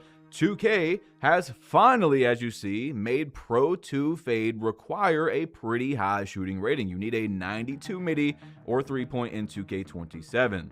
Now there's going to be other, you know, fadeaway shots. You got Devin Booker. There's a few to choose from that are pretty good.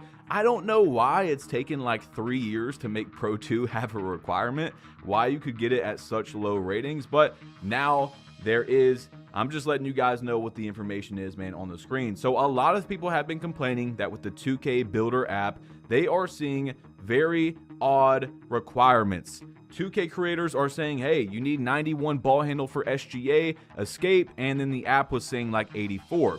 Well, this could have easily been missed because it was just a reply, but Evan said we have released a hotfix to ensure 2K HQ displays the correct animation requirements in the Builder glossary. On iOS, please delete and reinstall the app. On Android, please visit the Google Play Store and update to the latest version. So I deleted my app, re-downloaded it just like that says, and it did fix it for me. I know some people have said that it did not fix it for them, so I don't know, but it did fix it for me. I'm just letting you guys know. So this one right here, again, guys, I'm giving you information that Mike Wayne gave us that is genuinely important when making your build. Very important, could potentially save you time and money. This says, are jump shot contests affected by block attributes or only perimeter defense? And Mike says the block attribute should help you target the ball better, which will give you stronger contests by nature. But perimeter defense is a much stronger factor in the actual defensive impact calculation by far. So that's good information right there. But again, guys, I still think that, like, let's say you're on a 6'4" and you got a 38 block, but you can get a 55. Just get a 55. It's like super, super cheap. Just get it. You want to be able to get those animations, like Mike Wang was saying, to target the ball. If this game is anything like it has been in the last 3-4 years, those block requirements, the animations, whatever it is you want to say, the attributes, does definitely help you target the ball better, like he said, which will give you a better contest. So I personally am going to be trying to upgrade block as much as I can on almost all of my builds to start 2K27. Now this also says right here, does height affect the jump shot contest more than perimeter, or does perimeter play a bigger factor? This is difficult to answer without doing some deep dive analytics because it's a sliding scale, but the simple answer is height is the stronger factor of the two. Perimeter defense carries a lot of weight, but it can't rescue a large height / positioning mismatch. So guys, I'm not gonna lie, bro. What I have seen so far, especially that clip where bro was fading, I think his name is, yeah, Jake Mason. Pretty good creator, by the way, if you guys haven't checked him out. He does some like realistic 2K and makes guys with their animations and all that. But with that clip right there, and then now with that information, that height is way more important. Man, we might have a 2K26 season 1 starting with 2K27. And what I mean by that is offense is very, very, very good. But also what I really mean is that, like, we could really see, I mean, dude, Wemby's on the cover this year. Wemby wasn't even on the cover last year. You guys know what 2K likes to do with that. 7-3s, 7-4s, they might genuinely be disgusting again. So just keep that in mind when you're making like a 6-7 popper or something as well. I'm not saying don't make a 6-7 popper, but just keep that in mind. You know, 7-3s might be shooting over those even with your high perimeter. I don't know though, but so, you know, maybe on a 6'8", you would want 85 perim, or you could get 85 perim, and on a 6'6", you'd want like 92. Like my 6'6" that I showed you guys in yesterday's video is able to get a 92 perimeter, but maybe 6'8", you could drop the perimeter a little bit and then get something else. I'm just giving you guys ideas, you know, because the height is going to make up for losing a little perimeter, maybe. Anyway, is this specifically for jumping at a shooter or hands up defense? Just jumping at shooters, the block rating does nothing for you if you don't jump. So that should be obvious, but I wanted to make sure you guys seen that as well. That block has nothing to do with it if you don't actually jump at somebody. All right, so on to some 2K information. I was actually going to make a tweet about this, and then I was going to talk about it, and, well, 2K actually answered it. So they said right here, the question was, are there any additions to Shriek Breakers? Because they hadn't talked about it all year. There's a new kiosk in the park that will try to put you in a park server that has an active win streak to break. Happy hunting.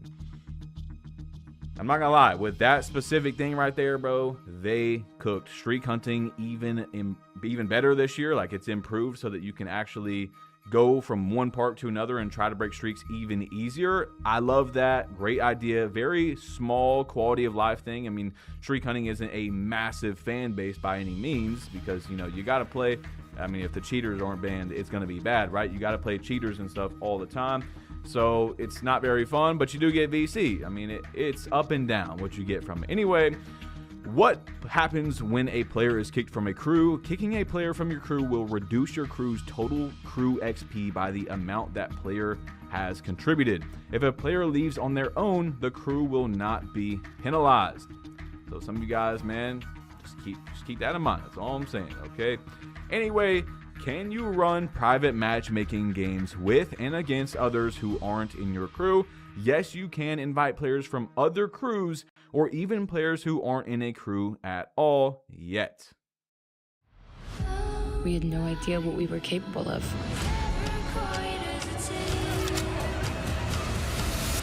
It was time for us to change things. Times have changed. Maul.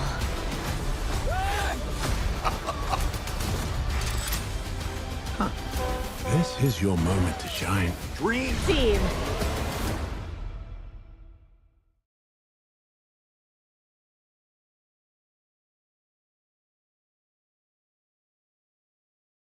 As a working parent, I'm grateful for our daughter's teachers being there when we can't be. For families, no one is more valuable than an early childhood educator.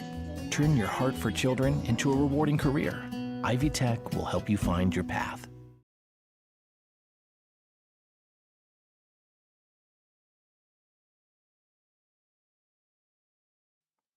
So if everything works correctly with the new combination of Crew HQ and Pro-Am, I think they did a good job with that. But let's wait for the game to come out. You know, let's see if those courts are delayed, if multiple people on your team are playing at the same time, if it makes you delayed. You know, there's a few things that could definitely go wrong with it. So let's just wait for now on that. Is Rucker Park the new Blacktop court? Yes, Blacktop is now set in the legendary Rucker Park, faithfully recreated in NBA 2K27. You can also hoop in Rucker Park in Street Kings in this year's My Career Story.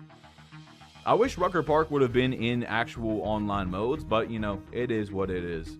Anyway, what is the max number of badge tokens you can earn in each discipline? These are the default maximums per discipline, not including bonus tokens. Keep in mind this varies by build type. No build can hit every discipline max at once, and for some disciplines, only a small number of builds can reach the max. So finishing 24, shooting 23, playmaking 23, defense 22, rebounding 15, and physicals 15. So that's some, you know, important. It's information to keep in mind, but you also got the bonus tokens as well in case you need more. How does the new collision system determine if a bump results in a fumble? Which attributes affect ball security? There are different checks for different situations, but primarily we check the defender's steal rating against the dribbler's ball handle. The greater the advantage in favor of the defender, the more sensitive the ball is to being knocked loose versus fumbled. There are also fumbles that result from well-timed cutoff moves in the body-up system and dribblers recklessly colliding with defenders when performing dribble moves or just navigating through traffic. So yesterday, we watched some 2v2 live on stream with IQ Contained, who posted the first 2v2 footage of 2K27. It was a tournament that they did And inside of that, there was a particular play that comes up to mind as soon as I read that, where he had an 83 steal and his opponent had an 85 or an 86 ball handle. He caught the ball in the right corner. He knew that his opponent was going to run to the left, so he played that left. He sold out. I mean, the dude could have just ran straight in and dunked the ball. Sold out, reached at the right time, and the guy just fumbled the ball. So he did, I think, pick up the ball, but I mean, it was like a perfectly timed blitz, and it was still not a steal. So yeah, it does seem like maybe if he had, like, let's say 86 steal right there, and the ball handler had 85, it would have popped out. I'm not saying that's how it should be, but maybe that's how they're going with it on this game. And if you have under that, it's just going to be a lot of fumbles for the most part. So I don't know. We'll have to see when the game comes out. Will we still have the ability to steal the ball with the right stick? The courtside report mentioned that right stick flicking will now trigger a defensive cutoff. Right stick steals have been removed in favor of the new cutoff system, but we spent time improving auto hand selection for steals with the steal button. So apparently, you know, when you reach, it's not going to be something dumb where, you know, in 2K26, for example, like you're selling out. You're not really playing any sort of collision defense. You're trying to go for a steal. You're playing the hip. You reach at the right time, and then your guy just reaches with the wrong hand. Like, very obviously where he should have reached, and he doesn't reach that way. So again, I don't know. I haven't played the game. We'll see more when the game comes out with that. Are there any changes to ball protection while posting up? We kept the ultra-sensitive post steals intact for 3v3 games, so people can't LT to combat the exploit of post-up players screening shooters, but we significantly reduced steal sensitivity in the post for 5v5 games, okay? So they didn't mention 2v2. I've only seen a small amount. I mean, of course, this is a pretty rare thing if people aren't trying to do it. We did see a small amount of the ball getting ripped pretty easily when a player is in the LT position on the twos court. So they didn't say twos, but I think that it's also in there as well, because it looked like the ball just popped out very easily, but maybe it was just one scenario where it did. After your takeover timer runs out, when does it restart on the meter? Your takeover meter will drop a point between warm and hot at the end of your active takeover ability. So takeover, we got some questions here. We got a few more from 2K, and I'm going to get you guys out of here, but are there any changes to how the crew leaderboard works? In 2K26, the crew leaderboard tracked the winningest crews. This year in 2K27, the crew leaderboard will be based on seasonal crew XP instead. So, by the way, guys, when I said best to last or most important, I mostly meant the Mike Wang tweets. These are kind of just like here and there and here and there. Some are important to you, maybe some aren't. I mean, I can't really gauge what you guys play and what you care about for some of these questions. But anyway, look at everything you're getting with the Waves Creative Access. Wavetune Realtime, Silk Vocal, IDX, CLA76, CLA2A, L4, Clarity VX, Curves AQ, Vocal Bend, Abbey Road TJ Mastering, BD2, Vocal Rider, H Delay, SSLG Master, SSL E-Channel, API Sync, DVX, Chef Omni Channel, Curves Equator, E-Channel.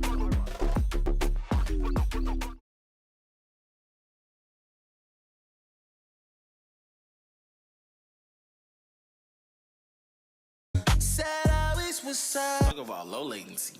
Let's call it no latency. Autotune just released the next era of pitch correction. Literally, Autotune 2026 is everything that we've ever wanted. We have lower latency, everything that we could imagine when it comes to controlling our pitch and our correction. And just look at the plugin. It literally it looks so modern. The UI is simple, straightforward, ready to punch in, record, and get that quality music out. It's literally insane. We're gonna take a look at what Autotune actually did for this vocal right here. She don't dance, she just take control. As you can hear, it sounds a little bit flat, but we're gonna go ahead and add Autotune 2026 on in high quality mode and listen to what this sounds like. Let's get into it. She don't dance, she just take control. Heartbeat match the baseline. She don't speak, she FaceTime. I ain't even here, yeah, she acting my crazy. Autotune 2026, y'all got it for me.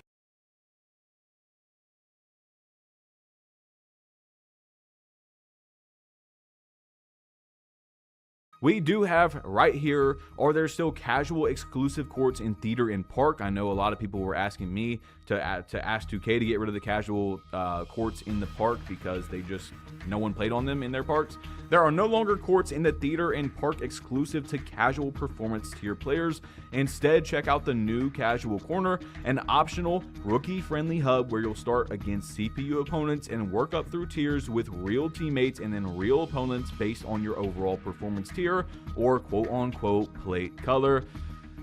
Skill-based matchmaking, right? So they're just saying skill-based matchmaking, but they don't want to, they've literally never said skill-based matchmaking, I don't think, like those actual words. So anyway, I couldn't tell from the HQ app, but are layup styles and floaters separate animations? If not, why change it and add limitations? Mike Wang said layups are broken up the same way they were in 26, so you guys don't have to worry. They just added custom layups into 2K26, so yeah, I don't see them changing that, you know, and Mike, yeah, it's just the same way it is in 26. There's no reason they would change it after 1 year. I mean, it's just custom layups now. You know, you got custom layups. Just kind of like how after this year, we're going to have custom dribble moves, and that's going to be how it is with being able to choose basically every one, just like custom jump shots and stuff like that. So anyway, and the custom dunks as well. Does losing adrenaline shrink your green window or only drops your shot ratings? Dropping your shot ratings and shrinking the green window go hand in hand. We got a few more here. Very simple, very small ones right here. Are shot cues still in the game? Mike Wang does say yes. So we got one more, and this is for guys that are probably going to, maybe this was a little bit more important actually, because you might be using this to grind your build specializations because it's looking crazy right now how much that is. But anyway, can we please get an answer for the casual players and handicap players that only play My Career for the story and NBA games? Can they still play on rookie difficulty? And he says, yes, you can still play on rookie, and it's significantly easier than it was last year. And yes, you can play with real player percent and disable layup / dunk timing offline. So that might be pretty useful for build specialization grinders. I wish that, you know, they weren't the way they are, especially making them even harder this year. But we talked about that enough in a previous video where it was like 5 minutes straight of me yapping. So anyway, guys, make sure to leave your opinions down below if you made it this far before you left. If you did make it this far, comment down below, made it to the end, and then give me some opinion on what you think about everything you've seen today, man, because that was a lot of information. If this is my last news video before the game comes out, it was an amazing cycle, guys, and I do appreciate you all that have especially made it this far into the video. It's been a really fun news cycle. We've streamed a good amount, and yeah, but there'll probably be another one. We'll see. Mike and 2K has been pretty active. So anyway, guys, I'm out of here. If you haven't seen the last video, you should click it right here, and I'm out of here. Peace.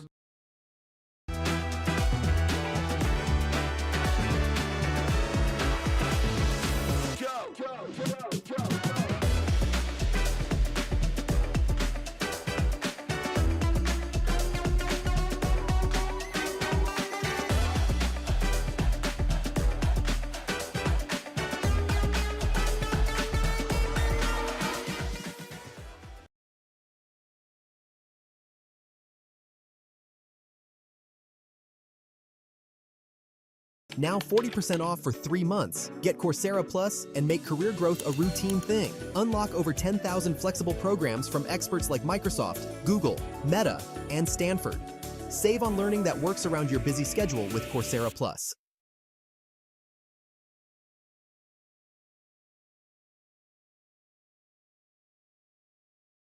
We have all the new information on how to get your cap breakers at launch in NBA 2K27. I'm gonna give you all the methods so you don't waste $100 on creating your build. And apparently the 2K app is a genjutsu, so you need to be careful when you actually make your build when you make the game, because it's not the same builder.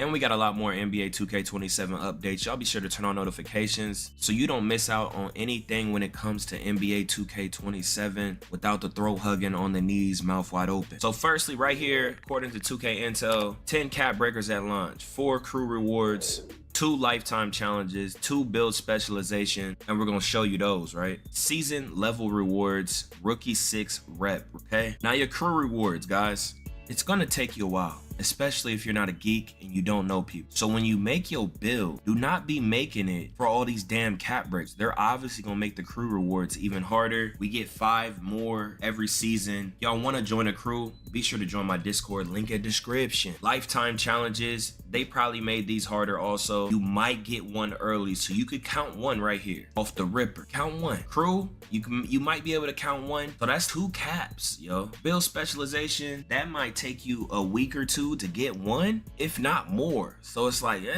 season level, that's gonna take you the whole month. Do not buy it. I know you goofies are gonna buy it. I guess you could count that. And the rookie 6, that seemed pretty easy to get. So you can really only count 3 or 4, right? Don't be making your build, especially your first build, guys. We don't know so much. Things are gonna shift and change, especially your first build. Really only design it for 2 or 3 caps, right? Unless you know that you're gonna be on this hoe all year, but it's your first build, right? So make sure it's good and that you don't have to play got all these months. You don't know if you're gonna get off the game when GTA 6 come out. And then look, even if your crew hit max level, you have to wait 7 days to get your caps. So it's like, you see, can't count that like that. Build specialization lifetime gonna take hella long. Order, you'll probably get rookie 6, season pass, crew 6. A lot of y'all not gonna get these crews, right? So you only gonna have these 2 caps, you know? And there's other stuff, badge tokens, all this other stuff. So make sure y'all don't make your builds damn near to where they can't be effective because you're relying on all these damn caps. So be mindful of that, man. This guy posts all the crew rewards. Hold on. Cap breakers unlocked at level 16, level 22, level 29, and 40. Wait, 40? Goes all the way to 49? They got all this synergy stuff. You know, hey man, y'all be careful out there. Now, Joe Knows made this tweet. I already suspected this would happen. People say Young Swan hating. Just like I told y'all the app wasn't gonna work. I'm hating. They spam my tweet on Reddit, Facebook, spamming paragraphs of hate about Young Swan, and I was right. I told y'all do not wait. It's not working all day and it's Friday. It's not going to work. And they whining to me on their knees, mouth wide open. Won't debate me live though. I also called this out too. Now, apparently Joe was saying, I didn't catch the end of it, even though they did message him, I didn't catch it. But apparently the KD takes more than what's on the app. And this could be with other things also. I don't know if they adjusted or fixed it. He didn't make another tweet. No one responded to him. They could have, I don't know. They were saying that, at least initially, because I only caught on to it initially, they were saying that people with the community day footage have the correct information, but what's in the builder app isn't the correct information. This could be for other things too. It was with the KD go-to shot. I think it take like 92 or 93 now, and on the app it's 87, something like that. So be careful. Just know when you make your build, it might not be the same on the app. So make sure when you make your build that everything you made your build for that you want, make sure on the game that you're actually getting that. Don't just go and make your build and then you see that you're not getting the same exact thing. Be careful. It's 100 a build, okay? It's 100 a build. Perimeter on his build. I don't know what's happening. Bro, what is here, this? But it ain't good. But let's get back to the game. I ain't gonna lie, we're getting. Is his build just garbage? Bill got no perimeter D or something? What is happening? How's he just walking through him? What is going on? Do y'all see this horrible defense? How is he just walking through, buddy? Bump, and then I don't know what the hell this is. How? He walked right through It's him. like I just got covered in baby oil and just slipped right through. Oh damn! Is that defense fried? Y'all see this? The initial. Cute. I wish I could get it, but.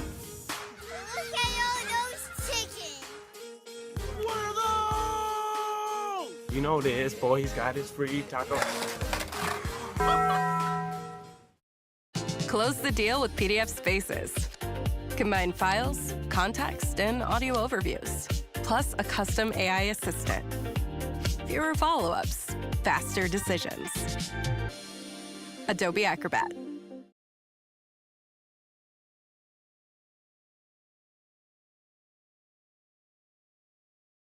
Bump was good, but then what's that? What? Hell? They got past me right there? No bumps? What the hell? Hey Trey, I hear you, bro. The next thing I'm gonna show y'all is the Exclamation member Steve in the Nash chat. spin. This move has the 2K21 spin back in it. I'm pretty sure Oh it's the my faster one in God. the game, but this spin also has the 2K18 spin in it. This one only requires a 92 ball handle as well under 6'5". So if you haven't caught on, I think 92 ball handle is a sweet spot to get most of the moves I've shown this far. Oh, the 21 next thing is spin cross back. spin. Is basically a cross back from 2K20. Oh, don't, baby. This was in the game last year. Oh my God, that 2K20 behind the back. I don't think Chappa knows what he's saying. This ain't the 2K20 behind it. Y'all remember that kill move in 2K20? There's no way this is... There's no way. Chappa gotta be lying to me. But not many people equipped it because, like I said, the standing behind the back was bad. Aiming up the court or just flowing with your moves. They did change it a little bit. To keep your combo move going, to play off the whole animation, you have to keep your left stick held the entire time of the animation. If you let go of your left stick too early, it cancels the animation, which I think is better because that means you could just cancel the animation mid combo move. The next move is the hesitation crossover combo. This is basically your double flick for your escape from last year. As you can see, I have Shay on. Need to put this on. This is by far the best move in the game. Steph Curry crossover escape, which is basically your escape from last year. Hold R2. Opposite ball hand requires a 92 ball handle. This is by far the fastest move in the game. I really hope they don't patch it or slow it down for release, but this move is the best move in the game. When the game comes out, obviously I'm going to try all of them, but this one only requires an 86 ball handle and your height has to be under 6'10" to get this. The next thing I would tell y'all to equip would be breakdown moving combo Trey Young. Now, Trey Young breakdown moving combo, I do not know how to activate it super consistent yet. When the game comes out, I will. But this move, I promise y'all, works exactly like D-Book aggressive. I don't know what it is, but I was shooting off this move almost every single time, and it literally goes through the defender. So when the game comes, I assume so because Jordan Poole is still Jordan Poole. So I think it's a very good crossover. The next sick that I like is the between the legs cross. It's basically your tween coming up the court. They separated it from the crossover package that they usually put it in. I think D-Lo literally had the best crossover coming up the court, and it only requires a 75 ball handle under 6'10". So I think D-Lo is the best. If you post how to do the push peaks, you're getting reported. If you post how to speed glitch, you're getting reported. We're making a stand because they're going to patch it. ChatGPT just showed how to quick stop. What? Next sig is my going to be using for day one. Now, the first sig I want to go over is my dribble style. I'm going to be using Ja Morant because I think it is still the best dribble style in the game. I have a couple other saves, but Ja Morant is the best and only requires a 85 speed with ball. Also, if you pay very close attention for my dribblers, you can see what I see with this animation that's on the screen right now. I don't want it patched or taken out. So as a community, let's not give it attention and ignore it for now. Also, for what y'all saw in the intro, I was just trolling. Now, with that being said, this game is hard to learn. I know it looks like you can just spam dribble on this game, but I promise you're going to learn how to keep your pace, and you're gonna have to know what moves go with what. If you are a real dribble head, you know there are connectors, there are speed boost moves, and there are things that are gonna keep your dribble flowing. In this game, it is hard to find connectors. So it's hard to find. This move connects with this one. This move connects with that one. And another thing, just in case you haven't noticed by the clips, you can turn off stamina in my court, and you can also get on the court with takeover already equipped. So you can practice with takeover, without takeover. You can practice with stamina, no stamina. For most of the time I was labbing at Community Day, I definitely labbed with no. However way you want, and defense being in the game, it makes it a lot more fun as well. I'm sure you guys see the popular height by now will probably most likely be the small guards this year because the burst on bigs or burst on taller guards are a bit wonky right now. It's the only thing I'm worried about, but I'm waiting till I lab some more before I worry too much. You can see tall guards are still moving just fine. Tall guards just didn't have that dribble style that I saw to really go, you know, it was a little weird, but tall guards do come with their benefits. But I wanted some full move.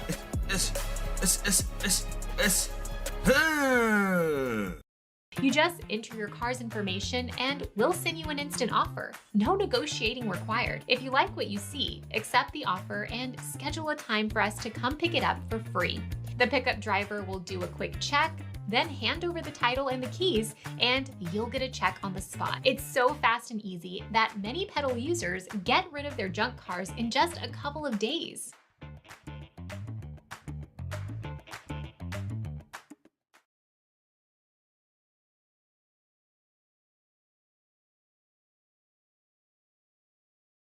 So we're gonna do the background harmonies like this. Check it out.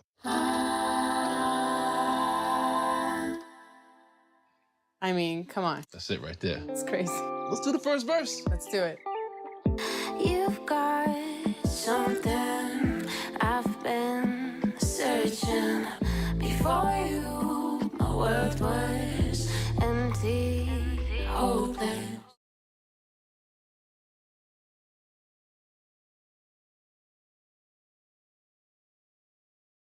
Hold on, bruh. Behind the backs is the motion. Oh, behind the backs the motion. Behind the backs the motion. Y'all see that kill? Hey. I love that move right there. Make sure y'all turn on notifications. It's literally just me showing y'all the work apart. Because I don't really like playing with the NBA players. The NBA players don't feel as smooth that was, you feel me? Last year, I ain't gonna lie to you. You just heard what he said. Listen. Y'all let things go over your head. You're not stuff.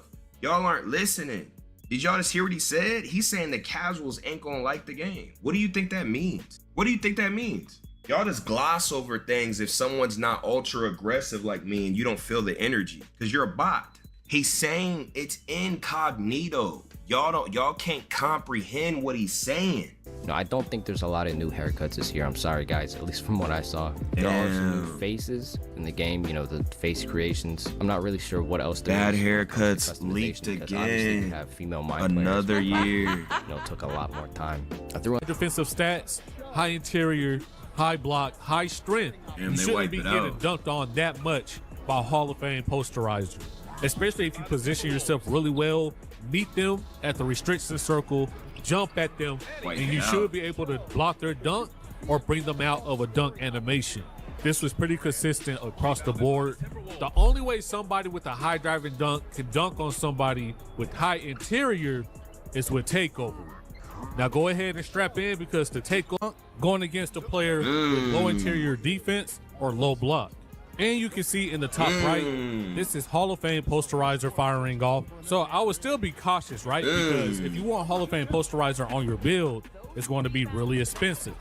But it's good to see Hall of Fame posterizer is completely obliterating people that it should obliterate. Keep in mind, we were actually trying to stop each other. We were trying different positions. We were standing in the dead zone, around the restriction circle. You can see right off the rip, and Edwards going at somebody like Ja Morant, it's pretty much an automatic dunk. And it's vice versa too. Ja Morant and Edwards couldn't do anything with each other when we were driving to the rim.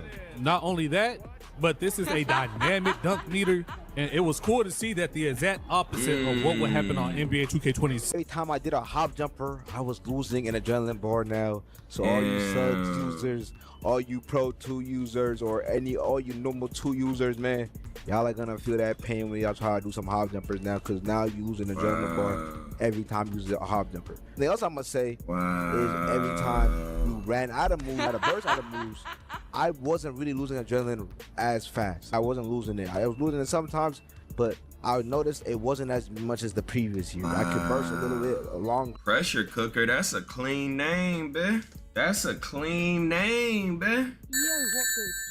The ball, like the first one, it didn't even make him bobble it. Tyrese just kept dribbling through me, and the second one I showed, he bobbled it a little, which then ended up putting me behind him, and he got a wide open three.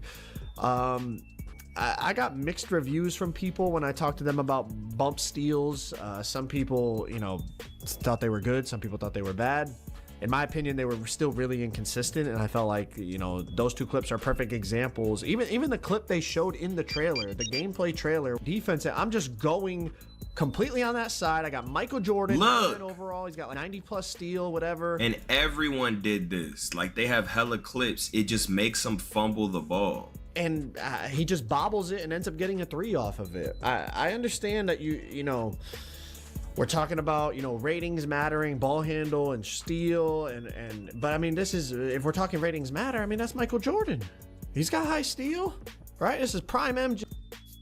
full green bar, 75. If this is, I don't know if 2K is gonna change this. Once again, this was just community day. They might change it, but if they don't, then I'm going 75 dunk for my first build. There's no point in going higher. I just dunked on 2 niggas with 75. So that shooting though, I ain't gonna lie, it's kind of, I'm already shooting 20%. It's out the mud. It got to the point Spider started sitting in the paint against me, my nigga. I just want to sugs. I don't even want to shoot. I throw a pass. Passing is the same. I always throw my jump passes. That wasn't a bailout. That was a jump pass. Me and Hezzy both have like sample of like how if I get under someone, they miss it. So I get open. No dip, G. That's a no dip. I couldn't time that shit. You see how fast that was? I have a 78 3 ball. I could not time it. You don't have the badge. Why you scared no to shoot dip? this one? Cool. Scared to shoot it. Scared to shoot it. Hezzy passes it back. Couldn't. Oh my god. Cool. That's just the first shot. I was like, okay, if the no dip's that hard, let me just not no dip. There's just no dip. It's fine. We'll touch the ball. Yo, again. that whole bouncing back hard. They're about to shoot. Then you put your hands up. So that's how Mike Wang is basically making there be no contest system in the game. That's hilarious. Oh my god. Labor Day brings you 40% off 3 months of Coursera Plus as we celebrate all the work that you do. Featuring over 10,000 programs, this subscription is your next step towards skills that pay off. Make the most of Labor Day by saving big on Coursera Plus.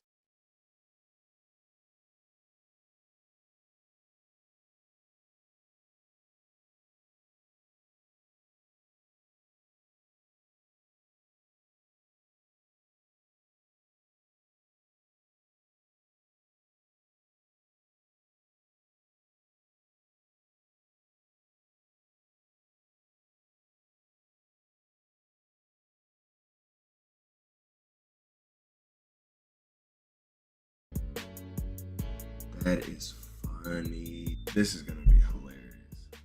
Made it like that.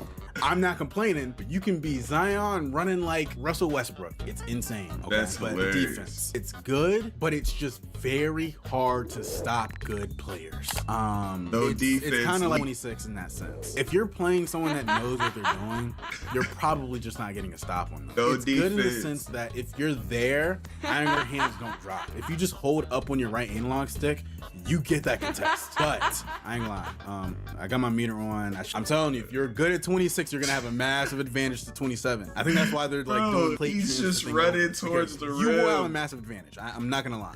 He didn't know how to dribble, so he was kind of struggling against me. But badges, I'm actually not gonna finish this gameplay for now. I'm gonna show what the badges look like. All right, and how it all works and stuff. Okay, so this is the badge screen, right? And I'm not gonna lie, you're gonna be here for a long time. Bro, you skipped the I think this is exactly when I figured out how it's literally exactly like 26, but boom, get the Shea escape. Cool. Well, if you just do a regular escape, so you just hold R2 and the ball's in your right hand, just hold R2, flick up to the other side, you get the bad Shea escape. 27's not like that. You can customize it exactly how you want. If you want the good Shea escape while also having Jimmy escape, because they're two different type of escapes, you can have both of them. And so this goes for every single sig in the game. It does not happen for hop jumpers, thankfully, because that would actually be broken. But when it comes to escapes, behind the backs, they might change it within the time period that I've played it, but I highly doubt it. Now, for the jump shot out the gate, let me just let you know,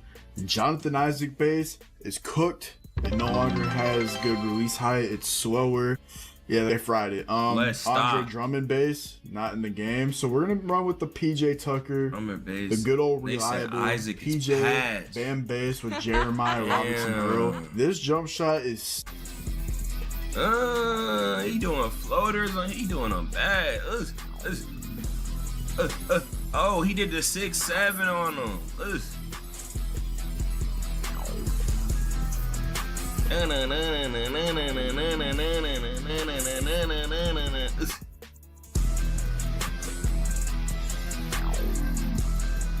Or you don't have a bad day. I'm still, what in the hell?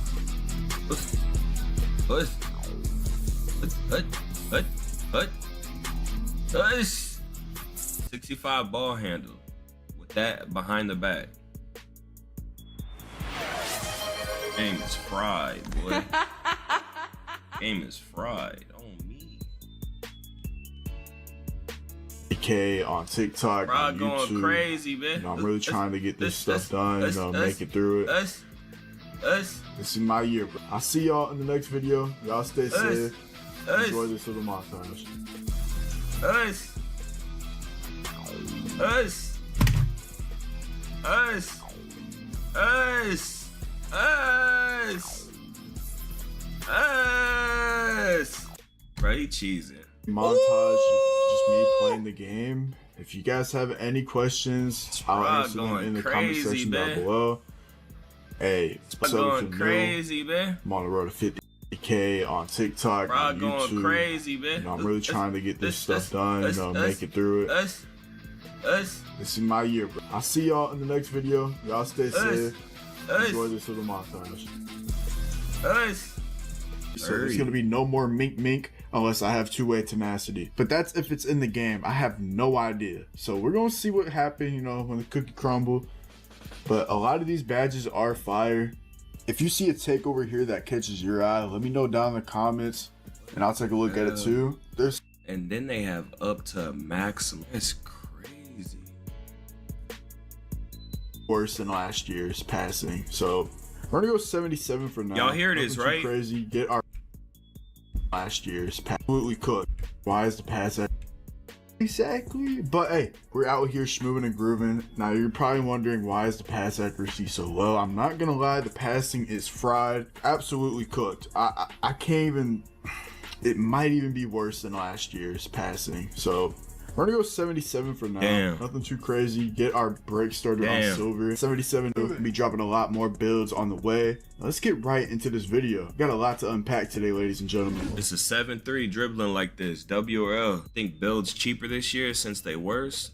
No. Got the builder hacks. We already know the best builds. But we gotta tweak all the best builds for the new badge requirements. It's a sickness. They like, instead of changing the builder,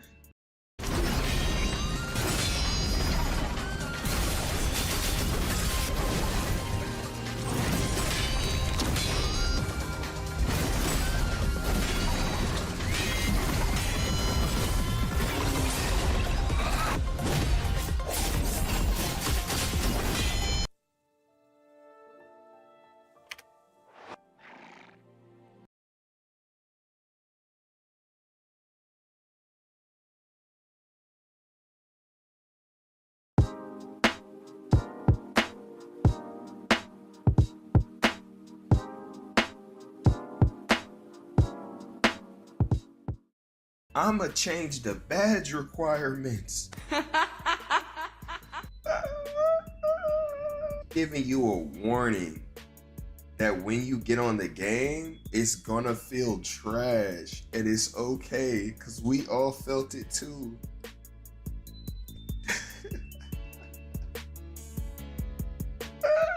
When you get this game, or if you have this game right now, remember that I felt clunky and slidey when I first started to dribble. So if you feel clunky or slidey or awkward when you're dribbling, it's okay. Everybody felt like that. All right, so if you want to watch more clips of dribbling on 2K27, continue. 57 bits? You done completed the goal. Appreciate you, boy. You's a real one supporting the stream. When is the giveaway? I'm not sure. But join the Discord to be entered.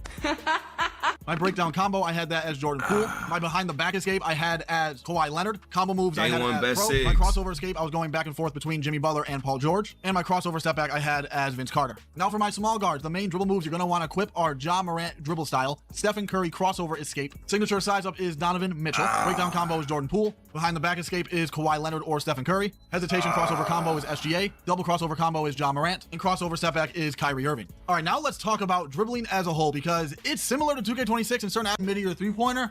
They also bumped this up to a 94. This I don't understand at all. I'm gonna assume that maybe they're trying to nerf how the really tall players move. I don't know. The next animation change is the Paul George escape. This was one of the best escapes, if not the best escape, for the big guards last year. Last year, it was a 75 ball handle to unlock this. this year on 2K27, it is an 86 ball handle. Damn. Just to be clear, the animations to my 27, they changed the requirement for your midi and three-pointer to be a 94. So you need to have your midi or three at a 94 to use the KD go-to shot. I'm gonna assume they knew it was good, or a lot of people complained that it was overpowered, so they raised the rating. Again, this is just an assumption. I was not told this. This is just me assuming why it was increased. Now for the next animation change, I don't understand this one at all. So the Paulo Banchero was a good time, and for some reason it just wouldn't activate, and other good dribblers were having this problem as well. So the controls are the same as last year. You're holding the right trigger the whole time, and you're flicking your right stick down diagonal left or right to the opposite ball hand. So the controls are the same, but we couldn't get it to activate every time, and we don't know why. I would assume within a few days of the game's release, people will figure it out, and I will of course upload it. To do this move right here, this like what is going on? What is going?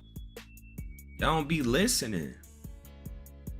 This year, not with your escape. Look how much faster it is. On top of that, it's consistent. Speed boosting out of your escape is not. So how you run and speed boost out of your 6 size up is very easy. Let's say the ball is in your right hand. You're going to flick your right stick up diagonal to the left, and then hold turbo and run left. That's all you got to do. It's very easy. All right, now I'm going to teach you how to quick stop. Obviously, these speed boost animations are. It's sloppy, it's clunky, but let's get into the good speed boost animation on. Did y'all hear that? It's telling you there's RNG in the dribbling. It's sloppy, it's clunky. Do y'all hear that?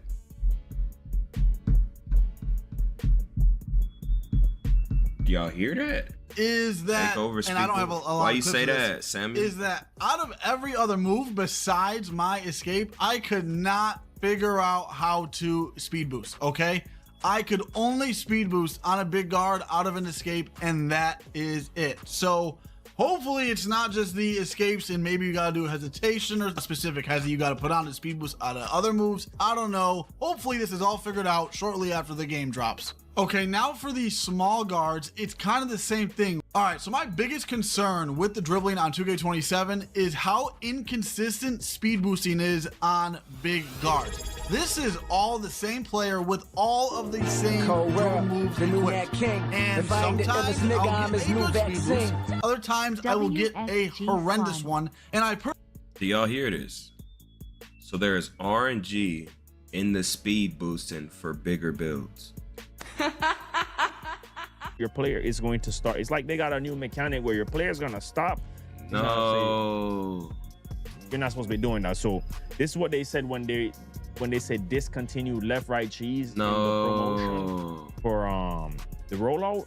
They weren't lying. They've discontinued left right cheese from what I've seen. No, there's alternate ways to do the L2 cancel. By the way, for those asking how do you do it this year, it's still topping L2. All right, you top L2 at the right time, you'll get it. No. Skip animation weird. No. You know, that's the way 2K is trying to.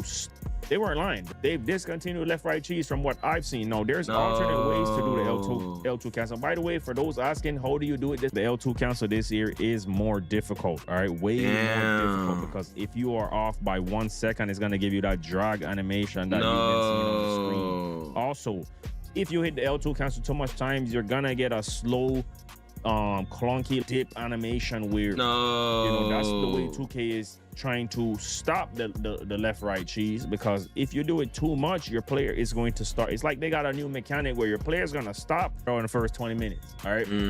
I knew how the L2 cancel, and yesterday I showed you guys some clips of it. Now those were with stamina. I know that the best dribble styles already is some of the ones I've already showed you right now with the John Morant and the one Damian Lillard using. Some of those are going to be the best for L2 canceling, but I want you to see that it's not going to be, you know, everybody L2 cancel with every dribble style. It's not going to happen. In fact, the L2 cancel this year is more difficult, all right? Way more difficult, because if you are off by one this year, all right, in the builder and in gameplay wise. Right now, you're not seeing the build with stamina, but when I had stamina with the 6'8", it drains even faster than guards. So all my 6'8" guards out there, you know, even like myself last year, I'm not saying it can't be done. I'm gonna say it's just gonna be way more difficult. You understand me? So you come out here, you got the skill to pull it off, hey, you're gonna get the attention deserved. But if you think you're gonna come out here doing what you did last year on them 6'8s, you're seeing me dribble around with the 6'8. You're packed! You can even tell that it's y'all wanted They're broken. transparency. This is as transparent as it's going to get. Right now, you're seeing some standstill combos in the my court. Obviously, with stamina on, and you're gonna see how fast the stamina is draining. I already touched up on that topic yesterday. That stamina needs to be addressed, and I'm still gonna stand on that because I do believe standing on it again. Buff the stamina, we have potential for this to be a great, absolute great year. And they're never gonna buff the stamina. When have they ever buffed stamina? Has there been a year that they buffed stamina? Pretty rebounding. Why do you only get 4? I unlocked, but you basically, I put on my tokens and stuff. I put on some of the takeovers I unlocked. I unlocked shot artist takeover. I unlocked airspace finishing takeover, which is really good if you watch the gameplay video. Playmaking, I got blurred takeover unlocked on this build. And then I got blue defensive takeover, and then just the default rebounding takeover. So a lot of builds, you don't get 2 default takeovers. So I actually get 4 takeover abilities with this build, which is pretty crazy to be honest. Oh, a lot of builds, because you got to meet the threshold. We only get 3 takeover abilities. We get 4, so definitely a very good all-around build. That's a good sign of that. Something to pay attention to, and another decision to make when deciding which badges to put in your fuse and reaction slots. The last thing I want to talk about is cap breakers. A question a lot of people were asking was, when you apply your cap breakers, once we unlock them and we apply them, are we going to get more badge tokens depending on where we put our cap breakers? I asked that question and I was told you do not receive any extra badge tokens depending upon where you put your cap breakers. So make sure, if you're planning on making one of those... That's big news. You don't get more badge tokens depending on your cap breakers. to pop up that are going to help you. The first one is the badges tab. It shows you every badge in the game and the attribute requirement for each level, the height threshold, everything you can want. You can scroll from each category: finishing, shooting, playmaking, defense, rebounding, physicals. Now pay close attention to badge threshold because a lot of the rating requirements for certain badge levels has changed. You will notice if you pay attention compared to last year's builder. You'll also notice that Hoff badges are the highest level you can unlock through attributes. There is a way to push your badge levels all the way to legend, but we're going to talk about that later when we get to the badge screen. But I'm going to scroll through all of these, and at the end of it, there is also all the takeover options and their requirements. So if you want to pause this and look at it, you can. I'm going to let this run through, and then I'm going to come back when we get to the badge has been split. The midi shooting badges and the 3-point shooting badges have been split. So remembering which badges are tied to which attributes, you can use the relevant badges tab to make sure you y'all hit the like button or leave the stream as you put up each attribute. Another thing a lot of people kept asking was what determines your badge tokens. Where you put your attributes determines how many badge tokens you're going to get in each category. If you max out your shooting, you're going to get the maximum amount of shooting badge tokens. Same with other categories, right? So not only pay attention to badge thresholds and what attributes you want to get, but also pay attention to maybe sometimes one more tick up on an attribute might get you an extra badge token. Just something to keep in mind as you're making your build. Now when you click in the left stick, you're going to get a lot of tabs to... I want to show y'all this. This is Solo. He is shooting with a 78 3-point. 78 3-point, like an 87 midi. He's rhythm shooting. With prime Derrick Rose after that. Let's have a look. Put more on this build than just dunking, so we're going to try to get to some more combos. Dribbles are feeling pretty good. You see that, right? They were saying the rhythm shooting trash, though.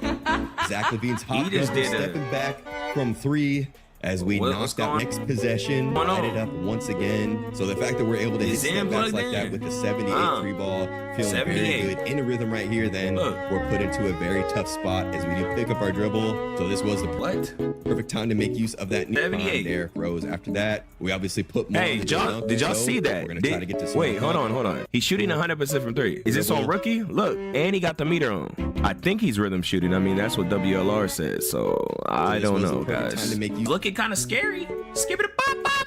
Let's play a little bit right there for 2 points now with our takeover active. Go with a step back. What are we playing? I mean, y'all can see I'm really trying. We're active. I heard everyone was bricking. Step back. He must found the greatest jump shot. I'm really trying to display a little. I don't know what I'm watching. Maybe it's a buff for shot creators or I don't know. They didn't directly make any calls like that. I don't know. Y'all let me know how y'all feel about that. Are you scared? Also with this, look at this. Dribbling immunity to defenders has been reworked for 2K27. In 26, you could carelessly do escapes into defenders, but in 27, so now you will fumble your dribble if you do a move back into it. I haven't seen people talking about this. Maybe this is why they didn't put steals in the game. I don't know.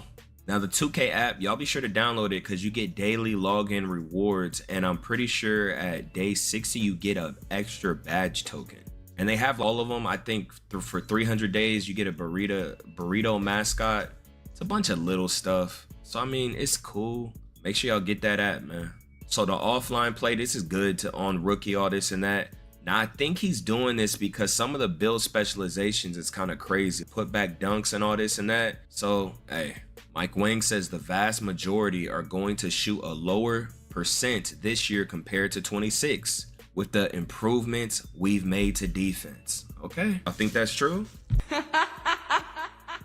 New takeover system spreads. Height matters more than perimeter defense when it comes to contests. Perimeter D carries a lot of weight, but it can't rescue a large height positioning mismatch.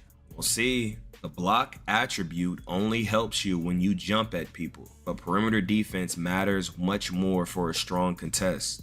This weirdo's talking about this dumb mode that's not gonna make nothing fun, just bot land. I don't understand. So according to this, if you have a high steal, you'll be able to make ball handlers fumble the ball, knock it loose, do some well-timed cutoff stuff. If your steal rating is higher than the ball handlers or it's equal, you're gonna get more, apparently. I heard from Joe Knows that little flicking the right and flicking the left to do your little speed, it's trash, apparently. I think they added that in 25 too. People were saying that, and it's just a feature that's gonna be garbage, but I don't know. Y'all let me know if y'all think this gonna work. We kept the ultra sensitive post steals intact for 3v3 games. Oh, I like this. To combat the exploit of post-up players, screening shooters, so they stopped the L2 glitch. We significantly reduced steal sensitivity in the post for 5v5 game. What? They have this power, so you're gonna be able to L2 glitch in 5v5s. Why does he say 3v3 game? The right stick steals have now been removed in favor of the new cutoff system. We spent time improving the auto hand steal selection for steals with the steal button, so it's gonna read it better. Now after your takeover now enters a state between warm and hot. So I guess you're gonna have boosted attributes. And now the takeover abilities, the default, you get plus 30? The hell? On your attributes? So the other abilities, they gotta be on that tier. That's kind of crazy, right? Shot Q still in the game. Block rating does nothing for you if you don't jump. Losing the adrenaline shrinks your green window. So you still lose attributes based off if you lose the adrenaline. Layup still got all those animations now. There are no more casual courts. That's a W. They got a whole corner now. If you kick a player from your crew, whatever he contributed, the whole crew loses. If you leave on his own, crew will not be penalized. So maybe you got to start roasting people, make them leave themselves. So the leaderboard now goes off of seasonal crew XP instead of just the one who got the wins the most. I hope they ban the cheating crews. Y'all think they're gonna do that? Some more crew, private matchmaking nonsense. Rucker Park, the new blacktop court, and it's Street Kings, my career story. So there's a new kiosk in the park that will put you in a park server with an active big win streak. So streak hunting is still here, guys. Then hunting. Here are the max number of badge tokens you can earn in each discipline. These are the default maximums, not including bonus tokens. Varies per build, how many badge tokens you get at each rebirth. Make sure y'all pay attention, man. Y'all be sure to click the video on the screen if you want to see my honest review of NBA 2K27, man. But hey, here we go again. Yeah, here we go again. People talking this, but when this hit the fan, everything I'm at made me. Now break it down. Yo, off the top of the dome.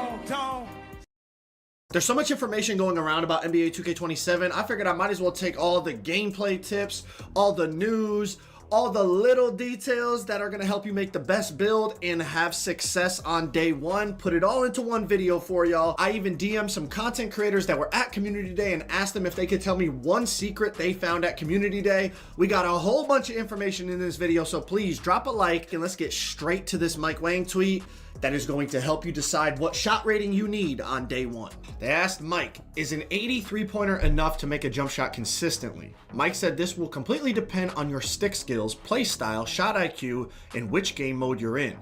I would highly suggest labbing in the test builder or even play now before locking in your shot ratings. The vast majority are going to shoot a lower percentage this year compared to 2K26 with the improvements we've made to defense. Again, another thing to consider when making your build, and like the stuff Mike said, your shot selection, your shot IQ, your play style, what game mode you're going to play. A lot of factors going into what shot ratings you're going to need to be successful. Remember, in my interview with Mike, he also said the green windows are smaller this year than they were in 2K26, on top of the fact that they're telling us the defense is going to be better.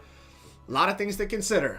A lot of information to rattle around your brain for the next couple days before the game drops. With pure green windows being smaller in NBA 2K27, it's going to be more important than ever to get the biggest green window jump shot for your specific build. And NBA 2K Lab has you covered. They have a bunch of free tools on their website, but what you're looking for is under the premium section. The Custom Jump Shot Database. This is an absolute cheat code every year on 2K. This database contains statistically tested jump shots for your specific build to not only find the biggest green windows, but the fastest release speeds down to the millisecond.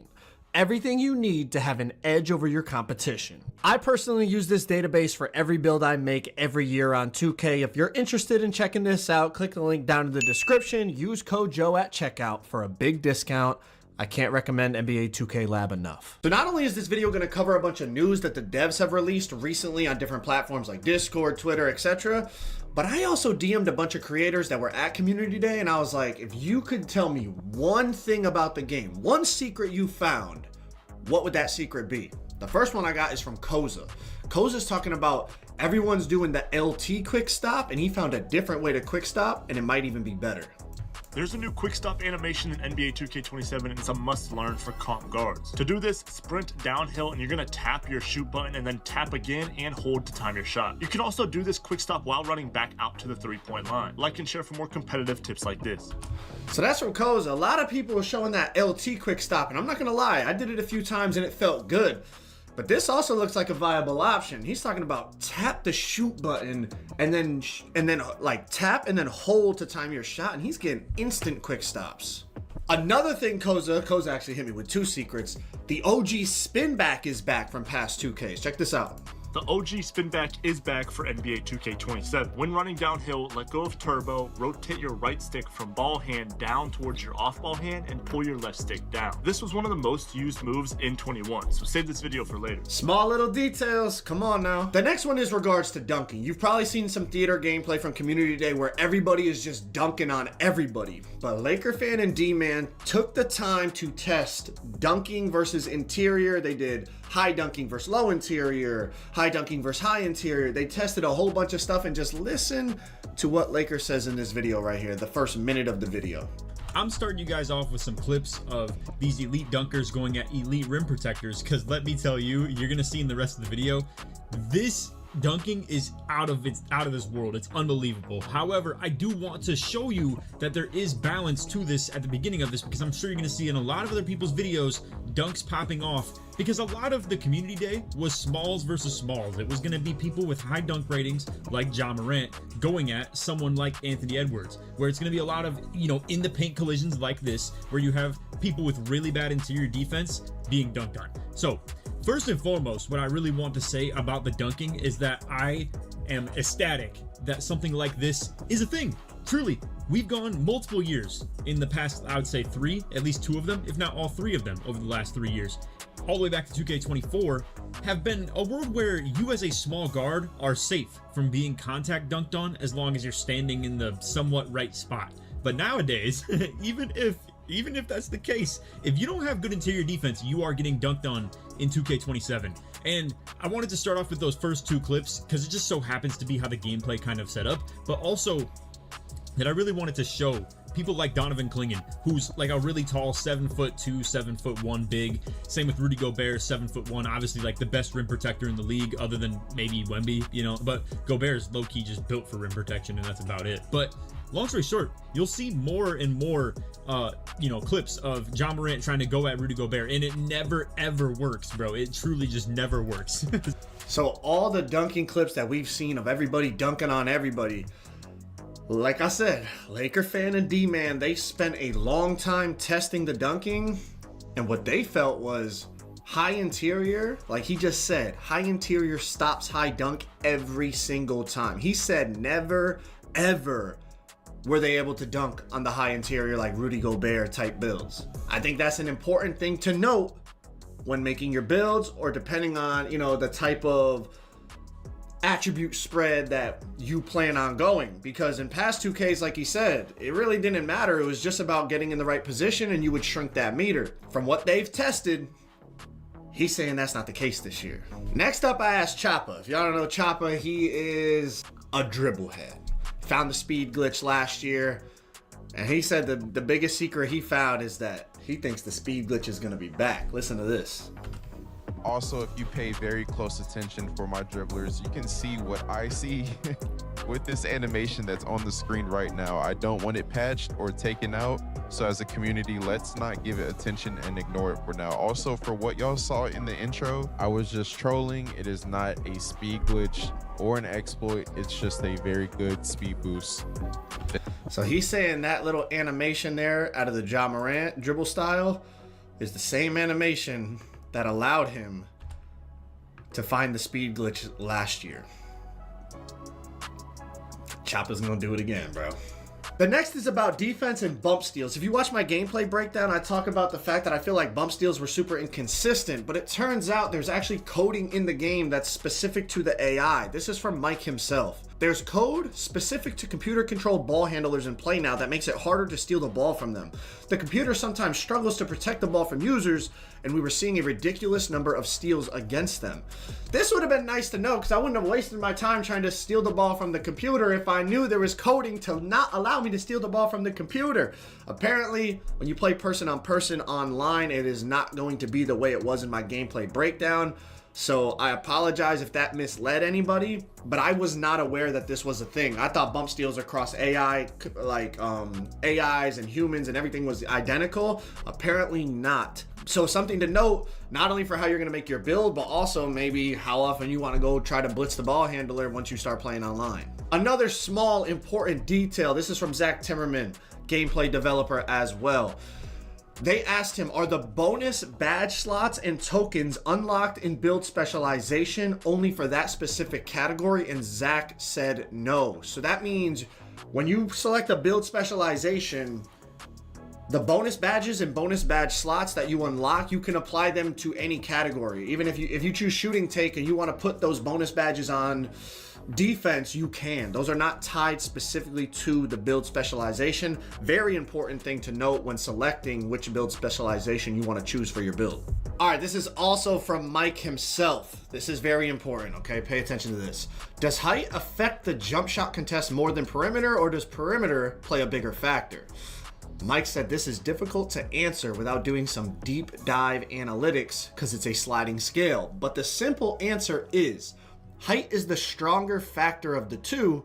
Perimeter D carries a lot of weight, but it can't rescue a large height/positioning mismatch.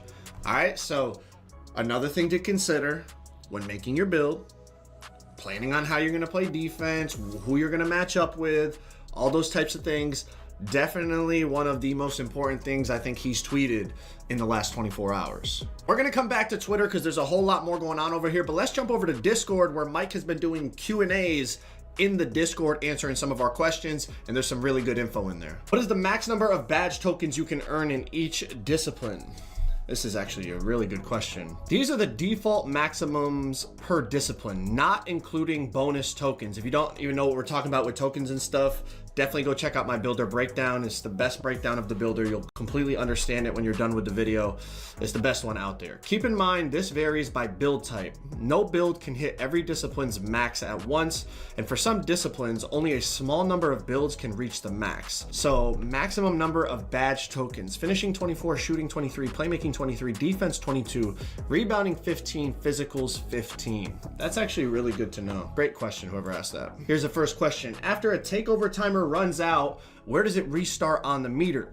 He said your takeover meter will drop to a point between warm and hot at the end of your active takeover ability. So it's, you know, you're not fully restarting your takeover once your takeover ability goes away. Whatever they consider warm and hot, it's going to be somewhere in between. Next up, are there any changes to ball protection while posting up? Mike said, we kept the ultra sensitive post steals intact for 3v3 games to combat the exploit of post up players screening shooters, meaning like the LT glitch, you know, like the LT cheese, whatever you want to call it.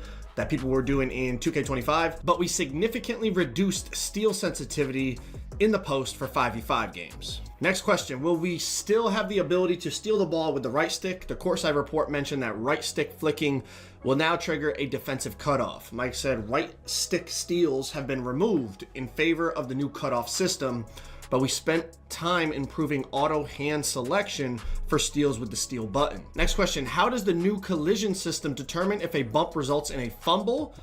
Which attributes affect ball security? Mike said there are different checks for different situations, but primarily we check the defender's steal rating against the dribbler's ball handle. The greater the advantage in favor of the defender, the more sensitive the ball is to being knocked loose versus fumbled. There are also fumbles that result from well-timed cutoff moves in the body up system and dribblers recklessly colliding with defenders when performing dribble moves or just navigating through traffic. Are there any additions to streak breakers? There's a new kiosk in the park that will try to put you in a park server that has an active win streak to break. Happy hunting. I ain't gonna lie, that's a nice little addition. Is Rucker Park the new Blacktop court? Yes, Blacktop is now set in the legendary Rucker Park, faithfully recreated in NBA 2K27. You can also hoop in Rucker Park in Street Kings in this year's My Career Story. Can you run private matchmaking games with and against others who are in your crew? Yes, you can invite players from other crews or even players who aren't in a crew at all yet. Are there any changes to how the crew leaderboard works? In 2K26, the crew leaderboard tracked the winningest crews. This year, in 2K27, the crew leaderboard will be based on seasonal crew XP instead. And this is a good one. What happens when a player is kicked from a crew? Kicking a player from your crew will reduce your crew's total XP by the amount that player had contributed. If a player leaves on their own, the crew will not be penalized. Are there still casual exclusive courts in the theater and park? There are no longer courts in the theater and park exclusive to casual performance tier players. Instead, check out the new casual corner, an optional rookie-friendly hub where you'll start against computer opponents and work up through tiers with real teammates and then real opponents based on your overall performance tier or plate color. All right, switching over to Twitter. I know it's on light mode. It's the way I like it, man. Get over it. Also, if you're using the 2KHQ app to make your builds before the game comes out, this is a really important tweet I put out and I got the answer to it. I said, so the animation requirements on the app are different than the builder we had at Community Day. Which requirements are accurate? And then Evan put out this tweet after that and he said, we have released a hotfix update to ensure NBA 2KHQ displays the correct animations in the builder glossary. Please delete and reinstall the app. So, for example, if you're looking at animations and you see like KD go-to shot shows 87 rating like it did on 26, that's not correct. KD go-to is now 94 shot rating, so just when you are making your builds on the app, make sure you have the up-to-date version if you're looking at the animations, because a lot of the animation requirements were not correct when the app first dropped, and I would hate for you to make your build based off wrong animations and then you waste money on, you know what I mean? You're wasting money on a build that you're not even getting what you want. So something to double check and something to look out for. That's definitely a must to, like a thing you need to know. Mike tweeted the new contest system on 2K27. This is what you're looking at when you're looking at your shots, okay? So it's not percentages anymore. It's colors and wording. So you got wide open, open, semi-open. Bothered is the lowest version of yellow. Then light contest, solid contest, heavy contest, smothered. So this is a good thing to know, because I don't know, to me, like, I don't know, I feel like bothered sounds like more drastic than light contest, but I guess, hey, anyways, this is the new contest system. Definitely going to want to know that. All right, then he talks about takeover. We've already talked about takeover, but takeover is interesting this year. There are 5 buckets that level up or down based on how you perform in those buckets. Ratings that correspond in those buckets fluctuate up and down with them. When you max out one of the buckets, the takeover ability you assign to that bucket pops automatically and times out after a few possessions. Varies based on the strength of the take. And then he lists all the abilities. We've already gone over that. Is there still a boost to shooting when the shot meter is turned off in 2K27? Yep, same 10% boost. Then he said, does this apply to layups as well? And Mike said, yes, 10% boost on layups with the meter off also. Will having jump shot boost affect the green window of your jump shot? Everything that affects shooting, boosts, ratings, badges, defensive impact, hot zone stamina, etc. get fed into and determine the size of the green window. From there, it's up to you to stop the fill bar inside that window to make the shot, because it is green or miss, he said this year. It's green or miss, pure green window, no RNG in shooting. A little follow-up. But is there a percentage boost for shooting with Pro Stick again this year? The shot button and rhythm shooting have identical green window sizes, but for rhythm shooting, your accuracy in matching the tempo, which is more difficult to do this year compared to last year, can make your green window expand or shrink slightly from that base size. So if you're really good at matching the tempo of your shot, you will have a slight advantage over button shooters. But if your tempo isn't as consistent, you will be putting yourself at a disadvantage using rhythm. Rhythm shooting will always be cooler than button shooting in my opinion though. Mike loves rhythm shooting, bro. At Beluba, the Play Now gameplay yesterday looked extremely slow. Please tell me the game speed is the same as day one 2K26. Game speed varies by mode in 2K27. Offline modes are about 5 to 7% slower by default. I didn't know this. I did not know this. Depending on the difficulty, but there's a slider you can customize it with. Park and Ante-Up and other 3v3 online modes are about 2% faster than last year. And Rec/Crew and other 5v5 online modes are about the same as 2K26. I did not know that. That's actually very interesting. Because I felt like the game felt a little bit slow too at Community Day. But I didn't realize offline modes are 5 to 7% slower. That's why y'all click on the vids. We got all the info here, baby. If I have a 99 3 ball, is there a point to invest in the no dipping badge or even a 99 anything? Does Hoff and Legend provide a difference at the upper threshold to invest tokens into? This is a good question, and the answer is yes. You will still see benefits from stacking badges and boosts on top of a 99 3-point rating. Our shooting model accounts for that. I heard about strong finishers avoid getting blocked based on their layup rating. My question to you is, did 99 block get some new animations this year? Blocking got a significant upgrade this year, tons of new animation content, and several systemic improvements. High-rated blockers will feel very empowered in 2K27. We experienced last year slightly early layups going in. Will that be the same this year, or is it green or miss on layups and floaters? Layups, including floaters, are also green or miss. Okay, this is about alley-oops. On semi-pro and pro, it's always square or X to finish oops. On rookie, there's no button at all, like last year. The directional alley-oop finish buttons are on the rest of the difficulties. All right, right here, Mike is talking about the new camera angles that they've added. This is one of the new camera angles. There are a couple others also. Most people won't care about this, but we added a new option called Director's Cut. That's a playable camera in Play Now that cycles between some baseline angles and traditional broadcast angles after changes of possession. Cool for weirdos like me who like to play the game from multiple different views against the AI. Interesting. Mike, will these takeovers stack if we fill different buckets at the same time? Say I get 5 assists and 5 dunks. Would it be possible to have both takeovers on at the same time? Mike said yes. All right, so you can have double take. I mean, shit, if you're really going crazy, imagine triple take or something like that. But double take is confirmed. At Beluba, is it easy to shoot with an 80 to 85 3 in 2K27, or do you prefer the shooter with a 90 above? I always do 89 so I can equip my release, Mike says. I actually used Mike's release last year. I was using Bassie and Beluba release a lot. Will off dribble shots be easier from the 3-point line this year? Players like Luka hit step back threes all the time, but in the game it's nearly impossible. Makes it very hard to emulate that play style.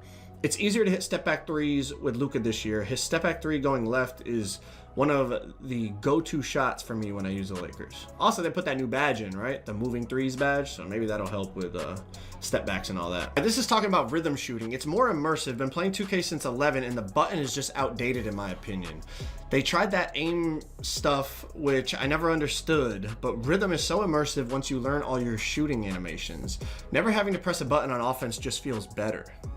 I 100% agree with this, but I'm pretty confident that a lot of people will abandon rhythm shooting this year, and that's okay. Y'all shooting with the button or y'all shooting with the stick this year? Y'all let me know in the comments. Is it still early, late, and excellent shot feedback? Or are y'all adding back slightlies and slightly earlys and slightly lates? There are slightlies, but they are color-coded now. White equals slightly early and late. Yellow equals early and late. Red, very early and very late. Okay, so color-coded shot feedback. Would you say similar to NBA 2K25 rhythm shooting then? Mike said it's closer to 25 than 26, but not exactly the same. 10% boost to rhythm shooting meter off? Or with the tick edition, is it required always on when rhythm shooting? Boost applies to button and rhythm. You don't need to have the shot meter on to rhythm shoot. Do you think going really high interior and low block is viable? Obviously you won't get much blocks, but the interior contest, stopping dunks and layups, etc. should still be very strong, right? Something like 85 interior and 70 block as an example. Mike said, as a power forward, high interior is pretty important in my opinion. If you get matched up with a masher, you'll get fried in the paint with low interior. A lot of the gameplay at Community Day, like, people are really vouching for interior. I'm interested to see how that plays out online. But that's about everything that's come out in the last 48 hours regarding things that you really need to know going into 2K27. If you want to check out a complete My Player Builder break,